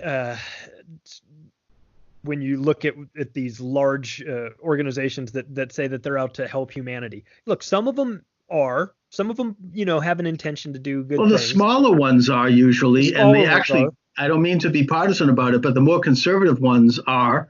And of course, we knew that they were screwed over during the Obama years. They weren't allowed to get tax exempt status, thanks to Lois Lerner, who pled the fifth about 50 times before Congress and who met with Obama and who made sure that suddenly conservatives were waking up and saying, hey, we could do this too. We can form nonprofits. We can create foundations. And they said, oh, no, sorry, that's not meant for you. But anyway, Charlie, I'm reaching toward the end of the segment. So sure. Where do you see the present pandemic falling into all of this octopus, if you will? How are they manipulating what is a real disease, by the way. I mean, this isn't a joke, but I mean, I'm fearful about these mandarins of the octopus, as you call it. I mean, and them manipulating the situation to suit their image. Yeah, for sure. They'll take advantage of every sort of crisis that they get because it creates chaos and panic, and it becomes this whole, the problem reaction solution sort of situation. So it almost doesn't matter whether an event is real or faked, staged, or not as organic as it appears, because the damage that's done as a result of it is what really matters, because we're seeing things like everybody's lining up to just loot the government as much as they can. You've got big business asking for money. You've got industries that have, that should never get government handouts or tax breaks or things like the cruise line industry when they register all their ships in Liberia and in Western Africa and then the Kennedy Center. What's that? The Kennedy Center got $27 million. Right. Harvard got a big chunk of money. They've got more money than the Vatican. I mean, they've got like a $60 billion endowment, and they're taking money out of that. Yeah, anybody that everybody sees this opportunity and they go. Although they did return it after it became public, but yeah, exactly. They had, but that's actually surprised me that they returned it because I would have expected them to just pocket it. But everybody's got their hands out in situations like this. The big pharma, which I don't trust at all, they're deeply involved in this, of course, with Bill Gates. Well, they want to make. I mean, I think that's why they are discounting hydroxychloroquine, which, by the way, from what I understand, is very effective and very low risk. But the problem with hydroxychloroquine is it's cheap. It's been on the market since the 1930s or 50s, and you can get a 1 month supply for $20. Yeah. The drug companies aren't going to make money on that. No. So they don't want that. They want to have like these new expensive things that they can put on the market, and the stock price goes way up, and you've got these the vaccines, which are very questionable. Yep. And they end up really cashing in on it, and then raise the price of Medicare, and healthcare goes up because it all gets billed to the government.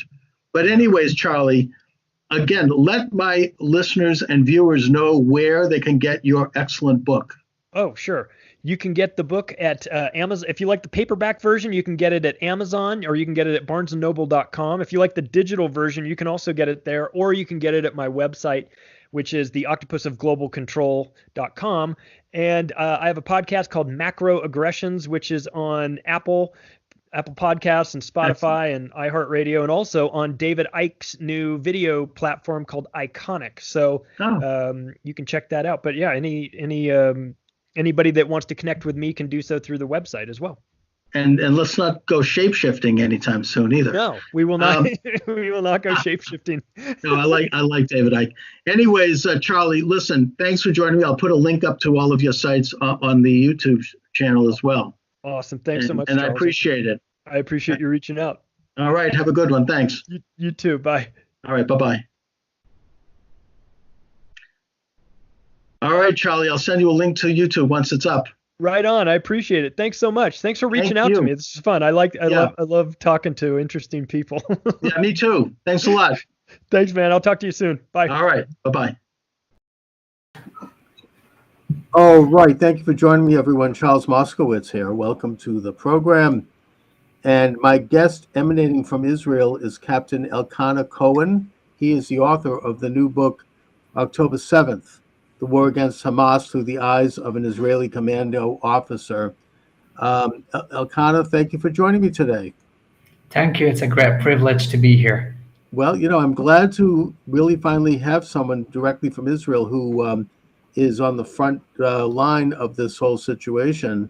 Obviously, we're all concerned about Israel, especially since this horrendous attack. And, certainly those of us who support Israel are. We're not talking about those who don't. But I'd like you to, first of all, start a little bit in our discussion on a more personal note and talk about what you went through on that day and how you dealt with the situation. All right. So before telling my experience, I want to tell a little bit about myself. So as Okay. you said, my name is Elkana Cohen. I'm 27 years old. Mhm. Most of my friends call me Kuno, which means that you are also welcome to call me Kuno. Thank you. Newlywed, expecting father, and finally a student. Also captain in reserve, and right now I'm in a break. And above all of that, love my country. And Yes. when you tell me to describe how was it for me, so I think October 7, not just for me, for everyone, was a shocking experience. That morning, I slept in my in-laws. I slept in their bomb shelter. I don't know if anyone knows, but it's not quite rare to have a bomb shelter in Israel. Almost every house in Israel have a bomb shelter. This was the empty room, so this is where we slept, me and my wife. And at 5:30 in the morning, she woke me up terrified, and she told me that 100 of terrorists are chasing us, and I couldn't use my gun for some reason. I'm usually walk with a gun, and for some reason I couldn't activate my gun. I told her, Shiran, don't worry, it's just a nightmare. I hugged her and I went back to sleep. And hours later, I was awake by the siren and the missile, and I realized that something happened. To be honest, I went back to sleep. I sometimes here in Israel it's happened, unfortunately. Right. And then hour later, when I woke up, I realized that it's not just a regular thing. And I ran into my house, which is 15 minutes walk. I opened my phone. I'm religious, and usually I'm not using my phone during holidays. Right. But I opened my phone, I called my commander, and I asked him, you'll see what's happened, and just for you, let you know I'm here, and whatever it takes. And he told me, all right, prepare your stuff. I actually don't know anything what's happening yet and now. And while I'm turning off that phone call, I'm getting another phone call of my friend Gabi from a unit, and he told me that Shiran, Elkana, where is Shiran? Shiran, she's my wife. I met her on my active service. She also served in my unit. And he told me, you and your wife both called up. And for people who doing reserve, it's fine for me to get to called up. But me and my wife at the same time getting called up in a holiday, Right. I realized that we are in something. Something big. Now, Yeah. is your parents-in-law located near Gaza, or where in general were they? Where were they? So I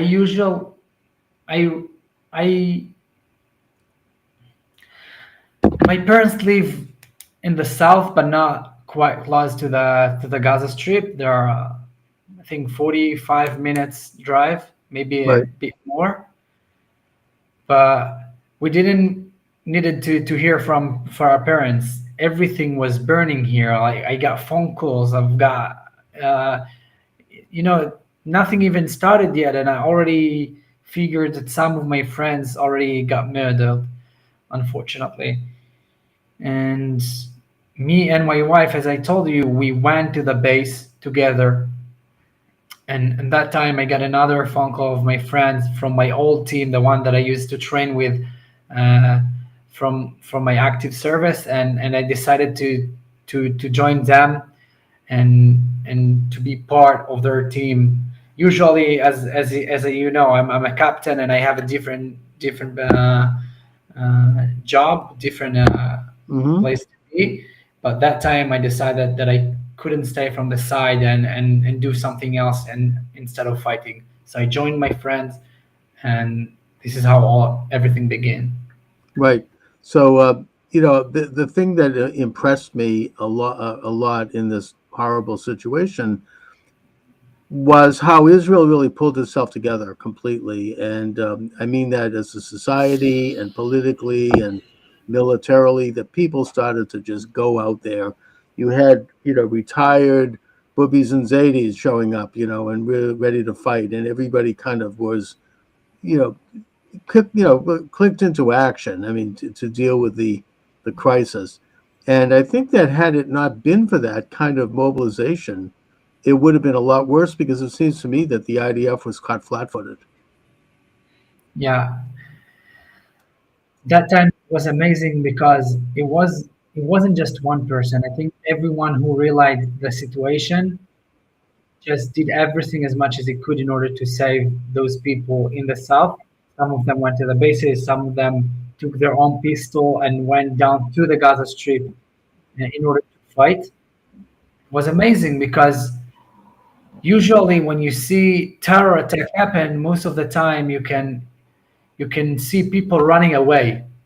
But in our case, people run into the terror attack, into the breaching in order to fight and to protect their brothers and sisters that are getting slaughtered right now. So I think it's part of our Jewish DNA and the Israeli culture, not just the Jewish, because I can tell you that there was also Muslims who ran and Christians. There's a Muslim bus driver who saved many people. I mean, it was just everybody mobilized in Israel. And it was an extraordinary aspect to the story, one that is very inspiring in the face of this horrendous atrocity. Now, there are people on the on the anti-Semitic side of the fence who are denying the level of atrocities that were committed by these terrorists pouring over into Israel, but yet they were filming it themselves. They had their own smartphones and they were making videos and bragging and sending it back to people saying, look at how many Jews I killed. And, and they were filming many of the atrocities that we've heard about and that the anti-Semites want to deny happened. So it's not really a matter of the Israelis talking about this. It is these depraved and hateful genocidal terrorists who were talking about it and who were performing this kind of atrocious event. Yes. I'm always sad that if it wasn't for hate, those protests, I'm the first one to go and speak with the people who protest, because if they are actually protest for the Palestinian, I think they just don't know the fact, because the IDF do as much as it can in order to protect those civilians. And Hamas is the worst thing that can ever happen to any Palestinian. And people don't understand that. That you see people protest for Hamas, gays for Hamas. It's almost, I don't know, it's almost like a joke, because if they will be in the Gaza Strip, those people are going to be slaughtered by Hamas themselves.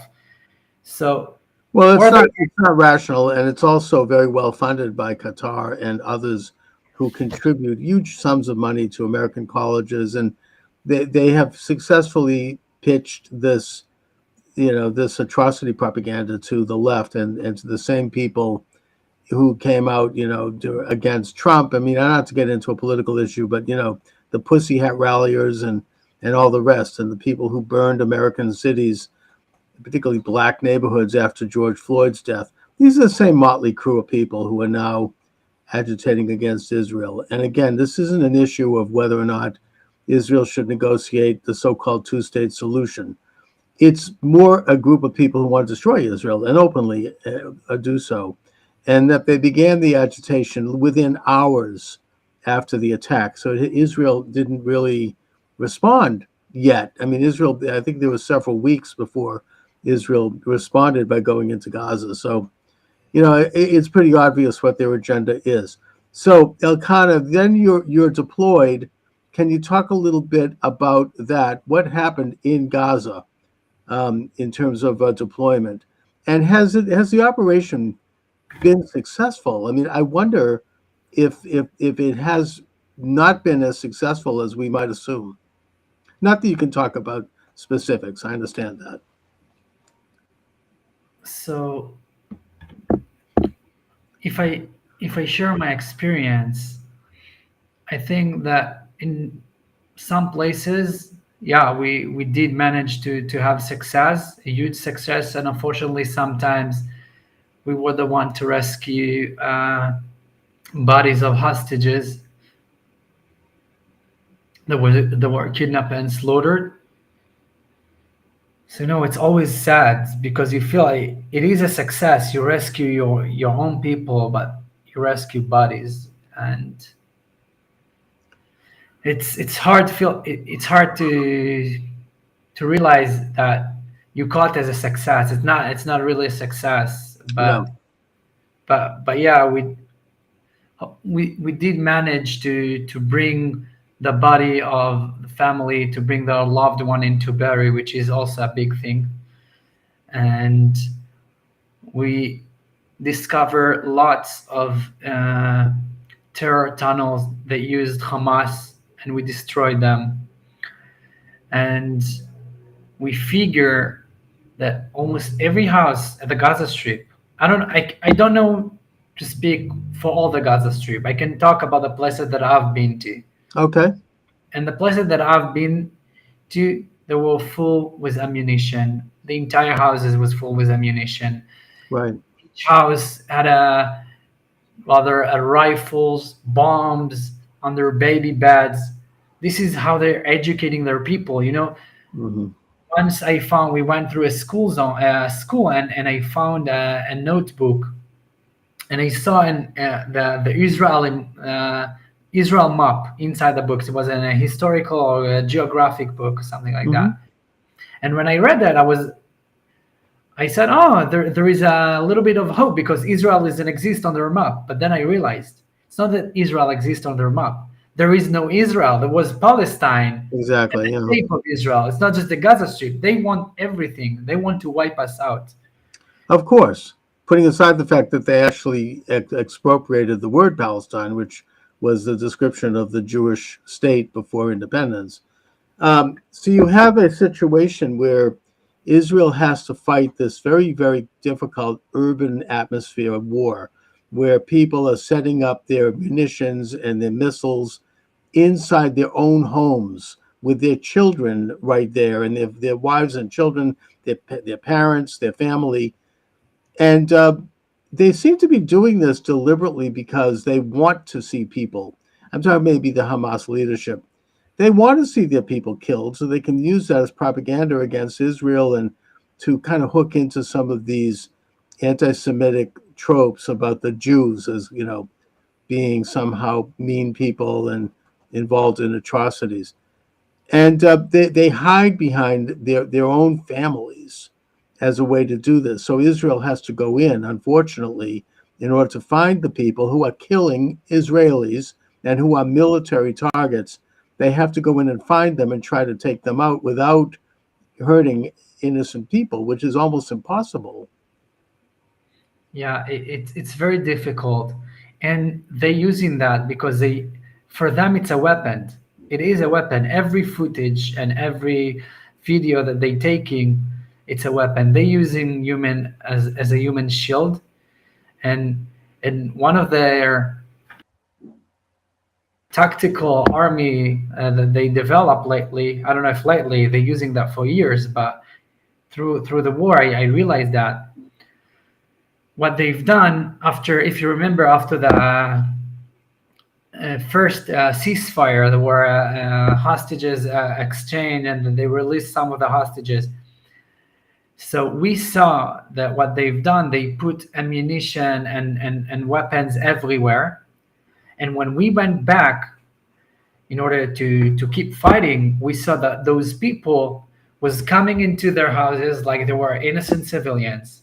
Then they get into the houses, they taking their AK-47, start shooting at you. They lay down their weapon and they going out like they taking care of their son. And unfortunately, they forcing us to think that everyone can be a terrorist. One of the time, a crippled guy on a wheelchair, and suddenly, miraculously, he stand up and pulling and a rocket. He built up I don't know how to say it in English, but he kind of a rocket, and he tried to shoot it towards us.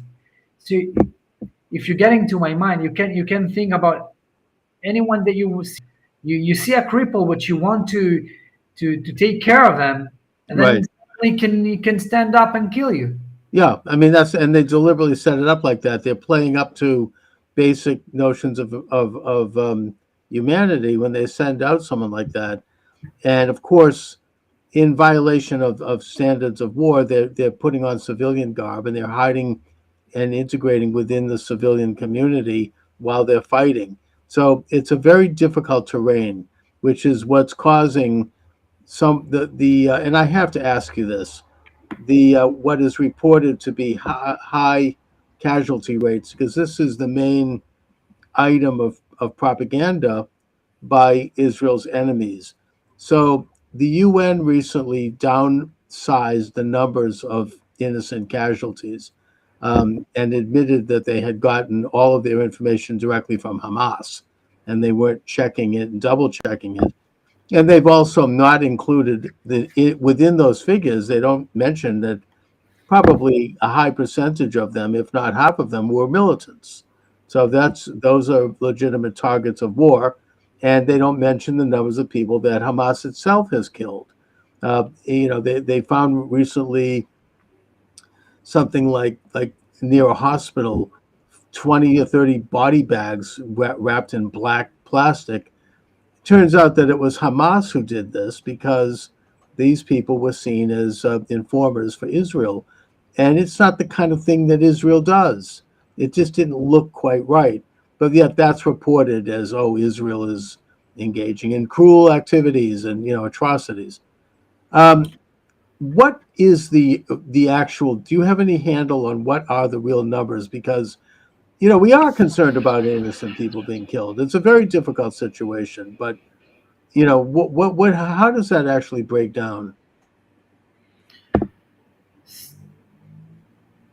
First of all, I don't know the numbers, but I can tell you from my experience, as I told you, that we're doing as much as we can in order to avoid any casualties. And sadly, sometimes Hamas put us in position which we cannot choose, because while he decide to shoot at us, I have to respond. By the way, a lot of the time, we're just taking cover because we don't want to take care of those people.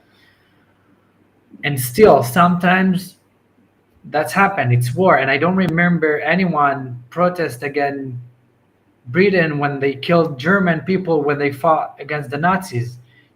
Sometimes in war, there is casualties. And believe me, we did, and we're doing right now as much as we can in order to avoid those people. I want to show you a picture. But every interview that I have, I'm trying to talk about one of my friends that died or got murdered. And I want to show you an amazing picture of a friend of mine, Shauli Greenlick.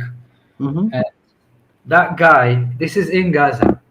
This guy unfortunately died several months ago. Yeah. And as you can see, he's an officer, captain as me.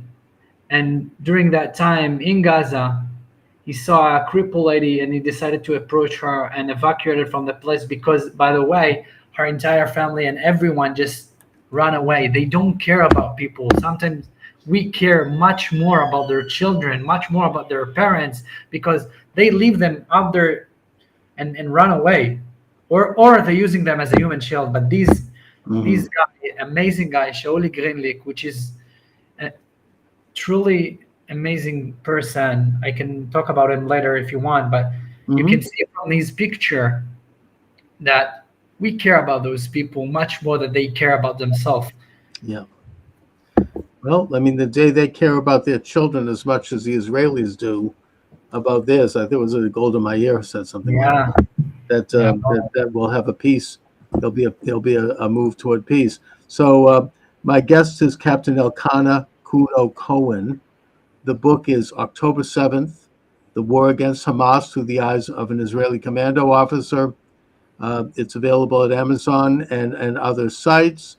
You seem to have covered the map politically, in that you have a blurb from both Prime Minister Benjamin Netanyahu and also from former Prime Minister Naftali Bennett. Why did the prisoner from Jabalia reveal to IDF soldiers that he had millions of shekels hidden in his home?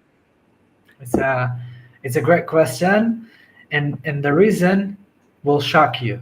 The reason he told us that he had millions of shekels and dollars in his house was we were needed to interrogate him and to send him into some interrogator in order to realize if he somehow connected to the October 7 attack. And right before we took him, he told us in Hebrew, by the way.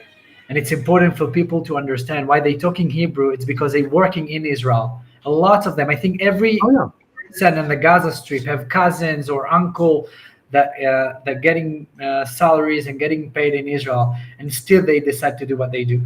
So he approached us and said in Hebrew, I'll say it in English, not in Hebrew. But he said, I have all of that amount of money in my house. So my friend asked them, why do you telling me that? You want to lead me into a bomb, into a booby trap? Mhm. Yeah. So he told them, no, the reason that I'm telling you that it's because if I leave my house, the Palestinian people who lives here, the Gaza people will, the first second after I'm going to leave my house, they're going to steal everything. And you know what? I'm trust you. I trust the IDF soldiers. And it sounds weird, but I think that you can hear huge truths in this sentence, because they know that they can trust on us and that we are actually moral and working with humanity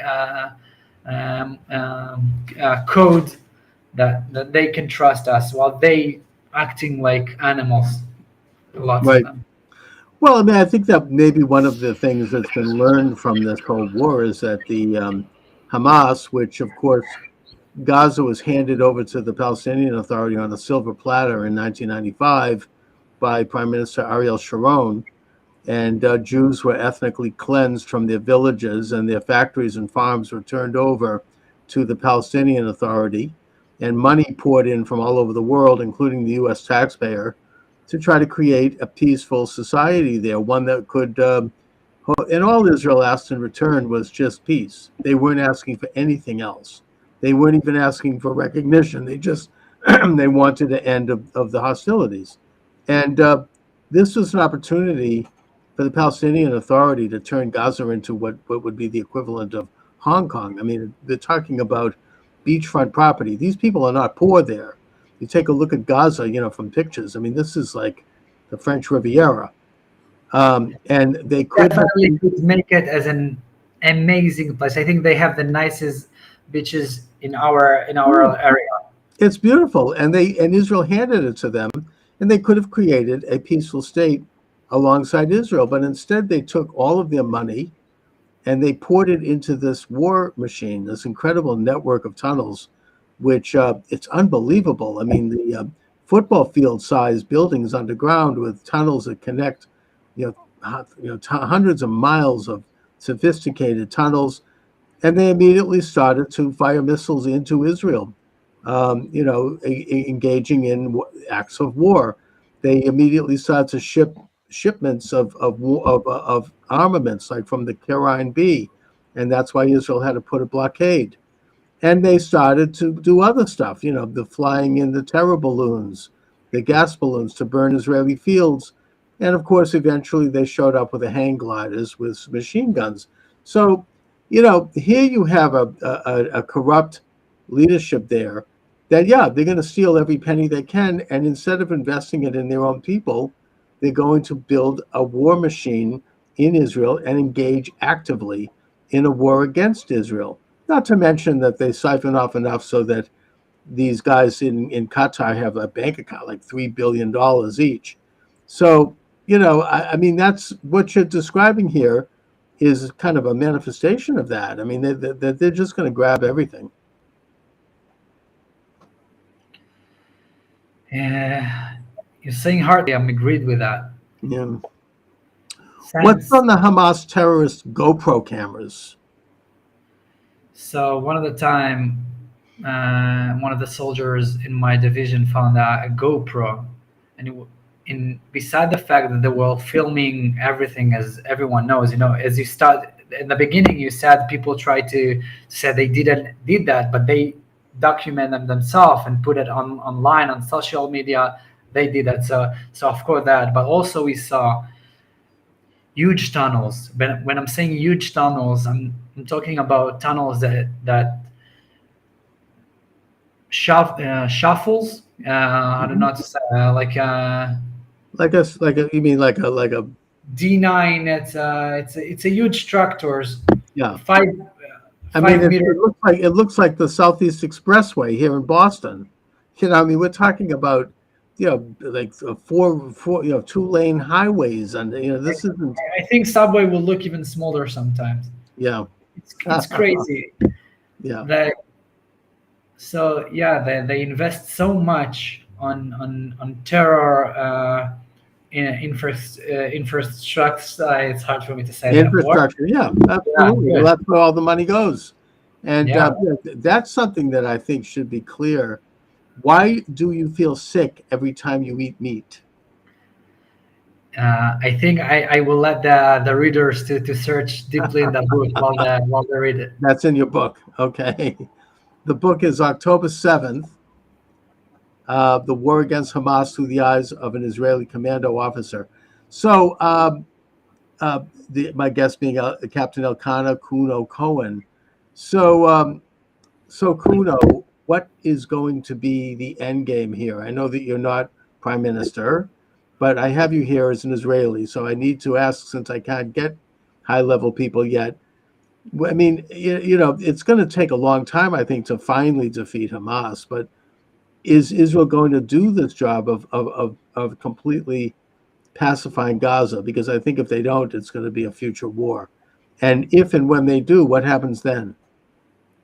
So first of all, as you said, I'm not the prime minister. I'm the one who... Speaking for yourself. Yeah, I'm speaking for myself, and I'm also the one who do what he needs to do. And right now, as I told you, I'm on a break reserve, but we always here and ready to protect our country. But before I'll tell you what I think that they're going to be, I also want to say thank you for the people that maybe the people who watched that video and the USA government.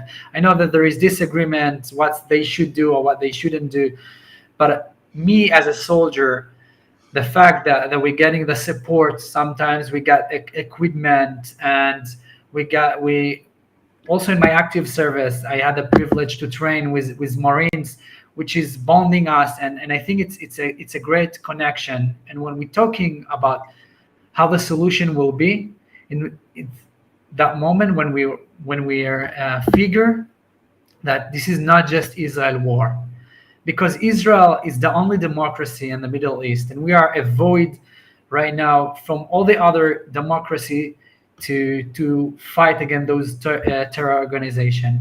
And how it's going to be end? I think it will be end by all the other democracy, and of course the US, to understand that we are here together in order to fight those people, and no second guessing, no too much hesitation, because otherwise those all the terror organization, they using that. You said about the hospital. Well, they're using the hospital in order to fight. Oh, their headquarters is underneath that hospital. Yeah. But I want to get back to my question here.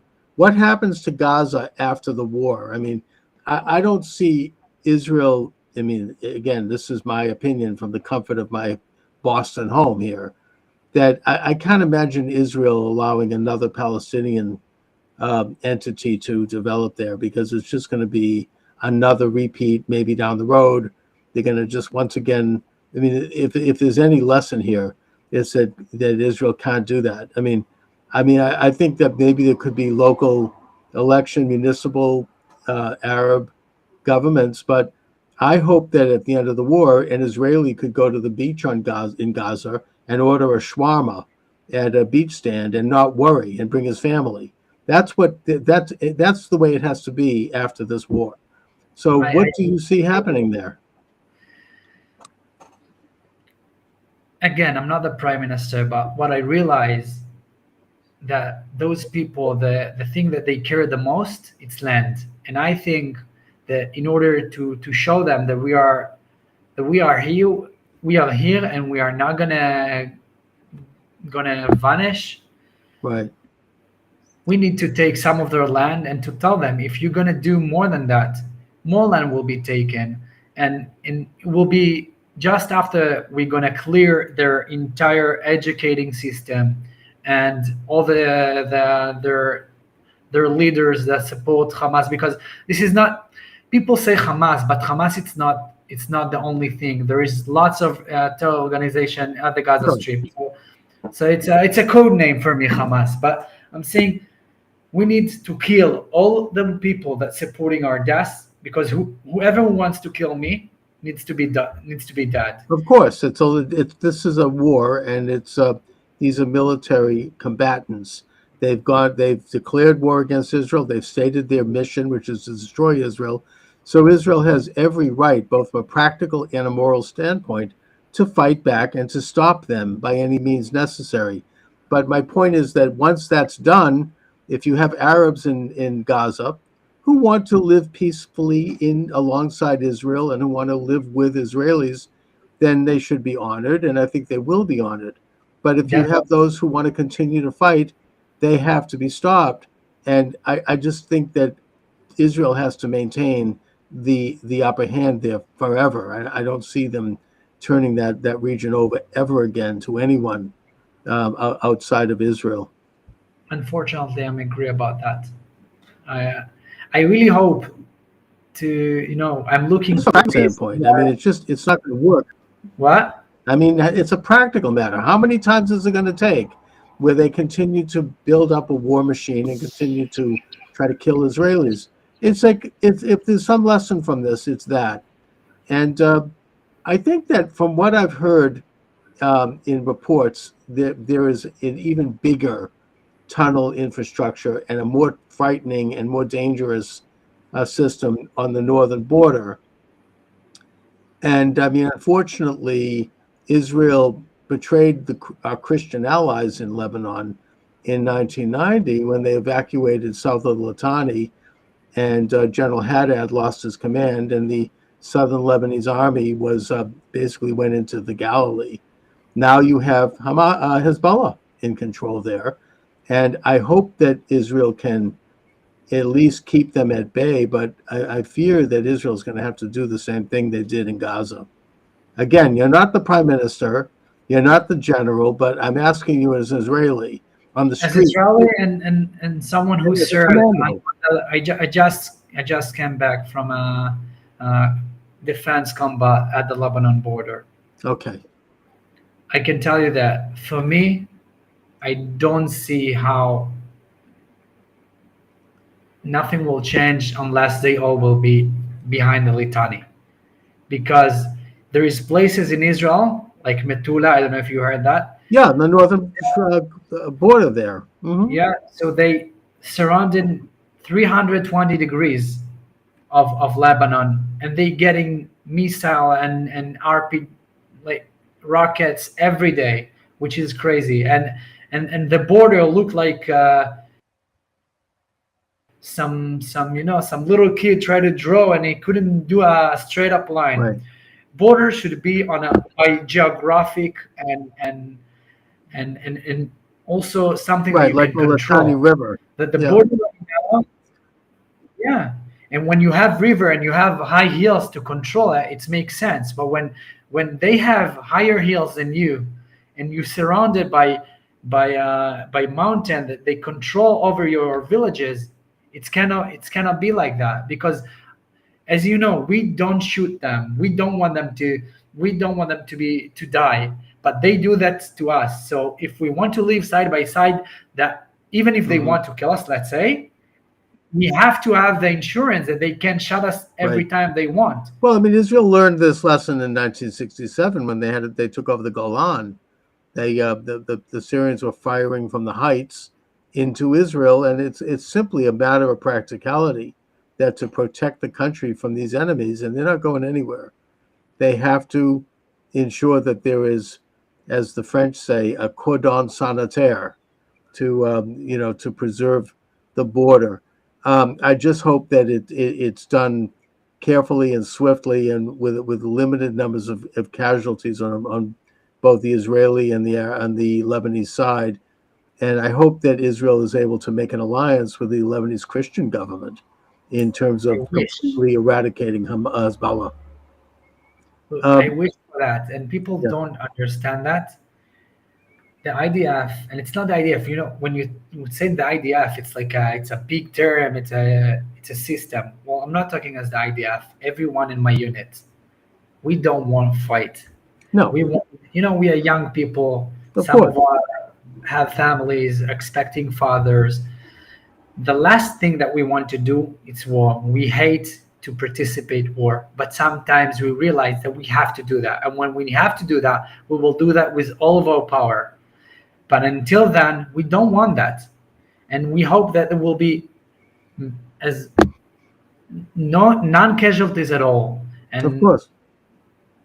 that's I it. mean it's heartbreaking to think about the fact that Israelis, my fellow Jews in Israel, have to fight this ongoing war, but that's the reality. I mean, they have to operate from a position of strength and awareness of the nature of an enemy that's never going to back down. Israel, after the horrible attack of October, as a society, seemed to pull itself together. There was very serious conflicts going on between the anti-Netanyahu. I don't want to get into that, but I just want to say that it was concerning. It reminded me of the historically what we learn in Hebrew school about the destruction of the Second Temple. That it wasn't really the Romans; they just stood by and watched. It was the factions that became so hateful toward each other that they killed each other, and the place fell apart. I hope that doesn't describe Israel today. I know that it seems like everybody has kind of circled the wagons. Is there any societal change now in Israel where people are a little bit more cohesive? I know I understand there are major conflicts on both sides, and some of those are very real. But is there more concern now with preserving the society and the state? So you're right. At the beginning of the war, before October 7, we were super divisive, and I think this is what allowed our enemy to attack us. And right after that, we saw an amazing unity in our nation. It's not just nation, in Israel, Arab, Muslim, Christian, Jews, everyone got together. And unfortunately, I feel that maybe we're going a little bit on the wrong way right now. Okay. But I always says that this is the mission of all the soldiers. In between our units, even those we have people from all the stream of the Israeli stream, super left wing, right wing. Right. We all can communicate, and we are trust each other, and I think that this is the mission of every soldier. They're coming back from a fight. You're finished, not finished. You need to go and to show that this is a possibility of living together. And I think also will be an example for the entire world, because right now you can see what happened in USA. It's the same thing. And I think people should realize that we can communicate. We need to communicate, and this is our only way to survive. Because otherwise, we will unfortunately get to the point that you just mentioned before the Second Temple Mount. Right. Now, Kuno, I want to kind of wrap it up by just asking you generally, because this is, I think, a major concern for those of us in the United States who support Israel. How are Israelis feeling now? I mean, after this horrible event, and I'm sure that it's affected a lot of things. It's affected probably tourism. It's affected the fact that, as you say, Gazan Arabs worked in Israel and they got salaries, and turns out that they were spying on Israel in some cases. How are people feeling? I mean, is there a sense of optimism? And how are Israelis dealing with this kind of pressure? I think Israelis are great, and they have huge spirit. of course, unfortunately, I can show you. This is my book in Hebrew. Mm-hmm. And unfortunately, I lost 26 friends during that fight. I write their name, all of them here. So I'm not saying that we're not dealing with a lot, and unfortunately, we're waiting for our entire hostages to come back. So yeah, we have some serious bad things that's going on, and we need to take care of them. But beside that, I think we have great spirit, and it's amazing to see how we survive over and over again. It's, we're talking right now about October 7th, but there was the Holocaust. It's not a new thing. Even the Egyptians tried to wipe us out. So I think one of the most incredible things about the Jews that we are here to thrive, and we have the ability and the spirit for that. And Yeah. and And we're able to persevere and even thrive and have a good time in the face of some very harsh and difficult circumstances that come up from time to time. And that's just the reality that we're in. It's an interesting subject. We could get into that. I mean, theologically, it's a big subject, so we'll have to leave it there. But I just want to thank you very much for joining me today, Captain Cohen, Captain Elkanah Kuno Cohen. The book is October 7th, The War Against Hamas, Through the Eyes of an Israeli Commando Officer. Kuno, is there any website that you'd like to share with our listeners, or any more information about you and what you're working on? Yeah, so if people want to pre-order the book, they can go into my site. It's elkanah-cohen.com, and they can also pre-order through Amazon. I'm also, by the way, on 29th of September, I'm coming to New York to give some lecture. Wonderful. People for some communities, and if people want to reach me out, they can call me. And I have all the details in my site. So it's elkanah-cohen.com. And that's it. I'm just glad that you're doing what you're doing. Thank God. I mean, you're putting a nice human face to the conflict. Somebody who's been there. And, I think that I hope to see more of that. And I just really want to thank you for your service in Israel. God bless you. God bless the state of Israel. And thank you for joining me today, Kuno. Thank you. It's a privilege. Again, privilege to talk to you. Thank you for very that. much. All right. Thanks for joining me, everyone. Charles Moskowitz here. Welcome to the program. Brent Waltz is my guest. Brent, you Indiana State Senator. You were prosecuted by the Department of Justice in the Biden administration.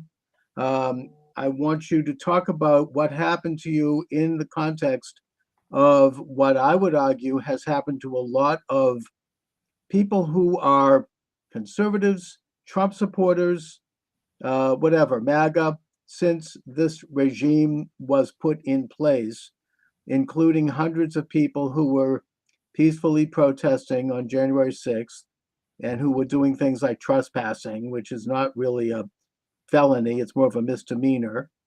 And people like Stephen K. Bannon and others who have been prosecuted for doing things that really are not previously such matters as would require the level of prosecution and jail terms that they would receive. So before we go into your particular case, give us a little background of what's going on in this country right now, where you have, I would argue, essentially people who could be described as political prisoners.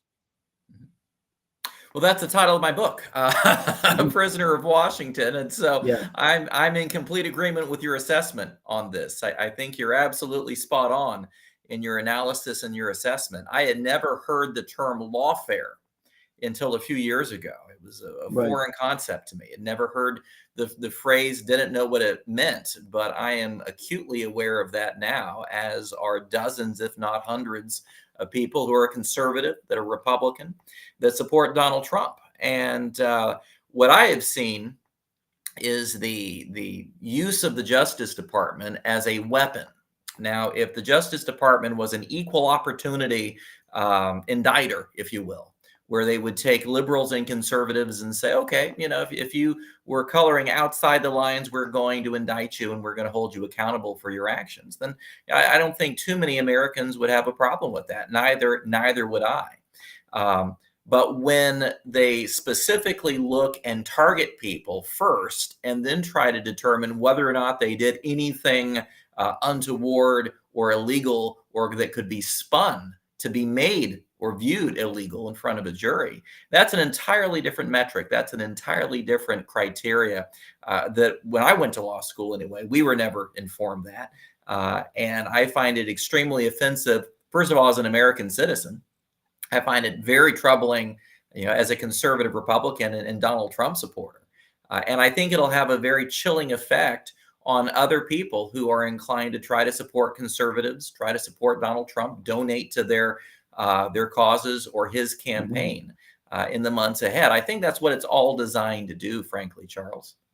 Oh, I think it's entirely about not only intimidation of the public in general, who are afraid to say things publicly like that they think that the 2020 election was stolen. You could end up being picked up by the FBI, which has been completely weaponized since the appointment of Mueller as FBI director back in the 1990s.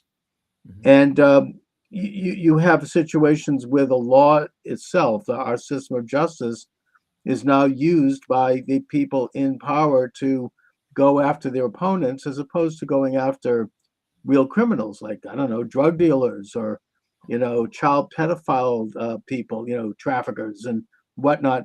Instead, they're focusing on their own political opponents, both in terms of intimidating them generally and specifically taking people off the field, like they have done with Stephen K. Bannon, who's one of President Trump's chief advisors, and who they're not going to let out of prison until a few days before the election.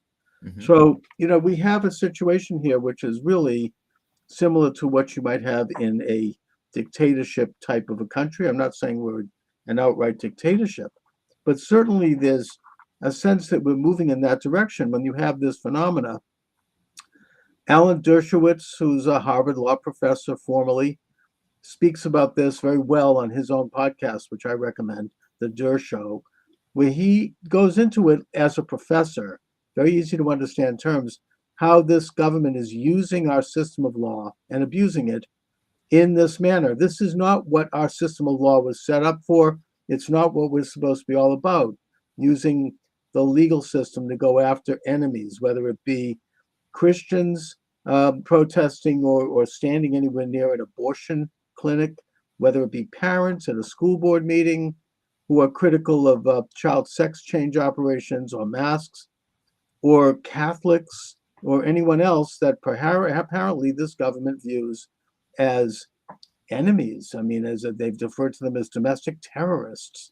I mean, this is the kind of stuff that happens in communist China, and it's very frightening. And and we're all chilled by it. We're all chilled by the censorship of losing our shows. I mean, my show was taken off a few years ago on YouTube, and and I think that it's going to get worse before it gets better as we move toward the election day, and as they try to continue to consolidate their power. Now, Brent, I want you to talk about what happened to you over in Indiana, where you were a state senator for many years. What happened? How is it that they went after you, and why? Sure, I'd be happy to explain. I was a state senator for 12 years, conservative Republican, A+ rating with the NRA, lifetime card-carrying member, 100% rating with Indiana Right to Life. So about as conservative of a Republican as you're going to find in one of the reddest of red states. Never had any issues with law enforcement, never had any issues with investigations. 2016, I decide to run for Congress. I lose the election in the primary. One of the gentlemen who's a longtime friend of mine supported one of my opponents. In fact, the Indiana Attorney General at the time was named Rod Radcliffe. He was in the gaming industry, was a majority shareholder in a couple of casinos in Indiana. And even though he did not support my campaign, certainly I considered him a very good friend, known him for 25 years. Again, not really had any issue with law enforcement with him. He's probably one of the most investigated men in the state of Indiana because of his gaming licenses. So the Indiana State Police investigate him. He has to turn in all of his financial statements, his tax returns, his business tax returns. If he was jaywalking, he would lose his gaming license and potentially cost him tens, if not hundreds of millions of dollars. And so he is well incentivized to stay way, way, way on the correct legal side of the line on everything. In 2016, he was a strong Donald Trump supporter. He became Indiana's campaign finance chairman for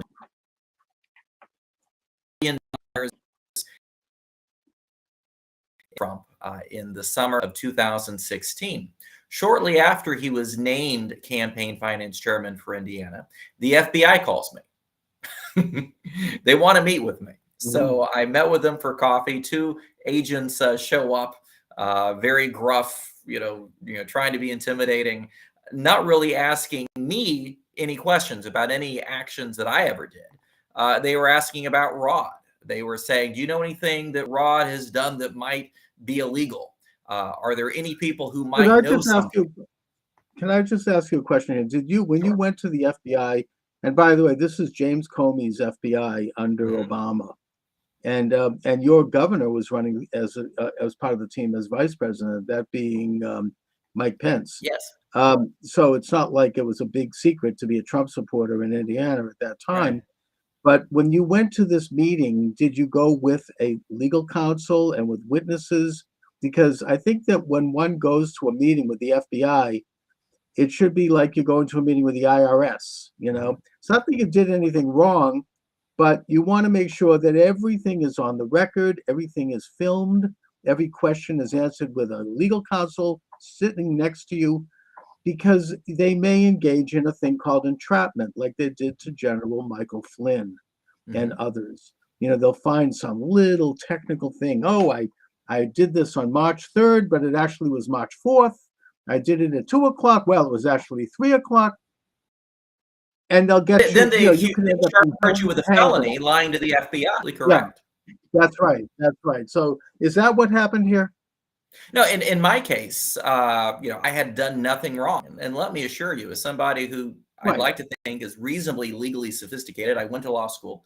Had I done anything that could have even been remotely viewed as negative, I would have lawyered up. I would have had an army of lawyers with me, or I just simply would not have had the meeting. But in this case, I thought back, is there anything that, you went in as an innocent, honest American being called into a meeting by a government agency, figuring, okay, maybe I'll help out here. What do you need? You know what I mean? You weren't like suspecting any kind of entrapment. No, not at all. And more to the point on that, Charles, you're absolutely right, is that when I asked, as I think most people would when you originally get a phone call like that, what is this pertaining to? Of course, they won't tell you. They'll say, we have some issues we'd like to discuss with you. Oh, okay. It was all about Rod. They wanted, he was pushing for some legalization of marijuana legislation a couple years before that. Nothing illegal about that. He has every right to advocate for that. I opposed the legalization of marijuana. Right. I voted against the legislation. Opinion. Okay. And I said, well, as far as I know, he's done nothing illegal about this. He has every right to advocate as a.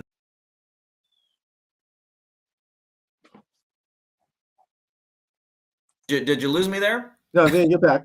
Okay. He has every right to advocate this. I opposed his view. But at the same time, he has every right to advocate this position.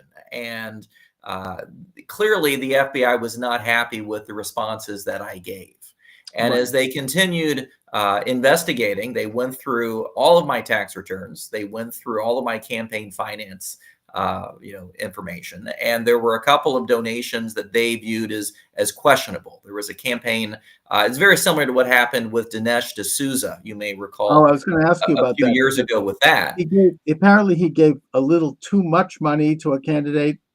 And also it's similar to the way they've gone after Donald Trump, in that they took a misdemeanor and they turned it into a felony and then attached it to a alleged campaign violation. Now, just as a matter of law here, and I'm speaking here as somebody who myself, I also ran for Congress many years ago. And I remember how the Federal Elections Commission worked, and they questioned me pretty heavily on something which I ended up proving my innocence on, because it had to do with a Boston Globe ad. They claimed that I had done something with that. I got the Globe editor and publisher to call them back and verify me, so everything went away. But the point is, I had to spend a lot of time on this, on the phone, and I didn't want to hire a lawyer. But the point I'm making here is that they found campaign, Federal Election Commission issues are not crimes. They're violations. I mean, Hillary Clinton got hit with a $7 million fine for Federal Election Commission violations with regard to the Steele dossier. But it wasn't a crime. It was a misdemeanor. And she paid the $7 million, or campaign, probably some rich, I don't know, George Soros, maybe, I don't know, somebody stepped forward, and they paid the fine for her. So why is it then, therefore, a crime for you, or a crime for Well, it apparently was a crime if you're a conservative Republican, because I spent 176 days in captivity. So it may be okay for Hillary to do these sorts of things, but apparently if there's any confusion on a campaign finance, and the irony to this is that the person who donated the money to my campaign was interviewed by the FBI 3 times. And he admitted to doing it. And he also said that I had no knowledge of this. In fact, he said that he intentionally tried to keep this from me. And the FBI had this information. They had these, on the record. And rather than charging him with lying to the FBI, if they didn't believe him, I'm assuming that they would have or should have done that. They kept that information out of the grand jury. They intentionally hid information that would have been exculpatory, to me, in order to get an indictment. And this is something that, unfortunately, in lawfare, they do. The Department of Injustice, as I refer to them, they're consistently doing things like that. In the case of Brad, let me just ask you on this point. If someone is in a situation like that, where a grand jury is having evidence withheld, isn't there some kind of a legal recourse there? I mean, doesn't the grand jury hear minutes of a trial where that evidence can be presented? I mean, if you have evidence, exculpatory evidence that would exonerate you, don't you have a legal venue to present that evidence? Well, you do a trial, but you don't during the grand jury process. The grand jury process is secret. I never had an opportunity to testify before the grand jury. So essentially, you have rumors that they're investigating you. And then the next thing you know, at 6:20 a.m., you get a knock on your door with a half dozen armed FBI agents, getting ready to invade your home and slap handcuffs on you. That's the state of justice in the United States today. And this is what happened to Roger Stone.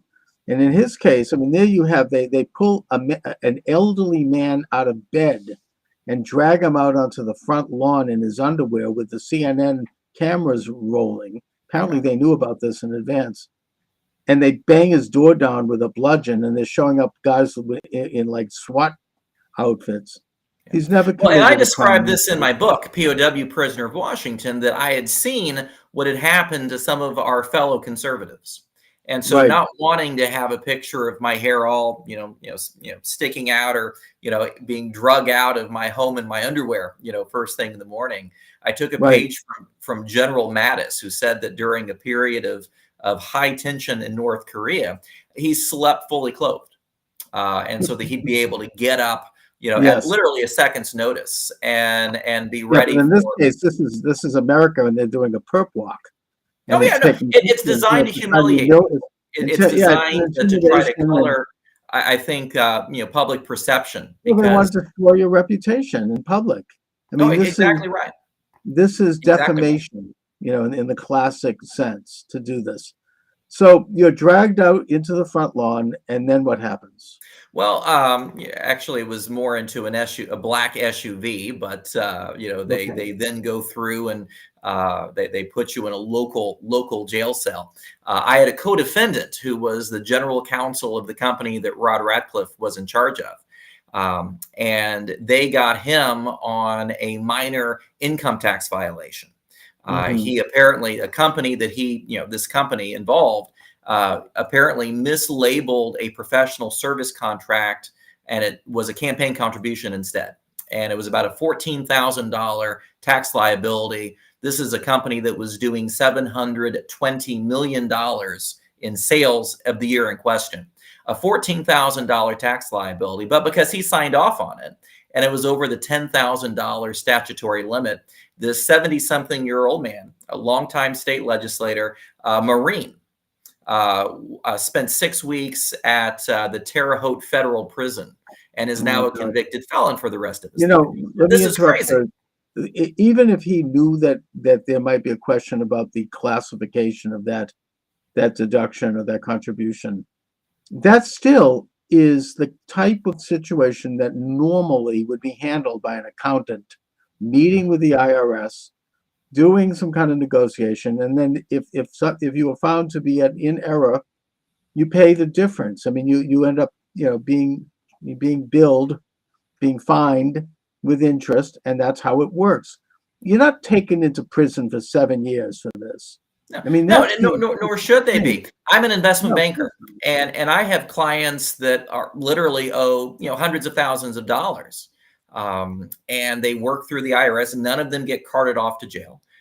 They pay it maybe in installments over time. They pay a penalty, they pay interest, and they move on with their lives. It happens all the time in business. I mean, it's just, this isn't. We're talking about again about misdemeanors here, about technical violations that are usually handled with some kind of a settlement. And it particularly rankles me to think about this because under the Biden regime, they're bringing in 80,000 new IRS agents, and those are we're going to go after the rich. Nonsense. The rich can afford to have all their fancy accountants. They get every little penny. If I recall, people like Ted Kennedy, he never even owned anything. Everything was in a trust. They would just pay his bills. It's an attempt to go after, average John and Jane Q schmo, trying to earn a buck. I mean, it's an attack on the middle class. Anyway, Brent, so what happens then? Well, so I spend 2 days at the Marion County Jail, and so I was placed in a room without a toilet, without water. I was given, I think it was 12 ounces of apple juice in a 36-hour period of time. Cruel and unusual punishment. Well, it was definitely unusual. I'll just put it that way. I'll leave it to your listeners to decide the depth of cruelty as far as that goes. But it was definitely unusual. Okay. And I encountered something very similar to that in my 176 days of captivity. I walk in and turn myself in. This is a couple years ago, to do my 176 days of captivity. And I was asked if I had had a COVID shot. Well, I had not taken a COVID vaccine for whatever reason. And they said, well, we're going to have to put you in quarantine. And quarantine was a 6 by 8 foot cell, a standard jail cell. And I was kept there nonstop for 10 days. I was not released out of that for any exercise. I asked for books. The guards, oh yeah, we'll get you a book, and of course they never did. That's the kind of now that is cruel and unusual punishment. That is a direct violation of a citizen's constitutional rights. At least they didn't forcibly. At least they didn't forcibly jab you. Well, that's true. That is absolutely true. They say we can give you a jab, or we can keep you in this 6 by 8 foot metal box for a week and a half. I chose the box, but to each their own. Right, I would have too. So after that little stint, what happens? Well, after that, then everything was fairly calm and peaceful. When I was by myself in my jail cell for that 10 days, I started writing my book. I thought that somebody needs to chronicle this. I think of myself as a pretty decent writer, and I said, I can either hide in the corner and let these people win, or I can shine a bright light, as former Justice Felix Frankfurter used to say, that sunlight is the best disinfectant. Indeed. so I thought at that point it would be a good idea for me to share my experience, both to make people aware of what is out there and what the government does do and can do, and hopefully allow those people who are in positions of authority, our Congress, our court system, to be able to understand this and start asking some very hard questions of these bureaucrats who have never held a day of elected office in their life. And maybe they're just grumpy that they lost their student council election in 8th grade. I don't know. But for whatever reason, they seem to want to target conservative Republicans who did. And, well, they and get here these we are. sadistic people to kind of do the dirty work on the front lines. Yeah. And to pull this kind of thing off. And I mean, at least they gave you pencil and paper. Well, I had to use they didn't give me paper. They give you a manual of do's and don'ts, right? So I used actually the back page of that to begin writing my journal. And they had it's not really a pencil.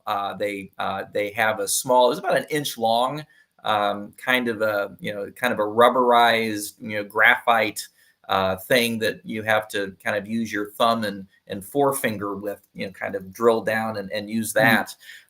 Took a great deal of effort to write, but I wasn't going anywhere, and apparently I had plenty of time at that point. So sounds like something they do in Siberia. Well, so it would be very similar in a lot of ways. Nevzlovsky, I think, the gentleman who who was a big critic of Vladimir Putin, who passed away under rather curious circumstances a few months ago, would have felt right at home, I think, in that cell. Right. I mean, he was challenging Putin's election. Let's just leave it at that. Now, you then go into the general population. I saw your press release. You said it reminded you of one of my favorite sitcoms, Hogan's Heroes. How does that work? Yeah, I mean, it's, you have this vision, or at least I did, of, these bars and these guards and how everything, what you see in the movies. Now, to be fair, I was in a minimum security camp. And so other people's experiences would undoubtedly vary. But as far as the camp's concerned, of the 140 people, I'd say there were probably 50 to 60 cell phones that were spaced out and hidden. Drugs were smuggled in consistently. Buffalo Wild Wings with extra hot sauce smuggled in consistently. That's contraband in prison. I was offered a cell phone, I think, within my first probably 10 or 15 minutes there. Since if you have a cell phone, you can go through Venmos and Cash Apps and things like that for the economy of that. But it was very similar to Hogan's Heroes, but the difference being, instead of German accents of incompetent guards, you had very thick Southern accents of incompetent guards that took themselves way too seriously, I think. Right, and you didn't have any problem. What were the prisoners like? What was it? I found many of the people quite fascinating. In fact, on my there's a term called a shot caller. Basically, the inmate who runs the jail, at least as far as the prisoner's point of view is concerned on that. And I was kind of proclaimed the shot caller for my remaining last couple months or so that I was there. Not a particularly exciting job. If two people have an argument over something, they kind of come to you and ask you to adjudicate the dispute. That kind of thing. I'm not a huge man by, I weigh 150 pounds.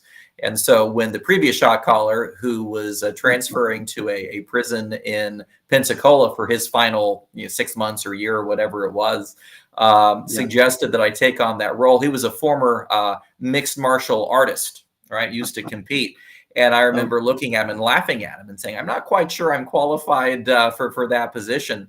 And he called over 3 or 4 very large, burly guys, all of them having been convicted of drug offenses.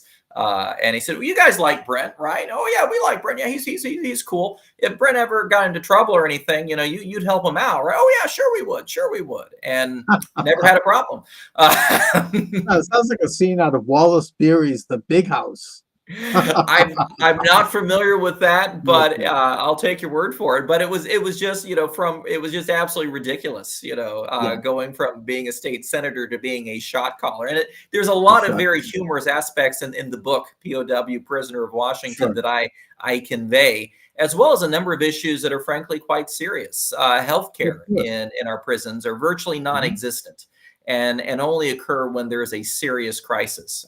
I didn't know this, that if you have a cavity, you're given two choices in prison, whether you're in long-term or short-term, a camp or in Supermax. The dentist will either extract your tooth, just yank it out, or it'll rot out on its own. There's no such thing as fillings No drill. in Yeah, federal prison. They're prohibited. Dentists are prohibited doing it by contract, which I thought was interesting. So yeah, no, that's serious, and it could be a serious health problem. absolutely. I know that I've heard stories like that here in Boston with prisons. So yeah, I mean that's and you also talk about racism in prison. Absolutely.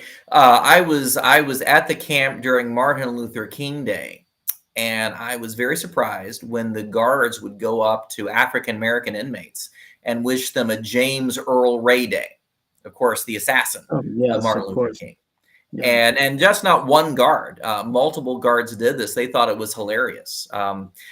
During holiday meals, they try to have a meal that's reflective or endemic of the holidays. So for Thanksgiving, we're given turkey. Christmas, we were given a Cornish game hen, for our meal. They gave us fried chicken and melon for Martin Luther King Day. You just can't make this stuff up. Well, that's a cultural thing, but it's something. Yeah, it's definitely something. So Brent, here you are. You've gone through the fire, as it were, and you've come out pretty sound and pretty safe. You seem like you're in good shape, thank God. What are you up to now that you're out, and are you getting back into politics? Well, my first thought, of course, I'm blessed. I'm fortunate to be in a financial position that I really don't need to explain myself to a potential employer. I'm not married. My family's always been very supportive of me going through this legal process, and so I appreciate my parents and very much in this regard. And so I think it's important first to be able to publicize, my story. I don't, plan on making any money on this book. I will donate it to charity. That's not my purpose of this. It's strictly to shed some light on lawfare and what the Department of Injustice does to conservative Republican Donald Trump supporters. Personally, I continue on with my private equity venture capital business. And so, and that's done fairly well, thankfully, over the years, and hopefully will continue to do so in the years and decades ahead. No, that's a great field to be in if you know what you're doing, and you seem to.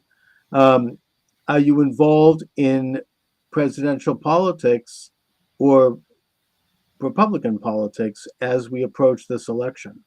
Not yet. No, I certainly don't want to inject myself into the discourse as it might be a distraction.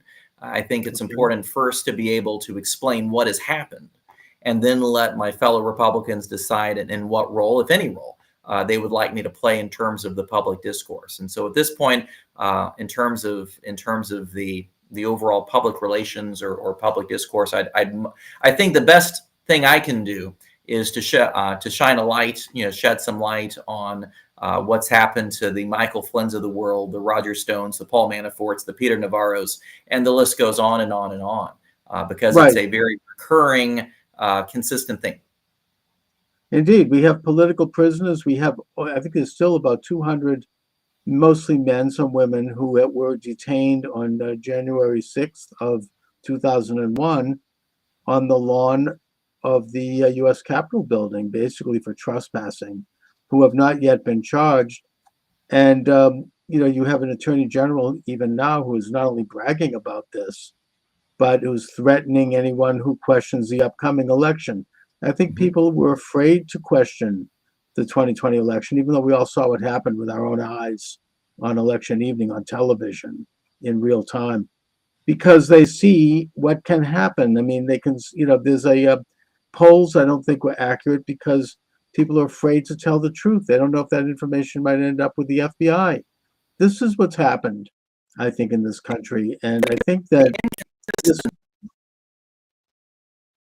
Think about the inconsistency that with the mostly peaceful protesters when they were torching federal courthouses in Oregon and Washington State, and that reaction January 6th, and you see. Charles, it's been a pleasure speaking with you today.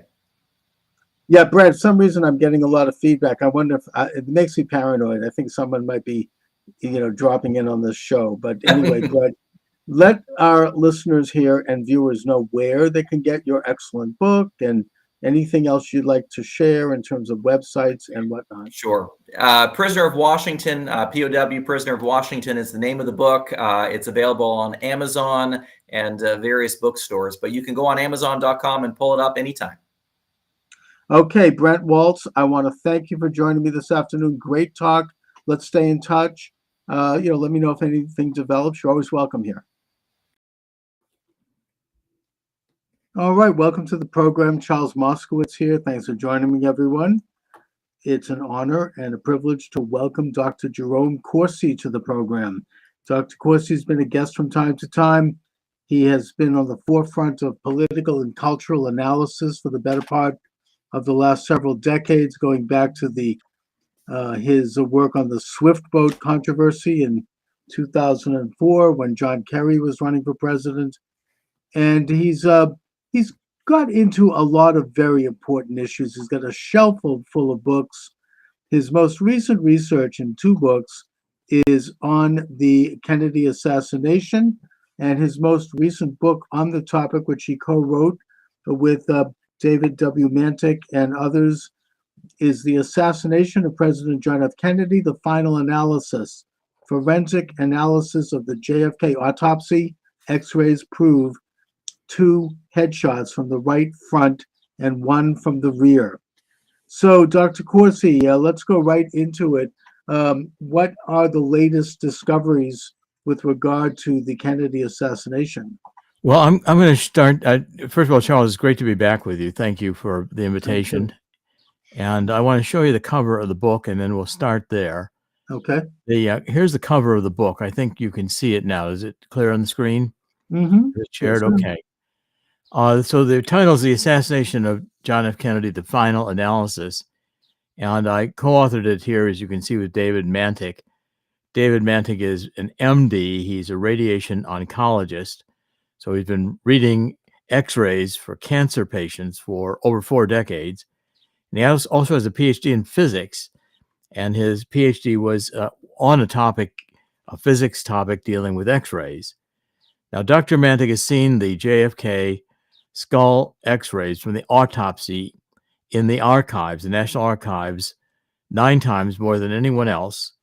And he has done optical density measurements, which means you take a odometer, which is a scientific instrument, and you can meter or centimeter, okay, millimeter by millimeter, sometimes 1/10 of a millimeter by 1/10 of a millimeter. You can measure the amount of light coming through the X-ray, which permits you to really do a detailed scientific analysis of what you're looking at. Mm-hmm. Now, of the 3 X-rays that exist in the archives of JFK's autopsy from the skull, all 3 are, first of all, forged. They're not the originals, and they were altered to mask evidence of frontal shots.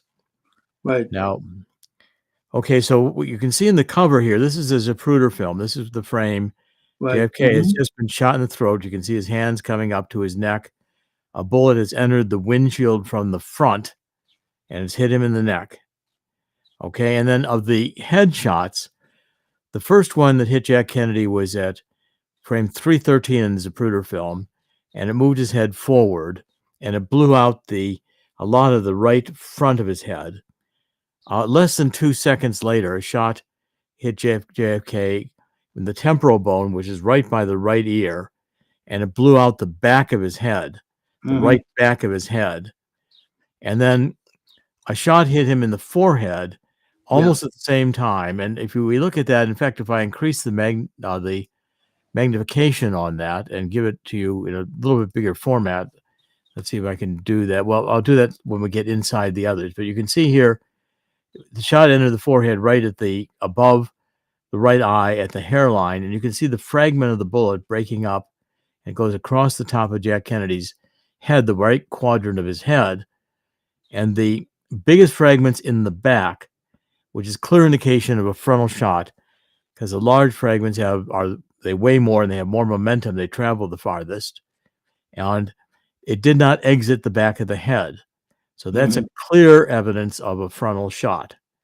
Okay, and that's again, what this means is that Lee Harvey Oswald was not the sole gun shooter, because he was supposed to have been shooting from the Texas School Book Depository, which was behind the limousine when the shooting started.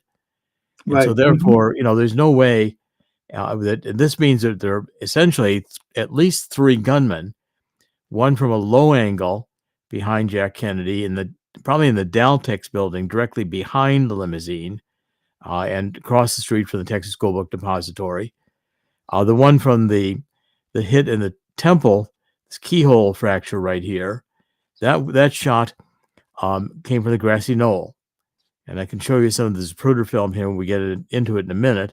This shot up here, like the shot through the windshield, probably came from a shooter who was on the other side of the grassy knoll, the south side of Dealey Plaza, up by the railroad yard above the triple underpass.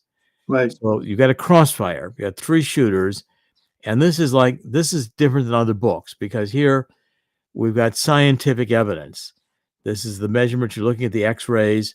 We know these X-rays are Jack Kennedy's X-rays because they are the X-rays of the teeth. The dental records match a pre-mortem before he was killed X-ray Jack Kennedy had taken of his skull that was found at the JFK Presidential Library in Boston. But this white patch back here, right, which you can see, that's too white. It's off the grade for what the range of light that can come through an X-ray. That means that this was intentionally patched and blocked from light, because the shot that came here and blew out the back of the head undoubtedly did damage this whole part of the skull. And you couldn't be permitted to see that in the X-rays, or you would have known that this was a frontal shot. Okay, now I'm going to quit sharing this for a minute, and here I want to give you a couple of other things here to think about. At Parkland Hospital, which Jack Kennedy was taken to Parkland Hospital immediately after the shooting. Right. And this was the doctors who, had the first look at Jack Kennedy, but no time to alter the wounds. And what they saw, they all said that it was two frontal shots that they saw. And I'm going to read you some of what they said. Here is a nurse. Her name is Nurse Bell. She just comes into the trauma room 1, the emergency room at Parkland, for just a couple of minutes. For literally, her job is to see how badly the patient is injured and whether or not there's going to be an operation needed, because she's going to go prepare the operating room. Right. So she was the first person to see the president when he came in. Yeah, and she's taking a look at it to see how bad the wounds are. So her testimony under oath to the Warren Commission, she said, when I took the first look, I could recognize the president, but I didn't see an injury because there was no injury around his face, she explained. So she said, where's the injury? Now, Dr. Perry, who was standing there, he was trying to do a tracheotomy. He's trying to open up the bullet wound in the throat, see if they get a tube down there to get JFK breathing. Perry reached up on the president's head, and he pulled it up, and he turned it a little to the left so you could see in here. And there was a gaping hole, she said, where the brain and fluids were dripping out. If the wound on the back of JFK's head could have been 3 or 4 inches in diameter, what I saw. That's like a baseball. Yeah. Dr. Crenshaw said, I walked to the president's head to get a closer look. His entire right cerebral hemisphere, that's this part, the whole right of the hemisphere, appeared to be gone. It looked like a crater, an empty crater. All I could see was mangled, bloody tissue. From the damage I saw, there was no doubt in my mind that the bullet had entered the head through the front. As it surgically passed through the cranium, the missile obliterated the temporal, that's up by the ear, right, and all the parietal, this is up more towards the top of the head, and the occipital lobes in the back of the head were gone, lacerated, and then it lacerated the cerebellum, which is a part of the brain at the very back. Yes. The wound resembled a deep furrow in a freshly plowed field. Several years later, when I showed slow motion films of the bullet striking the president, the physics of the head being thrown back provided final and complete confirmation of a frontal entry by the bullet to the cranium. Okay, so now that's what they saw at Parkland. And I want to show you some of the Zapruder film and I'm going to share my screen again. Yes. And I'm going to show you in the Zapruder film where you can see these two of the shots very clearly. And here we go. Share this, and I'm going to pick out frame 313. Okay, this frame here is where the shot hits JFK in the back of the head. And you can see the blood and tissue are going up out of his head forward. Mm-hmm. The front of his head, the very front of his head here, they're kind of like a head flap. That's where the bullets exited, and the damage is caused the bullet going through the head, and he's pushed forward. Mm-hmm. Now, less than 2 seconds later, in frame 331, there is a massive hit to the side of the head, and I'm going to blow this one up so you can see the comparison here. This one here, I'm going to make that one go to be much bigger. Mm. And so you can get a close-up of it. We're going to go to, I'm going to zoom in on it. Okay. You can see basically there that JFK's head, you can see two separate wounds. This is just the front of it. This is the whole side of his head is just blown open by the bullet that hit the side. Right. And it's blowing out the back of the head. Mm. Okay, those two separate shots. Yes. Okay, so those are a shot from the rear, a shot from the front, and he is now thrown violently to the left. So if we follow through here, you can see he's pushed violently back into the left. This is where you get the violently back into the left sequence. And that's clearly from a frontal shot. Okay, and I'm going to now show you some more of these. See, that's again a separate shot from the shot that hit at 313. Mm-hmm. I'm going to go actually into the book, and I'm going to show you some from the book now. Okay. I'm going to quit showing this, and I'm going to pick up the screen share here of the book. Mm-hmm. And then I'm going to find the pictures I want. Let me look at the book for itself. The book is a large book, by the way. It's 500 and some pages long, and it is very, very thoroughly illustrated. Mm-hmm. Everything we're talking about is very clearly demonstrated in the book, and you can follow it along and see exactly. You know, we put all the medical, really detailed medical and scientific evidence in the back and appendices. So if you want to see them, you can read them. But again, it's not really required if you really want to just understand the argument of the book. Right. Now, I'm going to come up here to the frame 411. This is I'm showing you some of the Zapruder film now in frames.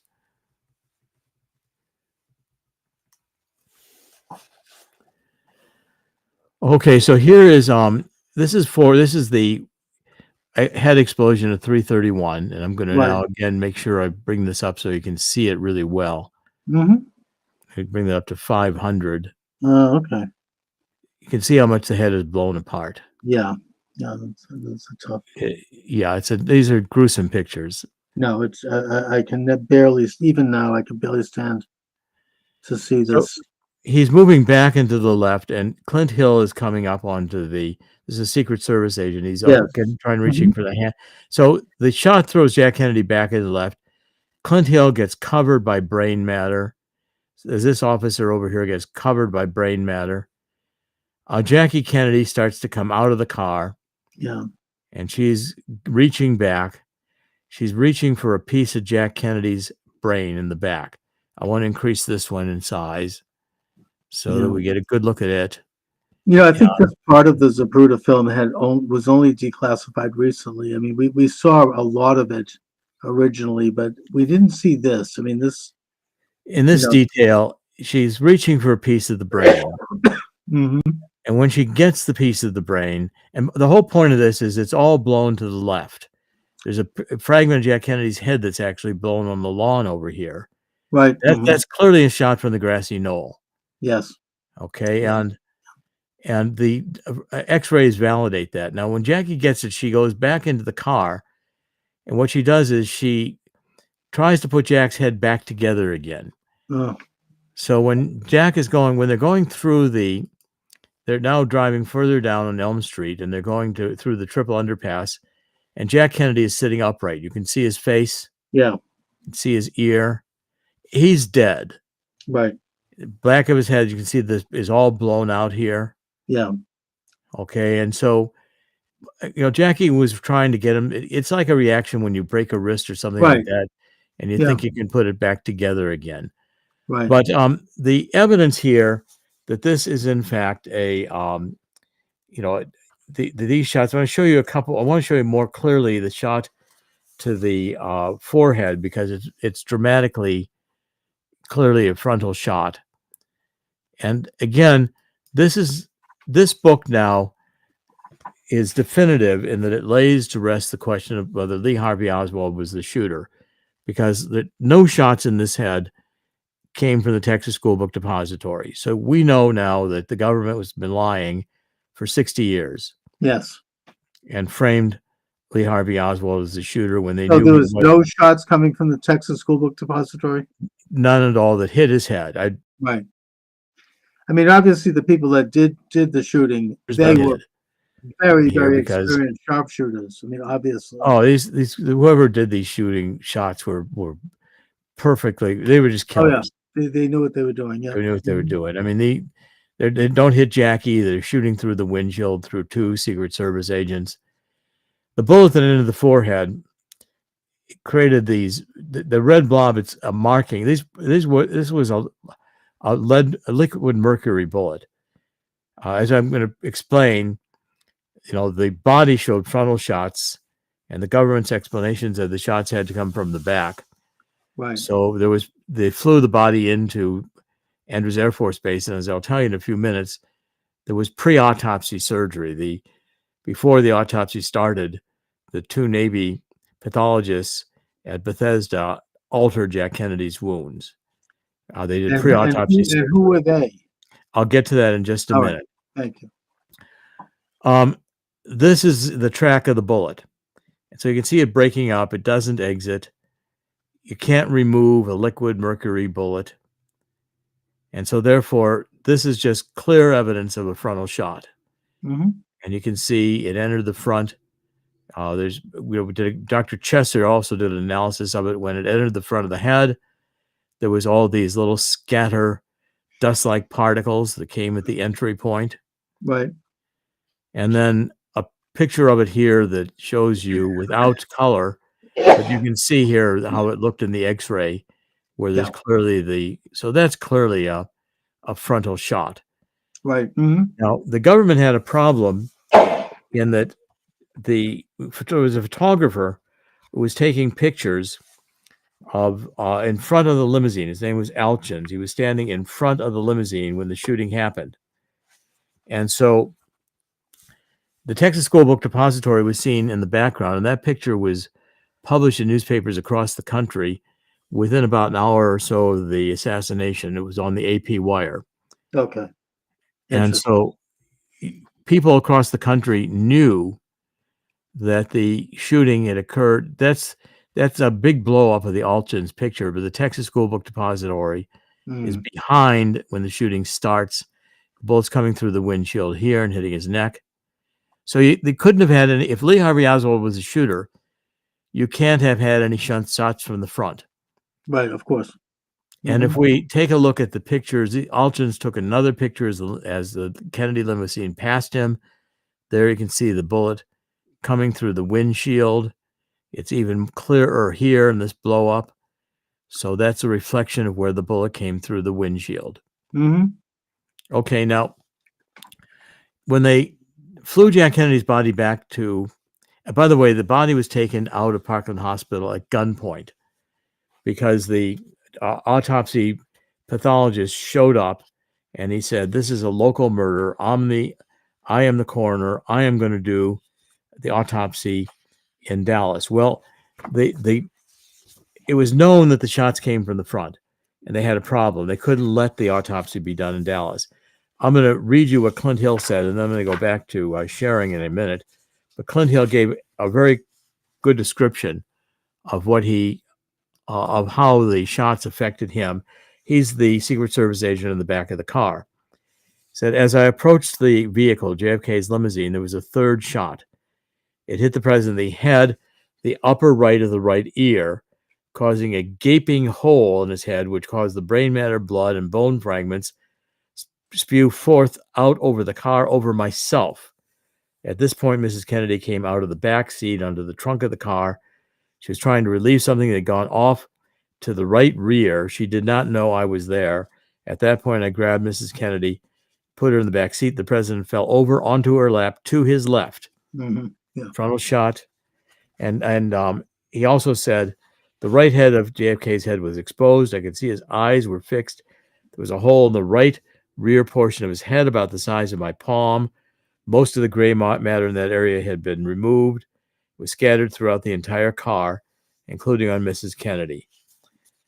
So there's no doubt. And in fact, if we go back to the book, all the doctors at Parkland say that they clearly saw that this was if I go to figure 4.3 about, all the pictures taken of these doctors show that they have to go find it here for a minute. It's not exactly numbered in the manuscript. The way it got into the book, there were some changes. Okay. But you can see that in a minute. I'm going to show you the picture where all these doctors are saying he was hit in the back. By the way, that's how the bullet came in the forehead at a higher angle. That's how the bullet at the side blew out the back of his head, entering it by the right ear. Mm-hmm. And then all these doctors at Parkland, when they were asked about that's the Harper fragment that was blown out of the back of Jack Kennedy's head and was found on the lawn on the other side of the Dealey Plaza. Right. It's very clear he was shot from the front. There's another shot of the Harper fragment. And as you go through this and see what the doctors say, it's just clear the doctors are all in agreement at Parkland that he was shot. And let's see if I can find it quickly here. 4 point. It's pretty dramatic when you go. Oh, by the way, this is what Dr. Mantik's optical density measurements look like. He's taking measurements and recording them all across the skull. Right. It's very, very detailed analysis of the. See, these are the doctors at Parkland. They're all holding the back of their head where they saw the blowout. Yeah, I see that bomb. Okay, so there was really no doubt about it. Now, when they got the airplane landed, you see Bobby Kennedy comes and runs into the front of the car. He comes up on the stairs and gets into the front of the airplane, and they begin to take the casket out of the airplane with a lift. There's a Navy ambulance there. Mm-hmm. And the Navy ambulance, they put the casket in the Navy ambulance, and Bobby and Jackie get in the Navy ambulance, and they head off to Bethesda. And Lyndon Johnson comes and gives us a few minutes speech, very quick speech, and the lights are off. And that's at 6 p.m. on the night of the assassination, November 22nd, 1963. Now, the JFK's body arrives at Bethesda morgue a half an hour later, and it arrives in a shipping casket, a pink metal gray shipping casket. And these Navy corpsmen at Bethesda bring the shipping casket into the morgue, they open it. There's a body bag in it. They take the body bag out, but Jack Kennedy's in the body bag naked, and he's got a towel around his head. Now, that's not how Jack Kennedy left Dallas. Right. Left Dallas in a ceremonial casket that they brought up from a local funeral home. Mm-hmm. And the nurses had wrapped him in sheets, his body and his head. Yeah. So the body had gotten removed from the casket Mm-hmm. and was helicoptered to Bethesda, and it arrived in a black Navy ambulance which was not the same ambulance that, of course, Jackie and Bobby left. Left to go towards Bethesda. That was a completely different hearse. I want to find the quote here from Paul O'Connor, who was one of the corpsmen that night, and he made it clear that there was. He says Paul O'Connor was interviewed. He said Paul O'Connor, the back of the morgue opened up, and a crew of hospital corpsmen and a higher-ranking corpsman, Dennis David, brought in a plain pinkish gray, what I call a shipping casket. It was not ornate. It was not damaged. It was just pinkish gray casket. They brought it up into the morgue and set it. We had 2 tables in the morgue, autopsy tables. They were back to front. They weren't side by side. They were back to front. They brought it up front where we were. At that time, we opened the coffin, and inside was a body bag. Now, William Matson-Law, who did a lot of interviewing of these Navy corpsmen, interrupts. He says, "You're sure there was a body bag?" Paul O'Connor, absolutely sure there was a body bag. We unzipped it quickly. Inside was a nude body with a bloody sheet wrapped around the head of the body. We lifted the body onto the table.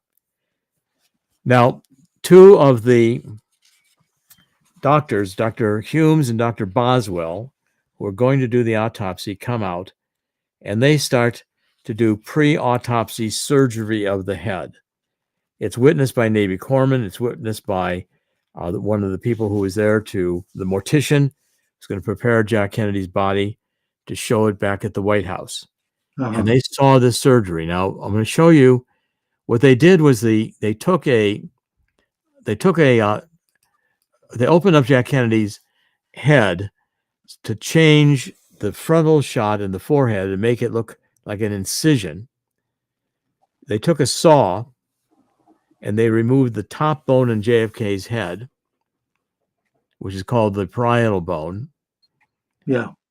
And this is what Jack Kennedy's head looked like after the pre-autopsy surgery was done. These pictures were not released until a few years later. Sure.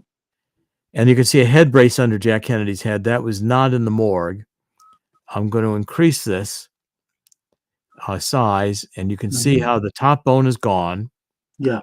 And how they've messed inside his head, trying to. The brains are all scrambled.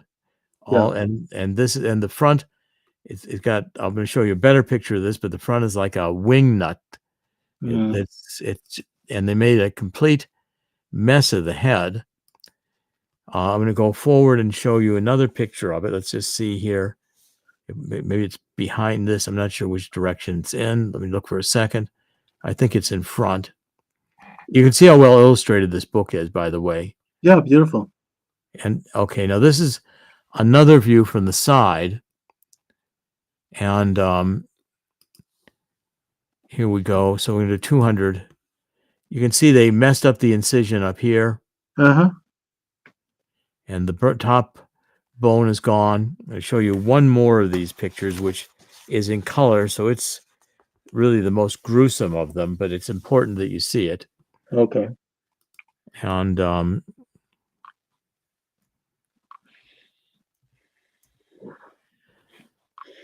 okay, so I'm going to increase this too. Okay.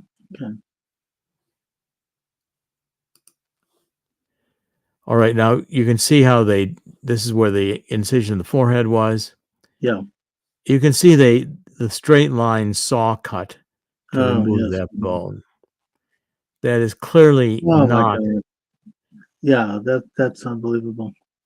That saw remove that bone. Oh, yeah. That's not a shooting from Park. No. That's pre-autopsy surgery. The 2 FBI agents who attended the autopsy said when Dr. Hume brought the body into the morgue, everybody gasped because there's clearly, to anybody who knows autopsies, this was pre-autopsy surgery, which is illegal. Of course. It's not how a bullet wound looks. And I guess Hume said there was pre-autopsy surgery because the 2 FBI agents put it in their 302 after action report. And that's in the public record. That there was pre-autopsy surgery. Okay, now I'm going to quit sharing the screen here for a minute. And now what happened with the casket is by about 7/17, So Jack Kennedy's body arrived at the morgue at 6:30. They began doing the pre-autopsy surgery. By about 7:17, the limo from Bethesda shows up. It comes to the front of the Bethesda Naval Hospital. Jackie Kennedy and Robert Kennedy get out and they go up to the VIP room through the front door. Okay. The two drivers who were the Secret Service agents driving the limousine in Dealey Plaza are now driving the hearse. And they don't know where the entrance is to the morgue. So Roy Kellerman goes inside the morgue from the front door to look for, it goes inside the Bethesda Naval Hospital to look for the morgue. William Greer, the driver, is sitting there. And the two FBI agents who do the 302 report, Jim Siebert and Frank O'Neill, come up and they say, well, come with us. We have to get our FBI physicals every year at Bethesda, so we know where the morgue is. They take the hearse around to the back of the morgue, back of Naval Hospital, and the two FBI agents and the two Secret Service agents unload the Dallas ceremonial casket and put it in the anteroom for the morgue. The Navy corpsmen say you're not allowed to enter the morgue because obviously they're doing pre-autopsy surgery. They don't want that seen. Right. And this is the ceremonial morgue, the casket that left Dallas. That's at 7:17. Now there's also a Navy and there's all units honor guard. So Navy, Air Force, Marines, Army in dress uniforms. And they were at Andrews Air Force Base. They had their own car and they were going separately to Bethesda morgue. Mm-hmm. And they were going to get there too early. So Admiral Galloway from the morgue, he's part of the Bethesda Naval Hospital, finds another Navy gray ambulance, and he drives out and he finds these guys driving around with the honor guard. He leaves on a wild goose chase for 15 or 20 minutes around Washington to delay them. Wow. They don't arrive until about 8 o'clock. By then, they've got Kennedy's body back in the ceremonial casket. The honor guard brings the casket into the morgue. They open up the casket and start the autopsy. And they say there's pre-autopsy surgery. Mm-hmm. So I think you can see now from what Dr. Mantic did by documenting, this is like crime scene investigation. This is not he said, she said. We're not talking about who the shooters were. We're not speculating. We know everything we've said in this book is true. And the pre-autopsy surgery was validated by Doug Horn, who wrote an introduction to the book. He did 5 volumes inside the Assassinations Records Review Board. Doug worked on the Assassinations Records Review Board for several years, and he got the medical evidence, did a lot of interviewing of all the medical personnel, especially at Bethesda, and wrote a very comprehensive report on documenting the pre-autopsy surgery. Mm-hmm. Now, why this is important today, because it's clear that on November 22nd, 1963, the CIA, which, by the way, had a complete background analysis on Oswald. Oswald was captured about an hour into the flight back to, going back to Washington. Right. And the CIA distributed worldwide a dossier on Oswald that said he was a Marine who had served at a secret base in Japan, from which we were flying these U-2 planes over China and Russia, and that he had defected to Russia as a communist sympathizer. So the CIA obviously had that prepared. They had a frame up on Oswald to begin with. Oswald said he was a patsy. When the limousine got to Parkland Hospital, the Secret Service gets a pail of water, and they start washing out the blood and guts from the back seat. They're altering a crime scene. People, bystanders, see the front bullet that came through the front of the windshield. They see it's a frontal shot. It punctured the outside as it entered the windshield, and it beveled the glass. Mm-hmm. Glass actually fell back in Jack Kennedy's face, and the mortician had a hard time stopping the little bleeding that was going on in his face, even after they prepared Jack Kennedy for display. And so the Secret Service got the limousine out of there. The Secret Service began altering evidence from day one. You have a deep state military-industrial complex, killing of Jack Kennedy. Jack Kennedy did not want to go to war. He wouldn't go to war with Russia and the Cuban Missile Crisis. He back-channeled to Khrushchev. We took our missiles out of Turkey. Khrushchev took Soviet missiles out of Cuba. Mm-hmm. Jack Kennedy started to have détente. He wanted to have a test ban treaty, which he put in place for Kennedy and Khrushchev.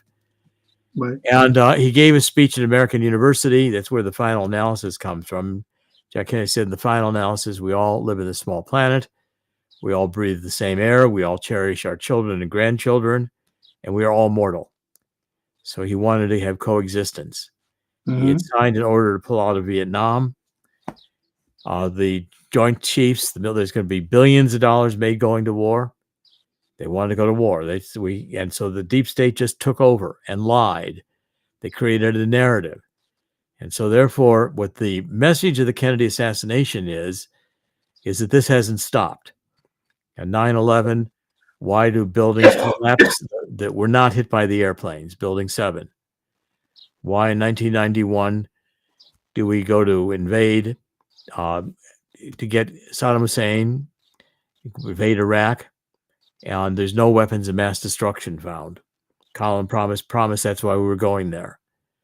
Why do we have a bad flu that's made into a pandemic and a vaccine that doesn't stop you from getting the disease, but in fact could make you sick and kill you?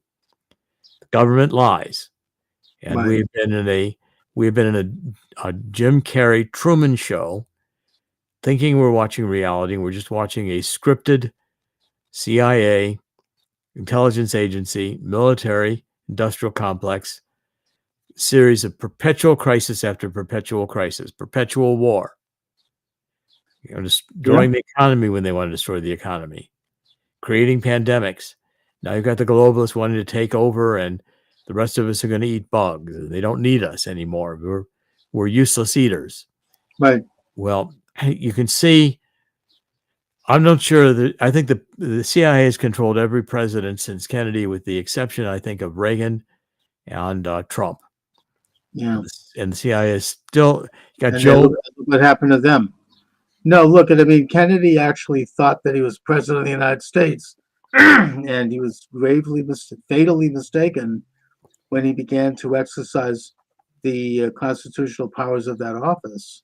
That's right. The deep state, which, as you say, they stand for a policy of perpetual war for perpetual peace, as historian Charles Austin Beard called it in his famous book in the 1920s. Of course, later on, he'd be denounced as an anti-Semite, which is not true. Basically, that was the policy they were promoting. That was there were other elements of Kennedy that were troubling to them. I mean, he delivered a speech to this Businessmen's Association where he talked about the dangers of secret oaths. That's and right. Secret societies. Fascinating speech. According to the late historian Jim Marr, he was releasing silver certificates backed by silver that did an end run around the Federal Reserve. That's That right. was stopped by Johnson within hours of the assassination.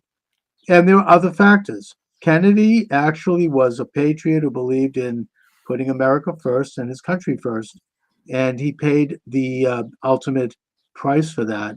That is the exact, and ever since then, this deep state has been enthroned. I mean, I think even Nixon tried to stand up to it. Look what happened to him. This is the way it goes down. I mean, it's what we're dealing with. It's obviously what's happened with President Trump, and that's what we have today. That's who's running the world today. They'll That's who's running- stealing elections. They'll do anything their Of power. course. And No. then Jim Mars. You mentioned Jim Mars. Jim Mars wrote a book on the Fourth Reich. He said, Yes, they're very good. Allen Dulles, head of the CIA, and his brother John Foster Dulles had State Department under Eisenhower.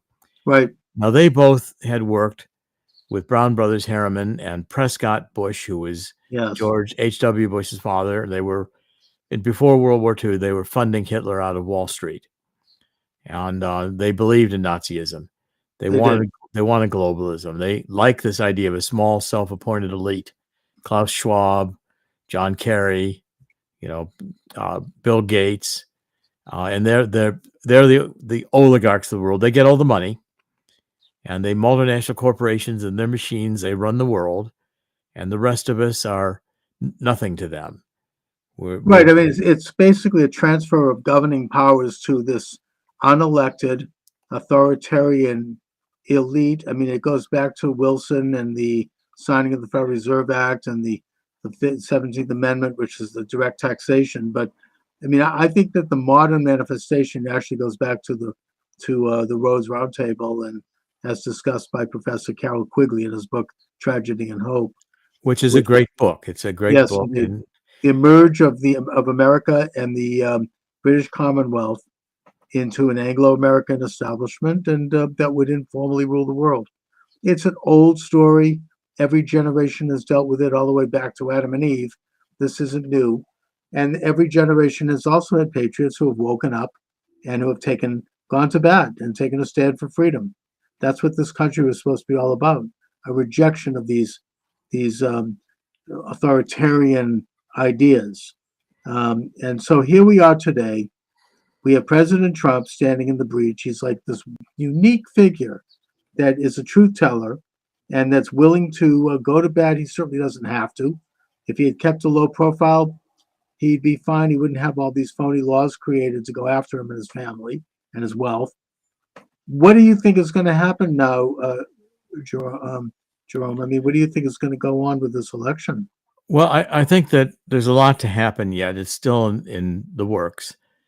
I think that the American people are waking up. I do believe this book has played a role and Indeed. will play a role.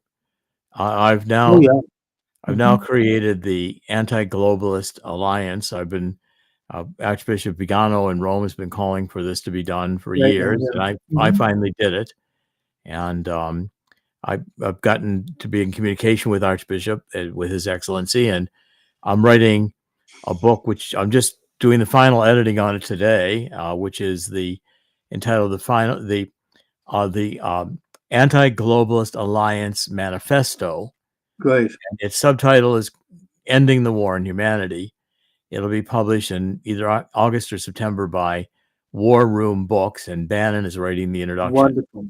Great man, by the way. War Room Pandemic is a tremendous resource. They're trying to put him in prison, probably will. But, I think that people see this, they see through it. These are prices that have to be paid. So Jerry, what can my listeners and viewers do to help? How can we get involved? Well, there's lots of ways to get involved. When I form the Anti-Globalist Alliance formally and launch it with a website, you can join as members, participate. We're going to be running programs, to get things back into community control, to get it out of the control of the globalists. Different programs are going to be outlined in this manifesto. Follow my website, which is thetruthcentral.com. And we're going to have lots of different ways where people can participate. But I'm very actively taking steps to reverse this. I've created new telemedicine companies. I want to get medicine back in the hands of doctors and people. And we'll be working. Those are part, again, of the Anti-Globalist Alliance, getting things back into community level. And so we're going to be very active on this as the elections approach.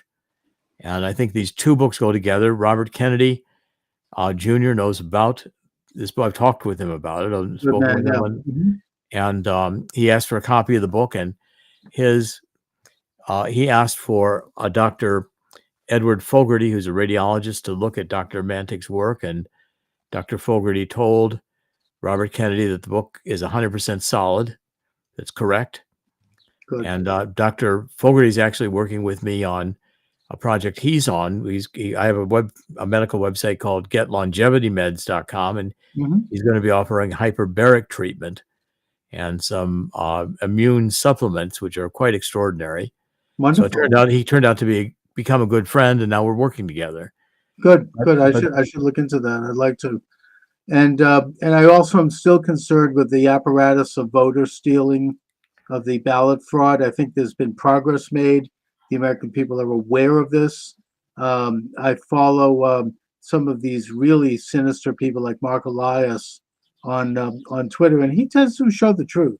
I mean, he'll tweet what they're doing. He was one of the architects of the phony Trump impeachment and the J6 scam, which now has been exposed even further with this tape that just came out with Nancy Pelosi.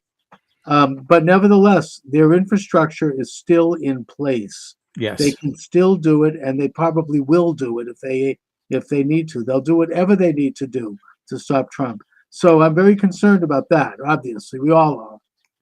We are. I mean, look, they're ramping up the Ukraine war. We're now giving long-range missiles. Firing missiles into Russia. Can you imagine that? Every president from Truman on down has avoided a kinetic war with a nuclear armed Russia. I mean, it's insane. The Biden is obviously going through very fast progressing senior dementia. Indeed. So you can't have a president who's in senior dementia. So it's obvious he's not running the country. So who is? Well, you got this deep state, the CIA, and I'm sure Obama's involved in it. I mean, the truth is you don't know who's running the country. We don't have a republic any longer. We don't have representative Congress. These congressmen are all bought and sold. They are. I mean, what the hell happened with Johnson? I mean, they're worse than if it was controlled by the open deep state. I mean, it's between Johnson and Mitch McConnell's wife is Chinese, and her family's worth billions or millions or whatever it is in China. And, that family wouldn't be around if Mitch McConnell wasn't, he has to do what China wants. That's how China plays. That whole family would be killed. And so therefore they play that game in China. They know it's cheap to buy Joe Biden for them. They've owned him for decades. And Joe Biden's been for sale for decades. Yeah.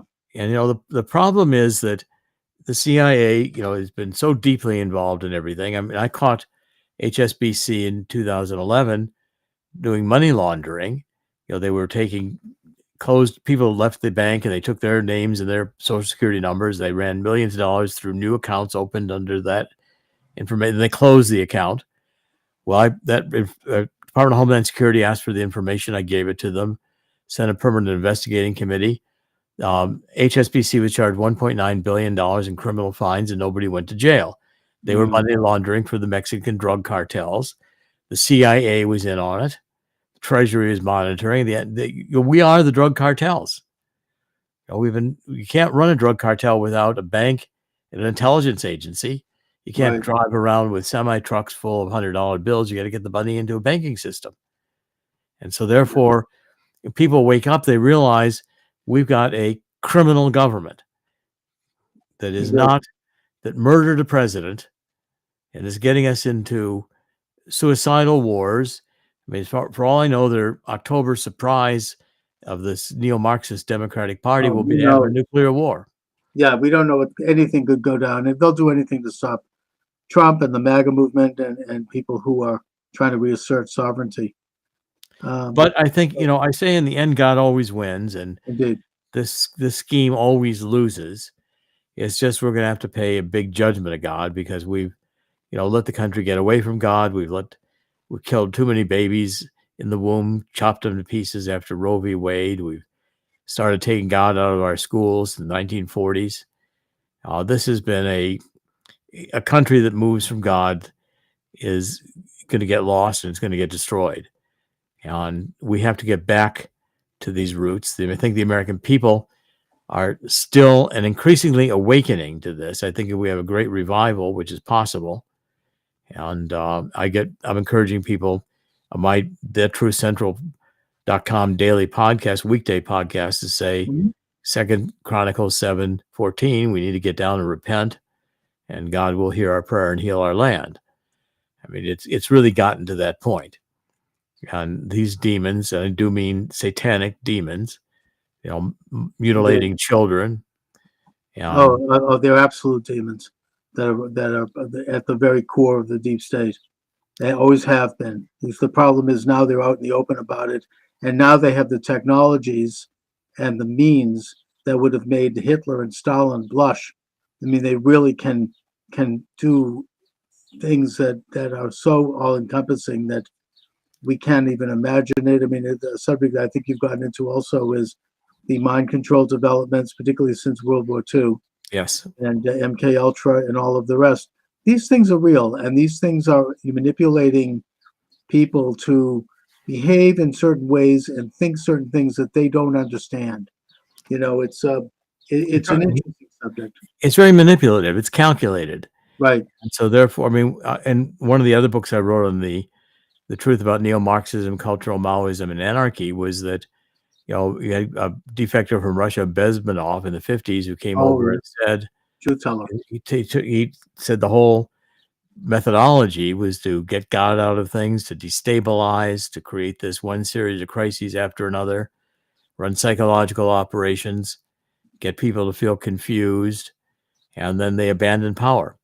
Middle class is being destroyed, and people are finding there's going to be a massive economic crash eventually here with all the debt that's around. And so again, you have to understand that this is being done intentionally by the deep state. They want to destroy in order to create. They're depopulationists. They don't care. They don't think they need these billions of people.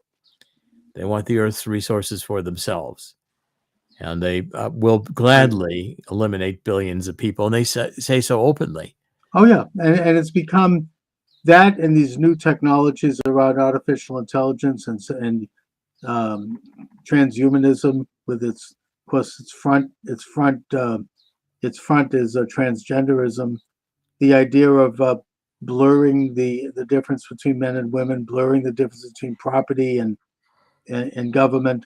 All of these things are everything that go against the Bible, and that we need to understand distinctions.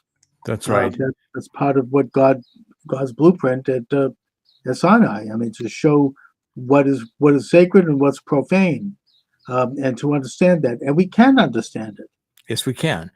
And the Kennedy assassination was the day this changed. It was the day the deep state decided they're just going to take control. Indeed, and that was the coup. That was the coup d'etat. So, Dr. Corsi, again, the book is The Assassination of President John F. Kennedy, the Final Analysis, Forensic Analysis of the JFK Autopsy. X-rays proved 2 headshots from the right front and 1 from the rear. This is available as a paperback at Amazon.com. And Dr. Corsi, I hope to have you back as you release your manifesto and from time to time, and to stay in touch. I look forward to that, Charles. Thank you very much. Great to be back with you, and thank you. Thank you, sir. God bless. All right. Thanks for joining me, everyone. Charles Moskowitz, Monday through Friday, 3 to 4 p.m. Eastern Standard Time. I want to, first of all, thank TECN TV, the exceptional conservative network out of Washington, D.C., for carrying the program live. A shout out to owner Ken McClanton. They've got an excellent lineup over there. And if you'd like to chat, of course, you could do that at rumble.com/Moskowitz. My guest is Dr. E. Michael Jones. He's the editor and publisher of The Culture Wars. He's the author of a whole shelf of amazing books, including Degenerate Moderns, my favorite, The Jewish Revolutionary Spirit, Libido Dominandi, and more recently, Logos Rising. Dr. Jones, thanks for joining me as always. Thank you, Charles. Good to be here. Okay, so I want to start out right out of the gate by talking about the late Pope Benedict XVI, Father Joseph Ratzinger. He held the office of Pontiff, which of course is the world's oldest religious office. According to the Talmud, it goes back to the days of King Solomon. So Pontifex Maximus, founded in the ancient kingdom of Rome. And he had some interesting observations with regard to Jewish-Catholic relations that are published posthumously. So let's start with your commentary on that. Well, I think before we get into the last book, we need a little background on Joseph Ratzinger. He was born in 1927, right at the beginning of a momentous period in German history. He was, as a teenager, by the end of the war, he was inducted into the army in an absolutely hopeless position. a gun that probably wouldn't fire. It was just a way of getting killed. He survived miraculously, but even more miraculously, he was captured by or surrendered to Patton's army rather than Eisenhower's army. If he had surrendered to Eisenhower's army, he probably wouldn't have survived, or chances were a lot slimmer. Mhm. Patton basically did not hold any grudges against the German people, treated them like soldiers, and they were let go by the let's say the spring of 47, he's back in the seminary. But unfortunately, the rest of Germany was not doing so well at this time, because this was the winter of 46-47 is known as Das Hungerjahr in German history. And this was largely as a result of the Morgenthau Plan. Mhm. Yes. Franklin Delano Roosevelt's Jewish Secretary of State was determined to deindustrialize Germany, and with the understanding that Germany could not feed itself without industry, and that 20 million Germans would die. Morgenthau was in many ways the most benign of the plans that the Jews had cooked up for Germany. There was Theodor Kaufmann, who wrote a book called Germany Must Perish, in which he recommended the forced sterilization of the German people, and then having the men sent into slavery. Louis Neisser, another Jew lawyer, also had similarly draconian understanding of this, the way the Germans should be treated. This did not sit well with the other powers in the Roosevelt administration. Roosevelt was on his deathbed. He had already died at this point, but was on his deathbed when the Morgenthau Plan was being formulated. He kind of gave approval. It's hard to tell whether he knew what he was doing, because he was not well. Kind of gave his approval, but when the word got out, the rest of the cabinet were scandalized. Mm-hmm. They were saying that this is Semitic vengeance. Patton was part of the people, appalled at the way the German people were being treated. Right. And eventually this view prevailed, and the Morgenthau Plan was replaced by the Marshall Plan. The Marshall Plan was obviously benign compared to the Morgenthau Plan, but its intention was to cripple the German people in another way. So you had the currency reform in 48, and then you had basically money flooding into Germany. Loans were available because the WASP elite at this point wanted to build up Germany as a bulwark against Soviet communism. This was Harry Dexter White was Morgenthau's assistant. He was a Jew. He was a communist, and he was actually the author of the plan, by the way. Right? Yes, he was. There's speculation that this was deliberate. In other words, to make the situation so bad for the German people that they would welcome the Soviet army exactly with open arms as an alternative to the Americans. I think the elites knew that, and they did it, but so the method changed, but the end was still the subjugation of the German people, this time by psychological warfare. And that meant the control of information, and that meant that basically at this point, after the currency reform, anyone that wanted to publish a book, magazine, play, film, whatever, had to get a license from a Jewish psychiatrist from New York City by the name of David Mordecai Levy. And they had to lie down on the couch and talk about how guilty they felt about what had happened. The Holocaust. Right. So at this point, the press comes in, and at this point, you had a concerted effort to overturn the obscenity laws in Germany. Mm-hmm. This was the Americans in charge viewed this as a free speech issue. The Germans, in particular, the de facto head of the Catholic Church in Germany, the Cardinal Frings of Cologne, reviews it as an attack on the moral fiber of the German people, and they had their own organization, the Volkswahrtbund, which was analogous to the Legion of Decency, which is the group that imposed the production code on the Jews in Hollywood. in 1933. So they're exactly analogous. Both of them were agents of the Catholic Church. And so they started a battle on what they were calling Schmutz und Schund, basically filth and smut. And there were, Frings basically stood up for the German people. He said, during the depths of the Hungerjahr, 46, 47, he said, you can take money. You can take food if there's a warehouse there and your family is starving. You can take coal from the coal train if you don't have enough heat, and it's not theft. And now all of that zeal was dedicated to fighting obscenity. Now, problem here is that Frings is an old man. He's old. He's born in the 1880s. Okay. And now he's getting older. And at this point, the church announces there's going to be a Second Vatican Council, and he's got to go. And he needs help. First of all, he's blind. Okay. He can't see.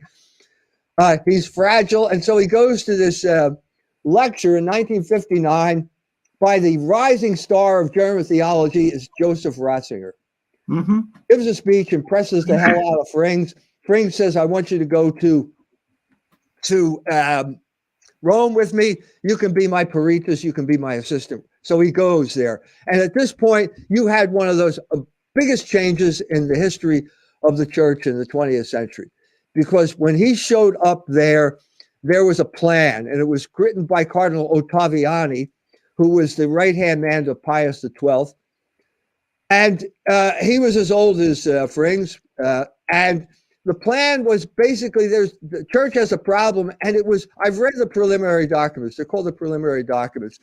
And in them, he basically talked about, there's a threat from communism, but there's also a threat from America. And we're kind of like the grain between two millstones being ground into dust. Classic example of what I'm talking about would be Fellini's film La Dolce Vita. Ottaviani, I'm sure, saw the film. Everybody at the Vatican saw that film. And it was an expression of basically, Anita Ekberg is playing Jane Mansfield. She's undermining the morals of the Italian men. And the church has to do something about it. Well, Ratzinger comes and he's now saying it's too negative. And he's gathering all the support. Now, I'm saying that he was influenced by the social engineering that was ruthlessly unleashed on the German people at that time. I'm saying if you're 20 years old, you got to know whether you're hungry or not, right?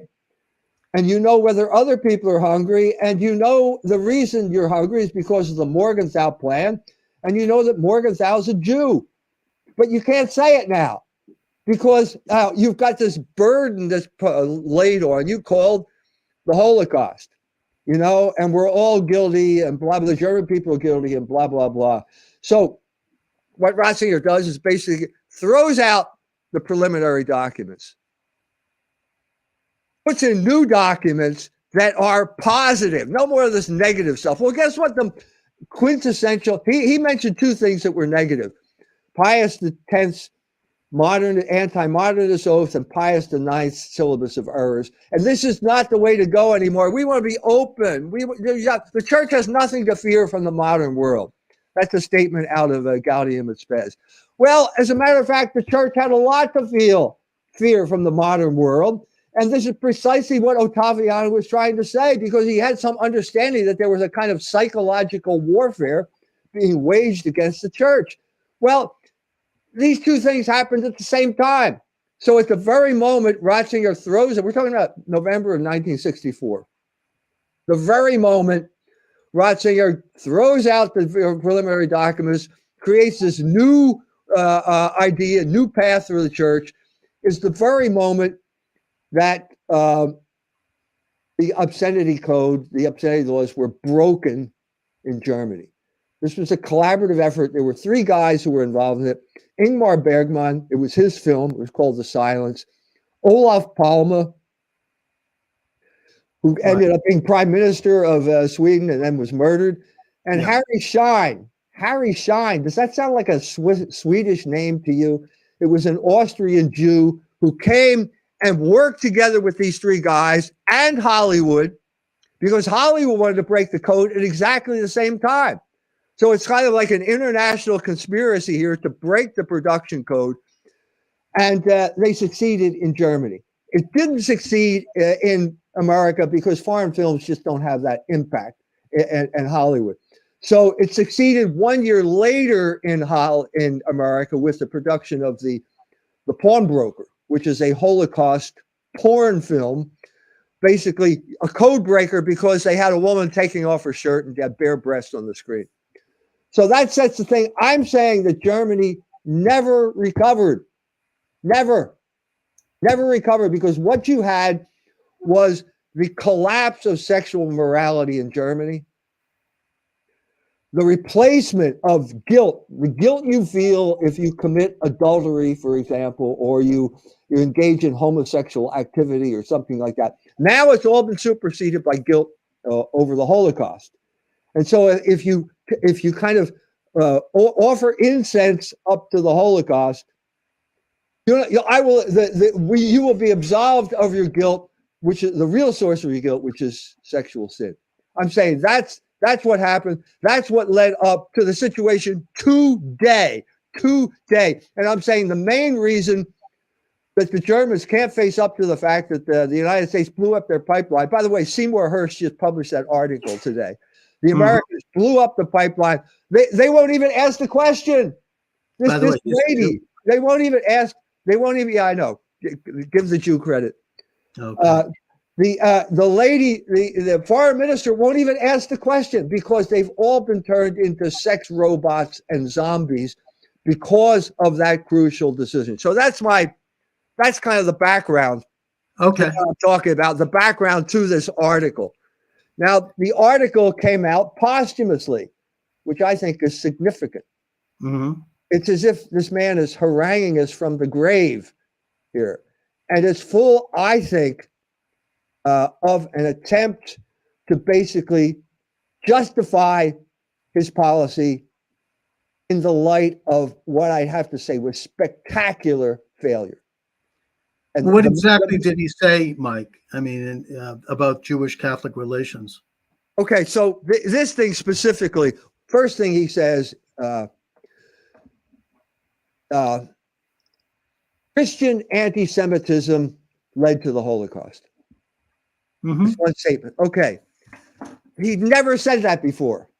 For years, I'm talking about for years, he would say, whenever the Holocaust came up, he would say, well, it was Nazism was a neo-pagan ideology.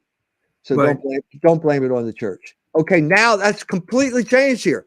There's complete capitulation to basically Jules Isaac, first guy who talked this way, had a huge influence on the Catholic Church.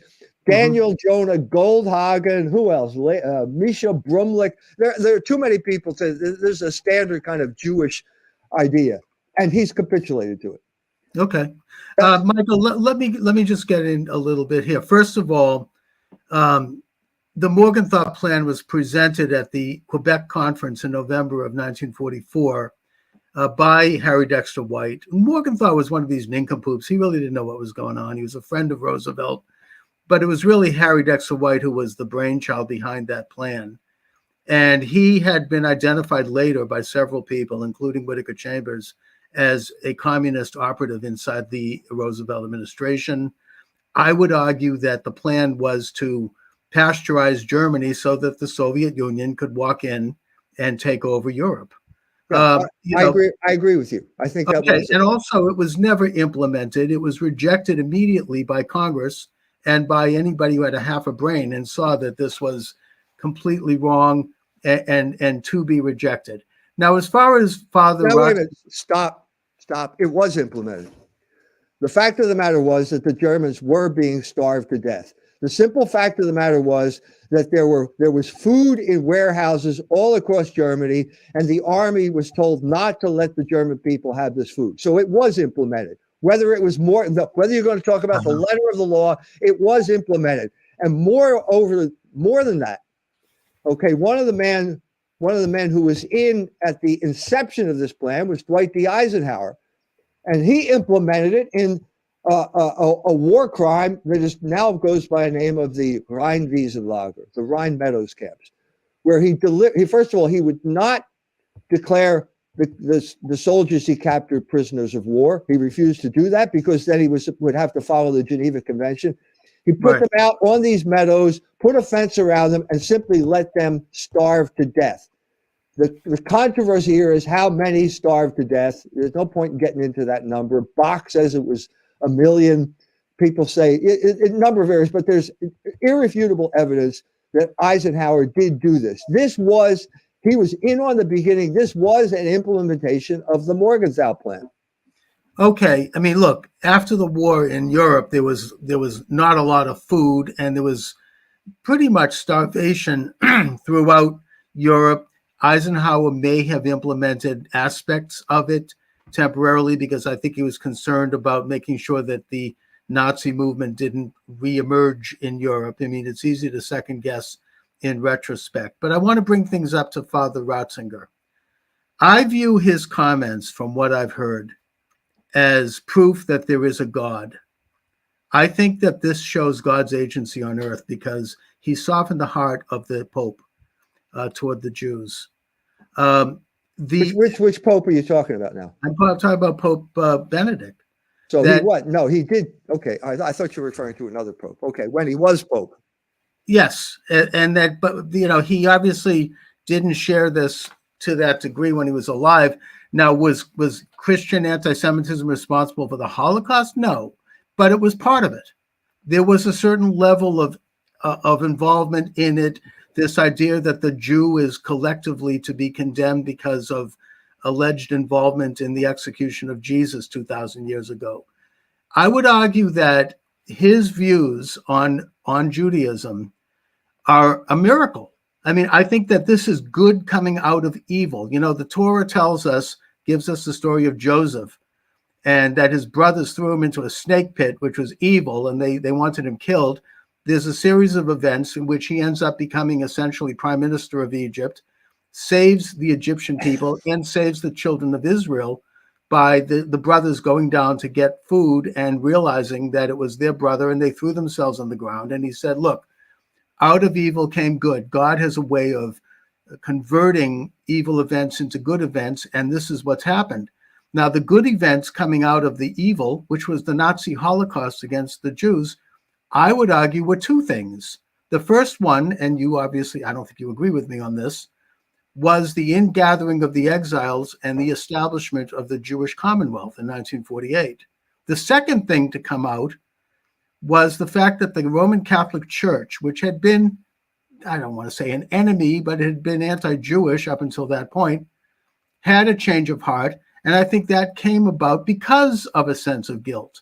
Not that they were involved in guilt for the Nazi Holocaust. They weren't specifically. In fact, they saved a lot of Jews, actually, by helping bring Jewish children into convents and probably saved up to 1 million Jews. They did a lot more than other churches and other nations. But I think there was a sense that this idea of collective guilt and that, seeing the Jew as evil, that this did play a role and that this was wrong.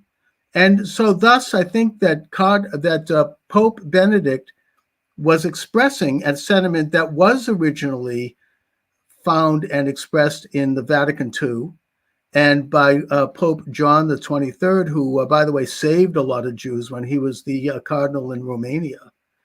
And so I look at this as miraculous, frankly.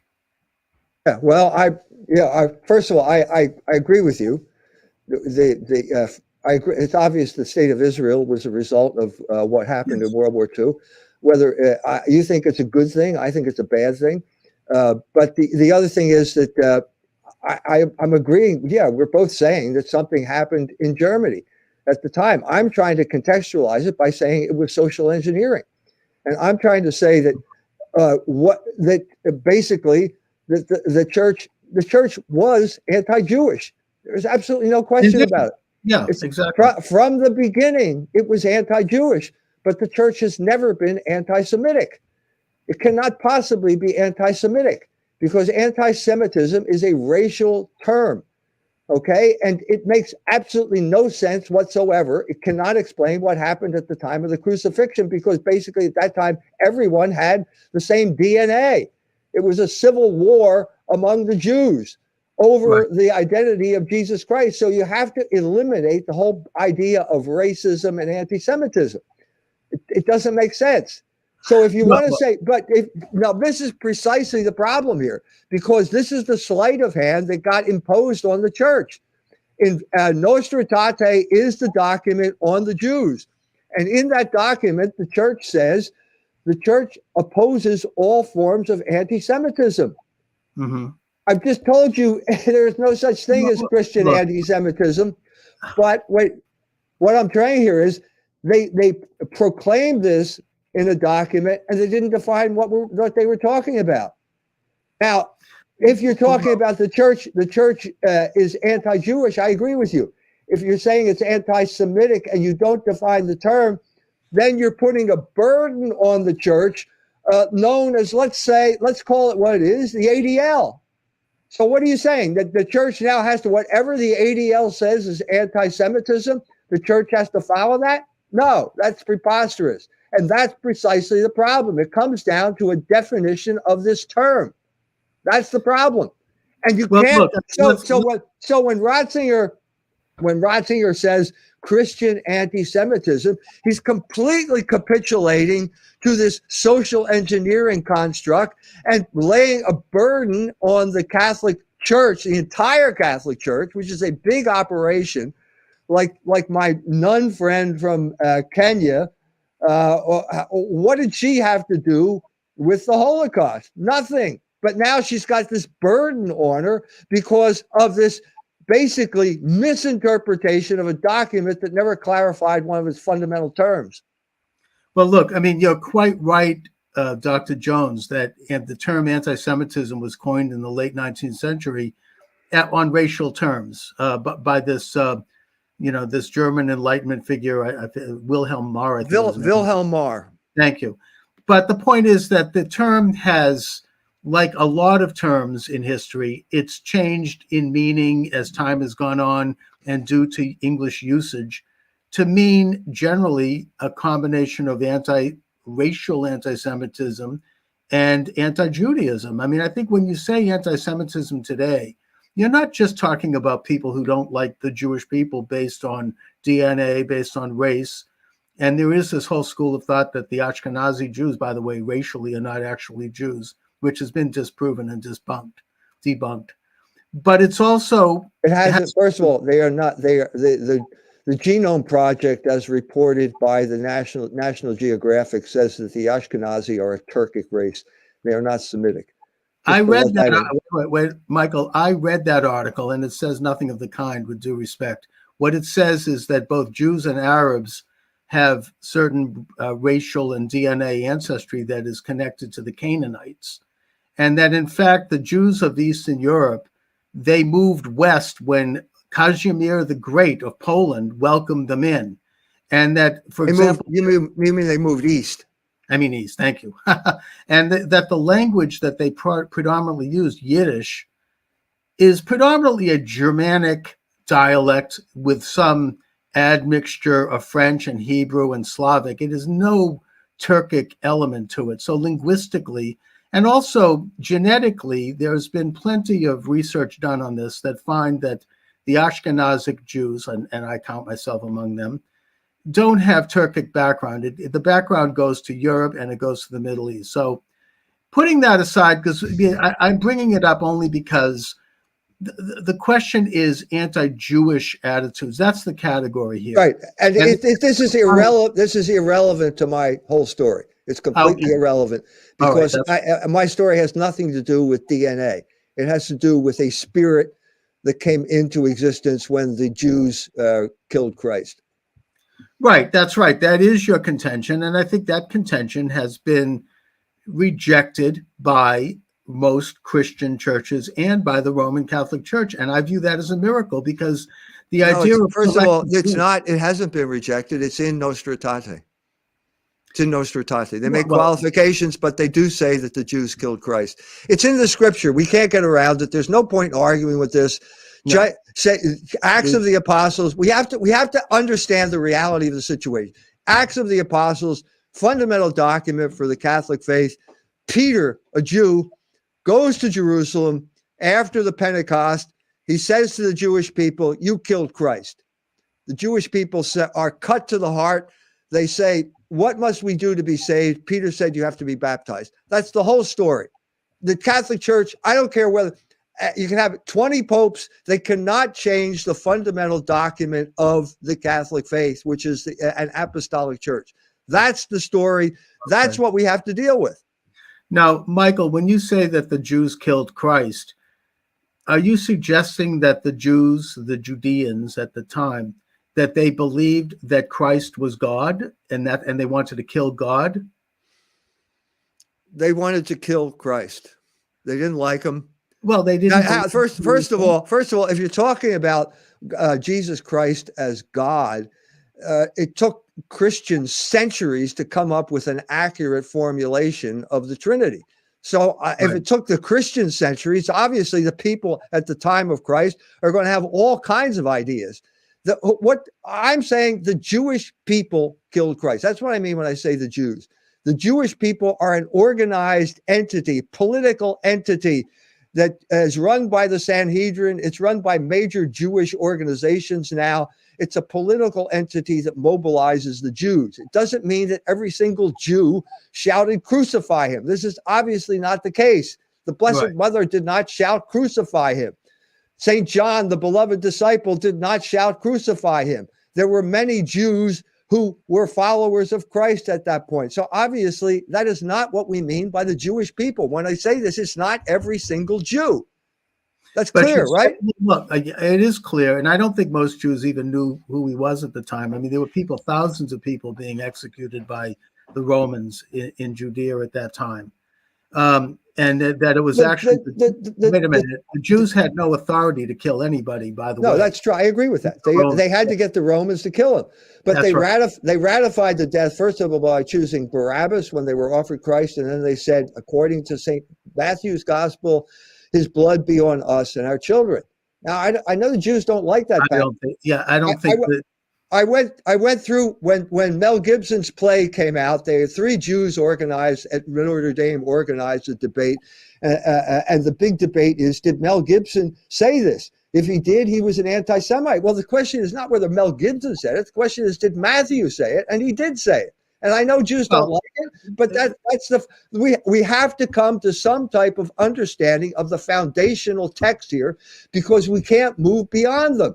No matter how much Jewish I'm not disputing that that's in the book of Matthew, which was written quite a number of decades, if not half a century after the crucifixion. What I'm suggesting is that it was written at a time when there was an enormous amount of conflict between the early church and the Jews, and that there was some very nasty things written from both sides, including the Jewish side, about Jesus. There's no question about that. And that this does not comport with Jewish understanding. I mean, in the Torah and in the writings, the Jews never view people as being held guilty for the crimes of their fathers and grandfathers. In fact, quite the opposite, if you take a look literally at the Torah. So this idea, I certainly acknowledge is there, but it's not something that, I think it's something that was perhaps entered into the text after the fact due to the conflicts that were going on, and that there were some rather nasty things on both sides that were entered in. All right, all we can say, it's a canonical text. This is what I have to believe. I'm not saying it's irrational, but I'm saying I have to believe this. This is part of the Catholic faith. And I'm saying if part of the dialogue is to somehow get around this text, then forget it. The dialogue's worthless.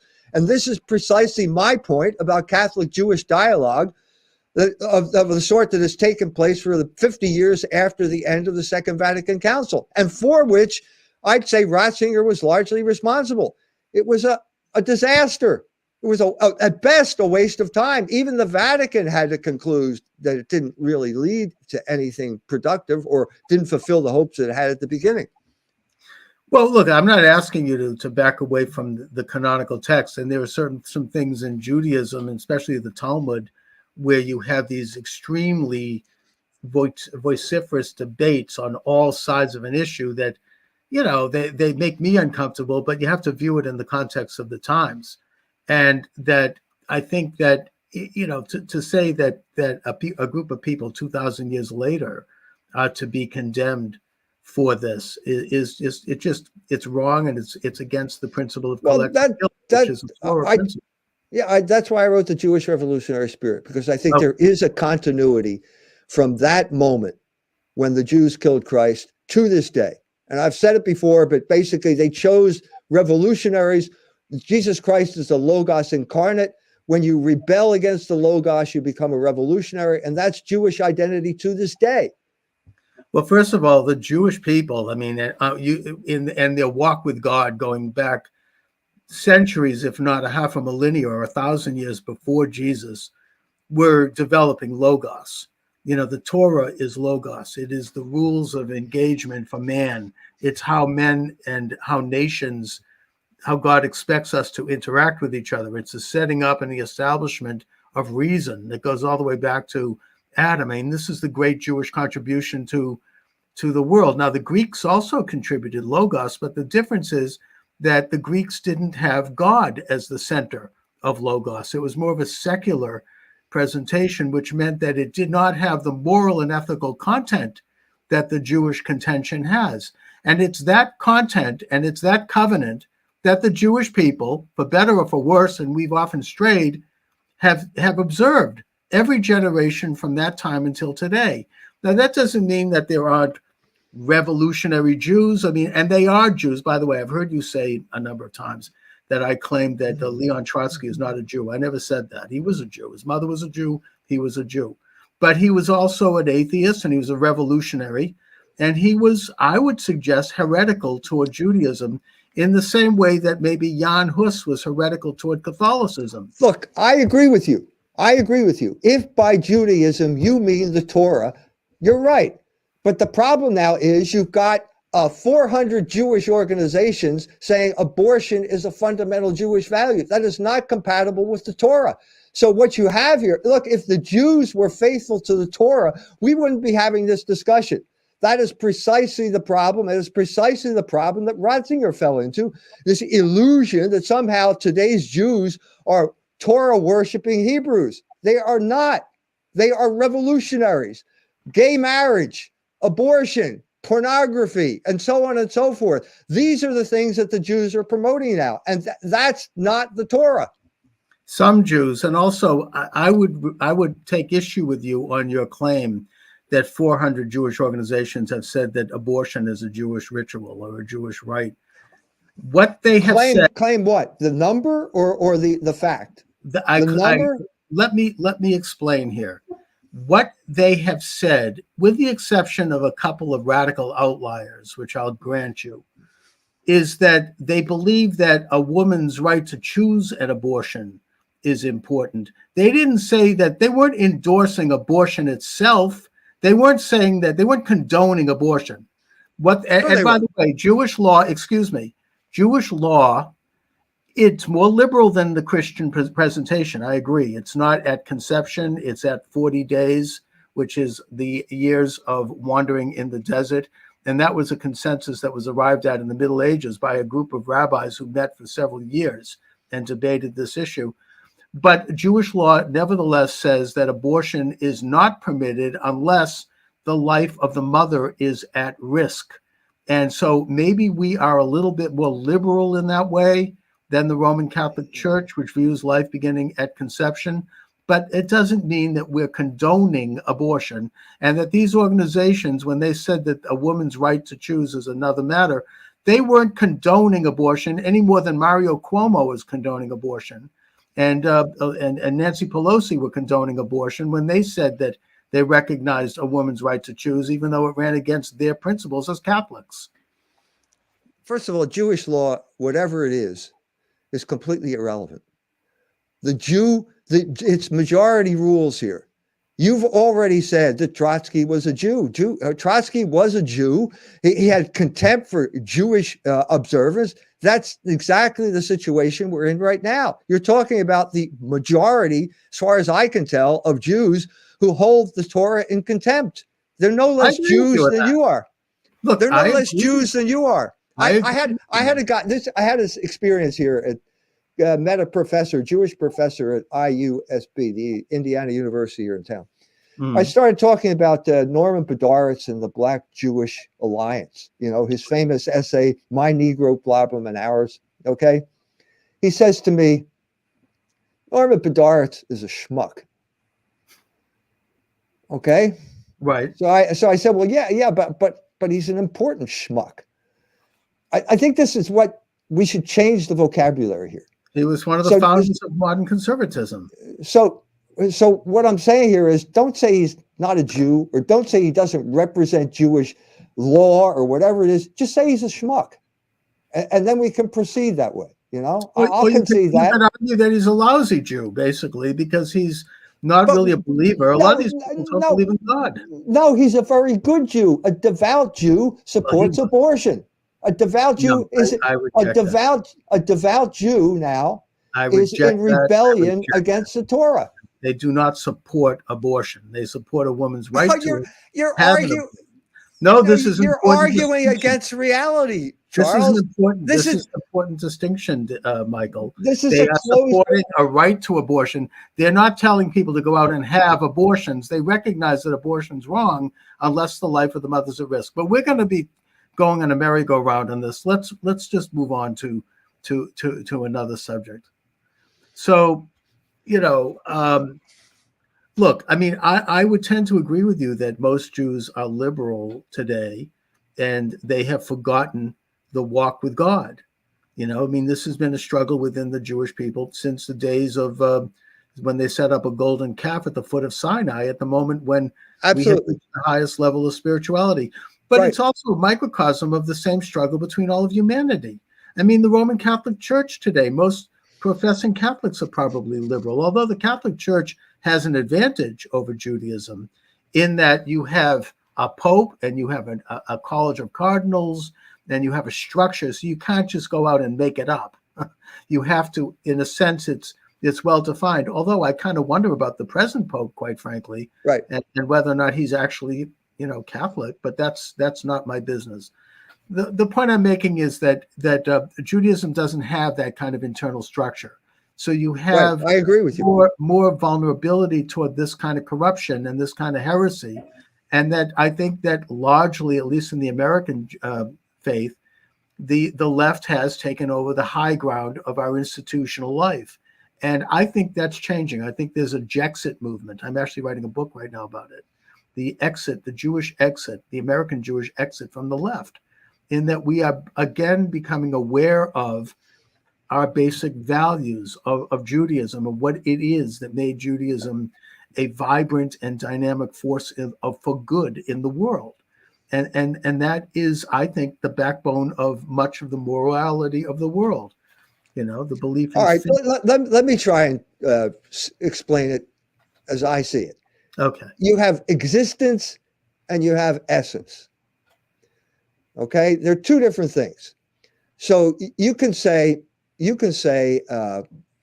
dogs have 4 legs. And I can say, no, that's not true. I just saw a dog that had 3 legs. Does that mean it's false to say dogs have 4 legs? No, that's essence.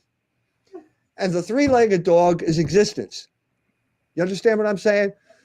When it comes to the Jews, the essence, and I think this is what Ratzinger would say, the essence would be the Torah. This is your identity as God's chosen people. Indeed. Now, does that mean you have to follow that? No, yes. You don't. No, you don't, because you have free will. Obviously you have free will. And so what you have now is existence, and existence is 400 Jewish organizations say abortion is a fundamental Jewish value. This is the dichotomy that Ratzinger simply could never figure out. It's not the first time. This is during the era of the Puritans in England. They had this illusion that Jews, there were no Jews in England at the time. They didn't have any empirical basis for the judgment, but they said a priori, these are the Hebrews of the Old Testament, until this guy, Puritan Oldenburg, writes to them from Germany, where there were a lot of Jews, and said, if you think this, you're crazy. And as a result, they didn't get in. Cromwell didn't let them in. So I'm saying this is the in a sense, what is your destiny? The destiny as the chosen people, you can accept God on his terms. What is the reality? You can live in rebellion against your destiny, and you can say all the type of stuff. You can be like Sarah Silverman. Sarah Silverman said whatever she hears about restrictions on abortion, she wants to go out and eat a fetus.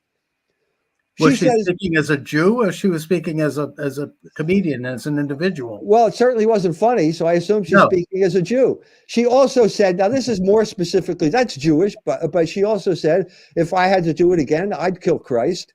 So this is the type of rebellion that I'm talking about, and it would be foolish to simply ignore the actual reality. That's precisely the problem that I see in Ratzinger's Catholic Jewish dialogue. He's dealing with an illusion, with a category of his mind rather than the reality, the actual reality of the situation.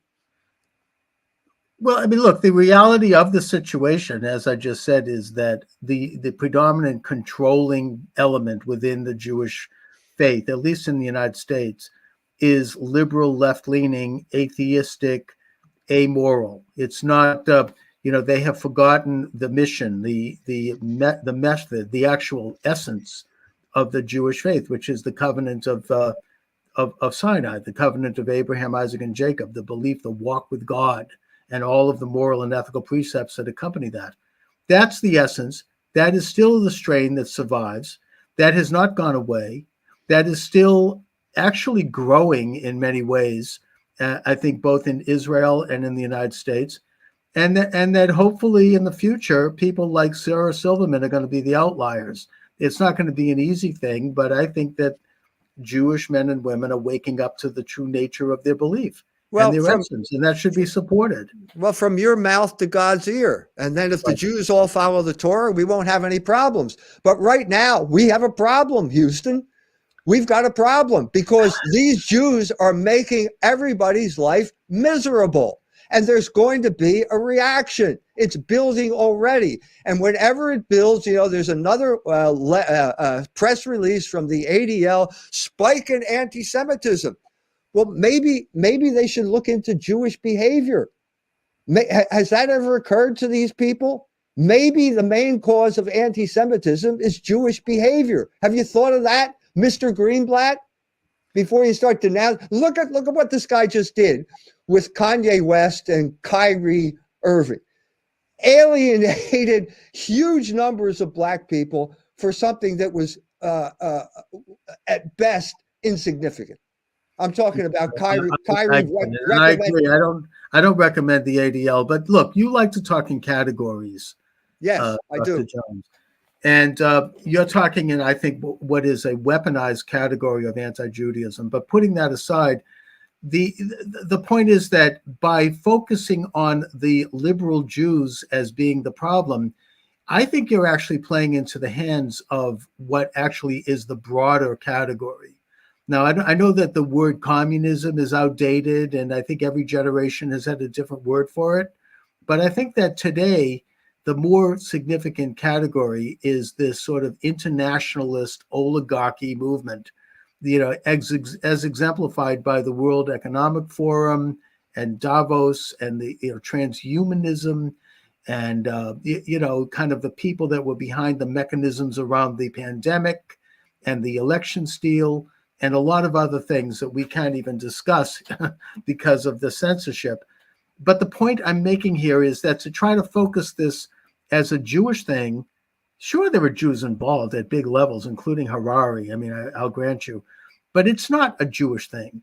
It is a philosophical thing, and it is a political thing that has both Jews and non-Jews and others involved in it. And by trying to make this into a Jewish thing, it actually, I think, plays into the hands of these internationalist, globalist, illuminated cliques that are trying to stage manage and socially direct the entire world. Well, you're talking as if there's no Jewish participation in this oligarchy. There is participation. Although Mr. Borla was there at the World Economic Forum. He's the head of Pfizer. if we look into the Jewish participation in medicine and that whole thing in COVID, it's significant. But I mean, the point that I've said before, take something that was like Bolshevism. Bolshevism was a Jewish messianic political revolutionary movement. I reject that. The Jewish participation in Bolshevism was overwhelming. Without Jewish participation, it could not have succeeded. That's undeniable. Michael, Now, you and I get into this kind of talk every time we get together on a show. Well, let's resolve it then. Let's resolve it. All right, but I'm just saying it's sort of a strange game of poker, whereas you'll say, well, this guy's a Jew and that guy's a Jew, and then I'll come back to you and say, well, I'll see you're Jew and I'll raise you 2 Protestants and a Catholic. I mean, right. You know, let's resolve it then. I mean, and how are we going to resolve it? Let's resolve it.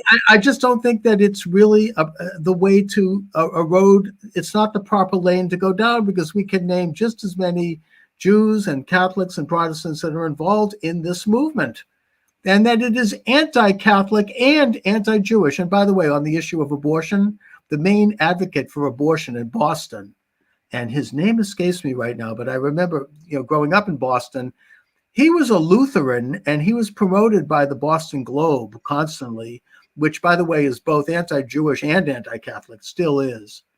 And that he brought a case before the Supreme Court that paved the way for Roe versus Wade.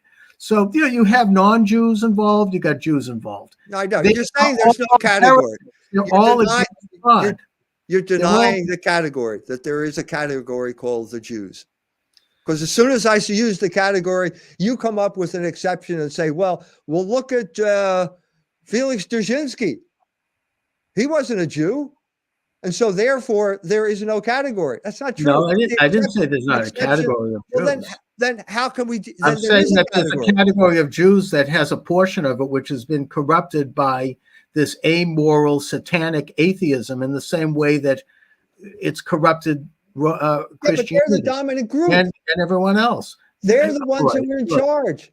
I know. I kind of grant you that, Dr. Jones. Good. You're right. Having a meeting of the minds. Good. We do, and I think that, but that doesn't express Judaism itself. It expresses the realities of what's going on in politics today, and I can speak to this in a way that's more direct than you can, because I've had problems with people who happen to be Jewish and who are part of that. It is a huge problem, and it is something that needs to be overcome. They do not represent the Jewish covenant between God and Abraham. I agree with you. I'm agreeing with you. I never said they did. I never said. Obviously, they are obviously in rebellion against the Torah, the Word of God. Obviously, we agree on that. Against Judaism, but doesn't matter whether you call it Judaism or not. This is the dominant group right now that is causing all the problems in our culture. No, they're not the dominant group. I think that they're actually junior players when you take a look at it. Oftentimes they're the big names that are out front, but the real play is actually abortion. Are they the dominant group promoting abortion now? Yes or no? I'd have to say probably. And I would again say it's not promoting abortion, it's promoting abortion rights. We don't want to go, I don't want to requibble that. But look, I mean, the dominant group is neither Jewish or Christian. It's this atheistic, amorphous entity that really is responsible since World War I. I mean, going back. It's not for amorphous. Centralizing the world. It's not. Look, let me. I trace it back to Cecil Rhodes and the British Roundtable. Let me talk to you from a Catholic perspective, since that's what I am. Yes. Archbishop Chaput wrote an article in First Things. First Things was founded by Richard John Neuhaus. It's pretty much a Jewish magazine now because of the funding. But anyway, he writes a story about it all went wrong when you had no more school prayer in public schools. And then he says, now, who was responsible for this? Now, remember, this is the Archbishop of Philadelphia. And he says it was secularizing activists. Well, what does that mean?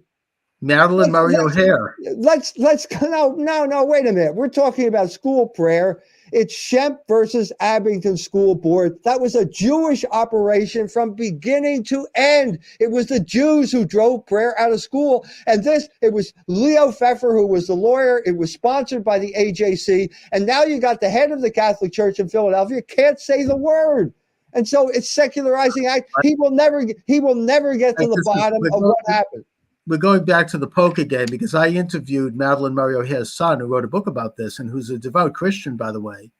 And he shows how his mother and the organization behind her were able to bring the Supreme Court case, Engels versus Vitale, which undid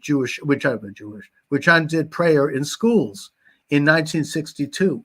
So, there were Jews involved with this and non-Jews. Well, are you ignoring Schempp versus Abington School Board? That was the first school prayer decision. And it was Jews who did it. I think it was Engels versus Vitale, 1962. But I could be wrong about that. Anyways, Mike, we're sort of reaching toward the end of the program. Well, let me say that this is real Catholic-Jewish dialogue as opposed to the bullshit that I'm sorry, but the Pope ended his life shadowboxing, and that dialogue. I've written an article about it. It's in the next issue of Culture Wars about the dialogue between Ratzinger and Rabbi Folger of Vienna. Mm-hmm. It was embarrassing. It was a colossal waste of time, and I think that needs to be replaced by real discussions like the one we're having. So thank you for having the discussion. And I think that it was an act of God. Anyways, Dr. E. Michael Jones, let my listeners know where they can get your books and information. Go to culturewars.com. You can get buy the Jewish Revolutionary Spirit there. All my books are available at culturewars.com. You can also subscribe to Culture Wars magazine and read that article called Ratzinger and the Judenzahl. Mm-hmm. The Judenzahl. Okay, and I know that you're working on a book about the Holocaust, so right. I'm going to have to gird my loins and sally forth and talk to you about that at some point. Right. I'll send you as soon as I have a copy. I'll send you a review copy and we can discuss it. All right. Thanks a lot, Michael. I appreciate you joining me today. You're welcome. And be well. Thank you. All right, everyone. Thanks so much for joining me. I've got Seth Keshel coming on tomorrow at 3 p.m. And I shall return, God willing, at that time. Thank you for joining me, everyone, and have a great afternoon. It's amazing what you can do with technology now, Yeah. And here we go. All right. Welcome, everyone. Charles Moskowitz, Monday through Friday, 3 to 4 p.m. Eastern Standard Time. I want to thank the good people over at TECN TV, the Exceptional Conservative Network, which is now carrying the show live, and their owner, Ken McClanton, great conservative out of Washington, D.C. If you want to chat, you can do so at rumble.com/Moskowitz. And we actually take calls here, 617-396-4958. My guest is Captain Seth Keshel. Captain Keshel has been, he's a former naval intelligence officer. Army. Army. Thank you, sir. And thank you for your service. And you have been on the issue of the great election steal since Election Day. I have followed you. You have an extraordinary breadth of knowledge with a particular orientation towards statistical analysis, which is very important. You have traveled the country. You have spoken on the issue. You like to have fun, I noticed. You do some recordings, so you bring a real energy to this issue at a time when those of us who are critical of the election have been vilified often, and it's not always easy. It's kind of a lonely trog occasionally. So I thank you, Seth, for what you've done, first of all. So you're welcome, Charles. I appreciate the invite to the show. We've been trying to connect for quite some time. Indeed. So let's go right to it here. I mean, the whole country knows, I think, and polls indicate that most people know that the election of 2020 was stolen. 60% Republicans polled even recently still believe that and still understand that. And I don't know if there's polling on Democrats, but I'm pretty sure it's probably 20 to 30%, and a large number of independents. The way polling works oftentimes as well, people might be afraid or intimidated to speak the truth when asked, because when you have the FBI kicking down people's doors, you don't necessarily want to mention that you believe this, because you might end up on the wrong end of that kick on a door. So, suffice to say that everyone knows damn well what happened in 2020. And I think that you are bringing a lot of data to this and science to it that further reinforces what happened. So let's just talk for starters about your methods of analyzing the election state by state, county by county. All right. So there's 3,143 counties or county equivalents in independent cities in the United States that contribute votes in our presidential elections and also in statewide elections in those states. And of course, they are going to have a finite number of votes, which maxes out clearly at the number of registered voters, which we'll get into is a serious problem. Now, some of these counties, including in the key states that are key for the Electoral College with any Donald Trump run for the presidency, and really any Republican run now that the map is shifting around, you have states like Pennsylvania and Michigan, Ohio, Iowa, Wisconsin, Indiana, all across the Midwest, the Rust Belt. And a lot of those counties are stagnant in population, so they're fixed. The population hasn't changed much, or it's declining. And in counties like that, Westmoreland County, Pennsylvania is my favorite example. When you have what's called a coalition shift, people that vote this way that then start voting the other way, when the population is dropping because jobs are leaving, then what that means is one party's stack of votes continues to go down. You can look at Westmoreland County for 3 decades, declining vote totals, election after election after election. And what you have there is a record Trump performance in 2020, and at the same time, a record Biden performance as well, shaving Trump's margins by about, it looks like 18,000 plus votes in my estimates, in a state decided by 80,000. So it takes into account population change, whether that's a surging stream of new population, or whether that's a trickle, or whether that's a decrease. Then we have the party registration where it's available in 32 states. You can see in the counties which way the trends in the elections should be going. And if you don't believe in that, you can take any state that has party registration and put down the registration trend between presidential elections, and whichever party made the advantage is the party that benefited in the next election, whether that was a tighter loss or an expanded margin of victory or a flip of the state. You can see that coming with party registration. So in a state like Massachusetts, I can see coming that the state's going to become more Democrat with an expanding Democrat registration. In a state like Pennsylvania, when it was a 21-to-1 ratio of registered Republicans to Democrats in Trump's term, that is signaling very strongly that Trump is not only going to win Pennsylvania again, he's going to win it by a wide margin. My number for Pennsylvania is 6.4%. Okay, so let's just focus on Pennsylvania because it's one of the most egregious examples of what happened. I think it was public knowledge before the election that Republican registration was way up in that state. That was in the news. I recall reading about it.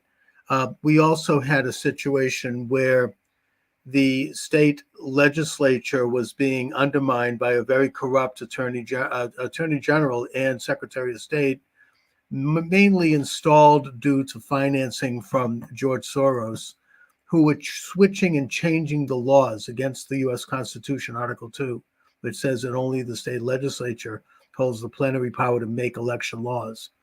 And they challenged that, and the challenge was thrown out by a corrupt state judiciary. Eventually, it made its way to the Supreme Court, and the Supreme Court ignored it after the election. So, the issue of the corruption of our judiciary is a separate question. But the point I'm making here is that Pennsylvania, like several other states, and I know this is such a complex issue. There's so many moving parts, but on election night, it was one of the states that simultaneously shut down and stopped counting.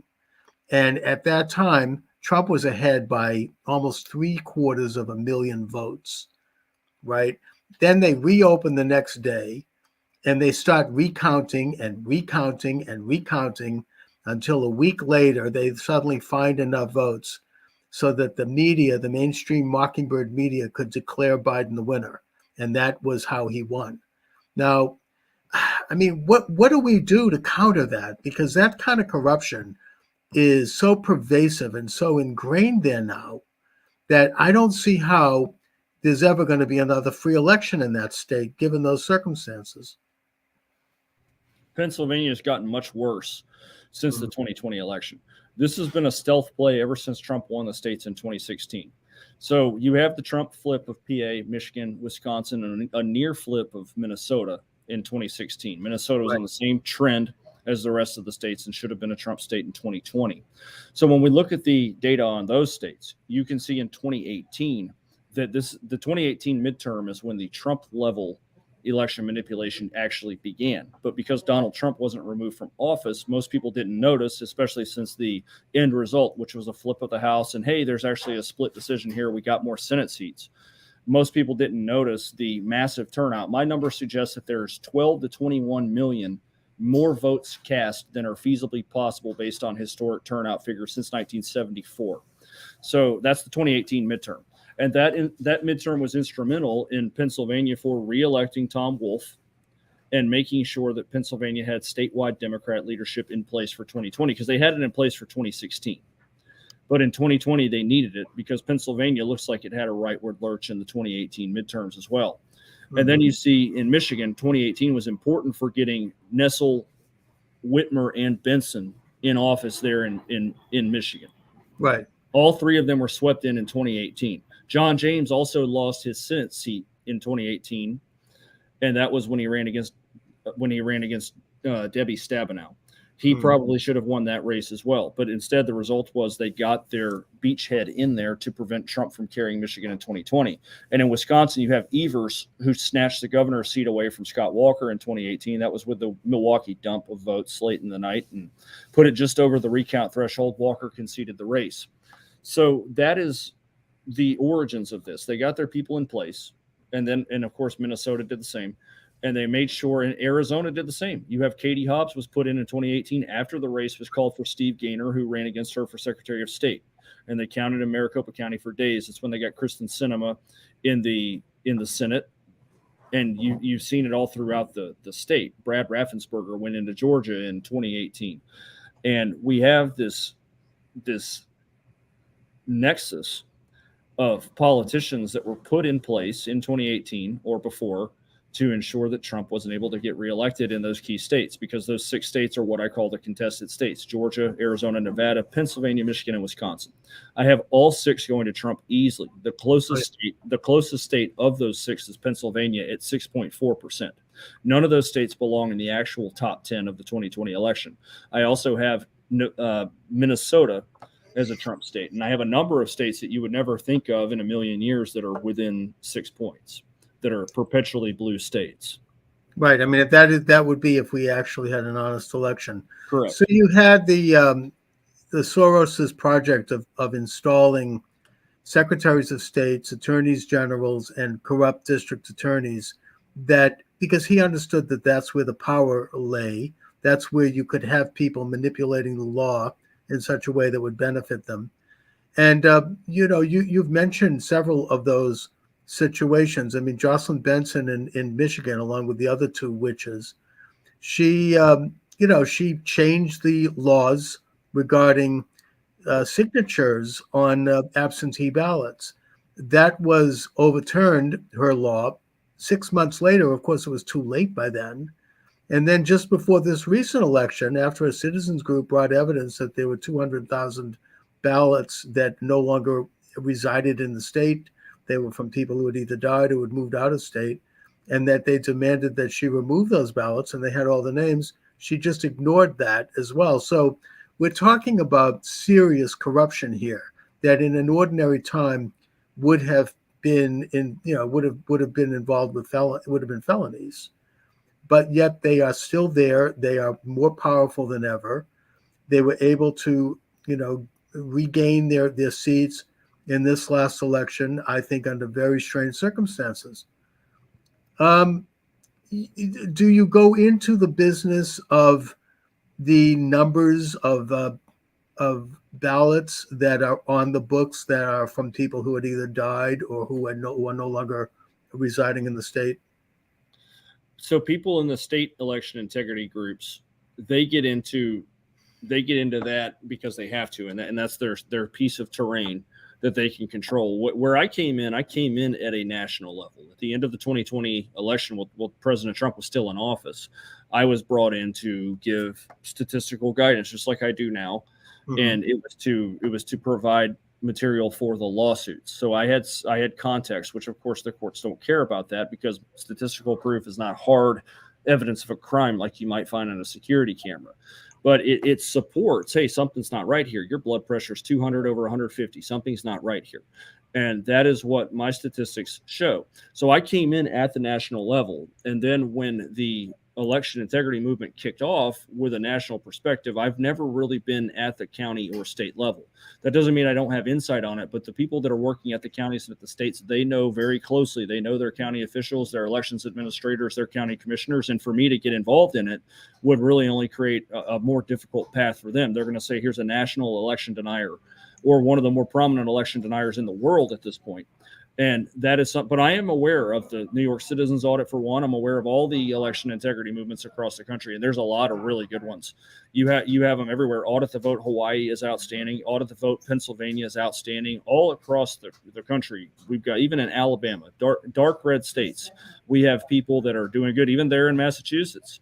Oh yeah, you've got some groups there that hosted me in Middlesex County last year, and that was fun. We had about 10 Antifa show up with their masks on, and they took a look at me, decided they didn't want to do anything about it, but they're out there. Yeah, the thugs are the kind of what Lenin called the shock troops are brought in occasionally to deal with the lower side of the scissors, the upper side being the institutional kleptocracy, I guess you might call it. The oligarchies, who are really determined to do whatever they have to do to advance their power. And at this point, it's open, it's out in the open, even more so than in 2020 when we all watched it happen on TV, all the states shutting down. I mean, it just, they just did it in broad daylight. And I'm talking now about Maricopa County, where they literally sent ballots in that jammed the machines. I mean, that they were fitted in such a way that they shut down machines in only the most Republican of precincts and wards. And in a way, I suppose you could say that Republicans kind of stepped in it with that one, because we announced in advance that we would be voting in person. And maybe if we had been a little bit more stealthy about it, we could have pulled it off. I don't know. But the point is that that was the most open, the most egregious steal of all. Now, do you get into the business that Mike Lindell has done such a good job with in terms of looking at the algorithms in the machines? I mean, I know that during the forensic audit in Maricopa County, the corrupt, really rotten election board there refused to relinquish the passwords to the machines. They couldn't actually go into them. And that the company that runs them, that I'm even afraid to mention by name here because they sue everybody with slap suits, they would sue, as I say, I mean, they sued anybody who criticized this. Well, so all the machine companies, all election machines, yes, are vulnerable to misuse, to potential hacking, and to manipulation.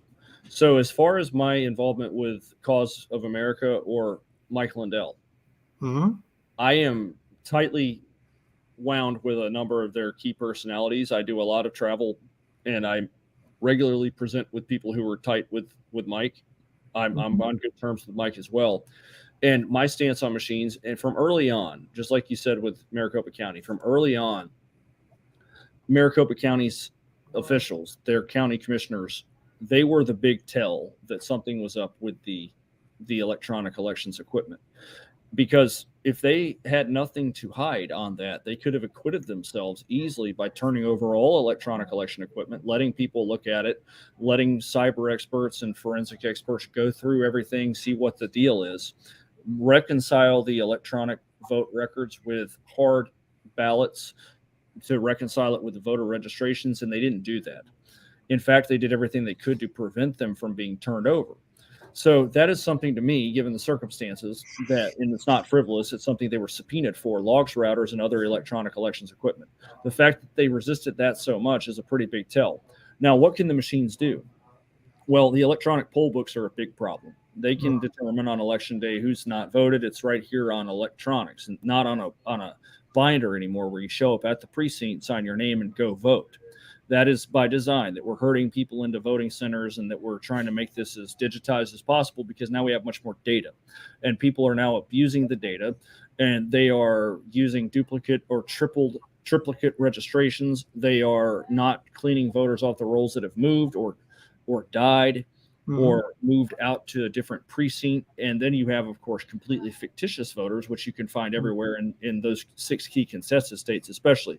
But they are on the march in Texas as well. And there is a lot of election fraud in Texas. Yesterday, Smith County, which is the home county of Tyler, Texas, which is a mid-sized city in East Texas, it's heavily Republican. They showed a sample size of 584 fraudulent ballots that were cast in Smith County. As in, these are absentee ballots that don't, on the count, that don't match the hard count of ballots on hand. And that's a small sample size of the county. I'd have to go look at my records to see how many estimated votes I had Smith County, Texas, as being over. In fact, I'm going to do that right now. Right. But my understanding, Seth, is that some of the methodologies being used here are so subtle that even most, good conservatives and good vote integrity groups can't detect it. And that includes things like setting up phony separate accounts online that then suddenly appear, they accept votes, and then they disappear. There's a lot of weird stuff that's happening. You have this organization, the name escapes me right now, but they have a headquarters somewhere in upstate New York that has gotten many counties around the country to sign up for them handling the counting of their votes, and that they are very secretive about how they do this, that the votes go to their center. And then you have this group, ERIC, E-R-I-C, which was contracted 10 years ago, including in some red states like Louisiana, to basically clean the voting rolls. And their record is that they've done absolutely nothing, and that the head of their group is a radical left-winger who was funded by George Soros. So, do you know anything about those things? Yeah, ERIC is something in Alabama. Alabama just got away from ERIC, the electronic voter registration infrastructure. Now, we also have in Texas, the state Republican Party is reportedly getting ready to get behind a push to get rid of ERIC. Now, will that actually happen legislatively? I don't know, because the Secretary of State of Texas, they rotate them out constantly. John B. Scott was the Secretary of State until a couple months ago, and he's gone now. So the Secretary of State in Texas is not an elected position, so there's not any voter accountability there. And now we don't really know all of the positions that the current Secretary of State has. All I know is that Harris County, even in the Secretary of State's own audit, Harris County, home to Houston, and also you can look at some of the other counties, Dallas County, Tarrant County, Collin County, they were also audited. Harris County and Dallas County had very poor remarks come in. Now, Tarrant County's got issues too. There's an elections director there named Hyder Garcia, who I am aware of. I've never spoken about him directly. I don't do a whole lot of personal probing. I do all the top level 30,000 foot stuff. Well, he is sniffing around and went to the papers to cry about my numbers, even though the Democrats stayed stuck in the 200,000s vote range for 4 consecutive elections, then completely finished those off, went through the 300,000s and topped Trump, who had a record Republican vote gain in a county that had been Republican since 1968.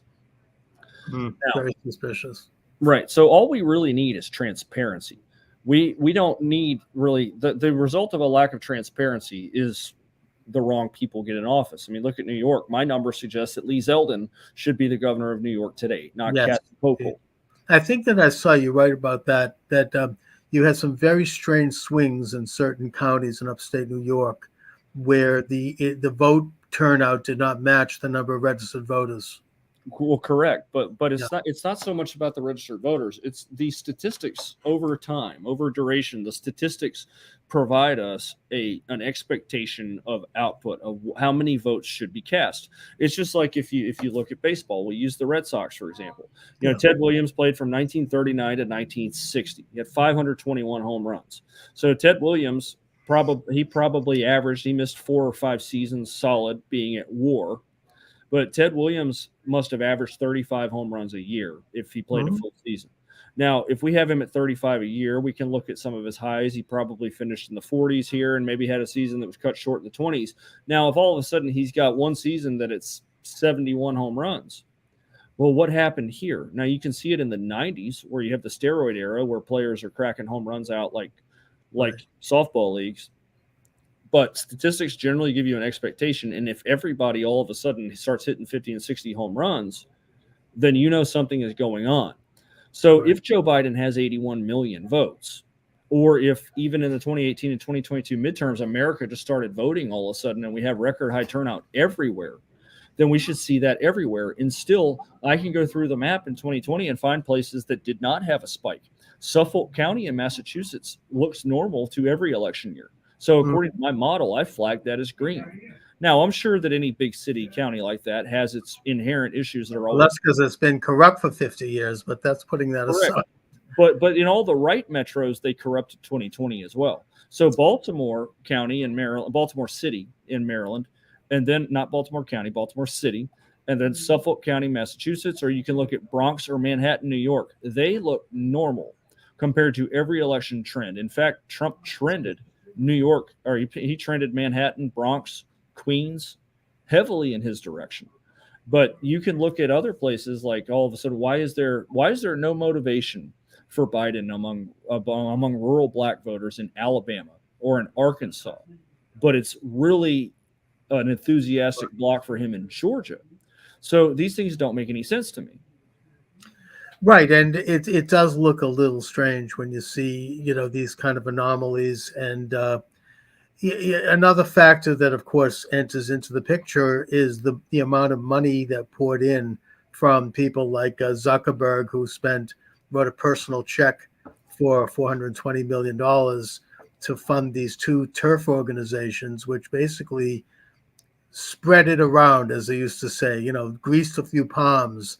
Only in the battleground states, only in Georgia, Arizona, I think in Detroit, where basically people and Wisconsin, where people were doing activism, like, you know, harvesting ballots and signing people up and setting up tables at fairs and doing the kind of the street work. The thing that's amazing to me about that is that there's very few whistleblowers amongst people who were doing this kind of shady work. Was it just because, I mean, there was one or two that spoke to Dinesh D'Souza in his movie 2000 Mules, but it's amazing how tightly sealed that whole thing is. Why do you think that is? I think that people become too siloed in their understanding of what happened in the 2020 election. It's not just the computers. Some people go in, it's just ban the machines. That's part of the problem. But the mechanism of the election of 2020 and other elections is to use various means that are allowed by state law. You can look at the West Coast, Washington, Oregon, California. Ballot harvesting is legal. Then you have other states where it's not. So when you do it, you're going to do that at the risk of getting caught. Georgia, Arizona, but then you have compliant, wimpy, useless state legislatures and corrupted courts that refuse to crack the whip on that. Now, in Florida, ballot harvesting is not only illegal, it's a felony. And there was the creation of an election crimes task force, which threatens to come into those boiler rooms in the event of a close election that might be trying to flip the state. Mm-hmm. So as far as why is there not a lot of people that talk about it? There are. The Maricopa County has been caught red-handed time and time again. So I've heard it put recently, the 2020 election there was a Bigfoot sighting and nobody got it on camera. Well, 2022, that was on camera. Everybody saw Maricopa County operating in real time to make sure Kari Lake didn't win. In fact, Kari Lake never even took a single lead. Abraham Hamadeh took a lead for a split second before the lead went away. So I think that Kari Lake was kept below even just to make sure she Oh, didn't. I think they had to stop her, because if she had won, the whole rotten thing would have been blown open. I mean, that would have been the beginning. And so they didn't even care. They just did it out in the open. And even with Hamadeh too, he lost by what? Less than 200 votes? Hamadeh lost by less than 300 votes after a slight adjustment in December. Now, he's recently been out there on record saying that the look at the provisional ballots would have given him the victory. But my numbers for those guys, that whole slate in Arizona was an all-star slate. Oh, my numbers for those guys suggest that Hamadeh, of course, would have finished first if that were to be the same all the way down. But Kari Lake's margin of victory is about 9.9%. It's huge. The most conservative estimate. That's more than 200,000 votes over Katie Hobbs. And that's me being very generous towards Katie Hobbs. So Hamadeh is probably an 11-point winner. And then you have Kari Lake at 10. You have Fincham and Masters are about 4 and 5 points apiece at that rate. Now, Masters, of the four, Masters is the only one that conceded the race, which was completely foolish of him. Right, I agree. And I think that Kari's that's going to an appeals court. I kind of think that the judge in the state, Thompson, I think he might have been threatened or something. I mean, I think that, these people play hardball, because that was such an obvious case of fraud. And yet, he's decided it wasn't. I mean, it just, could he be either that corrupt, or I think he might have been frightened. But either way, it's now in an appeals court. Where are they now? Do you know? So the main issue that you're getting at here with Thompson is a nationwide epidemic.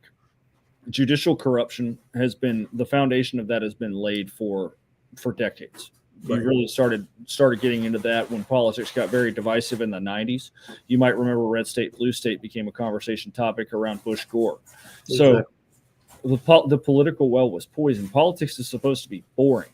You had, remember in 1976, it's Gerald Ford versus Jimmy Carter, and they were arguing about inflation. Now we argue about inflation now because inflation is getting worse and has potential to get much worse and devalue the entire monetary supply. But with politics in the 70s, it was very boring. Now we have every election is do or die. The country lives and hangs by this special election. And Judge Thompson was probably put in place by the McCain cartel. I believe he was appointed in 2010 or 2012 by Jan Brewer, who would have been governor then.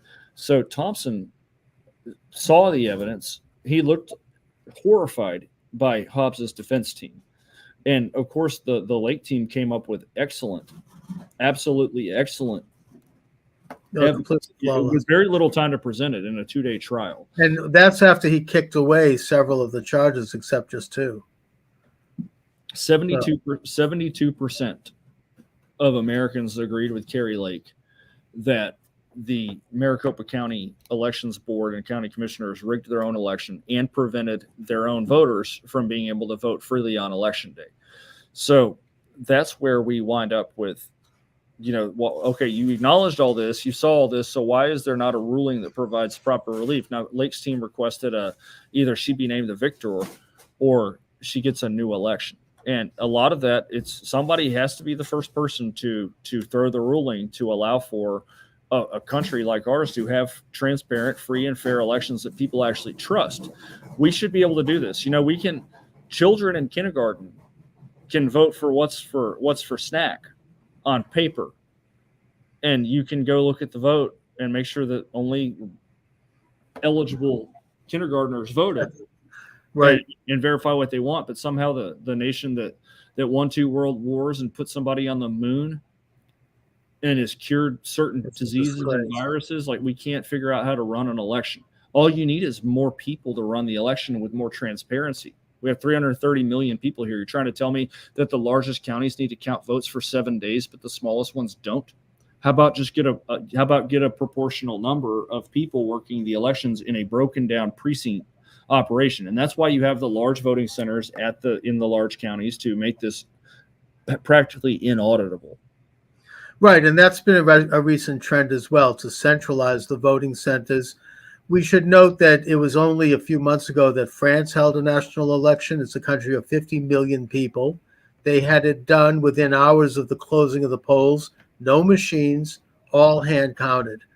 It's it really can be done, and the fact that it's not in this country is, it's obviously a scandal, but it goes to the fact that we're going to lose our freedom. We're going to lose our ability to be a self-governing people. I mean, unless we solve this.